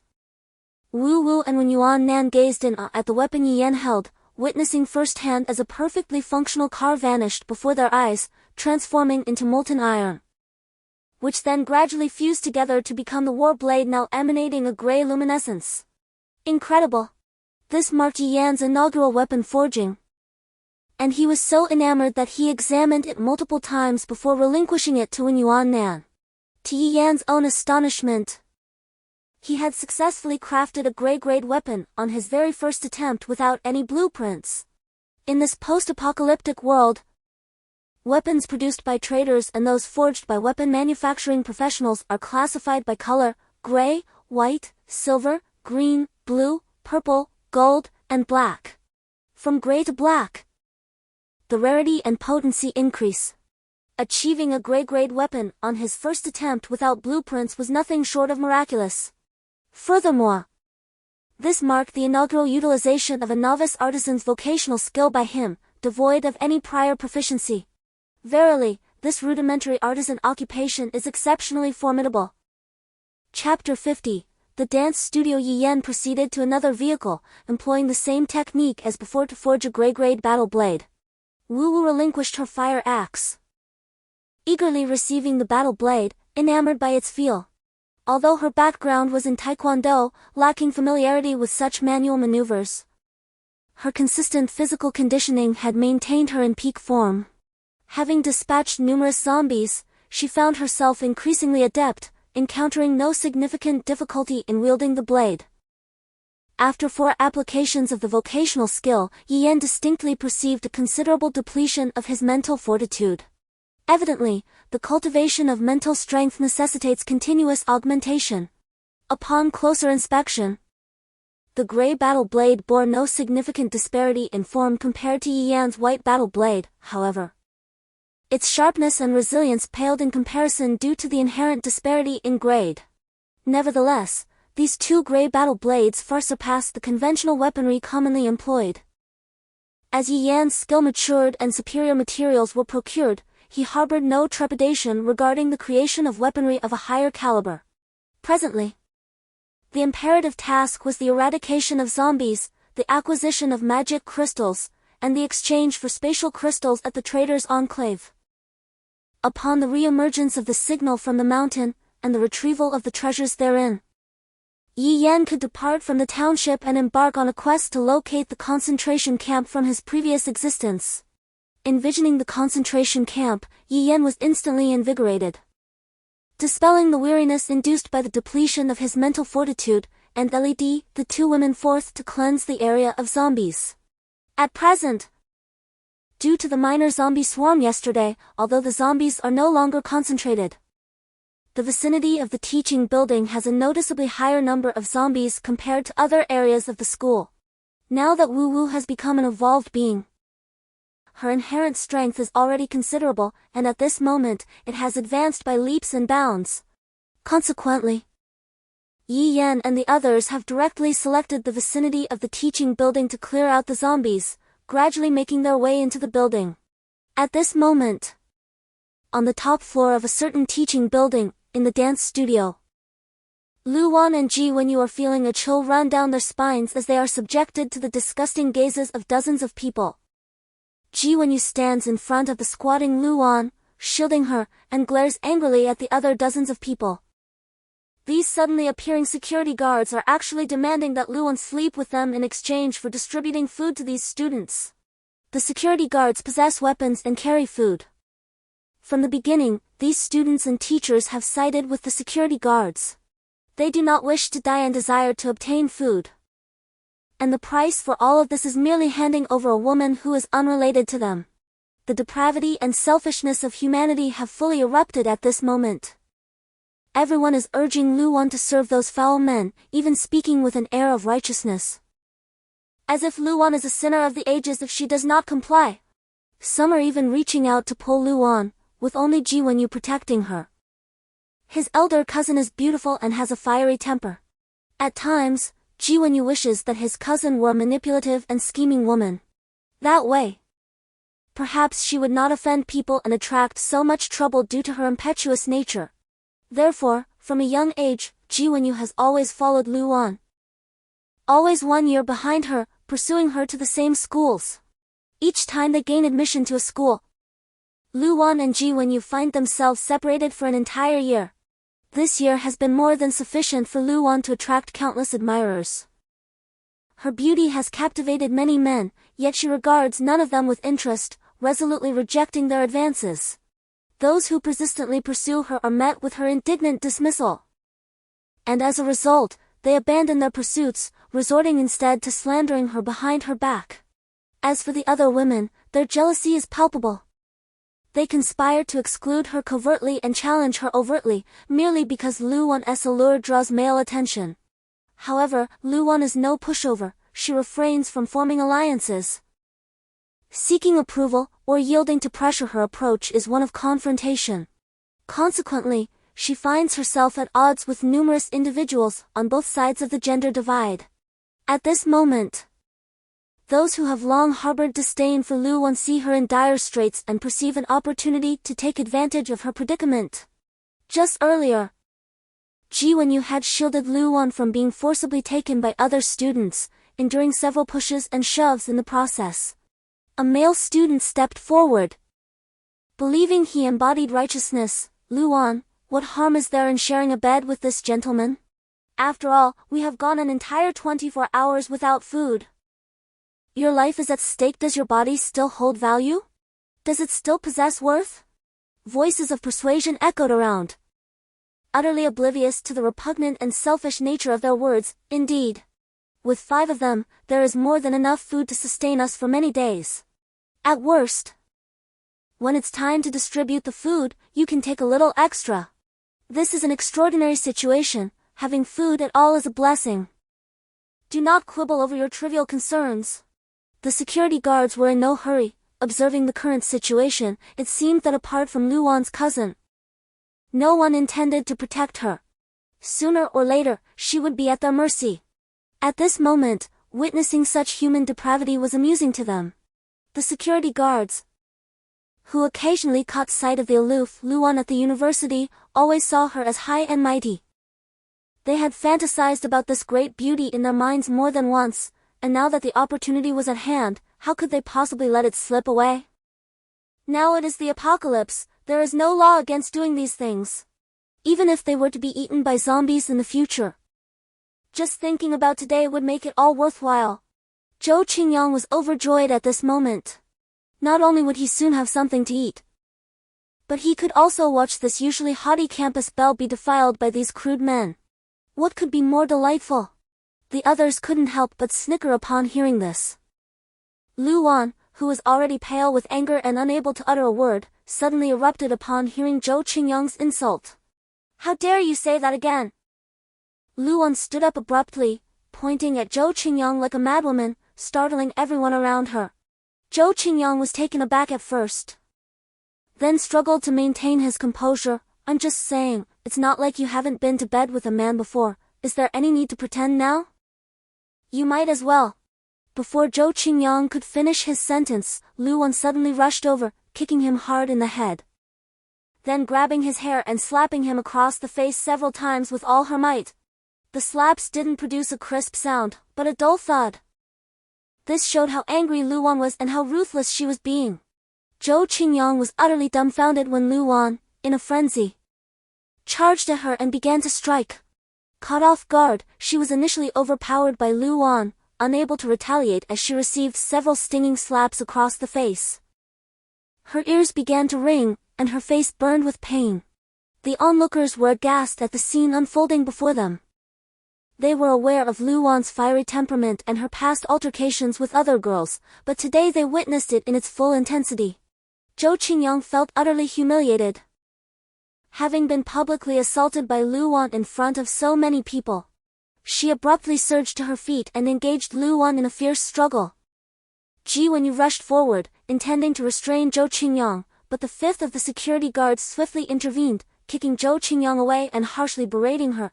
Damn you, bitch! What are we going to do with her later if you beat her up? Zhou Qingyang cowered on the ground, afraid to resist, but glared venomously at Lu Wan, her eyes seemingly devouring her. Lu Wan, panting heavily, had resigned herself to her fate. She couldn't fathom the depravity of these beasts who would utter such words, implying their intentions. She resolved that she would rather die than submit to their desires. The fifth guard, casting a disdainful glance at Zhou Qingyang, turned his lascivious gaze upon Lu Wan and forcefully pulled her over, exclaiming, "Enough with the theatrics. Our boss is growing impatient."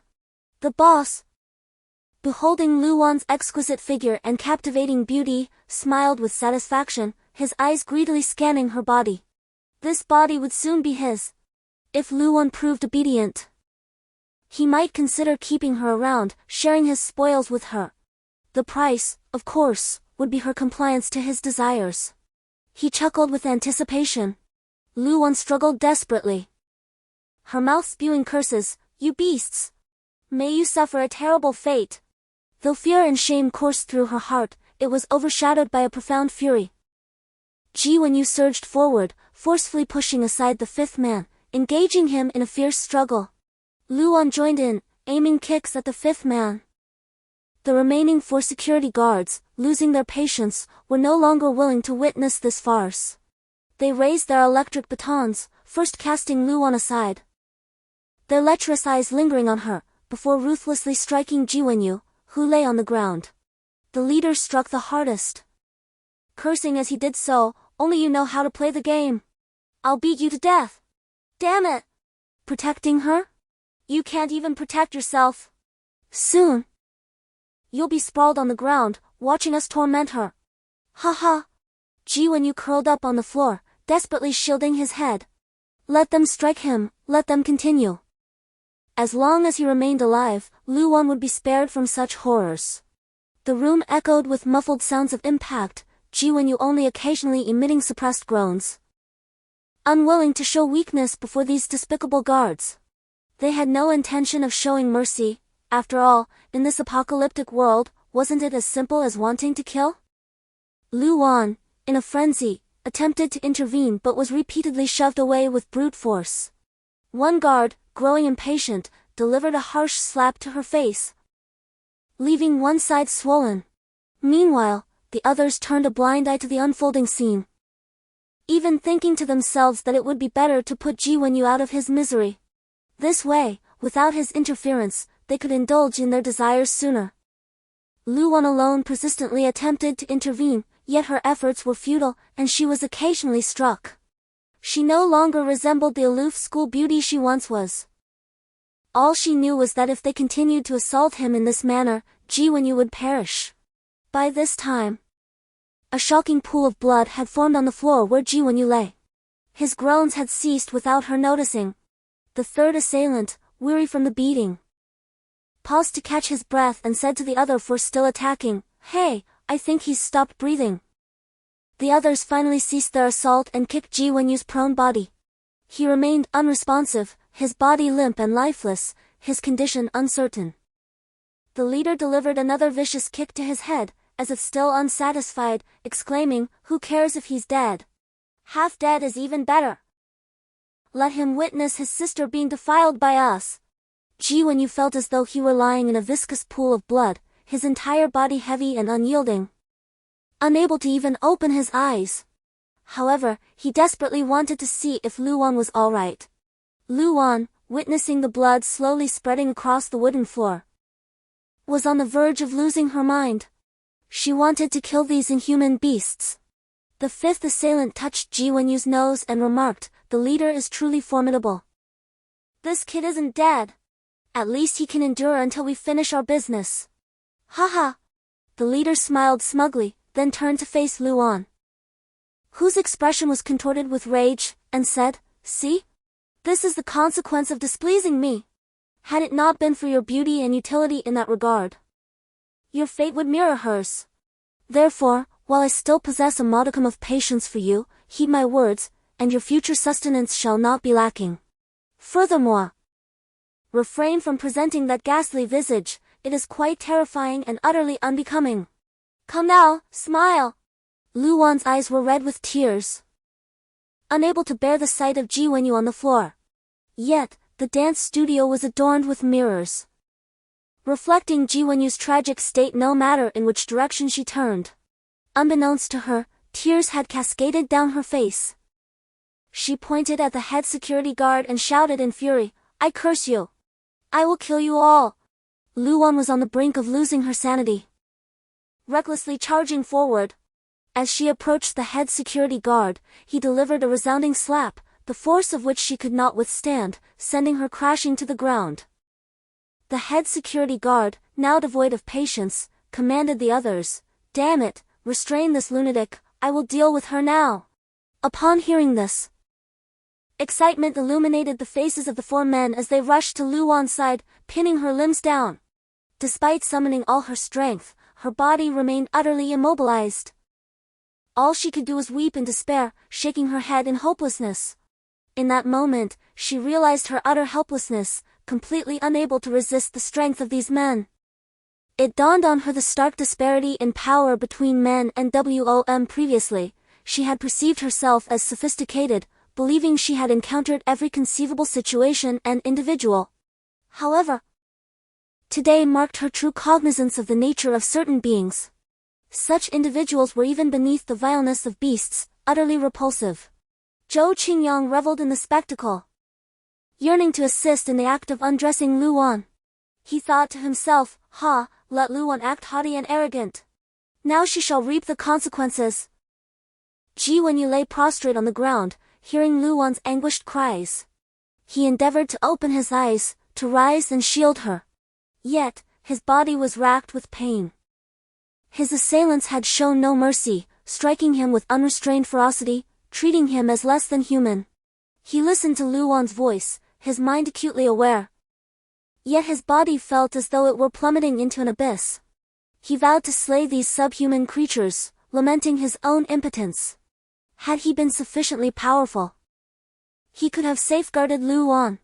As he mustered every ounce of strength, managing only to open his heavy eyelids, his gaze fell upon his classmates, who were directly facing him. Their countenances betrayed no compassion, no remorse, no avoidance. Instead, they stared intently at Lu Wan, their faces displaying gloating and avarice. This scene would forever be etched in his memory.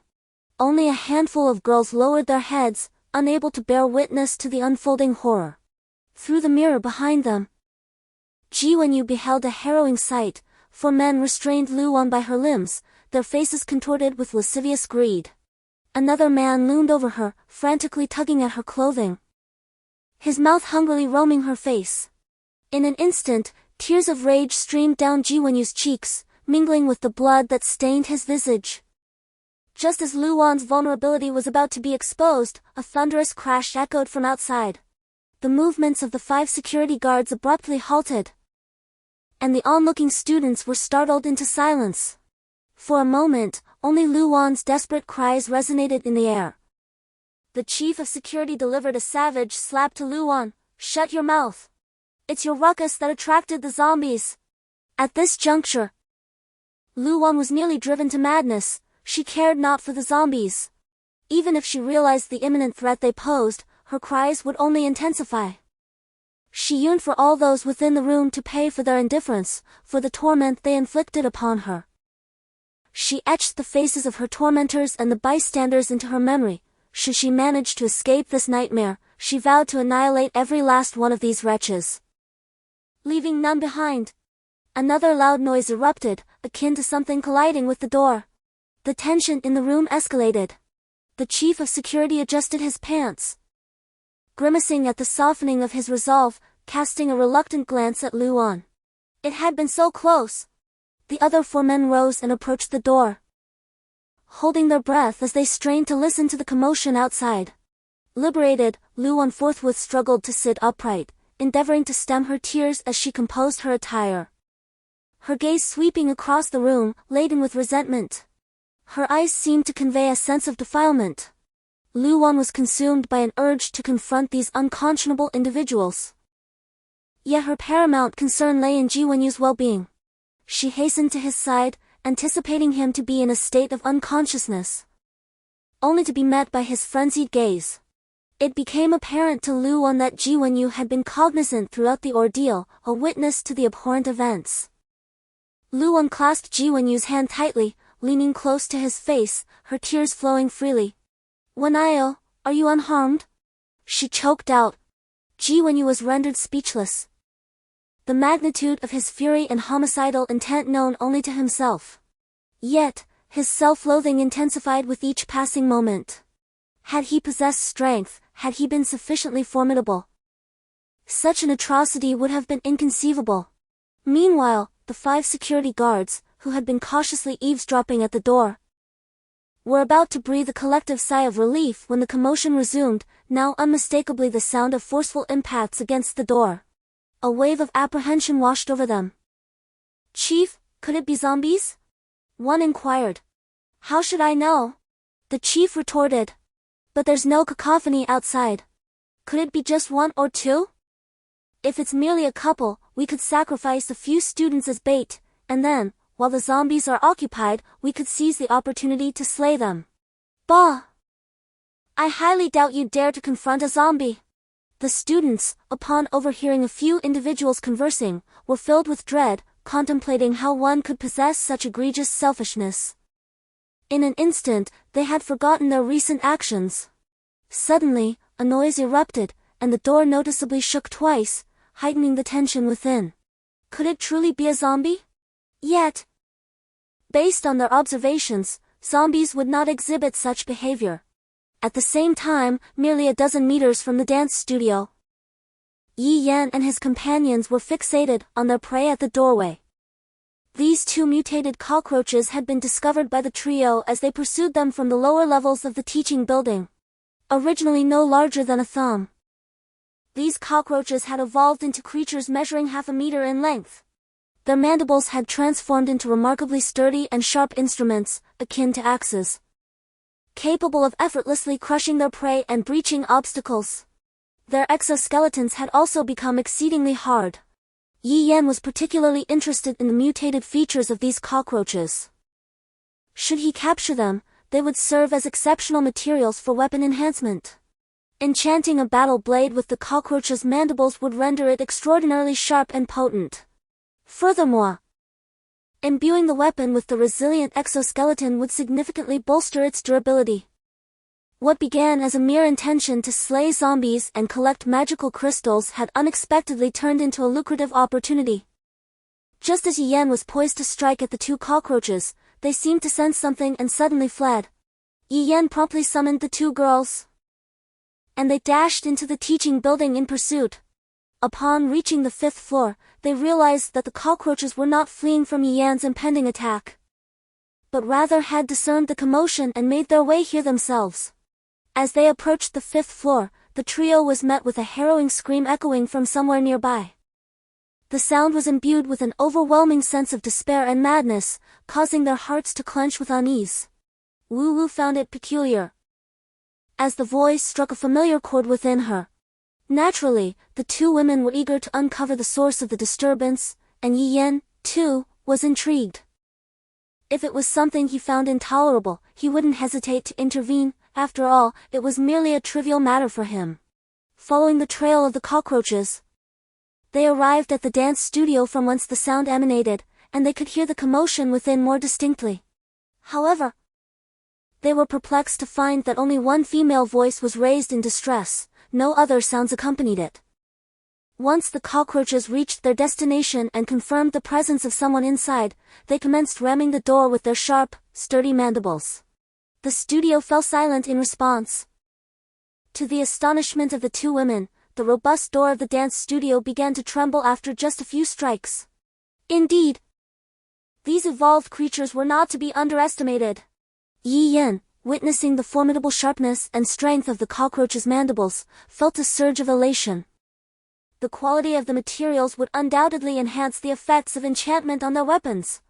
Consequently, their armaments would gain considerable potency. However, when Yuan Nan and Wu Wu were still adjusting to the sight of the 2.5-meter-long cockroaches, their exaggerated features eliciting a sense of revulsion, Yi Yan declared, "The cockroaches must be intent on devouring the person inside. The moment they breach the door, we shall rush in and catch them off guard. When the time comes, I shall also take a moment to observe the situation within the dance studio. The mutated cockroaches are not merely the first level of zombies. They are far more formidable creatures. Given the limited survival experience of the two young women in this apocalyptic world, it is prudent to exercise caution while simultaneously training them." The two women nodded earnestly, and even though they were reluctant to behold the repulsive forms of the cockroaches, they could not ignore the commotion emanating from that direction. At that moment, the air, which had fallen silent due to the presence of the cockroaches, was abruptly shattered. A piercing, frenzied female voice cried out, "Get away! Don't touch her!" Wu Wu's eyes widened in shock, her heart racing with terror. This was no other voice but that of her friend, Lu Wan. Chapter 52. There is still hope. Seeing the astonished expression on Wu Wu's face, when Yuan Nan hurriedly inquired, "What happened?" Yi Yan also turned his gaze toward her. Wu Wu's countenance transformed into one of intense fury, her entire being charged with excitement as she sprang to her feet. Disregarding whether the two cockroaches would take notice of her, had it not been for her current allegiance to Yi Yan and her commitment to his cause, she would have rushed in the moment she comprehended the situation. Wu Lu gasped, "The girl inside is my friend, Lu Wan." The reason for mentioning Lu Wan's name was that almost no one at this university was unfamiliar with her. After all, Lu Wan was universally acknowledged as the campus beauty, possessing extraordinary allure. During her time at the university, she had been approached by various live streaming platforms and entertainment companies, all of which she had turned down. Upon hearing this, Yi Yan and Yuan Nan were taken aback not by the revelation that the person inside was Lu Wan, but rather by the astonishing fact that she was still alive. Yesterday, when the two of them incited a minor wave of corpses here, Lu Wan was still on the 2nd floor of the teaching building with those students, oblivious to how they managed to escape. Perhaps only Lu Wan managed to get away? What exactly transpired inside? If the cries just now indeed came from Lu Wan, it signifies that something dreadful is unfolding within, though it has only been 2 days since the apocalypse began. The two women have already learned from personal experience that, in such a world, it is best to refrain from meddling in matters that do not concern them. Unless something crosses their bottom line, something they cannot tolerate. Thus, when the three of them heard the commotion earlier, although they felt anxious, they merely decided to investigate what had happened while exterminating the cockroaches later. Had they known it was Luan, or rather, had they known that the individual inside was a friend of Wu Wu, Yi Yan would have already rushed in to assist them. Observing Wu Wu's agitation and fury, as she restrained herself from acting, simply awaiting his decision, what more could Yi Yan say? Of course, it was to rescue her. Without further ado, Yi Yan dashed to the dance studio's entrance with utmost speed, dismissing any thoughts of training the two women, and unleashed two bolts of lightning. The mutated cockroaches, caught off guard, were instantly incinerated. However, the situation had changed, since Wu Wu displayed such a reaction upon learning that Luan was inside. It indicated that Luan held significant importance to her. Despite Yi Yan's 2 years of selfish indifference in the apocalypse, he valued his companions greatly. And he did not wish to witness misfortune befall someone dear to them. For he had seen enough of that in his previous life. Given his capabilities in this life, why does he not prevent such occurrences from ever happening again? At this moment, Wu Wu, filled with rage, follows closely behind Yi Yan, while Wen Yuan Nan shares the same intensity of anger and seriousness.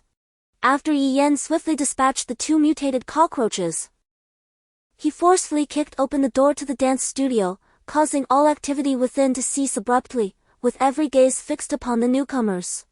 As the students recognized Yi Yan, their expressions transformed dramatically. They had witnessed firsthand the formidable prowess of Yi Yan and Wen Yuan Nan in annihilating zombies just the day before. How they had leapt from the second floor unscathed. It was these two who had instigated a minor zombie outbreak, leaving them in peril, nearly costing them their lives.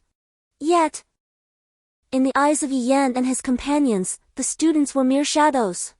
Within the dance studio, the actions of all present had come to an eerie standstill, allowing Yi Yan and his companions to discern precisely what had transpired. 5 men clad in security uniforms, seemingly familiar, were observed. 3 of whom were restraining the disheveled and bruised Luan, who lay pitifully on the ground. Luan clung desperately to a blood-soaked man, refusing to allow another man to drag him away. The final man, meanwhile, was ruthlessly gripping Luan's hair and pressing down on her hand that clutched the bloodied figure. Moments ago, had Luan not fought with all her might, these 5 security guards would have tossed the barely alive Ji Wenyu outside to attract the zombies. Wu Wu gazed in shock at the unfolding scene, fixated on Luan's face, unable to believe it was indeed her. In an instant, her fury ignited. As she observed, Luan's attire, though somewhat donned, was evidently torn and grotesquely deformed. The man who trampled her hand and clutched her hair wore his trousers haphazardly, with the belt unfastened and the zipper left undone. Yi Yan, being remarkably astute, immediately surmised the nature of the scene before him. The disheveled and woefully transformed campus belle, the boy, drenched in blood and teetering between life and death, and the onlookers, indifferent and seemingly entertained by the spectacle, all were present. Alongside the sounds of those desperate to escape from the outside. Upon hearing the creak of the door, Luan felt a peculiar urge to laugh. Had the zombies finally arrived? Would they devour these scoundrels, leaving not a trace behind? She certainly did not wish for Ji Wenyu to be cast aside as bait, allowing these ruffians to slip away unscathed. What she yearned for was the presence of zombies. She desired that all present be her and Ji Wenyu's companions in demise. However, when she turned her gaze towards the entrance, she was met with Wu Wu and the striking young man who had left a profound impression on her. How could it be them? Was this merely a hallucination before her death? Indeed, how could such an extraordinary individual appear alongside Wu Wu to rescue her? In her moment of despair, she had longed for even a fraction of the prowess that person demonstrated the day before. She believed she could have dispatched these men in mere moments.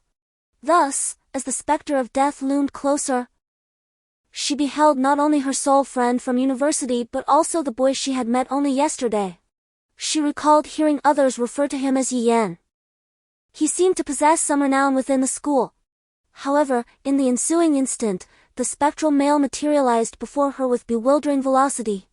Subsequently, she perceived the forceful tugging at her hair dissipate. Simultaneously, a crimson haze enveloped her vision, and a tepid fluid cascaded down her face. The repugnant sound, indelibly etched in her memory, commenced a vociferous lament. Accompanied by a soft thud, the weight upon her hand vanished, succeeded by the splattering of another liquid upon her person. The abhorrent cries intensified in their wretchedness. It was then that Lu Wan abruptly awoke from her stupor, realizing that it was not a phantasm. He had come to her rescue.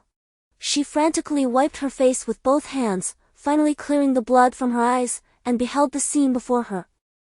The beastly figure who had pinned her down, making her wish for death, was now writhing upon the ground, his visage pallid.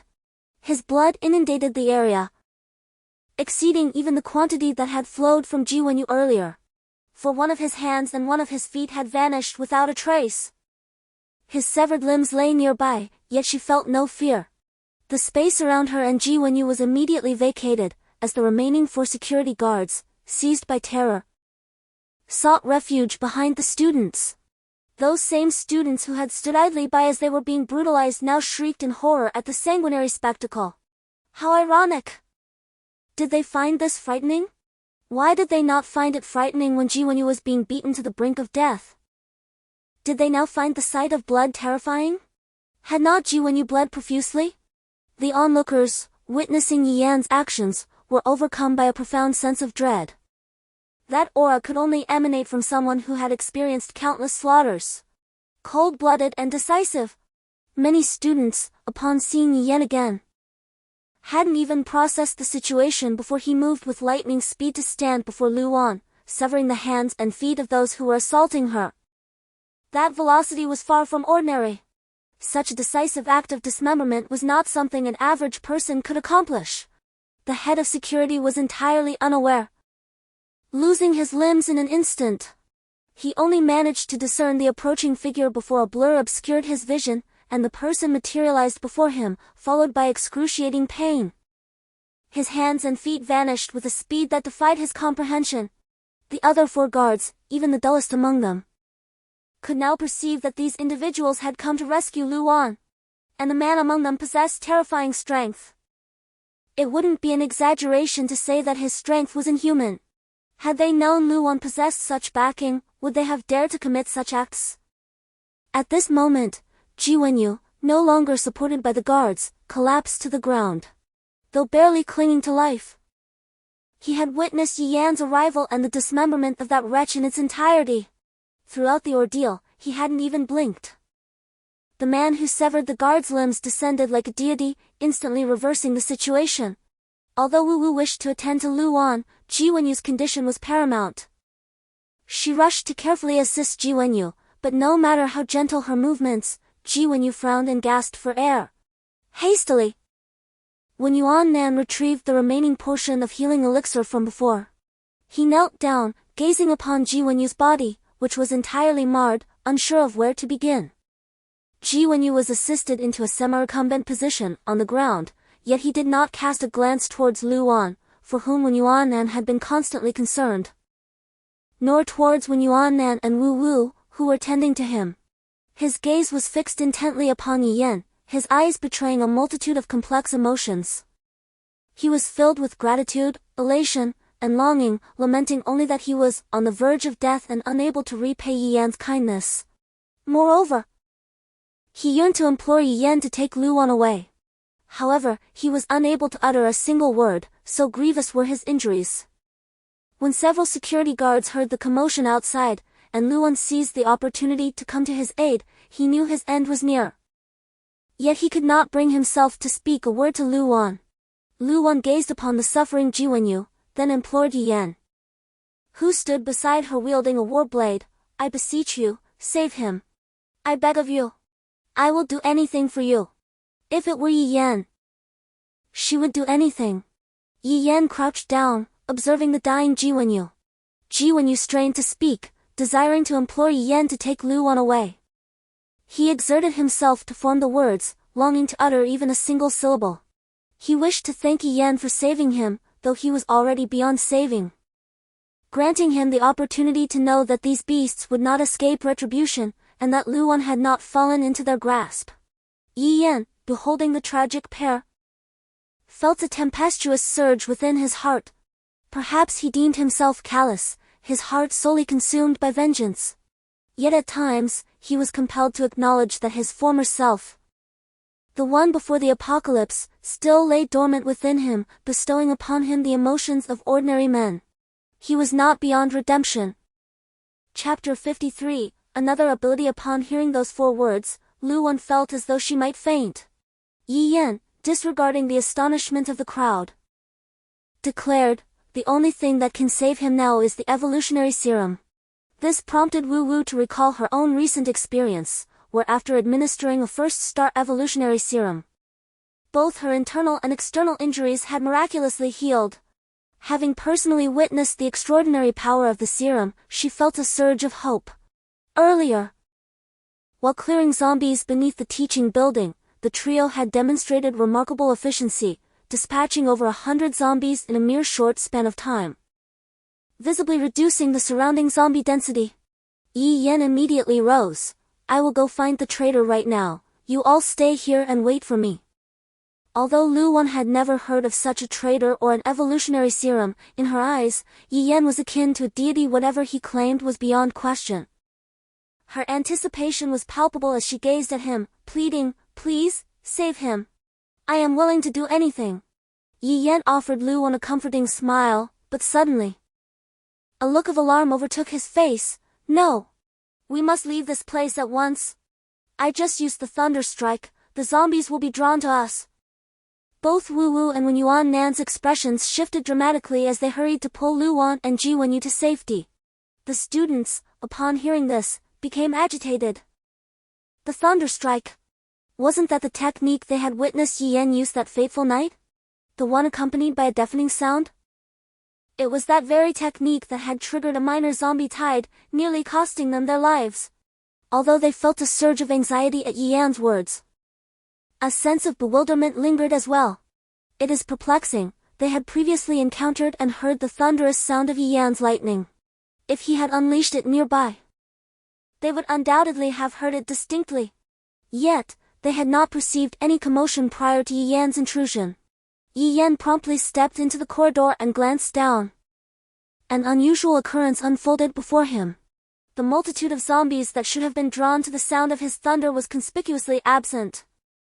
The scene below the teaching building remained unchanged, with numerous zombies aimlessly wandering about, showing no inclination to converge in this direction whatsoever.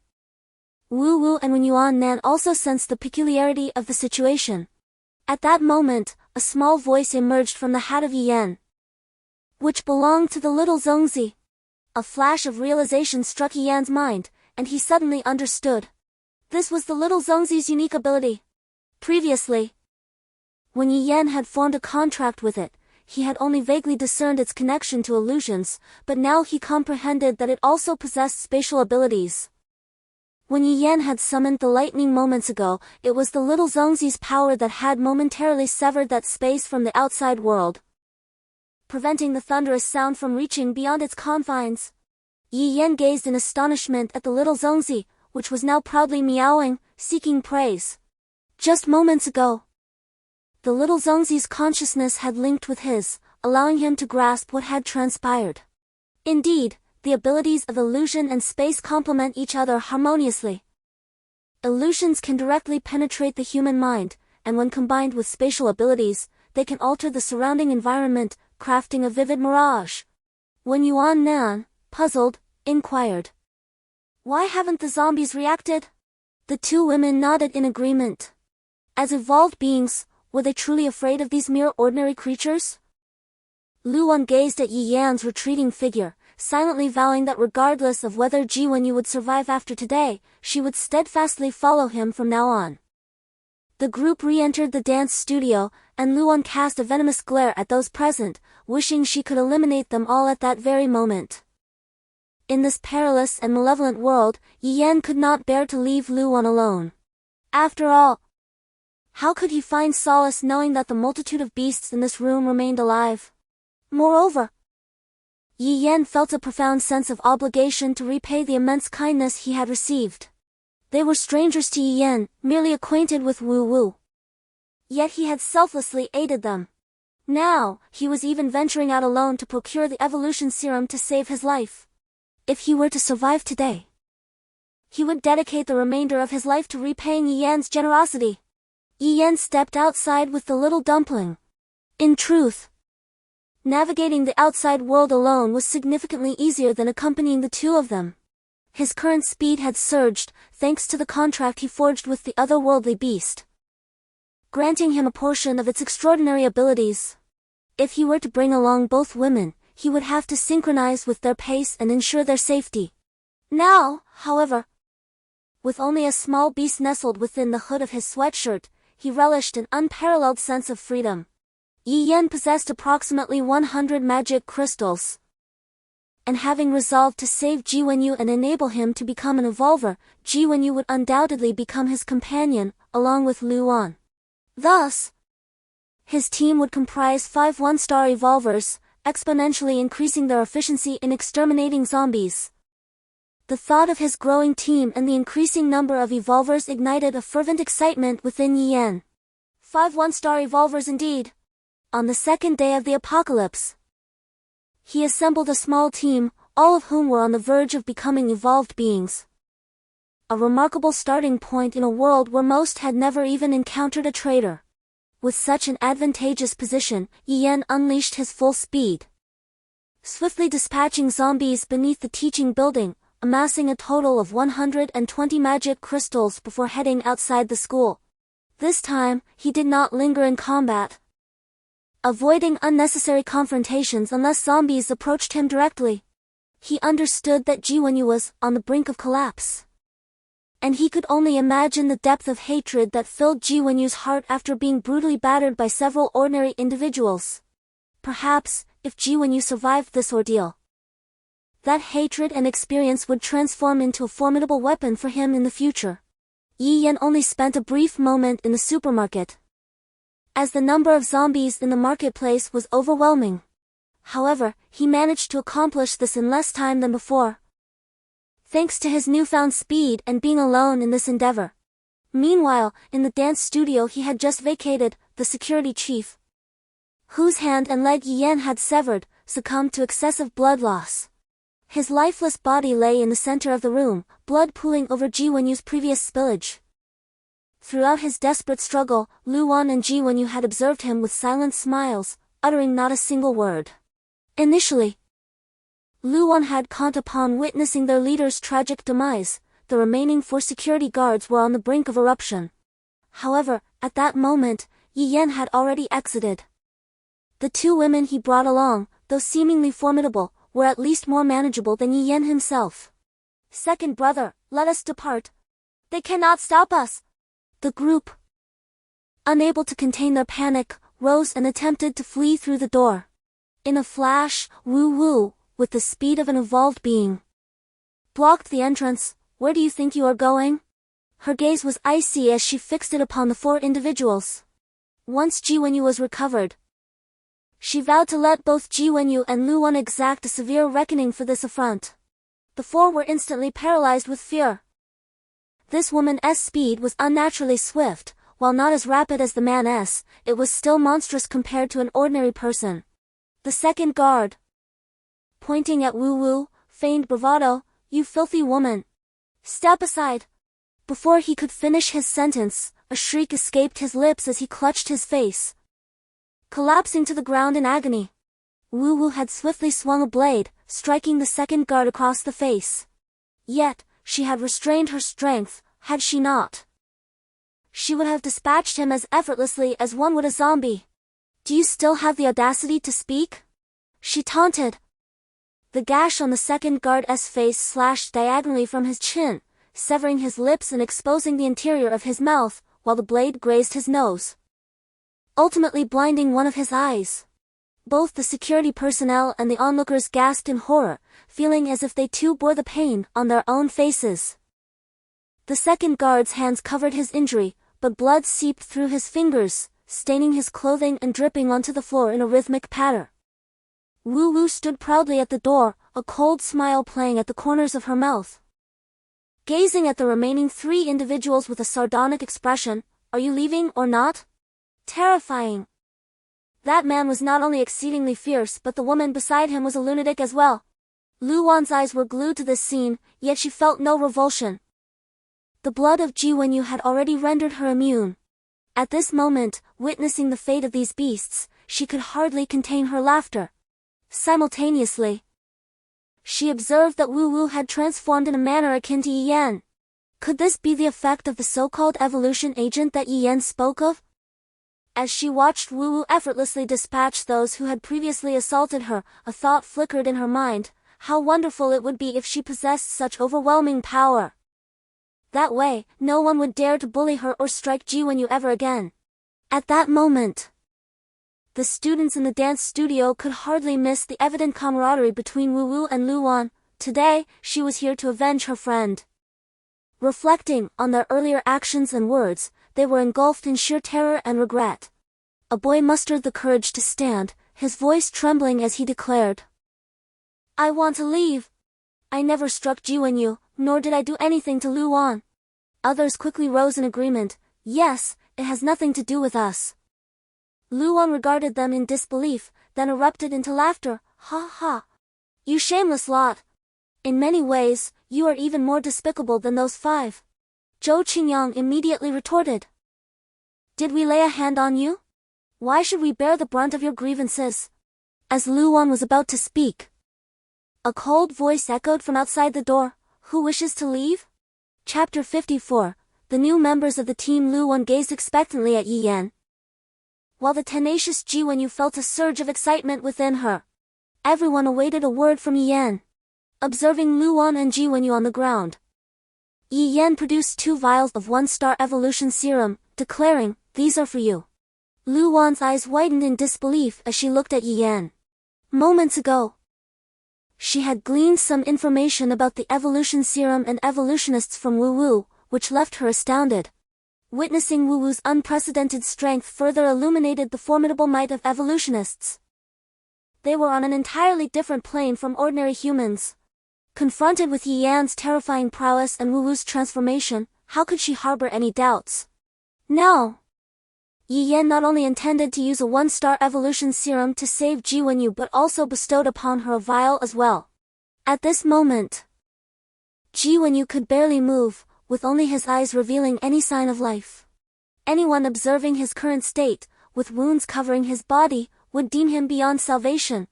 Yet, within those only moving eyes sparkled hope and longing.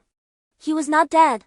He would not only survive but would also ascend to become a powerful evolutionist like Yi Yan. And so would Lu Wan.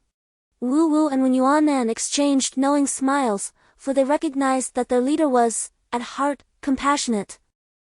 This also signified that Lu Wan and her brother would henceforth be part of Yi Yan's team. Even if Yi Yan could not save Ji Wenyu this time, failing to transform them into evolutionists, it was likely that Lu Wan would willingly choose to follow them regardless. Wu Wu stared in astonishment at Lu Wan, who was momentarily unresponsive.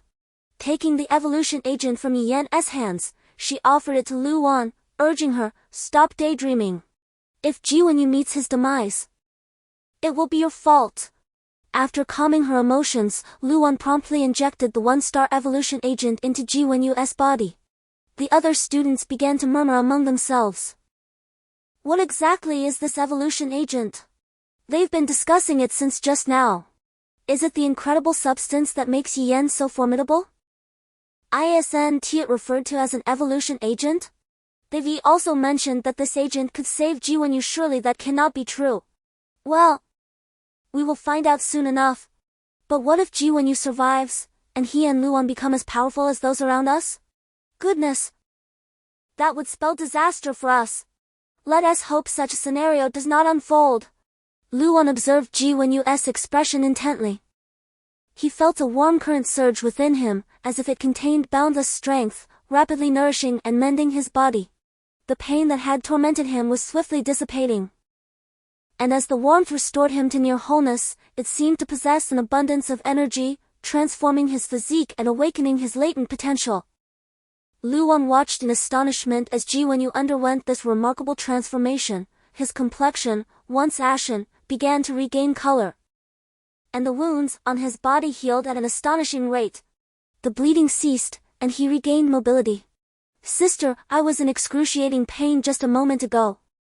He finally spoke after what felt like an eternity. Overwhelmed, Lu Wan finally burst into tears, clutching Ji Wenyu's hand tightly. Ji Wenyu stood up and said, "Sister, I'm sorry. I promise I will never allow you to experience such a thing again. Anyone who bullies you will face dire consequences." Subsequently, Ji Wenyu, covered in blood, approached Yi Yan. He was about to kneel when Yi Yan swiftly stopped him. Ji Wenyu's eyes were filled with gratitude and loyalty as he looked at Yi Yan. Ji Wenyu's eyes were bloodshot. He had just sworn that he would never cry again, that he would never be a weakling again. Yi Yan, unsure of what to say, nodded, realizing that the siblings were genuinely good people, unlike the malicious individuals in the post-apocalyptic world. The team officially gained 2 new members. Lu Wan was still sitting on the ground, weeping. Wu Wu, compelled to act, injected Lu Wan with a 1-star evolution serum. Her crying immediately ceased as she was astonished by the changes within her body. She finally understood why Ji Wenyu, who had been on the verge of death, had been able to survive after the injection. The others stared at Ji Wenyu as if they had seen a ghost. How could he still be alive? He had been beaten half to death just moments ago. Even if he hadn't died instantly, it was impossible for him to stand up. Regardless of whether the guards had broken his legs, virtually every bone in his body was likely fractured. Could he really have been saved under such circumstances? It seemed preposterous. Only Yi Yan knew that the evolution serum's effect only worked once for an individual, and only for those who had not yet undergone evolution. During the initial stages of evolution, an individual's entire energy is awakened by the evolutionary agent, resulting in a remarkable surge of vitality that resonates with the catalyst, unleashing an unprecedented vigor to unlock human potential and elevate limits. However, if an individual, designated as an evolver, has been severely beaten, such a phenomenon would not transpire. Thus, this method of salvation applies solely to ordinary individuals who have never undergone evolution. After expressing heartfelt gratitude and loyalty to Yi Yan repeatedly, Ji Wenyu turned, a subtle smile playing on her lips as she regarded the others. Wu Wu, standing by in silence, felt disconcerted by Ji Wenyu's transformation. Being close to Lu Wan, she was well acquainted with Ji Wenyu, who she knew as a sunny young man, generous and untroubled by conflicts. The demeanor displayed by Ji Wenyu now, however, was one Wu Wu had never witnessed before. It was not that she doubted Ji Wenyu's capacity for change or found it undesirable, rather, through his expression, she discerned the profound impact of the recent brutality, which had indelibly altered his character. Wu Wu gazed at Ji Wenyu and Lu Wan with a pang of empathy, unaware that she too was undergoing her own transformation. The others, feeling the weight of Ji Wenyu's piercing gaze, dared not meet his eyes. The hatred, resentment, and fury emanating from those depths sent shivers down their spines. At that moment, Lu Wan completed her evolution, standing alongside Ji Wenyu, coldly regarding the group. Consequently, the atmosphere within the dance studio grew increasingly surreal. A group of individuals were either sitting or crouching on the ground, heads bowed, avoiding eye contact. One of them, face covered, was drenched in blood and writhing in agony, yet dared not utter a sound. Lu Wan and Ji Wenyu stood a meter away, seemingly contemplating how to torment them, to inflict the same impotence and despair they had felt. Yi Yan and his companions remained near the entrance, intending to be mere spectators, leaving the others to their fate. The students were now petrified, as Lu Wan and Ji Wenyu had been injected with the evolutionary serum mentioned by Yi Yan, and Ji Wenyu had miraculously survived. They likely possessed superpowers akin to Yi Yan's. How could they possibly provoke them now? Bored, Yi Yan took his war blade to the doorway of the dance studio, dissecting 2 cockroaches to extract their valuable components. The little Zhongzi, usually languid in his hat, eagerly leaped out and began tearing at the cockroach's flesh with its claws. With Yi Yan having removed the toughest carapace and mandibles, the little Zongzi was free to ravage their meat. Finally, under Yi Yan's curious gaze, the little Zongzi extracted 2 small, tender morsels from the mutated cockroaches, and as if fearing Yi Yan would snatch them away, stuffed them into its mouth, savoring every bite. Since forming the pact with the little Zongzi, Yi Yan had felt as if he had gained an extension of himself. He could sense its physical condition, its emotions, and at times, even experience a telepathic connection, allowing him to discern its thoughts accurately. For instance, previously, the little dumpling, in an effort to assist Yi Yan in concealing the sound of the thunder, employed spatial abilities to isolate their surroundings from the outside world, thereby preventing any noise from escaping and consequently avoiding attracting zombies. Following this, Yi Yan distinctly sensed that the little dumpling had grown considerably weaker, even too lethargic to meow to assert its presence. However, after the little dumpling consumed 2 pieces of rather peculiar meat, Yi Yan felt a significant resurgence of its energy. In his previous life, Yi Yan had heard that extraordinary beasts were substantially stronger than typical mutated creatures, except for those of exceptionally high evolutionary levels. Nonetheless, there were also extraordinary beasts with immensely powerful abilities, surpassing even those highly evolved mutated creatures. Moreover, the extraordinary beasts invading this world favored consuming mutated beasts above all, followed closely by humans. Yi Yan finally comprehended why the little dumpling had displayed such disdain when he had fed it ham sausages at the supermarket. Now, with 2 pairs of jaws, 2 shells, and 3 weapons on the verge of being upgraded in his possession, he felt an exhilarating anticipation. Given that his white battle knife had been purchased from a trader, he was uncertain if it could undergo further enhancement. As the 2 women observed the materials in Yi Yan's hands, they quickly discerned his intentions and eagerly gathered around him, filled with curiosity and excitement. Yi Yan first extracted one of the jaws and employed an enchanting skill. A glimmer of light emanated from the jaw in his grasp before vanishing, subsequently imbuing the gray battle knife with enchantment. Simultaneously, a flash of otherworldly brilliance coursed through the blade, exuding a distinct aura that marked a departure from its previous state. Amplifying its power, the gray hue of the battle knife became even more refined and pure. Yi Yan gazed excitedly at the battle knife that had transformed after its first enchantment, distinctly sensing its heightened sharpness and formidable power. Wu Wu and Wen Yuan Nan eagerly seized the enchanted gray battle knife, swiftly brandishing it to experience the evident changes. Yi Yan then retrieved a piece of shell, enchanting another gray battle knife. This second knife also underwent a transformation, yet it differed from the first. Its gray hue deepened, becoming darker than before. The change was not in sharpness, but rather in enhanced resilience and durability. This exemplified how enchanting weapons with different materials yield diverse transformations.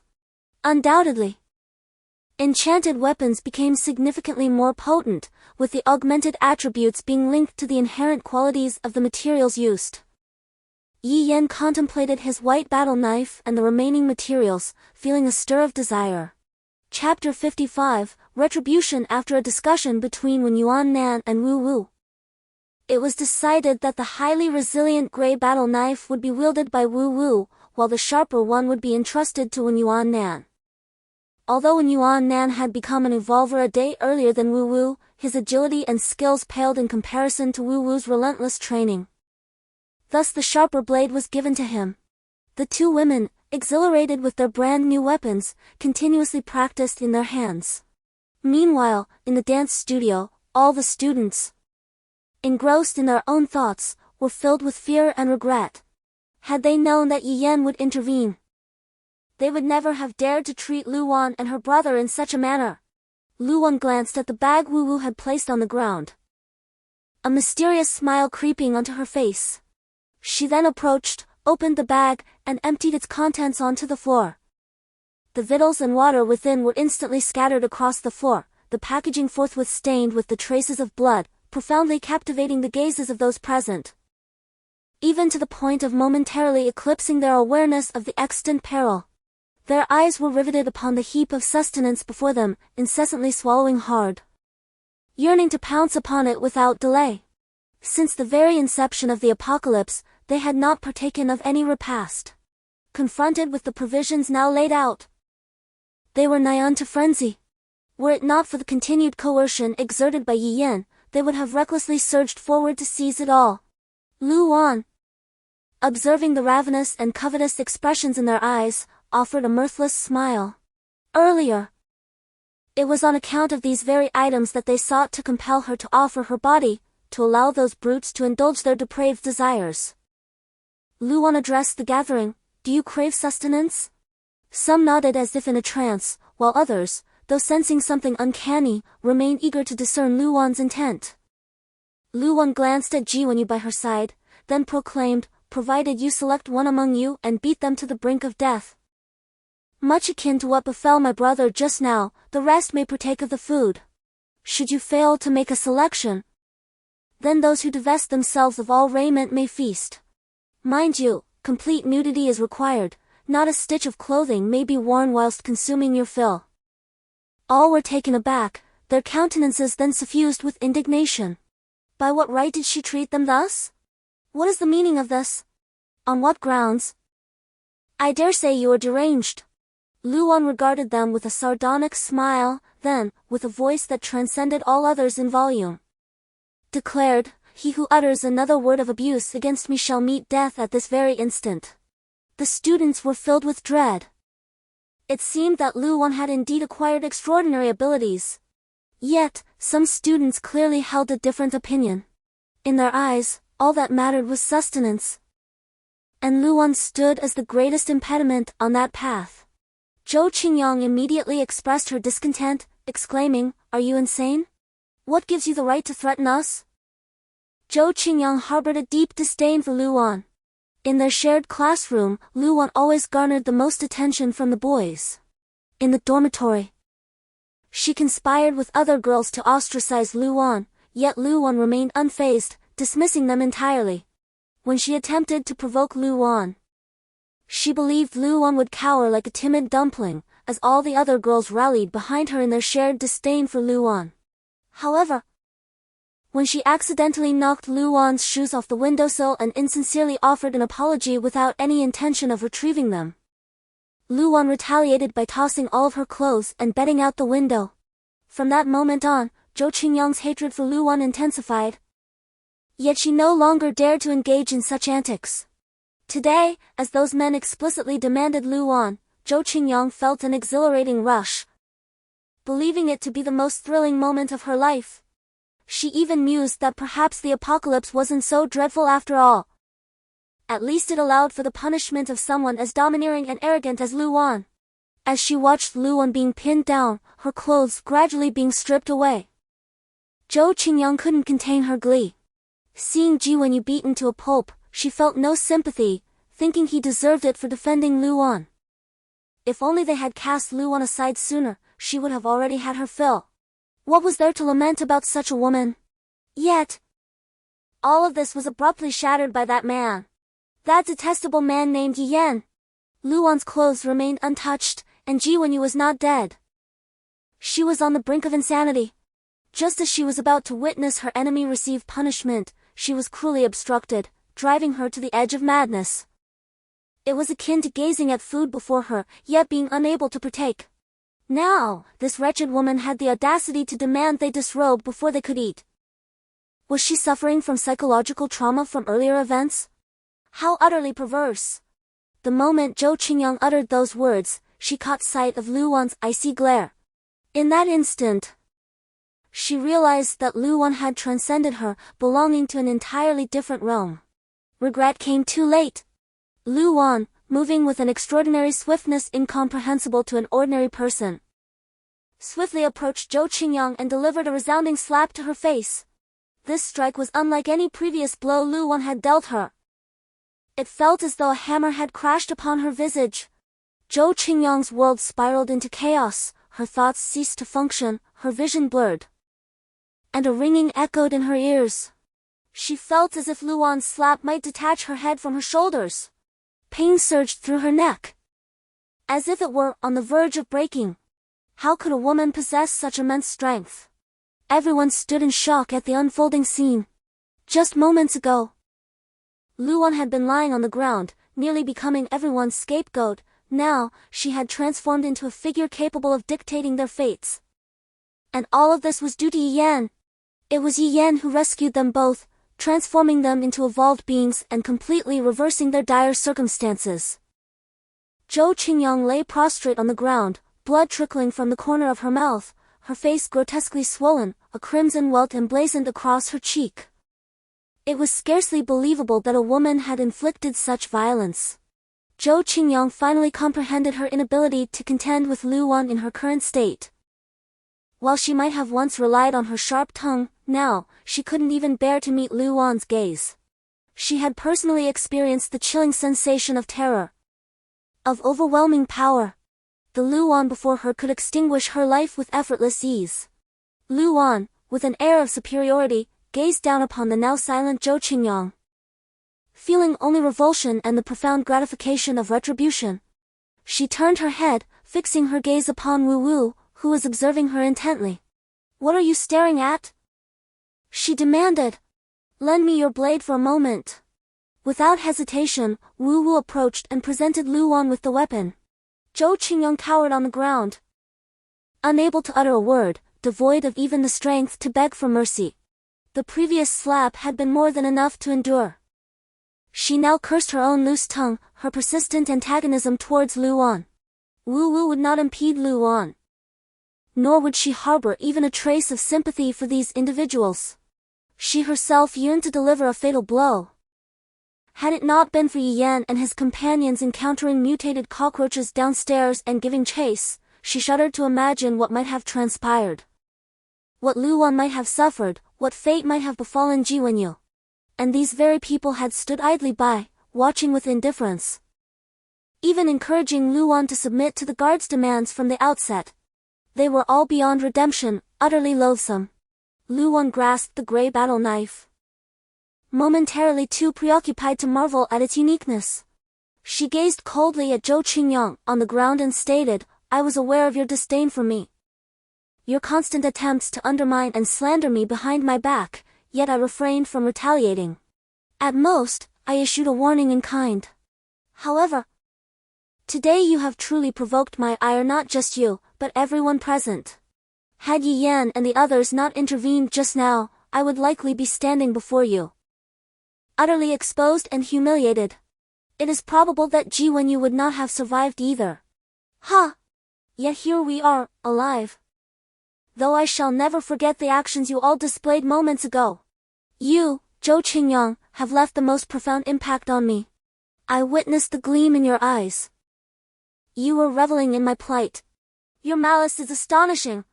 Just how much do you despise me? Have I desecrated your ancestors' graves? I cannot fathom what it is about me that incites such venomous disdain, but I am acutely aware of my own hatred for you now. A desire to unearth your ancestors and desecrate their remains. Perhaps you should experience a taste of despair and death yourself." With that, Luan struck decisively, the blade severing Zhou Qingyang in half without a trace of hesitation or fear. She was unable to utter a sound. Yi Yan and the others observed the scene before them with icy detachment, feeling not a flicker of discomfort, nor the slightest twinge of sympathy. Zhou Qingyang was not IG when he gazed thoughtfully at Luan. In truth, was Luan's transformation truly a negative development? Both of them had experienced the brutal and bloody realities of the apocalypse firsthand, nearly losing invaluable treasures because of it. Ji Wenyu would rather see Luan become ruthless. After all, they possessed strength and had Yi Yan supporting them, did they not? The individuals before them were destined to perish. Others looked on in terror at the scene unfolding, a grotesque tableau far more gruesome than the earlier incident when Ji Wenyu was struck. Just moments ago, Zhou Qingyang had been alive, yet now, she lay in two mangled halves, a pitiful sight sprawled across the dance studio floor. Her entrails spilled forth, blood and an unidentifiable fluid pooling beneath her. Many turned away in disgust, unable to bear another glance. At this moment, the dance studio bore witness to two lifeless bodies, one belonging to the head of security and the other to Zhou Qingyang, alongside the blood previously shed by Ji Wenyu. It was a veritable river of crimson, a scene too horrific to endure. Luan had ended Zhou Qingyang's life and then approached Ji Wenyu's side. As a first-time murderer, she felt no fear. Instead, her heart brimmed with hatred for these individuals. They had hastened her understanding of this dystopian world and helped her adapt to its harshness. Ji Wenyu observed the pallid faces of the onlookers before shifting her gaze to the last few security guards, who were nearly paralyzed with fear. Regret washed over them in waves. Ji Wenyu stepped before the four guards, and one of them collapsed to the ground, frantically grasping her leg. "I was wrong. I was wrong. Please spare me." The other three, as if on autopilot, followed suit, kneeling and weeping. "We truly understand our mistakes. We beg you. Spare us." Several individuals exclaimed, their faces ashen with dread, abandoning all hope of mercy. The security guard, whose eye had been gouged out and face disfigured by Wu Wu, could only utter unintelligible sounds of terror and remorse. One of them, driven to madness, spitefully pointed at Luan, exclaiming, "This vile wench. Who knows how many men have?" However, his words were abruptly cut short as Ji Wenyu decapitated him. Ji Wenyu, brandishing the gray battle blade previously wielded by Luan, stood there, allowing the remaining individuals to comprehend the absolute disparity in power. The vast chasm between an evolved being and an ordinary person. They lamented their failure to become evolved themselves. The security guard's severed head rolled to the feet of several students, causing them to flee in terror. They finally grasped the depths of despair when they themselves became the targets of merciless slaughter. But it was too late. For in the minds of Ji Wenyu and Luan, their fates were already sealed. Amidst the pleas of the remaining three security guards and the students' hysterical screams, Ji Wenyu ruthlessly slew the three men, then turned her gaze upon the students. At that moment, Yi Yan, who was engrossed in contemplating whether to imbue his battle blade with enchantment at the doorway, suddenly sensed an intensely perilous aura. Simultaneously, the purple Magatama alerted him, indicating that something was rapidly approaching his location. The little Zongzi within Yi Yan's had emitted a warning whimper, its fur standing on end, its nerves taut with anticipation. A level 2 zombie. The profuse bloodshed within the dance studio had attracted a level 2 zombie. Yi Yan was unable to inform his unresponsive companions in time. He intended to rush out and confront the second-tier zombie. However, before his body could act, his eyes caught sight of a shadow darting in through the doorway, swiftly heading straight for Luan and Ji Wenyu. At the moment the second-tier zombie breached the entrance, Wu Wu and the others, as first-star evolvers, finally reacted. Suddenly on high alert, Ji Wenyu instinctively pulled Luan closer, her heart racing with fear. This terrifying creature was indeed advancing towards them. Yet, as Ji Wenyu drew Luan to her side, she was astonished to witness the shadow veering past them, directly targeting the non-evolvers among the students. Without a second thought, Ji Wenyu grabbed Luan and retreated to Yi Yan's side. Having ascended to the status of a first-star evolver, his senses had evolved beyond that of ordinary individuals. He understood that these students posed no threat to him, and he could easily overpower them, just as he comprehended the peril posed by this shadow. Strangely, after becoming a first-star evolver, he felt utterly powerless in the presence of this shadow. It appeared that the path of evolution was still long and fraught with dangers surpassing that of zombies. After all, this was an unknown apocalypse. The students remained oblivious to the unfolding chaos, hardly noticing the shadow that had dashed in an instant. They only observed the expressions of Yi Yan's group suddenly transform into one of grave concern. In that moment, everyone present finally discerned the true nature of the shadow. Even Yi Yan was left in shock, unable to react for an extended period. The zombie emitted an aura unmistakably characteristic of a second-tier zombie, with a dark yellow magic crystal embedded in its head. However, if one disregards the magical crystal atop his head, he appears entirely human. This is also the reason why Yi Yan instinctively perceives the zombie as akin to himself rather than as a mere creature.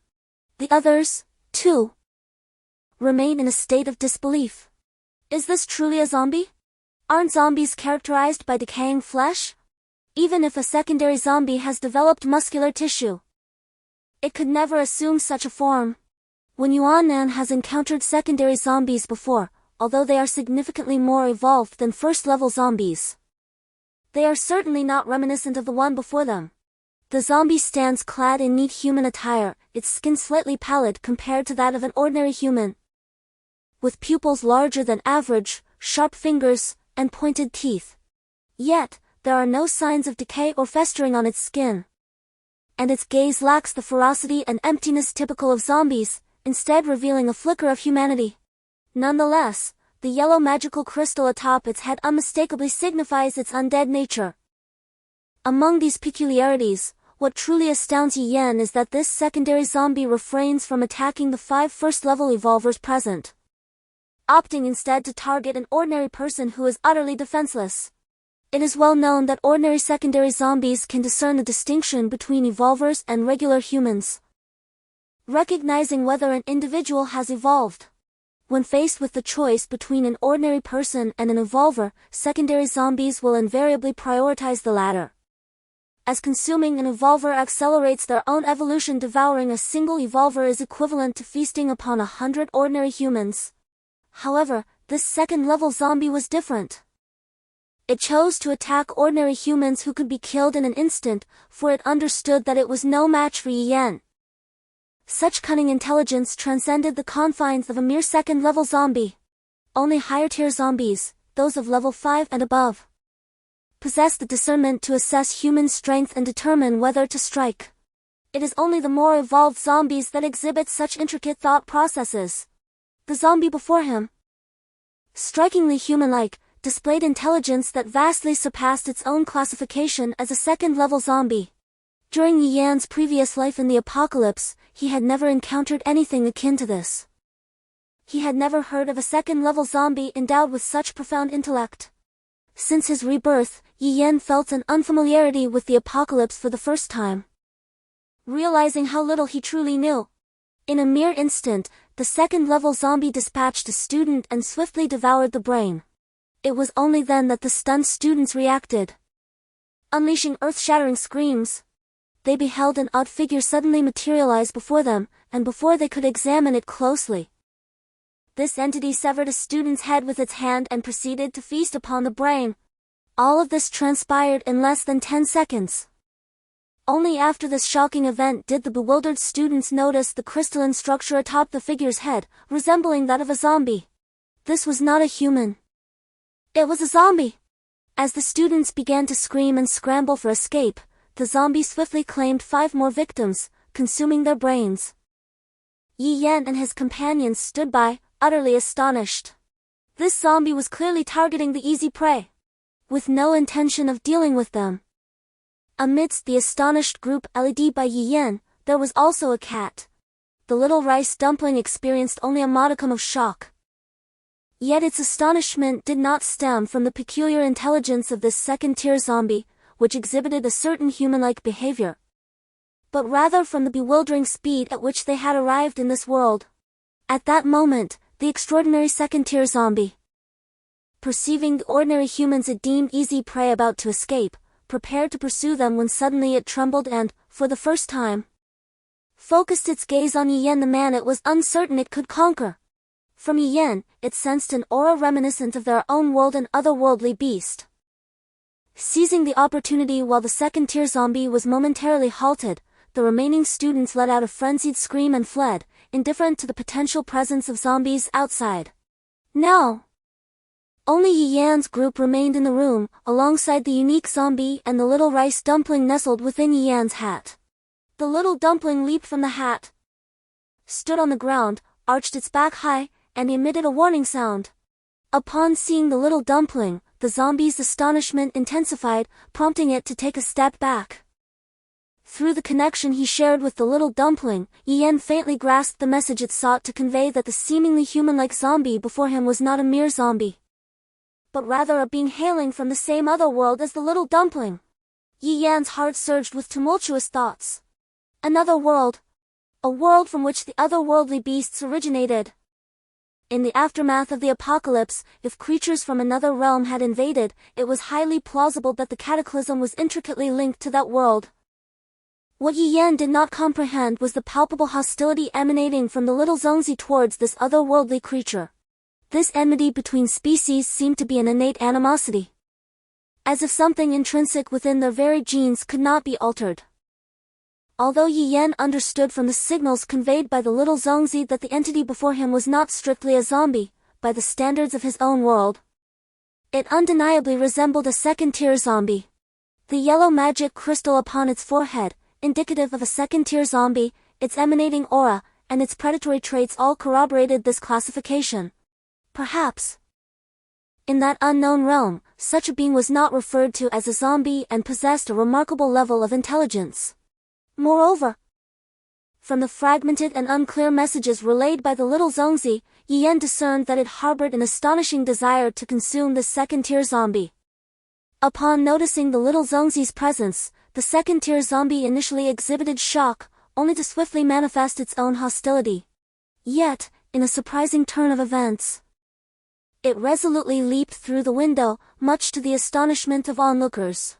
Prior to the arrival of the second-tier zombie, it had sensed an extraordinarily powerful individual within the dance studio, realizing that its chances of vanquishing this formidable foe were exceedingly slim. Nevertheless, the urgency for evolution compelled it. The overwhelming scent of blood within the studio proved irresistible, prompting it to charge in and eliminate the ordinary individuals present while deliberately sparing the four evolved beings. Its high intelligence set it apart, as it was not a mere zombie, nor a creature of this world. It recognized that those four evolved beings were companions of the powerful entity and that any aggression towards them would provide the formidable opponent with a compelling reason to pursue its demise. He was exceptionally intelligent. From the very beginning, he refrained from exhibiting any signs of hostility towards the evolutionaries present. Instead, he clearly designated the ordinary people as his targets.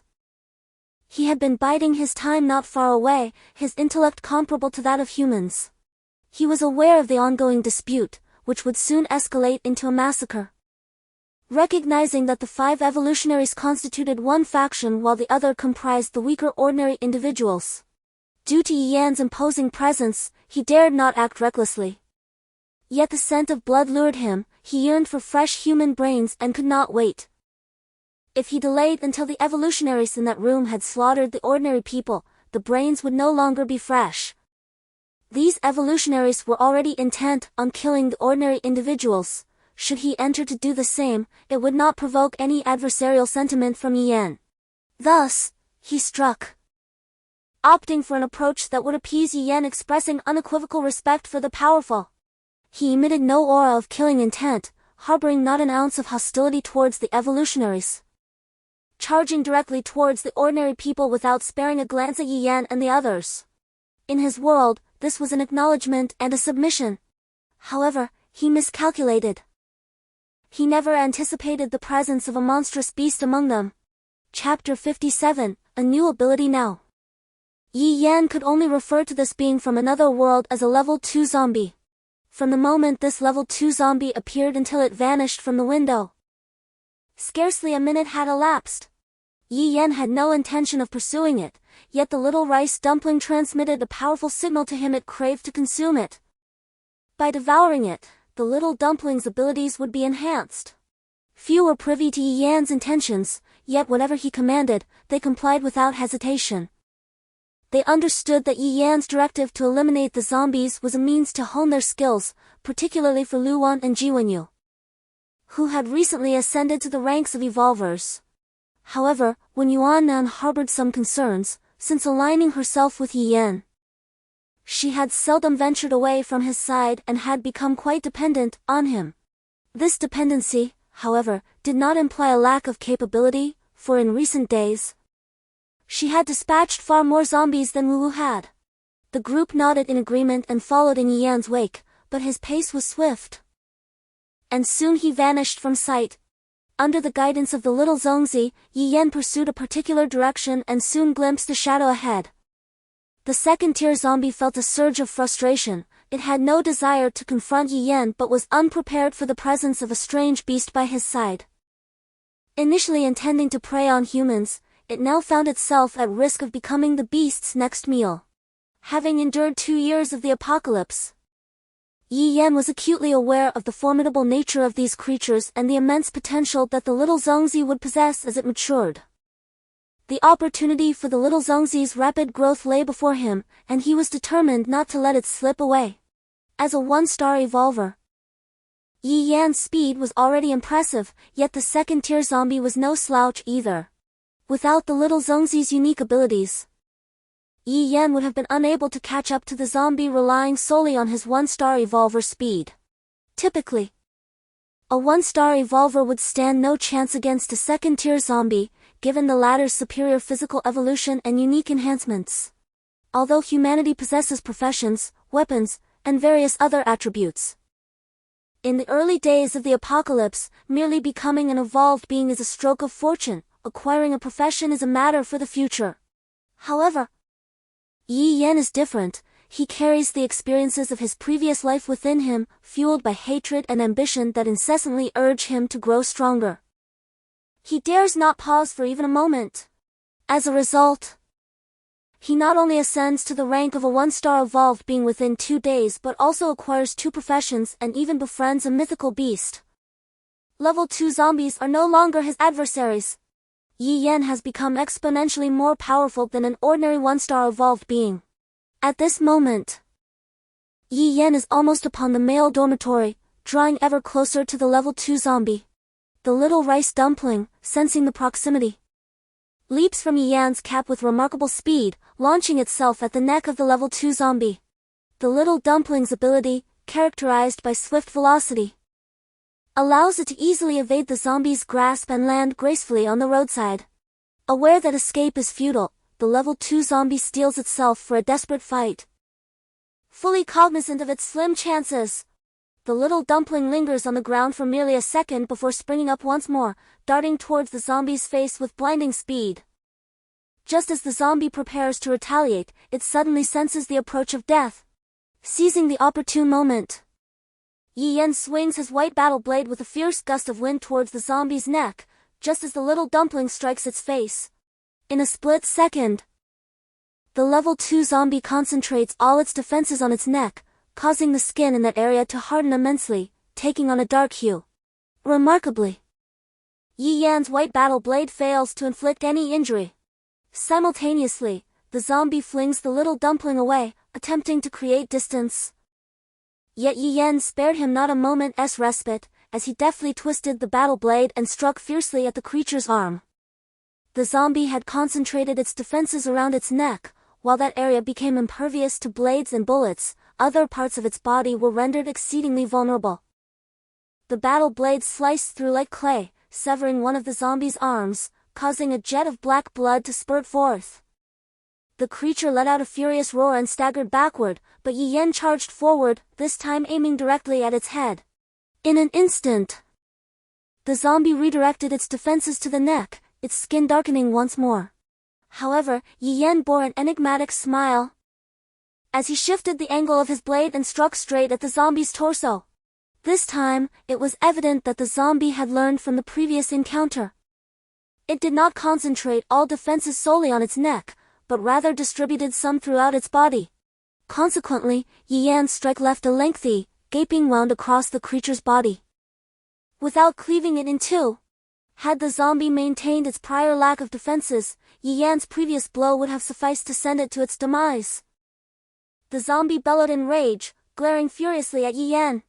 It could barely remain upright, having lost an arm and sustained a horrific gash across its upper body, which bled profusely. The loss of blood and the agony rapidly sapped its fighting strength. This second-tier zombie, or more accurately, a being from another realm, possessed astonishing defensive capabilities. Adeptly reallocating that formidable protection throughout its body, even quantifying the distribution of its defenses. Its offensive power was not weak either. But that terrifying defensive strength had always been its trump card. In the battles of yore, he seldom utilized his mobile defensive capabilities, opting instead to distribute his defenses evenly across his body, allowing him to triumph effortlessly over his adversaries. However, on this occasion, He found himself compelled to concentrate his defenses entirely in one area for the very first time. The overwhelming power of his opponent instilled in him a visceral sense of mortality, prompting him to swiftly amass his defenses around his neck, albeit at the cost of one of his arms. Should he be permitted to evolve, his extraordinary abilities would further amplify, rendering ordinary assaults utterly ineffective against him. Yet today, he was completely subjugated by this human foe. The moment Yi Yan made his move, he realized that this individual was far more formidable than he had anticipated. In response to the initial strike delivered by Yi Yan, he had no recourse but to summon every ounce of his remaining defenses. This, however, solidified his position of passivity in the encounter. He was destined to fall at the hands of this human and the monstrous beast by his side. As the situation appeared grim, the little rice dumpling continued to harass the zombie with remarkable speed, draining its stamina. Yi Yan persisted in his assault with the blade, while the zombie, bereft of any strength to retaliate, could only defend itself. Ultimately, Yi Yan landed a decisive blow upon the zombie's neck, which bore the marks of countless wounds. This time, even his nearly depleted defensive strength proved futile. The zombie's head was severed, and the little rice dumpling promptly rushed over to consume its brain. Yi Yan then collected the secondary magic crystal. A zombie endowed with formidable defenses and intelligence was rendered insignificant before him. After the little rice dumpling devoured the zombie's brain, Yi Yan distinctly sensed a notable increase in its strength, along with the emergence of an additional extraordinary ability. That was the ability demonstrated by the zombie moments ago. However, the crux of the matter lies in the fact that along with Yi Yan, this extraordinary power has manifested within him as well. Yi Yan's defensive capabilities have markedly surged. Presently, the claws and fangs of a first-level zombie can no longer leave any marks upon his body, although he has yet to reach the level of that previous zombie. Capable of seamlessly shifting his defensive strength across various parts of his body to evade fatal injuries, he can at the very least concentrate his defenses on a specific area. This is nothing short of a delightful surprise. Yi Yan initially believed that by vanquishing this zombie, only the little dumpling would reap some benefits. To his astonishment, he too has acquired a supernatural ability. At this moment, the little dumpling is significantly stronger than before, and it should be able to utilize its powers several more times. Its defensive strength has increased even more than Yi Yan's, as it directly absorbed the zombie's extraordinary ability, allowing it to wield this terrifying defense with the same ease as that zombie. Yi Yan is confident that as his strength escalates, the powers he inherits from the little dumpling, whether in speed or defense, will continue to flourish. Meanwhile, in the school's gymnasium, after indulging himself, Wang Yuan gazed at the several women before him, who were casting him flirtatious glances and complying with his every whim, and a satisfied smile crept across his face. He then addressed the eager crowd. Do you see how they're treating me? Only they deserve to partake in sustenance. Strive harder in your performances. Only when I am satisfied will I consider granting you food.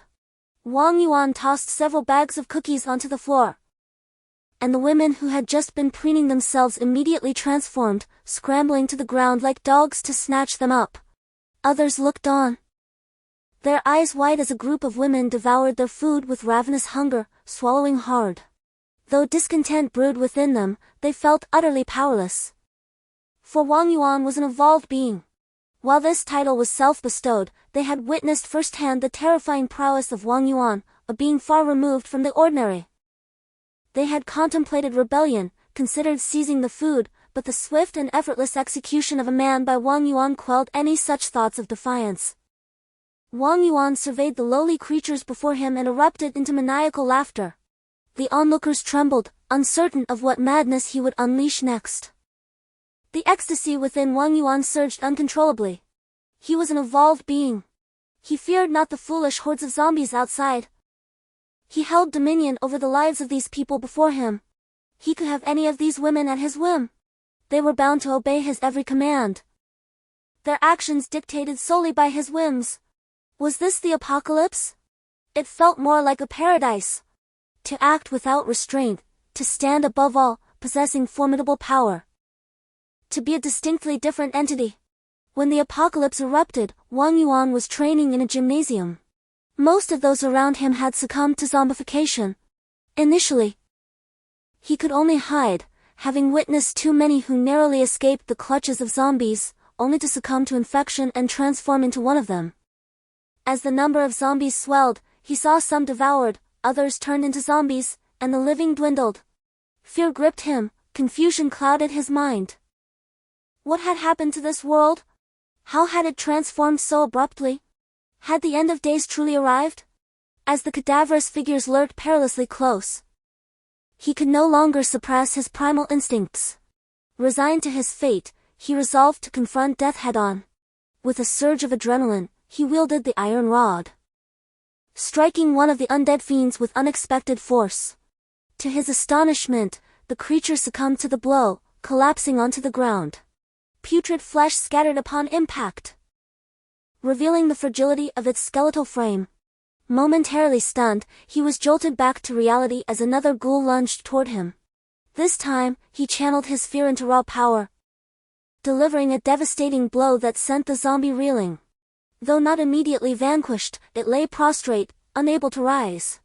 Seizing the opportunity, he brought the iron rod down upon its head, shattering the skull and extinguishing its unholy existence. Wang Yuan was incredulous. Could it be that these dreaded creatures were so easily dispatched? Chapter 58. The spectators gazed upon Wang Yuan with disbelief, astonished that a human could triumph over a zombie. In truth, many of those within the gymnasium were athletes or fitness enthusiasts, possessing a level of physical prowess. Observing the overwhelming number of zombies, Wang Yuan knew he could not prevail alone. Addressing the crowd, he exclaimed, "Slaying these creatures is not as daunting as it seems. Truly!" As he spoke, another zombie charged forward. This time, however, Wang Yuan met it without trepidation, striking its head with the iron rod, instantly ending its wretched existence. The onlookers exchanged uncertain glances. Could these zombies truly be so easily overcome? The thought sparked a flicker of hope within their hearts. With the undead horde growing in number and the confines of the gymnasium shrinking, they had witnessed too many succumb to the gruesome fate of becoming zombie fodder. Now, armed with the knowledge that these creatures were not as invincible as they had feared, why not seize the opportunity to fight back? However, the majority of individuals still clung to their previous mindset, believing that zombies were terrifying and beyond human capability to confront. Even though they understood that zombies were not as formidable and could indeed be vanquished, the fear of being bitten or captured loomed large, leading to a fate indistinguishable from death. Many were restless, teetering on the brink of action, while others opted to evade and flee. At that moment, numerous zombies, drawn by the commotion around Wang Yuan, began to converge, and Wang Yuan immediately sensed the gravity of the situation. Although zombies were not overwhelmingly powerful, the sheer number approaching was overwhelming. Thus, he resolved swiftly to run towards the crowd. Upon witnessing Wang Yuan attract the zombies, the onlookers widened their eyes in disbelief and shouted, "Are you insane? Why are you running this way? If you want to die, go away. Don't come near." Yet, Wang Yuan remained unfazed, calling out loudly as he ran, "Quick, fight them! I told you zombies aren't that frightening." Many of the young men, upon seeing the zombies drawn towards Wang Yuan, had already scoured the vicinity for weapons, clutching them silently in their hands. At that moment, a portion of the zombies in the gymnasium followed Wang Yuan, charging towards the group. They had no choice, nowhere to escape. After all, Wang Yuan had just demonstrated that zombies were not as terrifying as they seemed and that they could indeed be slain. Thus, everyone was compelled to grasp their weapons and strike at the zombies for the very first time. At that time, Wang Yuan was not their leader. Many continued to scold him afterward, blaming him for attracting the zombies. However, it was only when people were left with no alternative but to rise in unison against the threat that they discovered the undeniable fragility of these zombies. As long as they remained uninfected by the insidious virus, the zombies posed no true terror. Their physical forms were considerably weaker than those of humans. Although they lost a number of students, their initial confrontation with the undead could be deemed a victory. After vanquishing the previous horde of zombies, the group of students grew bolder, taking the initiative to cleanse the gymnasium of any remaining threats. By the night's end, they had succeeded in eradicating all the zombies within the gym and secured its doors to prevent any outside intrusions. At that moment, over 50 students remained inside the gymnasium. Yet, during the fierce battle against the undead, several students fell victim to the zombies, succumbing to the virus and ultimately transforming into one of them. Without exception, these unfortunate souls were mercilessly dispatched by their own companions. As the first night of the apocalypse descended, the gymnasium, though safe, bore the grim remnants of battle, a floor littered with zombies and pools of dark blood, testament to the struggle that had unfolded. The night of the apocalypse was shrouded in darkness, and for many, it marked a sleepless vigil. However, for those students within the gym, having slain numerous zombies, exhaustion and hunger took their toll. With the immediate threat neutralized, many succumbed to a restless slumber, caught in the haze between wakefulness and dreams. Yet Wang Yuan, gripped by fear of what the night might yet hold, resolutely fought against sleep. Just as he felt he could hold out no longer, his gaze fell upon a shadowy figure standing in the distance, instantly dispelling his drowsiness.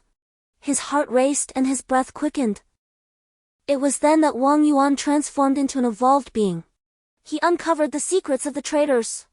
Initially, he found the mysterious figure's appearance quite peculiar, however. In the wake of the apocalypse, even the strangest occurrences seemed commonplace.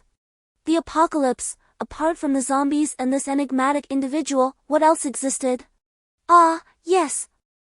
The crystals atop the zombies' heads. These students had deliberated multiple times about the crystals on the zombies, unaware of their purpose. Wang Yuan pondered, could there be a connection? At that moment, the gymnasium was strewn with the corpses of zombies, and magical crystals were indeed scattered everywhere. Was it time to engage in trading? He felt astonishment and exhilaration. He promptly entered the trading phase and unveiled the secrets of this world, the secrets of the traders. The most affordable items were mere provisions, requiring only a handful of magical crystals. Wang Yuan learned about evolution agents and the evolved. To become one of the evolved, a mere 100 magical crystals were needed. Outside, there were far more than 100 crystals lying on the ground. Wang Yuan stifled his excitement, exchanging a few magical crystals for food to satiate his hunger, then exited the trading phase. His movements became increasingly stealthy. He feared awakening someone and revealing this treasure. That night, Wang Yuan silently transformed into an evolved being. In that moment of metamorphosis, he realized that his life had irrevocably changed. He was no longer an ordinary individual.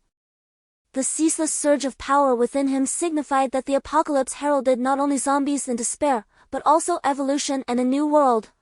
The following morning, he annihilated those who had previously insulted him and those who had aggressively demanded he reveal the secrets of evolution, thereby firmly establishing his authority. He ensured that everyone within the gymnasium witnessed the extent of his formidable power. To survive, they would all have to align themselves with him. Upon witnessing Wang Yuan's terrifying and superhuman strength, the students were left in awe. They could no longer doubt the existence of the evolutionary agents and their users. He informed them about the traitors, the evolutionary agents, and the users, yet refrained from divulging the specifics. However, many deduced the necessity of the crystals atop the zombies' heads to obtain the evolutionary agents upon seeing the vanished crystals on the ground. The previous day, they had slain over 100 zombies in the gymnasium, and Wang Yuan had collected the magic crystals, exchanging them for a single evolutionary agent, while concealing the remainder for sustenance. The traitors remained in the gymnasium, warned by Wang Yuan to maintain their distance. During this time, one individual, seizing an opportunity while Wang Yuan was distracted, rushed toward a traitor, only to be instantly killed. Consequently, all notions of treachery were abandoned, and they could only heed Wang Yuan's commands. Within the gymnasium, everyone began to curry favor with him. Whatever he proclaimed was accepted as truth, as this could yield them some food. Wang Yuan had also mentioned that he would ultimately select a few individuals he deemed most satisfactory to become users of the evolutionary agents. This undoubtedly made them even more obedient to Wang Yuan's wishes. After becoming a user of the evolutionary agents, he exited the gymnasium and dispatched numerous zombies, gathering additional magic crystals. Killing zombies post-evolution was, quite simply, an effortless endeavor. Wang Yuanjue could indeed dominate this apocalyptic world. He commanded his subordinates to venture out and slay the zombies, and they dared not refuse. Driven by the desire to curry favor with him and the fear of being eliminated themselves, though they all understood tacitly that his directive to exterminate zombies and collect magic crystals was merely a means to trade with the merchants. Fortunately, these ordinary individuals had taken their first steps into this new world of carnage on the very first day of the apocalypse, having already dispatched numerous zombies, gaining experience and losing their fear. At this moment, in the supermarket of a school, when Yuan Nan and his 3 companions had found fresh clothing and were packing supplies into their backpacks, the surrounding zombies had been thoroughly eradicated, and those within the supermarket as well. Meanwhile, 3 cautious men were lingering around the gymnasium, carefully dispatching a few zombies, when they glanced over in that direction. "Hey! Do you see the supermarket over there? What is up? Have you noticed how the number of zombies around has significantly decreased? There are indeed far fewer. Shall we go take a look? Are you out of your mind? If Wang Yuanjue finds out we're engaging in activities outside of our assigned tasks, he might very well end our lives." The other 2 immediately lit up with intrigue, and indeed, the reduction of zombies around the supermarket was peculiar. They reasoned that as long as they did not create a commotion that would attract the zombies, they would be fine. Thus, after much deliberation, the trio finally set forth. At that moment, dusk had fallen, yet the sky was ominously dark, suggesting an impending downpour. Inside the supermarket, Lu Wan excitedly exchanged insights and experiences regarding their recent zombie slayings with Wu Wu, for previously, the zombies had seemed invincible in her eyes. Now, those first-tier zombies were no match for her. As long as she remained cautious to avoid their attacks, she would be fine. Ji Wenyu smiled as she listened to the lively chatter of the 3 women, feeling as though her experiences of the day were a distant memory. At that moment, a faint sound emerged from outside, and the heightened senses of the 4 women rendered them silent and alert. Soon, the sound grew closer. It was the hushed conversation of 3 individuals accompanied by their footsteps. Upon entering the supermarket, they were greeted by rows of shelves brimming with food, nearly overwhelming them with excitement. Incredible! Finally, they could satiate their hunger. They could eat as much as they desired. When Yuan Nan stood up, causing one person to scream in fright, mistaking her for a zombie. Once they discerned that it was merely a girl, a collective sigh of relief escaped their lips. Subsequently, Lu Wan and the others also rose, gazing at the 3 newcomers with curiosity. The trio was astonished to discover that there were indeed survivors in the supermarket. Just then, due to the man's earlier exclamation, 2 zombies that were relatively close to the supermarket were drawn to the commotion. Chapter 59, The Act. The 4 women exchanged incredulous glances at the 3 men. Was it truly remarkable that the trio had managed to dispatch 2 zombies together? Although they were ordinary individuals, their courage to confront zombies was commendable. Moreover, the manner in which they moved indicated that this was not their first encounter with such creatures. In fact, they appeared to be quite familiar with the act of slaying zombies. Clearly, these individuals were not ordinary. There must be something peculiar about them. The 3 men, witnessing Ji Wenyu and her companions standing there with blank expressions, scrutinizing them without any reaction, felt a surge of irritation. 3 individuals approached with indignation, expressing their discontent. "Hey! Did you hear us? Didn't I tell you to drop your things and scram?" Wu Wu furrowed her brow, while Lu Wan was on the verge of exploding. This was Lu Wan's first experience of true strength, and she felt an abundance of energy coursing through her. How dare these individuals come forward to bully her? Was she someone who could be easily intimidated now? However, before Lu Wan could unleash her fury, the three men froze in their tracks. One of them exclaiming in astonishment, Luan! It was no surprise that Luan was recognized. She was the belle of this school, and few were unaware of her presence. Luan glanced at the trio with impatience, while another one gasped upon seeing Wu Wu. The expressions on their faces transformed instantly upon encountering the two women. Such stunning beauties! These were the kind of women that one could only admire from afar, even in times of peace.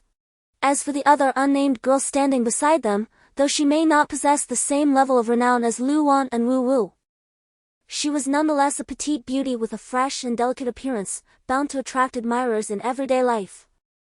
When Yuan Nan observed the lewd gazes from the three men and couldn't help but reflect that sometimes, being of ordinary appearance had its advantages. At least one wouldn't be subjected to such repulsive stares. Wu Wu, feeling irked and ready to take action, was interrupted by one of the men who hastily spoke, "Beautiful ladies, please do not be angry. I had no idea it was the illustrious Luan and the esteemed Wu Wu. These food items are nothing. If you wish to eat, just take them." Upon encountering two stunning beauties, the three men simultaneously conceived a singular notion. The four individuals exchanged subtle glances, filled with unspoken understanding. Was there truly not a single zombie within the gymnasium? Observing that Luan and Wu Wu remained silent, one of the men hastily added, "Not only are there no zombies, but our leader is also there to protect us. Let me tell you, our leader is an evolver." You may not be familiar with what an evolver is, but it is an existence that surpasses the ordinary. These zombies are no match for our leader.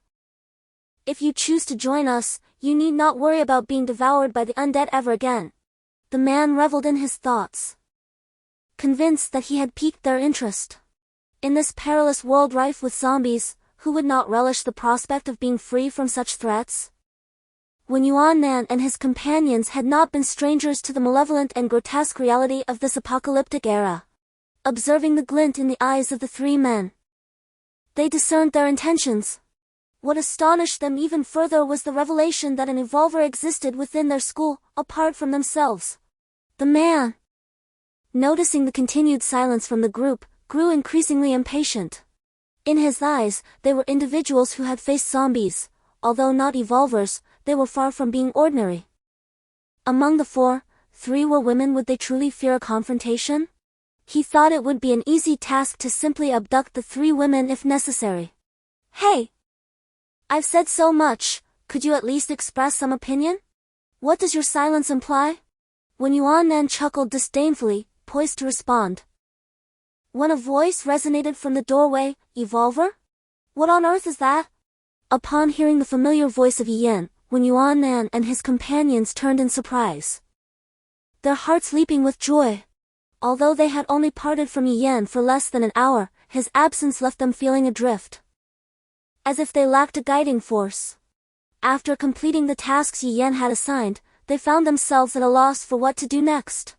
When Yen entered, his attire remained unchanged, stained with the dark blood of the zombies, a sight both shocking and grim. The eyes of the three widened in realization. The blood on his clothes was a testament to the multitude of zombies he had slain, an undeniable indication of his formidable prowess.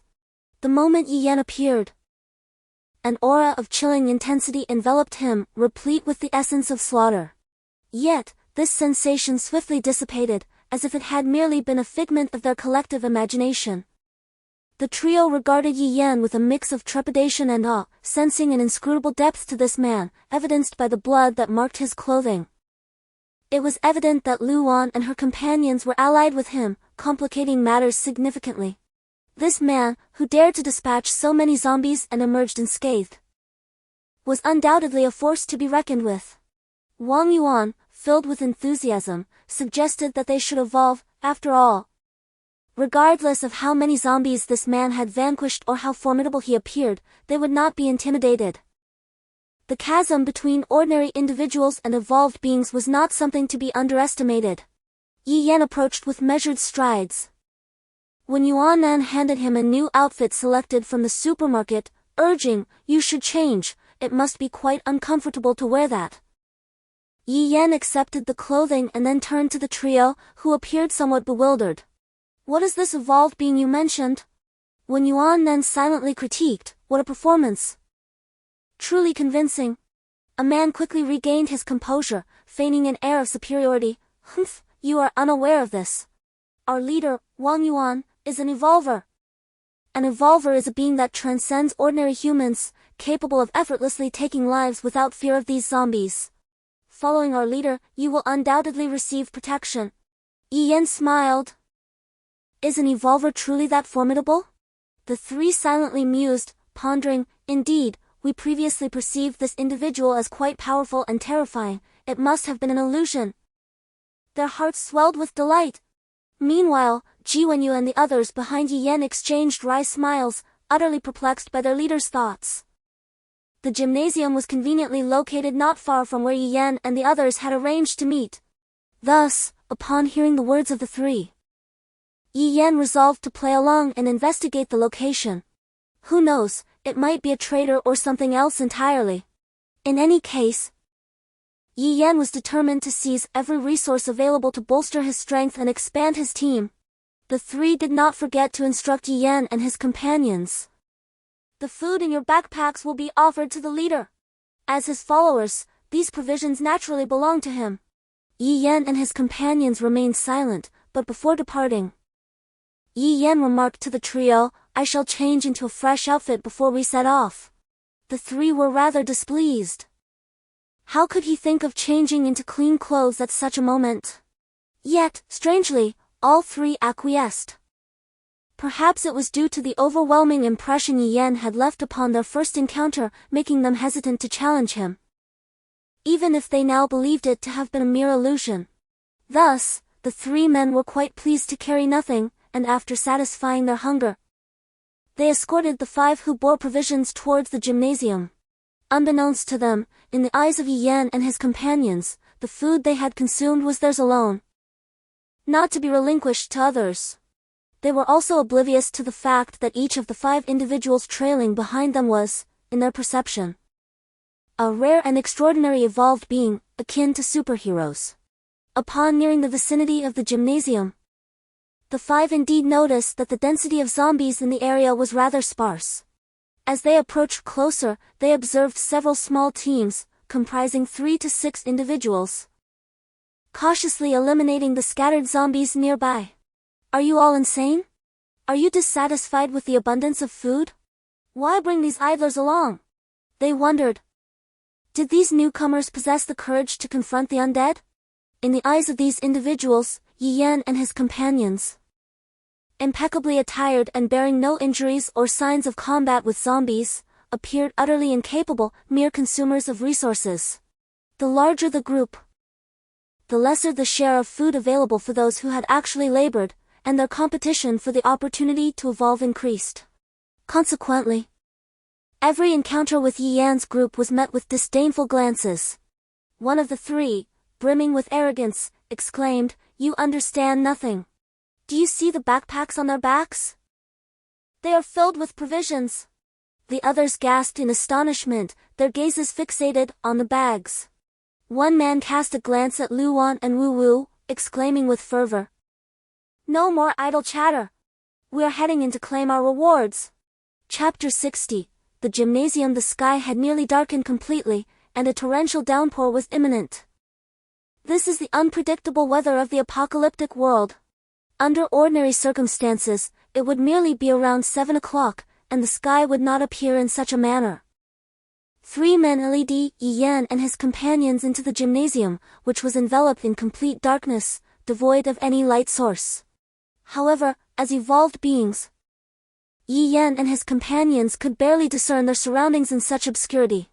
Upon entering, they caught sight of a shadow darting towards them with remarkable speed. The foremost man among the three suddenly emitted a muffled groan and collapsed heavily onto the ground. It seemed he was the leader referred to by the other men.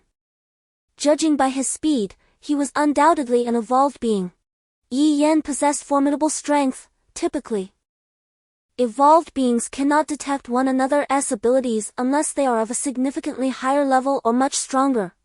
Yet, Yi Yan could sense, through the aura, that this man was a one-star evolved being. The other two, upon hearing their companion's voice, immediately understood that the leader had arrived to teach them a lesson. They quickly shouted, "Leader! Leader!" Wang Yuan's expression softened slightly as he regarded Yi Yan and his companions behind the man. It was possible that these 5 individuals were only meant to serve the purpose of transporting food this one time. If the time came when they could not fend off the zombies, he would eliminate them, for he had no interest in nurturing uselessness. It would also serve as a warning to his subordinates about the consequences of lackluster effort. Upon closer inspection, Wang Yuan noted that indeed, 3 of the 5 were women. At that moment, due to Wang Yuan's incredible speed and the utter absence of light within the gymnasium, those who had remained behind to kill zombies finally reached the entrance. Ji Wenyu, reluctantly rummaging through her bag, moved at a painfully slow pace. As they caught sight of several unfamiliar faces, an air of discontent settled in their hearts. With limited provisions, the arrival of more people meant less for themselves.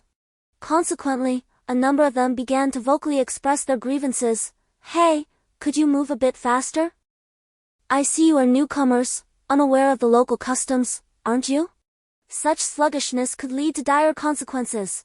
In his heart, When Yuan Nan silently prayed for these individuals to refrain from acting out, for any retaliation would expose their true selves.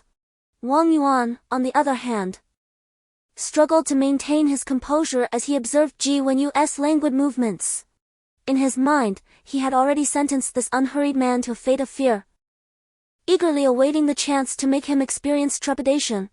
At that moment, Ji Wenyu finally managed to retrieve a candle and, exhibiting his usual sluggishness, proceeded to light it, seemingly oblivious to the escalating chorus of reprimands around him. Just as Wang Yuan was about to unleash his frustration, the sudden illumination rendered him speechless. Lu Wan? Wu Wu? Was he imagining things? He was gazing at 2 renowned beauties from the school.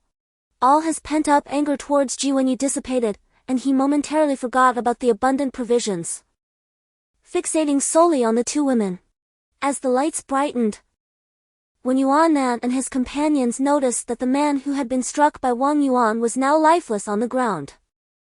The others witnessed the scene as well but displayed no reaction, accustomed to such occurrences. Wu Wu and her group felt fortunate, grateful that their leader was Yi Yan, rather than someone as brutal and selfish as Wang Yuan. As others beheld the food, their initial excitement was swiftly overshadowed by the appearance of Lu Wan and Wu Wu. A sense of crisis surged within them. In this moment, if Lu Wan and Wu Wu were to join, Wang Yuan would undoubtedly be enamored with them. This would render the chances of the others becoming evolved even more bleak.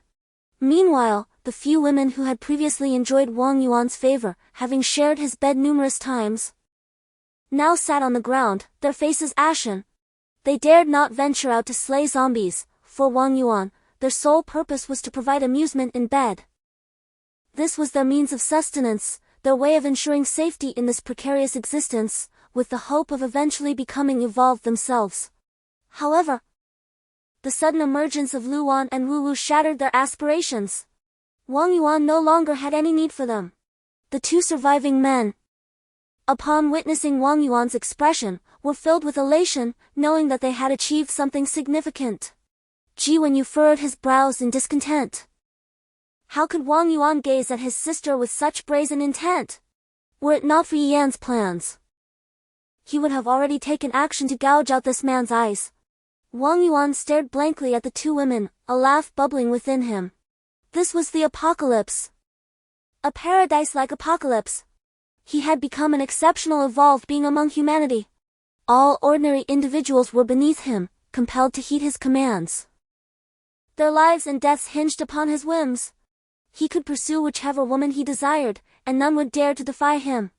Murder bore no consequence, for no one could hold him accountable. Ha! Is this not a beautiful existence? Such a world cannot be termed an apocalypse, it can only be regarded as paradise. Wang Yuan's intentions towards the 2 women were unmistakably clear.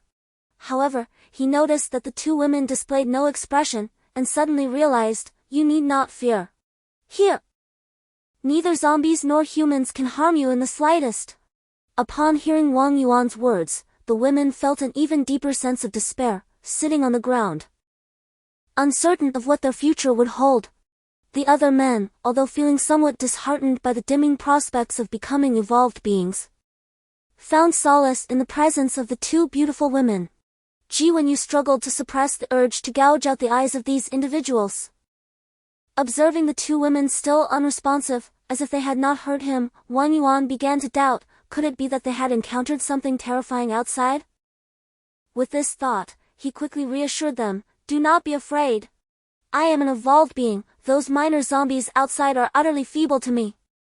As long as you stick with me, I assure you that those zombies will never harm you again. You need not fear any longer.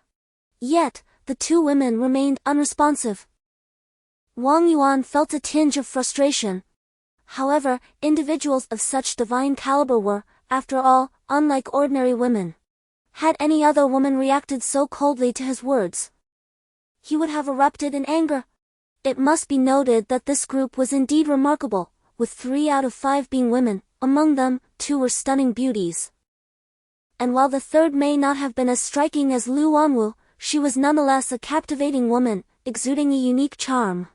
Perhaps after tiring of the two, a change of taste would be delightful.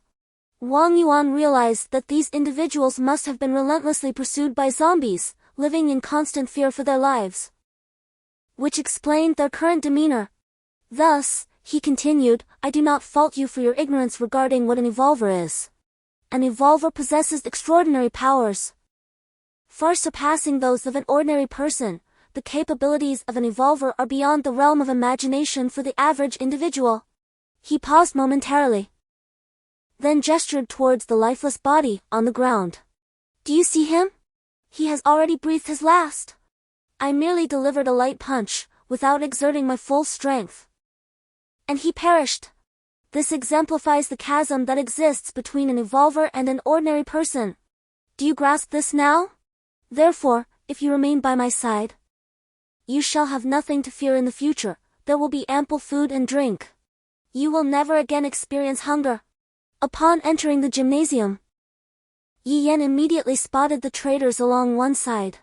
He paused momentarily, taken aback, for in that instant, he sensed a surge of energy emanating from the mountain opposite him. However, the fluctuation lasted only 2 seconds before vanishing without a trace. Nevertheless, this allowed Yi Yan to ascertain the general location of that energy. Wang Yuan gazed expectantly at the two women, hoping for some reaction or at least a word from them. Yet, they remained utterly indifferent, just as they had been from the beginning, not even casting a glance in his direction. Wang Yuan's expression darkened instantly. He had only extended them the courtesy of conversation because he wished to avoid witnessing their tearful distress should they be coerced. However, their indifference had now exhausted his patience. Upon seeing Wang Yuan's ashen face, others realized that something grave was amiss, and a wave of unease swept through the crowd. The men dared not fix their gazes upon Lu Wan and Wu Wu any longer.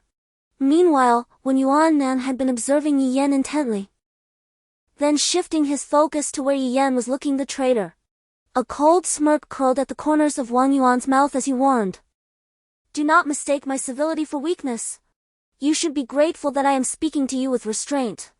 However, before Wang Yuan could finish his sentence, a gasp erupted from the crowd. He turned to see one of the seemingly inconspicuous men among the 5, boldly striding toward the traitor, as if the rest of them were mere phantoms. While Wang Yuan seethed with rage, a perplexity nagged at him, even if his attention were solely captured by the women. He could not fathom how he remained oblivious to someone moving so close by. The onlookers regarded Yi Yan as if he were a fool. The traitor's proximity was a boundary Wang Yuan had explicitly forbidden anyone to cross. How could this individual approach without uttering a word? One voice broke the silence, mocking. Hey, kid, do you even know where that is? How dare you venture there? If trouble befalls you, don't say I didn't warn you. Another chimed in, newcomer. That place is off limits, it's our boss's territory, and entering means certain death. Someone else scoffed, is he deaf to reason? Has he been rendered senseless by the zombies outside? A fool indeed. Let the boss deal with him now to prevent any future complications. Unfazed, Yi Yan continued his resolute approach toward the trader, as if something of great value awaited him there. Chapters 5 Evolvers. Wang Yuan cast a malevolent glare at Yi Yan, questioning whether this young man had a death wish for daring to act so brazenly on his territory. Two of Wang Yuan's subordinates immediately positioned themselves protectively in front of Yi Yan, eager to showcase their bravery in hopes of earning a chance for evolution. One man contemptuously addressed Yi Yan, "Hey, didn't you hear what everyone was saying? You can't go there, are you looking for death?" Another man chimed in with a mocking smile, "I don't think he's looking for death, rather, he's a fool. Let me enlighten you, this is the territory of Boss Wang Yuan, and everything here requires his approval. And you, a newcomer, dare to ignore the customary greetings and stroll off? Headed towards forbidden grounds, no less. Are you trying to be a joke? A fool! You idiot! Do you even understand what an evolved being is? How dare you disregard Boss Wang Yuan?" Yi Yan was compelled to halt, directing his gaze at the two men. At that moment, Ji Wenyu approached and stood beside Yi Yan. The crowd widened their eyes, staring at the expressionless Ji Wenyu. Was this person also a fool? Did she not comprehend their words? How could she follow Yi Yan? When Yuan Nan shrugged and, under the scrutiny of the onlookers, leisurely made his way to Yi Yan's side. Wang Yuan's icy gaze fixated on Yi Yan. These three individuals remained oblivious to the formidable nature of evolved beings, however, that did not imply he would spare them. As Wang Yuan prepared to advance with murderous intent, he noticed that the two men beside him were also moving heading toward Yi Yan. The sight of Lu Wan and Wu Wu doing the same ignited a cacophony of discussions and curses among the crowd. Are they truly foolish? They seem utterly incapable of comprehending human discourse. Their demise is imminent. How audacious to provoke the esteemed Wang Yuan, they clearly lack foresight. Ha! They must be unaware of the formidable nature of evolvers, which emboldens them to challenge Wang Yuan so brazenly. Soon, they shall grasp the true essence of what it means to be an evolver. By then, it will be far too late for their regrets. The five stood united, seemingly oblivious to the murmurs of the crowd. The two initial participants were momentarily stunned. Hey! Are you five aware of the immense power wielded by Wang Yuan? Do you even understand what an evolver is? Are you truly seeking your own demise, disregarding Wang Yuan so callously? At that moment, Wang Yuan was engulfed in fury. Wu Wu and Lu Wan's blatant disregard for his overtures in front of so many was infuriating. Now, this man leading the charge towards the traitors, with the others following suit, was a blatant insult to him, a complete dismissal of his authority. How amusing! Wang Yuan remained rooted in place. Looking down from his lofty position at Yi Yan, "Listen, I advise you to come over now, bow your head, and admit your error. If I am in a good mood, I might just spare your life. Otherwise, I assure you, I have countless methods to ensure your torment is so profound that you will wish for death. At that moment, begging for mercy will be futile. He is an evolver. Eliminating these few is but a fleeting thought for him." The onlookers reveled in the misfortune of the five. Their unexpected arrival meant a smaller share of resources for everyone else, diminishing their own opportunities to become evolvers. Watching the imminent downfall of those who dared to cross Wang Yuan, how could they not feel elated? How many days can 5 bags of food sustain one? Yet, Yi Yan appeared oblivious, fixing his gaze upon the two men obstructing his path. "Step aside." The two men, enraged, erupted in laughter, almost deeming Yi Yan a fool. "Ha! Can't you comprehend human speech? Our boss, Wang Yuan, is speaking to you, and you dare to ignore him." With that, the man who spoke launched a punch towards Yi Yan. To the onlookers, Yi Yan seemed utterly ordinary, slender in build, impeccably dressed, and undoubtedly inexperienced in combat against zombies. Any random individual could easily bring him down. As the crowd eagerly anticipated the sight of Yi Yan being toppled, he unexpectedly executed a swift, uncanny movement, effortlessly evading the man's fist and reappearing beside him. The man, having exerted too much force, stumbled and crashed to the ground. Everyone stood in astonishment, gazing at Yi Yan. Wasn't he supposed to be the one sprawled on the ground? The crowd could hardly believe that Yi Yan had so easily dodged the earlier attack. Yet none understood how he accomplished it. The two men who had brought Yi Yan and his companions felt a wave of trepidation wash over them. In that fleeting moment, they recalled the chilling sensation they experienced upon first encountering Yi Yan. Could it be that he truly possessed extraordinary abilities? Only Wang Yuan, narrowing his eyes, regarded Yi Yan with disbelief. As a fellow evolved being, he had gleaned a glimpse of Yi Yan's movements. A tempest of thoughts surged within Wang Yuan's mind. How could this individual possess such speed? It had far surpassed the limits of an ordinary person. If this is the case, there exists but one possibility: the other party is also an evolver. Wang Yuan was initially taken aback, only to be subsequently engulfed by a torrent of hostility. He believed that, at present, only a handful of individuals possessed knowledge of the secrets of traders and evolvers. Surely, there were but a few evolvers scattered across the world. However, he never anticipated that on the very first day of his evolution, he would encounter another evolver. In his mind, the fewer people who were privy to the secrets of traders and evolvers, the better. This way, he would have countless resources to augment his abilities. Now, to his dismay, a second evolver had emerged within this very school. This was utterly unacceptable to him. He must be the strongest, and anyone who knew the secrets of traders must perish. After his initial shock, Wang Yuan regained his composure. He was determined to eliminate this individual. All evolvers were his adversaries. He would not permit anyone to surpass him. He would not allow others to disseminate the secrets of traders. Upon witnessing Yi Yan effortlessly evade the attack from that person, others began to whisper amongst themselves. How peculiar! What transpired just now? I could hardly grasp it. What is going on? Is he not extraordinary? Even if he possesses some skill, he cannot possibly rival Wang Yuan. Wang Yuan is an evolver, unmatched by mere mortals. Indeed, even if he possesses a modicum of talent, he could never be a match for Wang Yuan, the esteemed leader. How dare this ordinary person dance before an evolver? Wang Yuan's expression was grave and fierce as he fixed his gaze on Yi Yan. I never expected that in this seemingly insignificant school, there exists another evolver. The crowd was instantly bewildered. An evolver? What does this mean? This man is also an evolver? Many stood frozen, unable to articulate their thoughts. The seemingly ordinary man before Yi Yan was, astonishingly, also an evolver? Upon hearing Wang Yuan's words, the two men in front of Yi Yan instinctively recoiled in fear. What the hell? An evolver? Why didn't you say so earlier? If we had known Yi Yan was an evolver, not even 200 lives would convince us to step forward. Yi Yan regarded the brooding Wang Yuan with a half-smile. There are many things you have yet to anticipate. Wang Yuan's eyes narrowed dangerously. Enough with the nonsense. Since you are aware of the trader's secrets, do not blame me for being impolite. Prepare to die.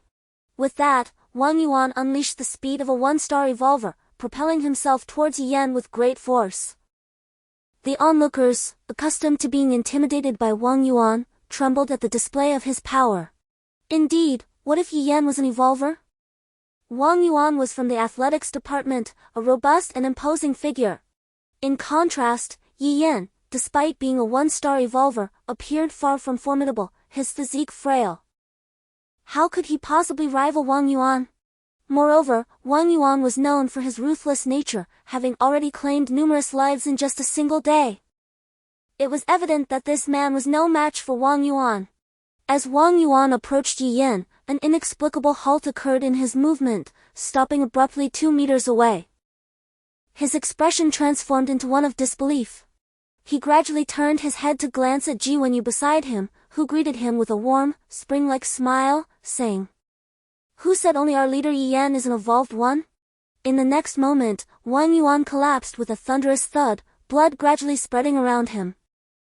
The crowd fell into a profound silence, the atmosphere in the entire gymnasium became so still that one could hear a pin drop. All movements ceased, creating an eerie tension that permeated the air. An evolved one? Another evolved one? Moreover, a subordinate of Yi Yan. Merely a subordinate of Yi Yan had effortlessly eliminated Wang Yuan, who instilled fear in everyone. Wang Yuan hadn't even gotten close to Yi Yan before being dispatched by one of his subordinates. Terrifying. Truly terrifying. They were aware of the rarity of evolved beings, but never anticipated that among Yi Yan's group of 5, there would be 2 evolved ones. What formidable power! Yi Yan and Ji Wenyu were indeed evolved beings. They had previously spoken disparagingly to them, boasting about how remarkable evolved beings were, only to discover that they themselves were evolved beings. They appeared foolish. 2 evolved beings among 5 individuals. How frightening! Hearing these remarks, Wen Yuanan immediately felt displeased. What do you mean, 2 evolved beings among 5? We are all evolved beings, thank you very much. Truly underestimating the girls. Yi Yan smiled helplessly and continued towards the trader. After hearing Wen Yuanan's words and observing Yi Yan's expression, the crowd felt as though they were struggling to breathe. What? All 5 of them are evolved beings? Goodness! Aren't evolved beings quite rare? Could it be that they had all been deceived by Wang Yuan, and now anyone outside could be an evolved being? They had previously spoken to Yi Yan and his companions with such disdain, it was as if they were courting death. The 2 men who had escorted Yi Yan and his group to this place collapsed to the ground. All 5 of them are evolved beings. Their earlier actions were nothing short of suicidal. Fortunately, the others were too preoccupied to hold them accountable. The crowd watched as the 5 walked boldly towards the previously forbidden area, the site of the trader, feeling a profound sense of helplessness. This is the chasm that separates evolved beings from ordinary people. When Yuanan and his companions had previously cleared the zombies around the supermarket, and they must have collected at least 100 magic crystals before entering the trading period together. Chapter 62. The source of spirit. Gazing at the simple necklace displayed at the top of the luminous screen, Yi Yan was captivated. That Wang Yuan lacked discernment, oblivious to the concept of spiritual power, and could only lament its high price. This unadorned yet exceedingly rare and enigmatic necklace is known as the source of spirit. For Yi Yan, this source of spirit could be considered a timely solution to his pressing needs. In a remarkably brief span, he acquired 2 professions. Although his total mental strength significantly surpassed that of an average individual or one with a solitary vocation, the multitude of skills he possessed rendered him vulnerable. Each act of forging weapons and enchanting them consumed a considerable amount of mental energy. Today, he crafted 2 gray-level battle knives and enchanted both.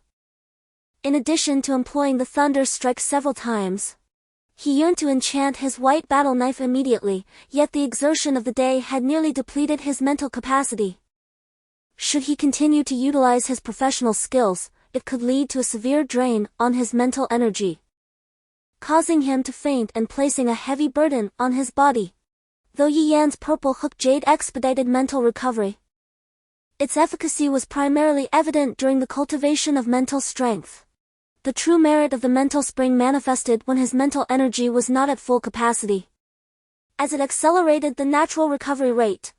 Yi Yan gazed fervently at the mental spring above him, originally priced at 600, yet, in his case, it could be procured for merely 300 magic crystals. However, their current stock of magic crystals barely exceeded 100. Despite this, Yi Yan felt a sense of satisfaction when he observed the number of magic crystals below. In his endeavor to help Lu Wan and Ji Wenyu become evolved beings, he had exhausted his magic crystals entirely. Remarkably, in just over an hour, while Yi Yan was absent, the 4 had dispatched over 100 zombies. It appeared that Yi Yan's investment had proven wise. 5 individuals dispatched zombies far more swiftly than 3. At that moment, Lu Wan and Ji Wenyu entered the trading phase for the first time, their astonishment rendering them speechless. They gazed at the luminous screen displaying magic crystals, weapons, evolution agents, and food, witnessing a realm unlike any they had encountered before. It was a world distinct from the orderly existence of peaceful times, and starkly different from the brutal and sanguinary landscape of the apocalypse. When Yuan Nan and Wu Wu, seasoned in such matters, understood that expensive items were invariably of superior quality. Before them lay an object known as the Source of Spirit, which appeared to be an unremarkable necklace yet was valued at 600 magic crystals. Observing Yi Yan's expression, it was evident that he yearned to acquire it. Meanwhile, torrential rain began to pour outside, transforming the previously serene apocalyptic night into a cacophony of fear. At that moment, a jolt coursed through Yi Yan's heart. The fluctuations from the mountain resonated clearly in his mind, unlike the vague sensations he had experienced before, which had dissipated swiftly. He immediately signaled to his companions to exit the trading phase. Seeing Yi Yan's gaze fixated on the mountain once more, when Yuan Nan eagerly inquired, "Yi Yan, have you sensed something again?" The others nodded solemnly, fully trusting Yi Yan's instincts. Not wanting to disturb him in his urgency, they refrained from further questioning. In the distance, onlookers were astonished as they observed the 5 individuals. Moments ago, they had witnessed them approach the trader, only to suddenly vanish, and shortly thereafter reappear at the very spot they had disappeared from. This was indeed the trader spoken of by Wang Yuan, possessing the power to transform individuals into evolutionists. The revelation was nothing short of miraculous, igniting a fervent ambition within their hearts. Yi Yan led the 4 individuals towards the group, observing the excited expressions on their faces. Fully aware of their thoughts, "I have secured the trader. Should anyone dare to interfere before I obtain what I desire, they shall not find me merciful." Instantly, the crowd felt as if they had been doused with icy water, chilled to the core. Indeed, although Wang Yuan had perished, now there stood Yi Yan, a figure even more formidable than Wang Yuan. If one of Yi Yan's subordinates could effortlessly eliminate Wang Yuan, how terrifying must Yi Yan's own prowess be? He declared, "Before I acquire what I seek, a brave man summoned his courage to inquire, if you obtain what you desire, will we then be permitted to approach the trader?" Yi Yan replied, "Yes, but until I give the word, should anyone dare to approach that vicinity, I shall consider it a provocation, and their fate will mirror that of your evolved leader." At last, the expressions of the crowd softened, some even felt invigorated. They understood the urgency of collecting magic crystals. From Yi Yan's words, it became clear that the treasures within the trader were far more complex and valuable than Wang Yuan had indicated. These items were rare and precious, and once exchanged, they might cease to exist. This was precisely why Yi Yan forbade them from approaching the trader prematurely. He intended to secure what he desired first before granting them access. Although Yi Yan had not displayed his full strength, the mere presence of one individual by his side, capable of swiftly dispatching Wang Yuan, left no room for dissent among them. Over the past 2 days, Wang Yuan's dominion has vividly illustrated the stark disparity between the strong and the weak, the chasm that separates the evolved from the ordinary. Consequently, they are now utterly disinclined to oppose Yi Yan. One individual, discerning that Yi Yan was not a tyrant like Wang Yuan, inquired with a mix of excitement and trepidation about the possibility of obtaining an evolution serum. "So, after you've exchanged for what you desire, will there still be any evolution serum left?" Yi Yan smiled and replied, "Although I didn't pay attention to how much 1-star evolution serum remains, there certainly is some. And since I no longer require 1-star evolution serum, I will definitely leave some behind." This statement elicited cheers from some, though the atmosphere was thick with tension. Yi Yan's words had confirmed their suspicions. The items available for trade were limited in quantity. Apart from Yi Yan and his companions, who were assured of obtaining what they desired, there were nearly 50 others vying for the uncertain number of 1-star evolution serums. Despite the tempestuous weather outside, with its poor visibility and hidden dangers, the people in the gymnasium were resolute in their decision to venture out and slay zombies. Whether they were women who had scarcely fought zombies before or men with some experience, all were determined. Having served under the evolved, having been oppressed by them, and having witnessed the battles among the evolved, they were acutely aware of the differences between the evolved and the ordinary. This knowledge steeled their resolve to compete for the possibly scarce one-star evolution serums by killing zombies. They were acutely aware that in order to survive in this illogical, merciless apocalypse, the only path forward was to become evolved beings. Should they forfeit the opportunity presented today, they might never encounter another traitor and could perish in this desolate world. Shortly thereafter, the crowd within the stadium surged forth, heedless of the potential dangers lurking outside. A few individuals inside shared a knowing smile. Lu Wan, with a hint of urgency, exclaimed, "These individuals are quite remarkable. It takes considerable courage for ordinary people to confront zombies. We must act swiftly, lest they eliminate all the zombies and thwart our mission for the day." Her anxious demeanor was endearingly charming, bringing smiles to the faces of Wen Yuannan and Wu Wu. Yi Yan was the first to dash into the torrential downpour, declaring, "Midnight. Meet at the stadium." As Wen Yuannan watched Yi Yan's retreating figure vanish into the rain, she hurried to catch up with Lu Wan and the others. Yi Yan sprinted through the rain, fully aware that the nights of this apocalypse were fraught with peril. Many mutated beasts thrived in the darkness, and the rapid growth of mutated plants also occurred during the night. Countless mutated plants that posed little threat by day revealed their terrifying aspects once the sun set. Yi Yan was headed toward a mountain teeming with flora. The moment the apocalypse erupted, both plants and animals underwent mutations simultaneously. However, as it was only the second day of the apocalypse, many of these plants and animals had yet to evolve to a truly alarming state. The sensations in Yi Yan's mind were not as faint as during the day, instead, they were strikingly pronounced. Upon learning of the abilities of the Purple Hook Jade, he found himself in an unprecedented situation. The sensitivity of his perception was influenced solely by the proximity of the traitor to Yi Yan and whether the traitor was in motion. This phenomenon, where he remained in the same location yet experienced intermittent sensations, was a first for him. Moreover, the most significant distinction from previous occurrences was that Yi Yan had a vague intuition that what he sensed might not be a traitor at all. As he traversed the path, he dispatched a dozen or so zombies with remarkable swiftness, all while the rain cascaded upon him, which he paid no heed to. Nevertheless, the sticky sensation was undeniably uncomfortable. During his journey, he could not help but think how fortunate water mages were. In such weather, they remained utterly unscathed, thriving in their natural battleground. Upon reaching the mountain, as he stepped upon various plants, Yi Yan sensed a vitality in them that was unlike any he had encountered before. These flora were undergoing mutations. It was not only nighttime but also a torrential downpour, the optimal period for these mutated plants to absorb energy. However, they posed little threat to Yi Yan, inflicting nearly no harm upon him. As he drew closer to the point in his mind, Yi Yan gradually slowed his pace. It was just ahead. Concealing himself behind a large tree, he cautiously peered in that direction.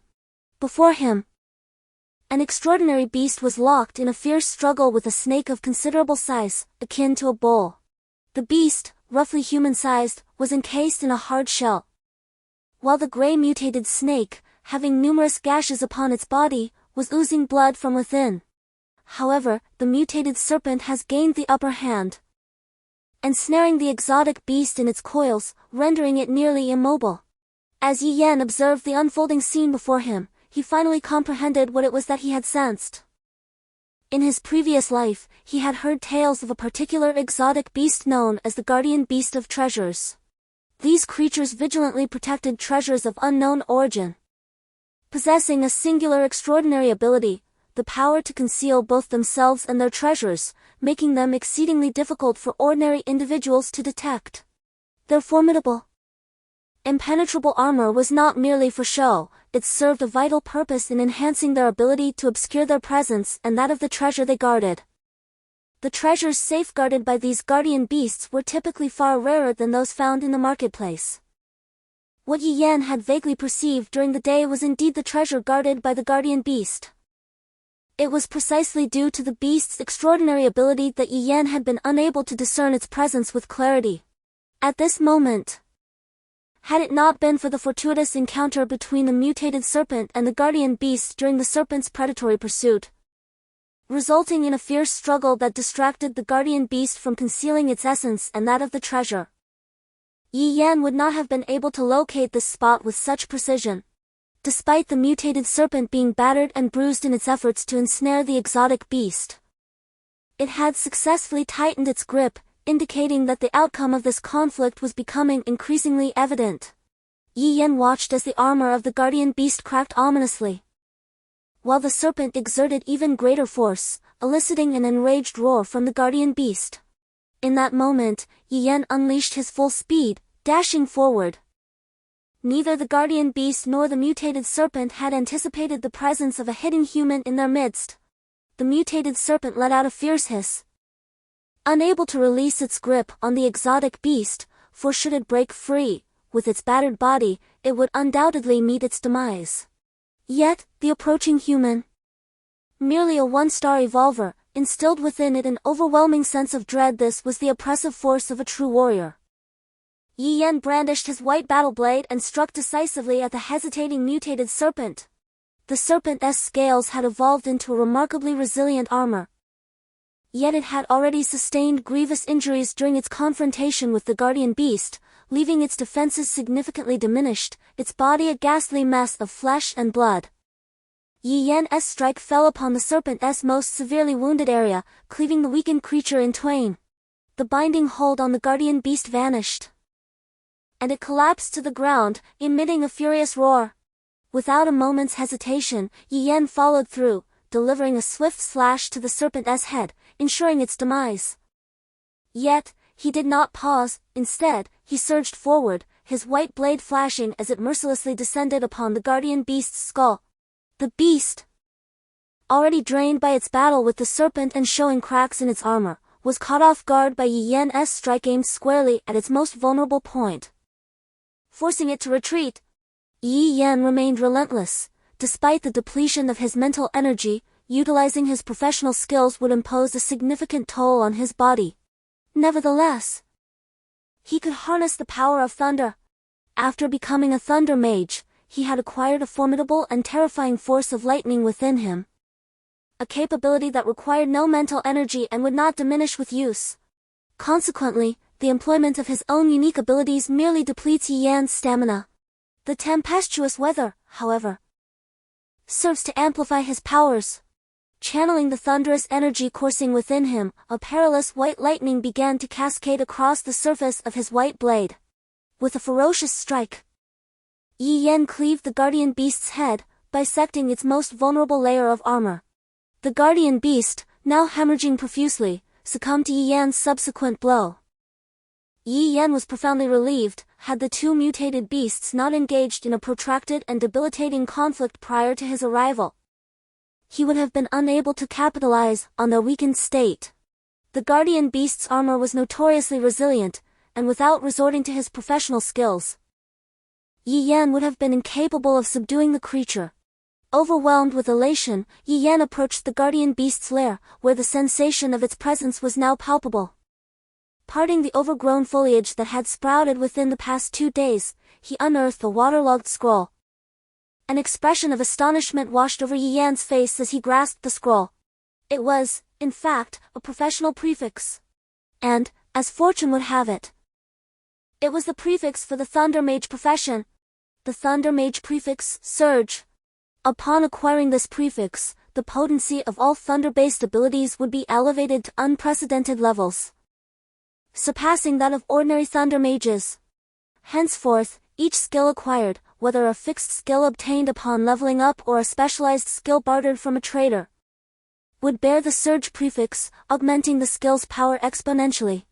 With this prefix, Thunder Mages of equal caliber would be utterly outmatched by Yi Yan. In his previous existence, Yi Yan had been privy to the existence of professional prefixes, each one exceedingly rare and unique. The variance in prefixes among those of the same vocation engendered disparate skill sets. Without a doubt, these prefixes were exceptionally precious, even more so than distinctive professional skills. Yi Yan felt an immense sense of gratitude for the capabilities afforded by the Violet Jade. Without it, he would never have ascended this mountain and discovered this professional prefix. Having acquired and assimilated the prefix, Yi Yan commenced the task of attending to the remains of the treasure-guarding beast and the mutated serpent. These creatures were veritable cornucopias of valuable resources, especially for someone of Yi Yan's artisan profession. He extracted the level 1 magic crystal from the serpent's head and meticulously flayed the intact scales from its body with his battle blade. Xiao Zongzi was not idle. Devouring the essence of both the mutated serpent and the treasure-guarding beast. Upon consuming the latter's essence, it acquired an extraordinary ability, the beast's formidable talent for concealing its presence. Extending this concealment to a select few nearby. Through his bond with Xiao Zongzi, Yi Yan indirectly gained this ability as well. This extraordinary power was formidable. When one's strength surpasses that of an opponent, deliberate concealment would render their presence undetectable. However, in situations of near parity, such dominance is absent. With this newfound ability, Yi Yan could now mask his aura even when facing adversaries of comparable strength. This venture proved exceptionally fruitful, yielding not only a rare professional prefix but also the acquisition of a potent ability. However, Yi Yan could sense that the little Zongzi, after consuming the exotic beast, did not fully acquire the unique abilities of that creature. For instance, the special Tier 2 zombie they had vanquished today granted the little Zongzi a formidable defensive capability. A trait that Yi Yan also indirectly inherited. In comparison to the current ability to conceal one's presence, the defensive prowess was significantly superior. It appeared that the completeness of the acquired abilities varied considerably. The rain continued to pour incessantly, shrouding the campus in darkness. Zombies wandered in small groups. Yet the ones surrounding the gymnasium had been nearly eradicated. The students who had been diligently clearing out the zombies near the gymnasium were now mustering their courage, following Wen Yuannan and his companions, boldly venturing into other areas to hunt zombies. These individuals had witnessed Wang Yuan slay zombies, but Wang Yuan, fearing for his life, was more than happy to have this group assist him in collecting magic crystals. Thus, his methods and intentions starkly contrasted with Wen Yuannan's clear and purposeful approach to combat. Observing Wen Yuannan and his team in action, these students truly grasped the formidable nature of the evolved beings. They couldn't help but marvel at the prowess of the 4 individuals under Yi Yan's command, leading them to ponder the extent of Yi Yan's own terrifying capabilities, which inspired such loyalty among his subordinates. Witnessing the ferocity of Wen Yuannan's group only intensified their desire for the evolution agent. As long as Yi Yan obtained what he sought, it would soon become a competition among them. At that moment, it would not only be a matter of who possessed the most magic crystals but also of who held the greater strength. Currently, slaying zombies was the most effective means of enhancing their power. Lu Wan and Ji Wenyu were relentlessly battling the zombies, while Wen Yuannan and Wu Wu repeatedly cautioned them to exercise caution, as neither of the siblings had yet received the immunity serum. The 2 siblings diligently honed their combat skills, rapidly improving through their fierce encounters. Meanwhile, Wen Yuannan and Wu Wu, unperturbed, wielded the grade weapons crafted by Yi Yan, dispatching the zombies with remarkable efficiency. Observing the 4 exerting themselves in the fight against the undead, Yi Yan noted that the individuals within the gymnasium were also swiftly evolving. Most had already grasped the essential techniques, embodying a determination to eradicate the zombies entirely. They were nearly 50 strong. And were it not for the fact that Wen Yuannan and his companions were evolved beings, they would have struggled to overcome them. Yi Yan couldn't help but reflect on the remarkable adaptability of humanity in any circumstance. Without greeting Wen Yuannan and the others, he joined the fray, engaging in the fierce competition for zombie resources. The students soon took notice of a formidable presence entering the battlefield. Yi Yan's speed was nothing short of terrifying, as he darted through the hordes of zombies with lightning swiftness, leaving a trail of fallen undead in his wake. The ground, already stained with black blood and rainwater, became even more grotesque and horrifying. His prowess was astonishing. Such velocity! It was evident why these 4 were merely his subordinates. He was simply too powerful. The crowd not only recognized the terrifying nature of evolved beings but also understood the stark disparities that existed among them. Chapter 64. Slaying Level 2. The commotion created by Yi Yan's zombie slaying swiftly captured the attention of Wen Yuan and his companions. As long as Yi Yan is absent, they invariably feel a void. It is not merely concern for Yi Yan's safety in solitary ventures, but rather the absence of their steadfast pillar. Lu Wan's gaze towards Yi Yan shimmered with a subtle fervor. This man possesses an extraordinary strength. In this post-apocalyptic realm, few are aware of the existence of traders and evolvers. Yet Yi Yan has transformed them all into evolvers. Moreover, Yi Yan himself embodies a rare profession. The rain fell incessantly, yet it did nothing to diminish the fervor with which they engaged in battle against the zombies. After Yi Yan joined the fray, the rate at which the undead perished escalated alarmingly. The battleground had already expanded from the vicinity of the gymnasium to encompass the entire school. Although these students were not evolvers, they had witnessed and experienced the terrifying might of evolvers. Now, having slain numerous zombies, they were far superior to ordinary individuals. It was precisely due to witnessing the formidable prowess of Yi Yan and his companions that their yearning for power intensified. Should they become evolvers, they too would attain strength akin to Yi Yan's. These students, now consumed with bloodlust, were resolute in their determination to be among the first to obtain the evolution serum. However, amidst their exhilaration, they remained oblivious to a figure of breathtaking speed that darted through the school gates. Nearby, 5 or 6 students, unaware and unseeing, met their grim fate in an instant.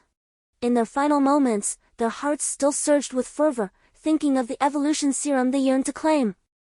What emerged before them was none other than the terrifyingly swift second-tier zombie that Yi Yan had encountered the very first time he stepped beyond the school gates. The moment the second-tier zombie appeared within the confines of the school, Yi Yan sensed its presence and gravely addressed the 4 individuals who had unknowingly gathered around him, a second-tier zombie. The group shuddered at the revelation. Wen Yuan wore a complex expression, pondering, could it be the same one as before? Yi Yan affirmed with seriousness, indeed, it is that exceptionally swift second-tier zombie. You must keep your distance from it, its speed is dreadfully formidable, and you are no match for it. Had it been another type of super-evolved zombie, Yi Yan might have considered allowing the group to band together to confront it, honing their skills in the process. However, this particular second-tier zombie was different, and Yi Yan had personally experienced its horrific speed. If the 4 were to engage it, they would not even come close to touching it and would be toyed with to their demise. Yet, Yi Yan was no longer the same.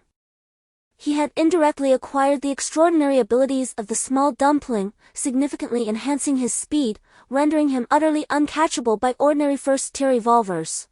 Moreover, as a lightning mage, his speed would escalate even further upon unleashing the power of thunder within him. It was precisely because he had witnessed the terrifying speed of that second-tier zombie that he felt confident it was no longer a match for him. After swiftly dispatching several students at the entrance, the second-tier zombie rapidly made its way towards Yi Yan, sensing the presence of several evolvers nearby.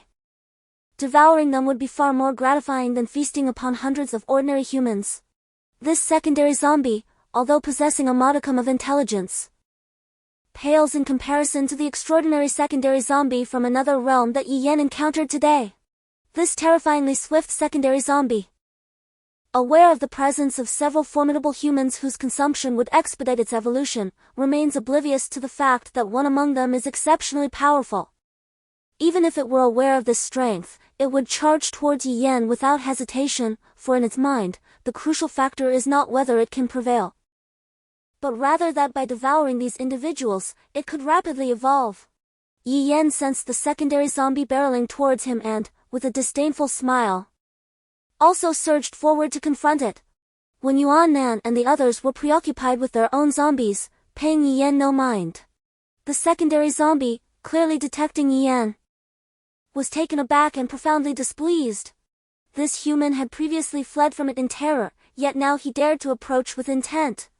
In a mere few seconds, the two collided with a resounding impact. In an instant, the secondary zombie that had once overpowered Yi Yan was injured. It could hardly believe that, within just a day, the human it had nearly dispatched yesterday now dared to face it head-on and had managed to wound it in that fleeting moment. A deep gash marred its shoulder. Oozing dark blood, the zombie roared in anger, retreating in shock. Even more astonishing was the realization that this human could match its speed and perceive its movements. Ultimately, the secondary zombie remained just that, a secondary zombie, with a staggering gap between it and the primary zombies. The second-tier zombies, recognizing that Yi Yan was no longer the same as before, became cautious rather than underestimating him as they had earlier. The students, who had been diligently clearing out the zombies, found themselves momentarily halted. Astonished by the sight of Yi Yan engaging in a battle with a creature entirely distinct from the zombies they had been facing. This figure, indistinguishable from a human in the shadows, exhibited a speed that was nothing short of terrifying. Had Yi Yan's movements not occasionally paused, they would have been unable to discern who was fighting whom. What was this entity? Its speed was on par with Yi Yan's. How frightening! Could it be an evolved being? Are there so many evolved beings in our school? At that moment, a flash of lightning illuminated the sky, momentarily brightening the surroundings. It was then that the students realized that what they had assumed to be a person was, in fact, a zombie. Its magical crystal was distinctly different from those of the zombies they had been accustomed to slaying. The zombies they typically encountered, with their decaying flesh, bore a bluish magical crystal, while this creature, which bore a striking resemblance to a human and appeared formidable, possessed a yellow magical crystal atop its head. Coupled with the notion that humans could evolve, many began to speculate that zombies, too, might undergo evolution. The zombie before them was an evolved variant, and the color of its magical crystal likely indicated its level of evolution. They had heard Wang Yuan mention that evolved beings were also categorized into levels. Yi Yan and his companions were first-tier evolved beings, easily capable of dispatching these first-tier zombies. But what about the second-tier zombies?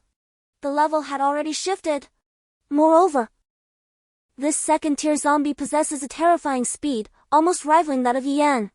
If we were to categorize the evolvers by rank, it stands to reason that zombies could also undergo tiered evolution, correct?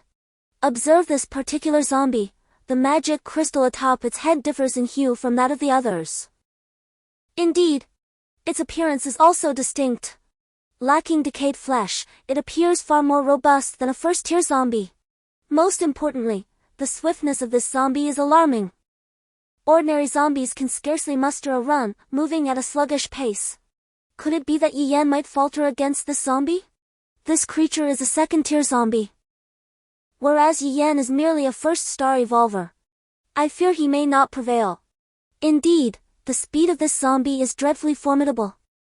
It is evident that it stands apart from the others, unmistakably a second-tier zombie. The students halted. Their curiosity piqued as they observed the clash between Yi Yan and the second-tier zombie. Meanwhile, Wen Yuannan and the others exhibited no concern, continuing their onslaught against the zombies. They were well aware that Yi Yan sought the spiritual essence of the traders within, necessitating a substantial quantity of magic crystals. This second-tier zombie, even if it possesses only superlative speed as its evolved trait, is still fundamentally superior in all aspects compared to a first-tier zombie. Once it realized that Yi Yan's speed was on par with its own, it ceased to underestimate him. The two engaged in a rapid collision amidst the rain. Although Yi Yan held a professional title, his mental energy was nearly depleted, rendering the use of lightning strikes impractical. Thus, he and the zombie exchanged blows, neither inflicting damage upon the other for the time being. However, Yi Yan remains merely a first-star evolver, unable to match the strength of the second-tier zombie. The students, witnessing Yi Yan's escalating struggle, were taken aback. Due to the formidable image that Yi Yan had previously projected, the expectation was set high. However, he was merely a one-star evolver, while this zombie was a formidable two-star creature. The chasm between the first and second levels was indeed not something that could be easily bridged. As the two-star zombie observed Yi Yan struggling, its patience evaporated. With a sudden roar, it launched a final, fierce assault, seemingly abandoning any pretense of defense, convinced that Yi Yan was now incapable of delivering a fatal blow. It concentrated all its strength, maximizing its speed, and charged toward Yi Yan with ferocity. Just as the two-star zombie closed in on Yi Yan, its sharp claws almost grazing his chest, it was taken aback by the eerie smile curling at the corner of Yi Yan's mouth. Oblivious to any other thoughts, the zombie was fixated on the imminent victory that lay before it. In the next heartbeat, its claws would pierce Yi Yan's chest, devouring this powerful human entirely, paving a smoother path to the third level. Yet, the anticipated softness was nowhere to be found.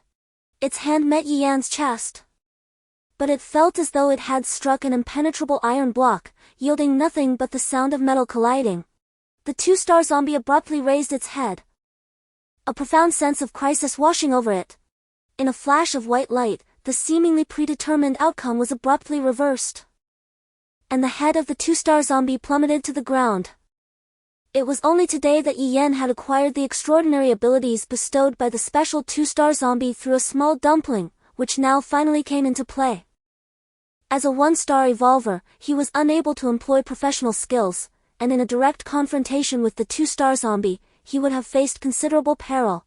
Thus, he patiently awaited the opportune moment for the second-tier zombie's endurance to wane, preparing to unleash a final, decisive strike. Simultaneously, Yi Yan concentrated his formidable defensive strength on the target's chest, delivering a thunderous blow to the momentarily dazed second-tier zombie. The students looked on, bewildered, unable to fathom how Yi Yan, who seemed on the verge of defeat, had triumphed in an instant. He had vanquished a second-tier zombie. A mere first-star evolver had slain a second-tier zombie. It was terrifying. Yi Yan was truly formidable. Chapter 65, Gaining the Source of Mental Energy. Enhancing the Battle Blade. This marked Yi Yan's inaugural use of this extraordinary ability. Although his defensive capabilities still paled in comparison to that of the specialized second-tier zombie, they were undeniably powerful. In time, as Yi Yan grew stronger, his defenses would likewise improve. However, as it was his first attempt at converting the defensive strength of various body parts, he was still somewhat inexperienced, thus, the defense at his chest was not maximized, resulting in a minor abrasion and slight injury. Ignoring the astonished gazes of the students, Yi Yan proceeded to extract the second-tier magic crystal, as if nothing extraordinary had occurred, and continued his pursuit of first-tier zombies. By midnight, the 5 of them had slain well over 400 zombies. They collectively entered the trading phase, and upon checking the tally of magic crystals below, they discovered an impressive count of over 700. Yi Yan was elated. With this, after exchanging for the source of mental energy and 2 vials of immunity potion, he would still have more than 300 magic crystals remaining. The spatial bracelet required only 500 magic crystals. It seems that by tomorrow at the latest, they will be able to leave the school, depart from the town, and head toward the concentration camp. Yi Yan promptly exchanged 3 items and then provided the immunity serum to Lu Wan and Ji Wenyu. This was the first time the two had witnessed Yi Yan's exchanges, and they were astonished by the disparity in the number of magic crystals. The 5 exited the trading area, only to find the outside completely congested. The other students, upon seeing Yi Yan and his companions cease their fighting and enter the gymnasium, followed suit. Now, only about 30 students remained, among whom were surprisingly 2 exhausted girls. When Yuan Man and the other 2 women gazed at these 2 weary girls with a sense of uncontainable admiration. Among the deceased, several had fallen victim to the earlier second-level zombies, while a dozen or so had inadvertently succumbed to infection or been besieged by the undead. The remaining 30 or so students had fought their way out from amidst the horde, their essence having undergone a transformation. The glint in their eyes revealed a newfound resilience. Though not evolved beings, they had adapted to the survival rules of this post-apocalyptic world, setting them apart from ordinary individuals. At this moment, witnessing Yi Yan and his companions emerge from the traders, the expressions of those present grew increasingly vigilant. Yi Yan's emergence signified that he had acquired what he sought, thus, the ensuing struggle would be among these ordinary people.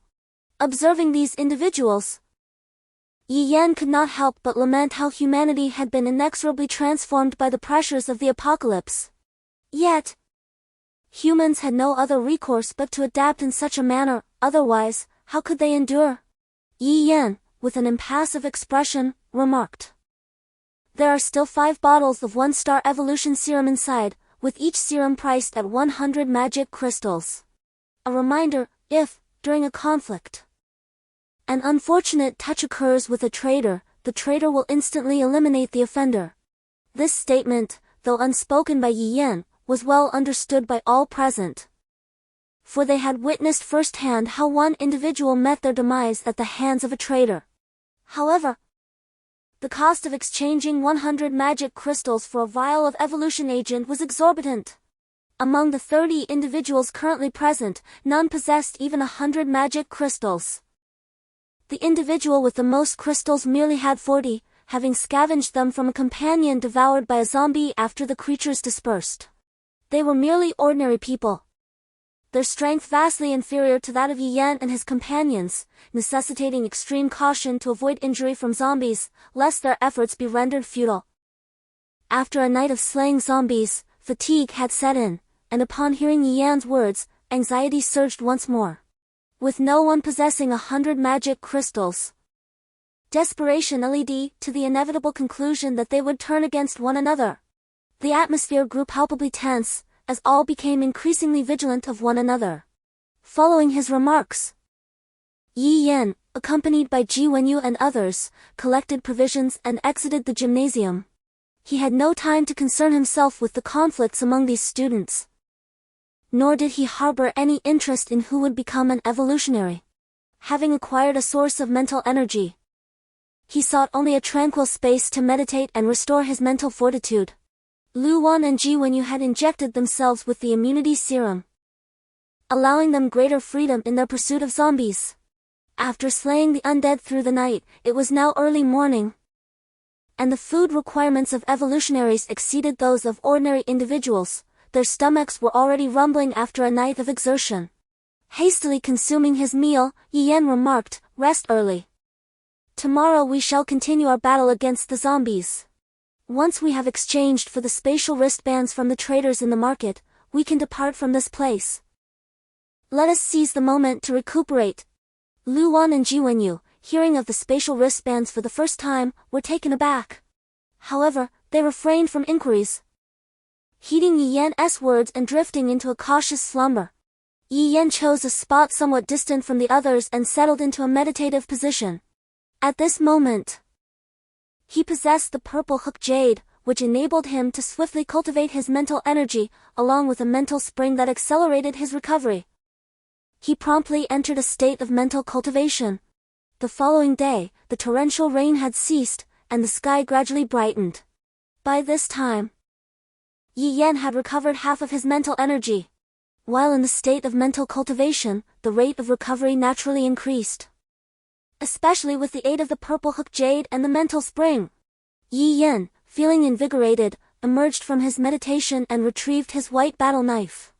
This time, he opted to utilize the armor of the guardian beast and the scales of the mutated snake as enchanting materials.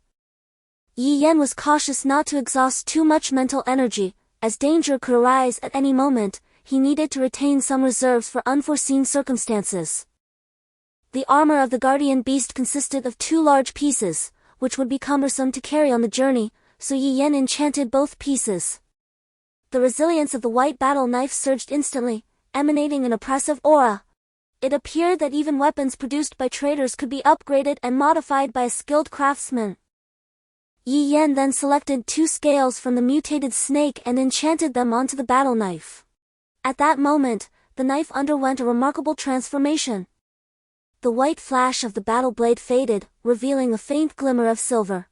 Yi Yan gazed in astonishment at the transformation of the weapon. Enchanted by the scales of a mutated serpent, this battle blade had not only become sharper and significantly more potent, but it had also acquired a unique attribute: toxicity.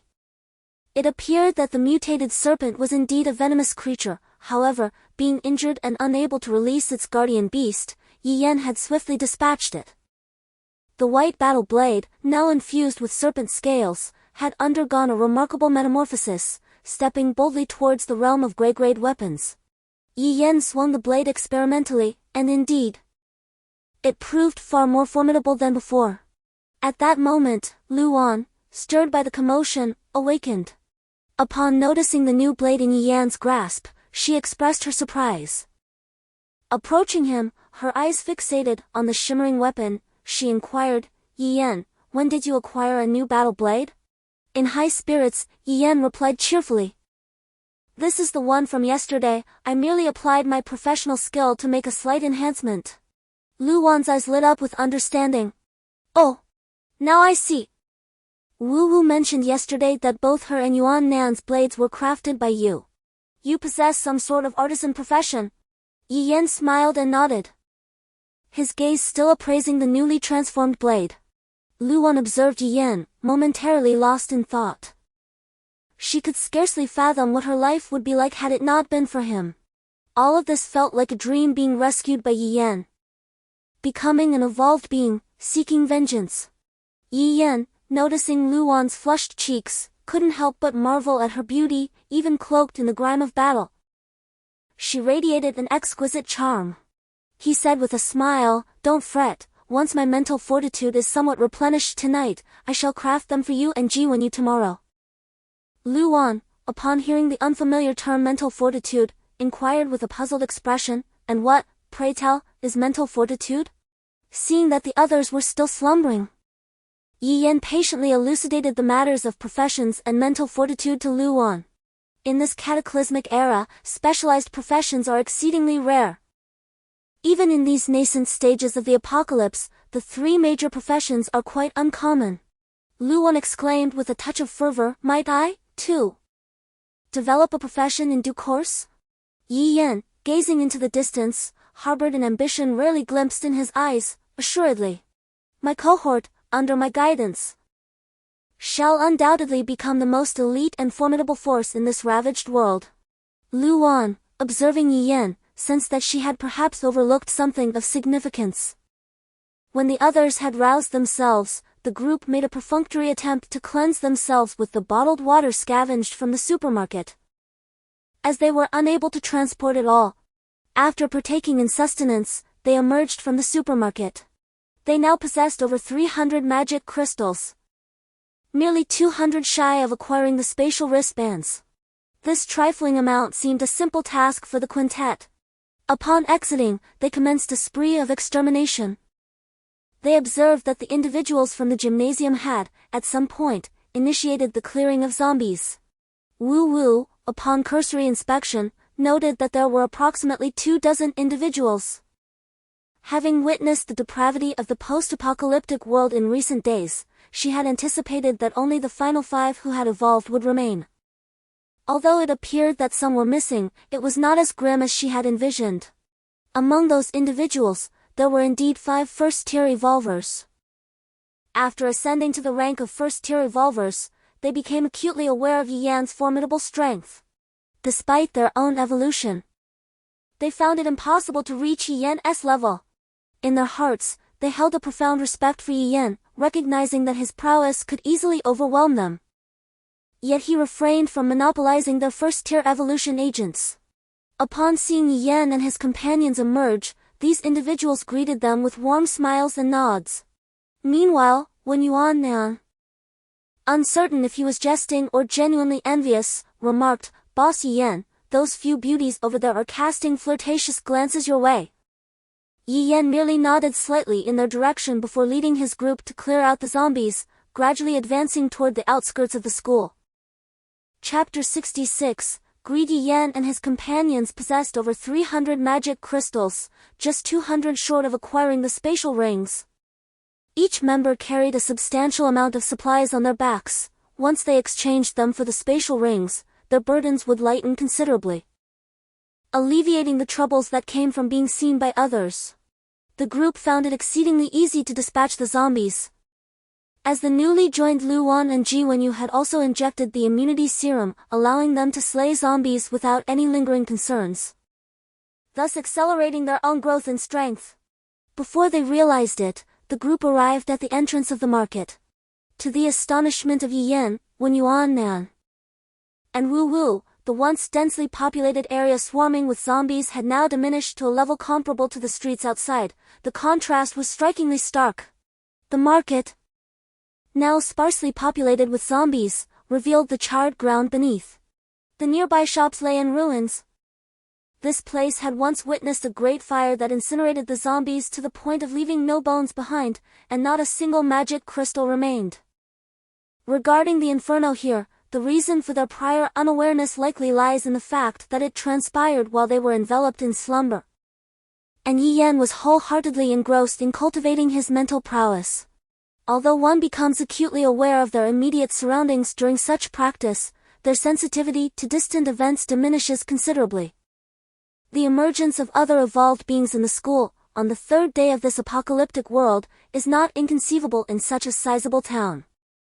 The group instantly adopted a serious demeanor, and without uttering a word, Yi Yan dashed into the supermarket, followed closely by the others. In the market, with such a dense congregation of zombies, those who perished in flames must have amassed a considerable amount of magic crystals. They may very well be exchanging goods with traders upstairs at this moment. Inside the supermarket, a dozen individuals were gathered around a trader, their expressions brimming with excitement. Under the cover of last night's torrential rain, they had infiltrated the supermarket, and once the downpour ceased, they poured several large barrels of gasoline from the upper floor, effectively annihilating the terrifying horde of zombies in the market. These individuals had meticulously planned their actions for quite some time, never anticipating that the chosen location, the supermarket, would harbor a traitor. It was as if fate smiled upon them, bestowing upon them not only a wealth of magic crystals but also delivering a traitor directly to their doorstep. This time, their bounty of magic crystals exceeded 800. When combined with the zombies they had sporadically slain in the town, their total now reached 1,000. Almost everyone present could potentially evolve into an evolved being. Among the 15 individuals, 3 have already evolved into advanced beings, and it is likely they were responsible for the majority of the previous zombie slayings. They are all loyal subordinates of Wang Ji, the undisputed leader of this group, who is undoubtedly an evolved being himself. There are also 3 other evolved individuals: Wang Ji's sister, Wang Hui, his father, Wang Yuanqing, and his best friend, Wu Tao. Their leader, Wang Ji, has already entered with magic crystals to exchange for evolution agents. Even if 2 individuals fail to become evolved this time, upon Wang Ji's return, their ranks will boast a formidable 14 evolved beings. With 14 evolved individuals, slaying 200 zombies would surely be a trivial task. However, while this reasoning holds true, the desire to become an evolved being is palpable, as it signifies a departure from ordinary existence. In recent days, although these individuals are not yet evolved, they have been battling zombies, and what was once a group of over 60 has dwindled to merely a handful. They are acutely aware of the immense power of the evolved and the helplessness of the ordinary. Becoming evolved is their ticket to survival in this apocalyptic world. Thus, they wait outside with a mix of tension and excitement, hoping that among those who will soon become evolved, they too will be included. Subsequently, the sky opened up with rain, extinguishing the flames in the marketplace, a fortunate turn, as they were at a loss as to how to quell the inferno. However, this operation took an unexpected turn when an uninvited guest arrived, a level 2 zombie. 4 evolved individuals joined forces, exerting great effort and sustaining injuries, ultimately defeating this formidable creature. So unlike the level 1 zombies, though not without the cost of 5 ordinary lives. Otherwise, they would have already gathered the magic crystals downstairs and exchanged them for evolution agents to leave this place. At that moment of eerie silence, a sudden commotion arose from outside. Wu Tao and the others were startled, seizing their nearby weapons and rising abruptly. Yi Yan and his 5 companions appeared at the staircase, surveying the group with contemplative expressions as they slowly approached. Everyone was taken aback, astonished to see living beings outside. Among their ranks were evolved individuals, capable of moving freely and exterminating zombies. As far as they knew, the few survivors in the town were either hiding somewhere, starving, or seeking to join their ranks. It seemed that these individuals were indeed from the university. They had assumed that the university's populace had perished completely. An ordinary person stood up, speaking in a rather unfriendly tone. "Hey, kids, I advise you to turn around and leave. This is our territory." Yi Yan smiled, a peculiar emotion suddenly welling up within him. This emotion, typically surfacing only when he recalled the tragic events of his past life, was one of cruelty and volatility, rarely manifesting in his daily demeanor. Yet now, this feeling felt somewhat alien, distinctly different from the previous ferocity. However, at this moment, he dismissed those thoughts. These people had not committed any heinous acts to incite his displeasure, merely occupying the traitor he had discovered first. Occupying. Yi Yan finally comprehended that the emotion he could scarcely restrain was, in fact, greed. He yearned desperately for the spatial bracelet possessed by the traitor. However, the individuals before him had eradicated all the zombies within the market and were likely to have amassed 1,000 magic crystals to exchange for the bracelet. Upon contemplating this, he nearly lost control when he reached the entrance of the market. At that moment, the feelings of greed and fury did not diminish, rather, they increasingly consumed Yi Yan's mind. This emotional turmoil was beyond his control. As he gazed at the man speaking, a peculiar glimmer flickered in his eyes. "Your territory?" Yet, these individuals remained oblivious to Yi Yan's peculiar demeanor, perceiving his group as mere ordinary folk. Wang Hui regarded Yi Yan with disdain, retorting sharply, "Do you not see that this place has already been claimed by us?" "Oh, I see. You wish to obtain the food here?" Her expression twisted with malicious mockery. She continued, "Apologies, though the food is plentiful, it will not be distributed to the likes of you. Were it not for our efforts in clearing the zombies from the market, do you truly believe you could have entered this market or this supermarket? Leave at once." Yi Yan stood silently, refraining from uttering a word. Witnessing Yi Yan's disregard for her presence, as if she were invisible, Wen Hui felt a surge of fury. Ever since she had become an evolver, every ordinary person had bowed and scraped before her, obedient to her whims. She could easily eliminate ordinary individuals. She was superior to them. The 5 people before her evidently had no comprehension of what an evolver was.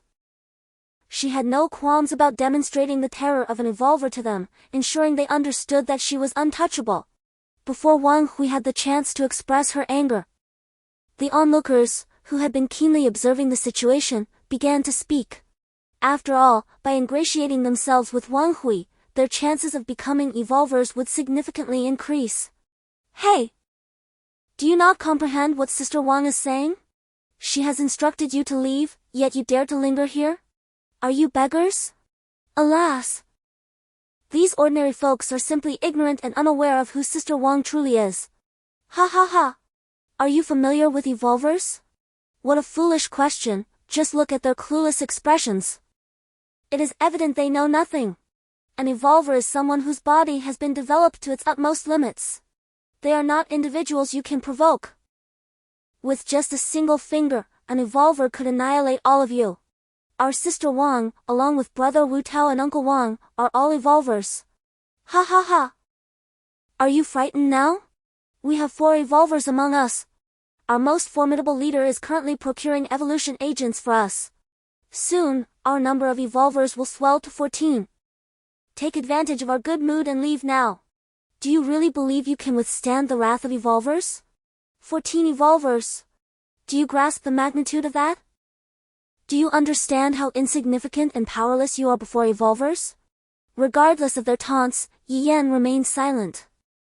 Upon hearing them mention that someone was procuring evolution agents for them, and that 10 individuals would soon become evolvers, his expression finally shifted.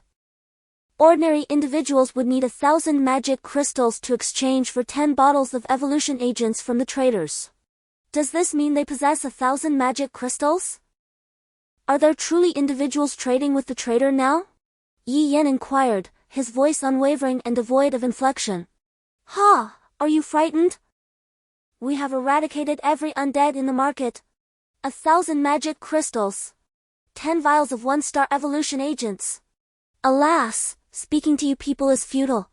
Upon finishing his statement, the individual stood frozen in place.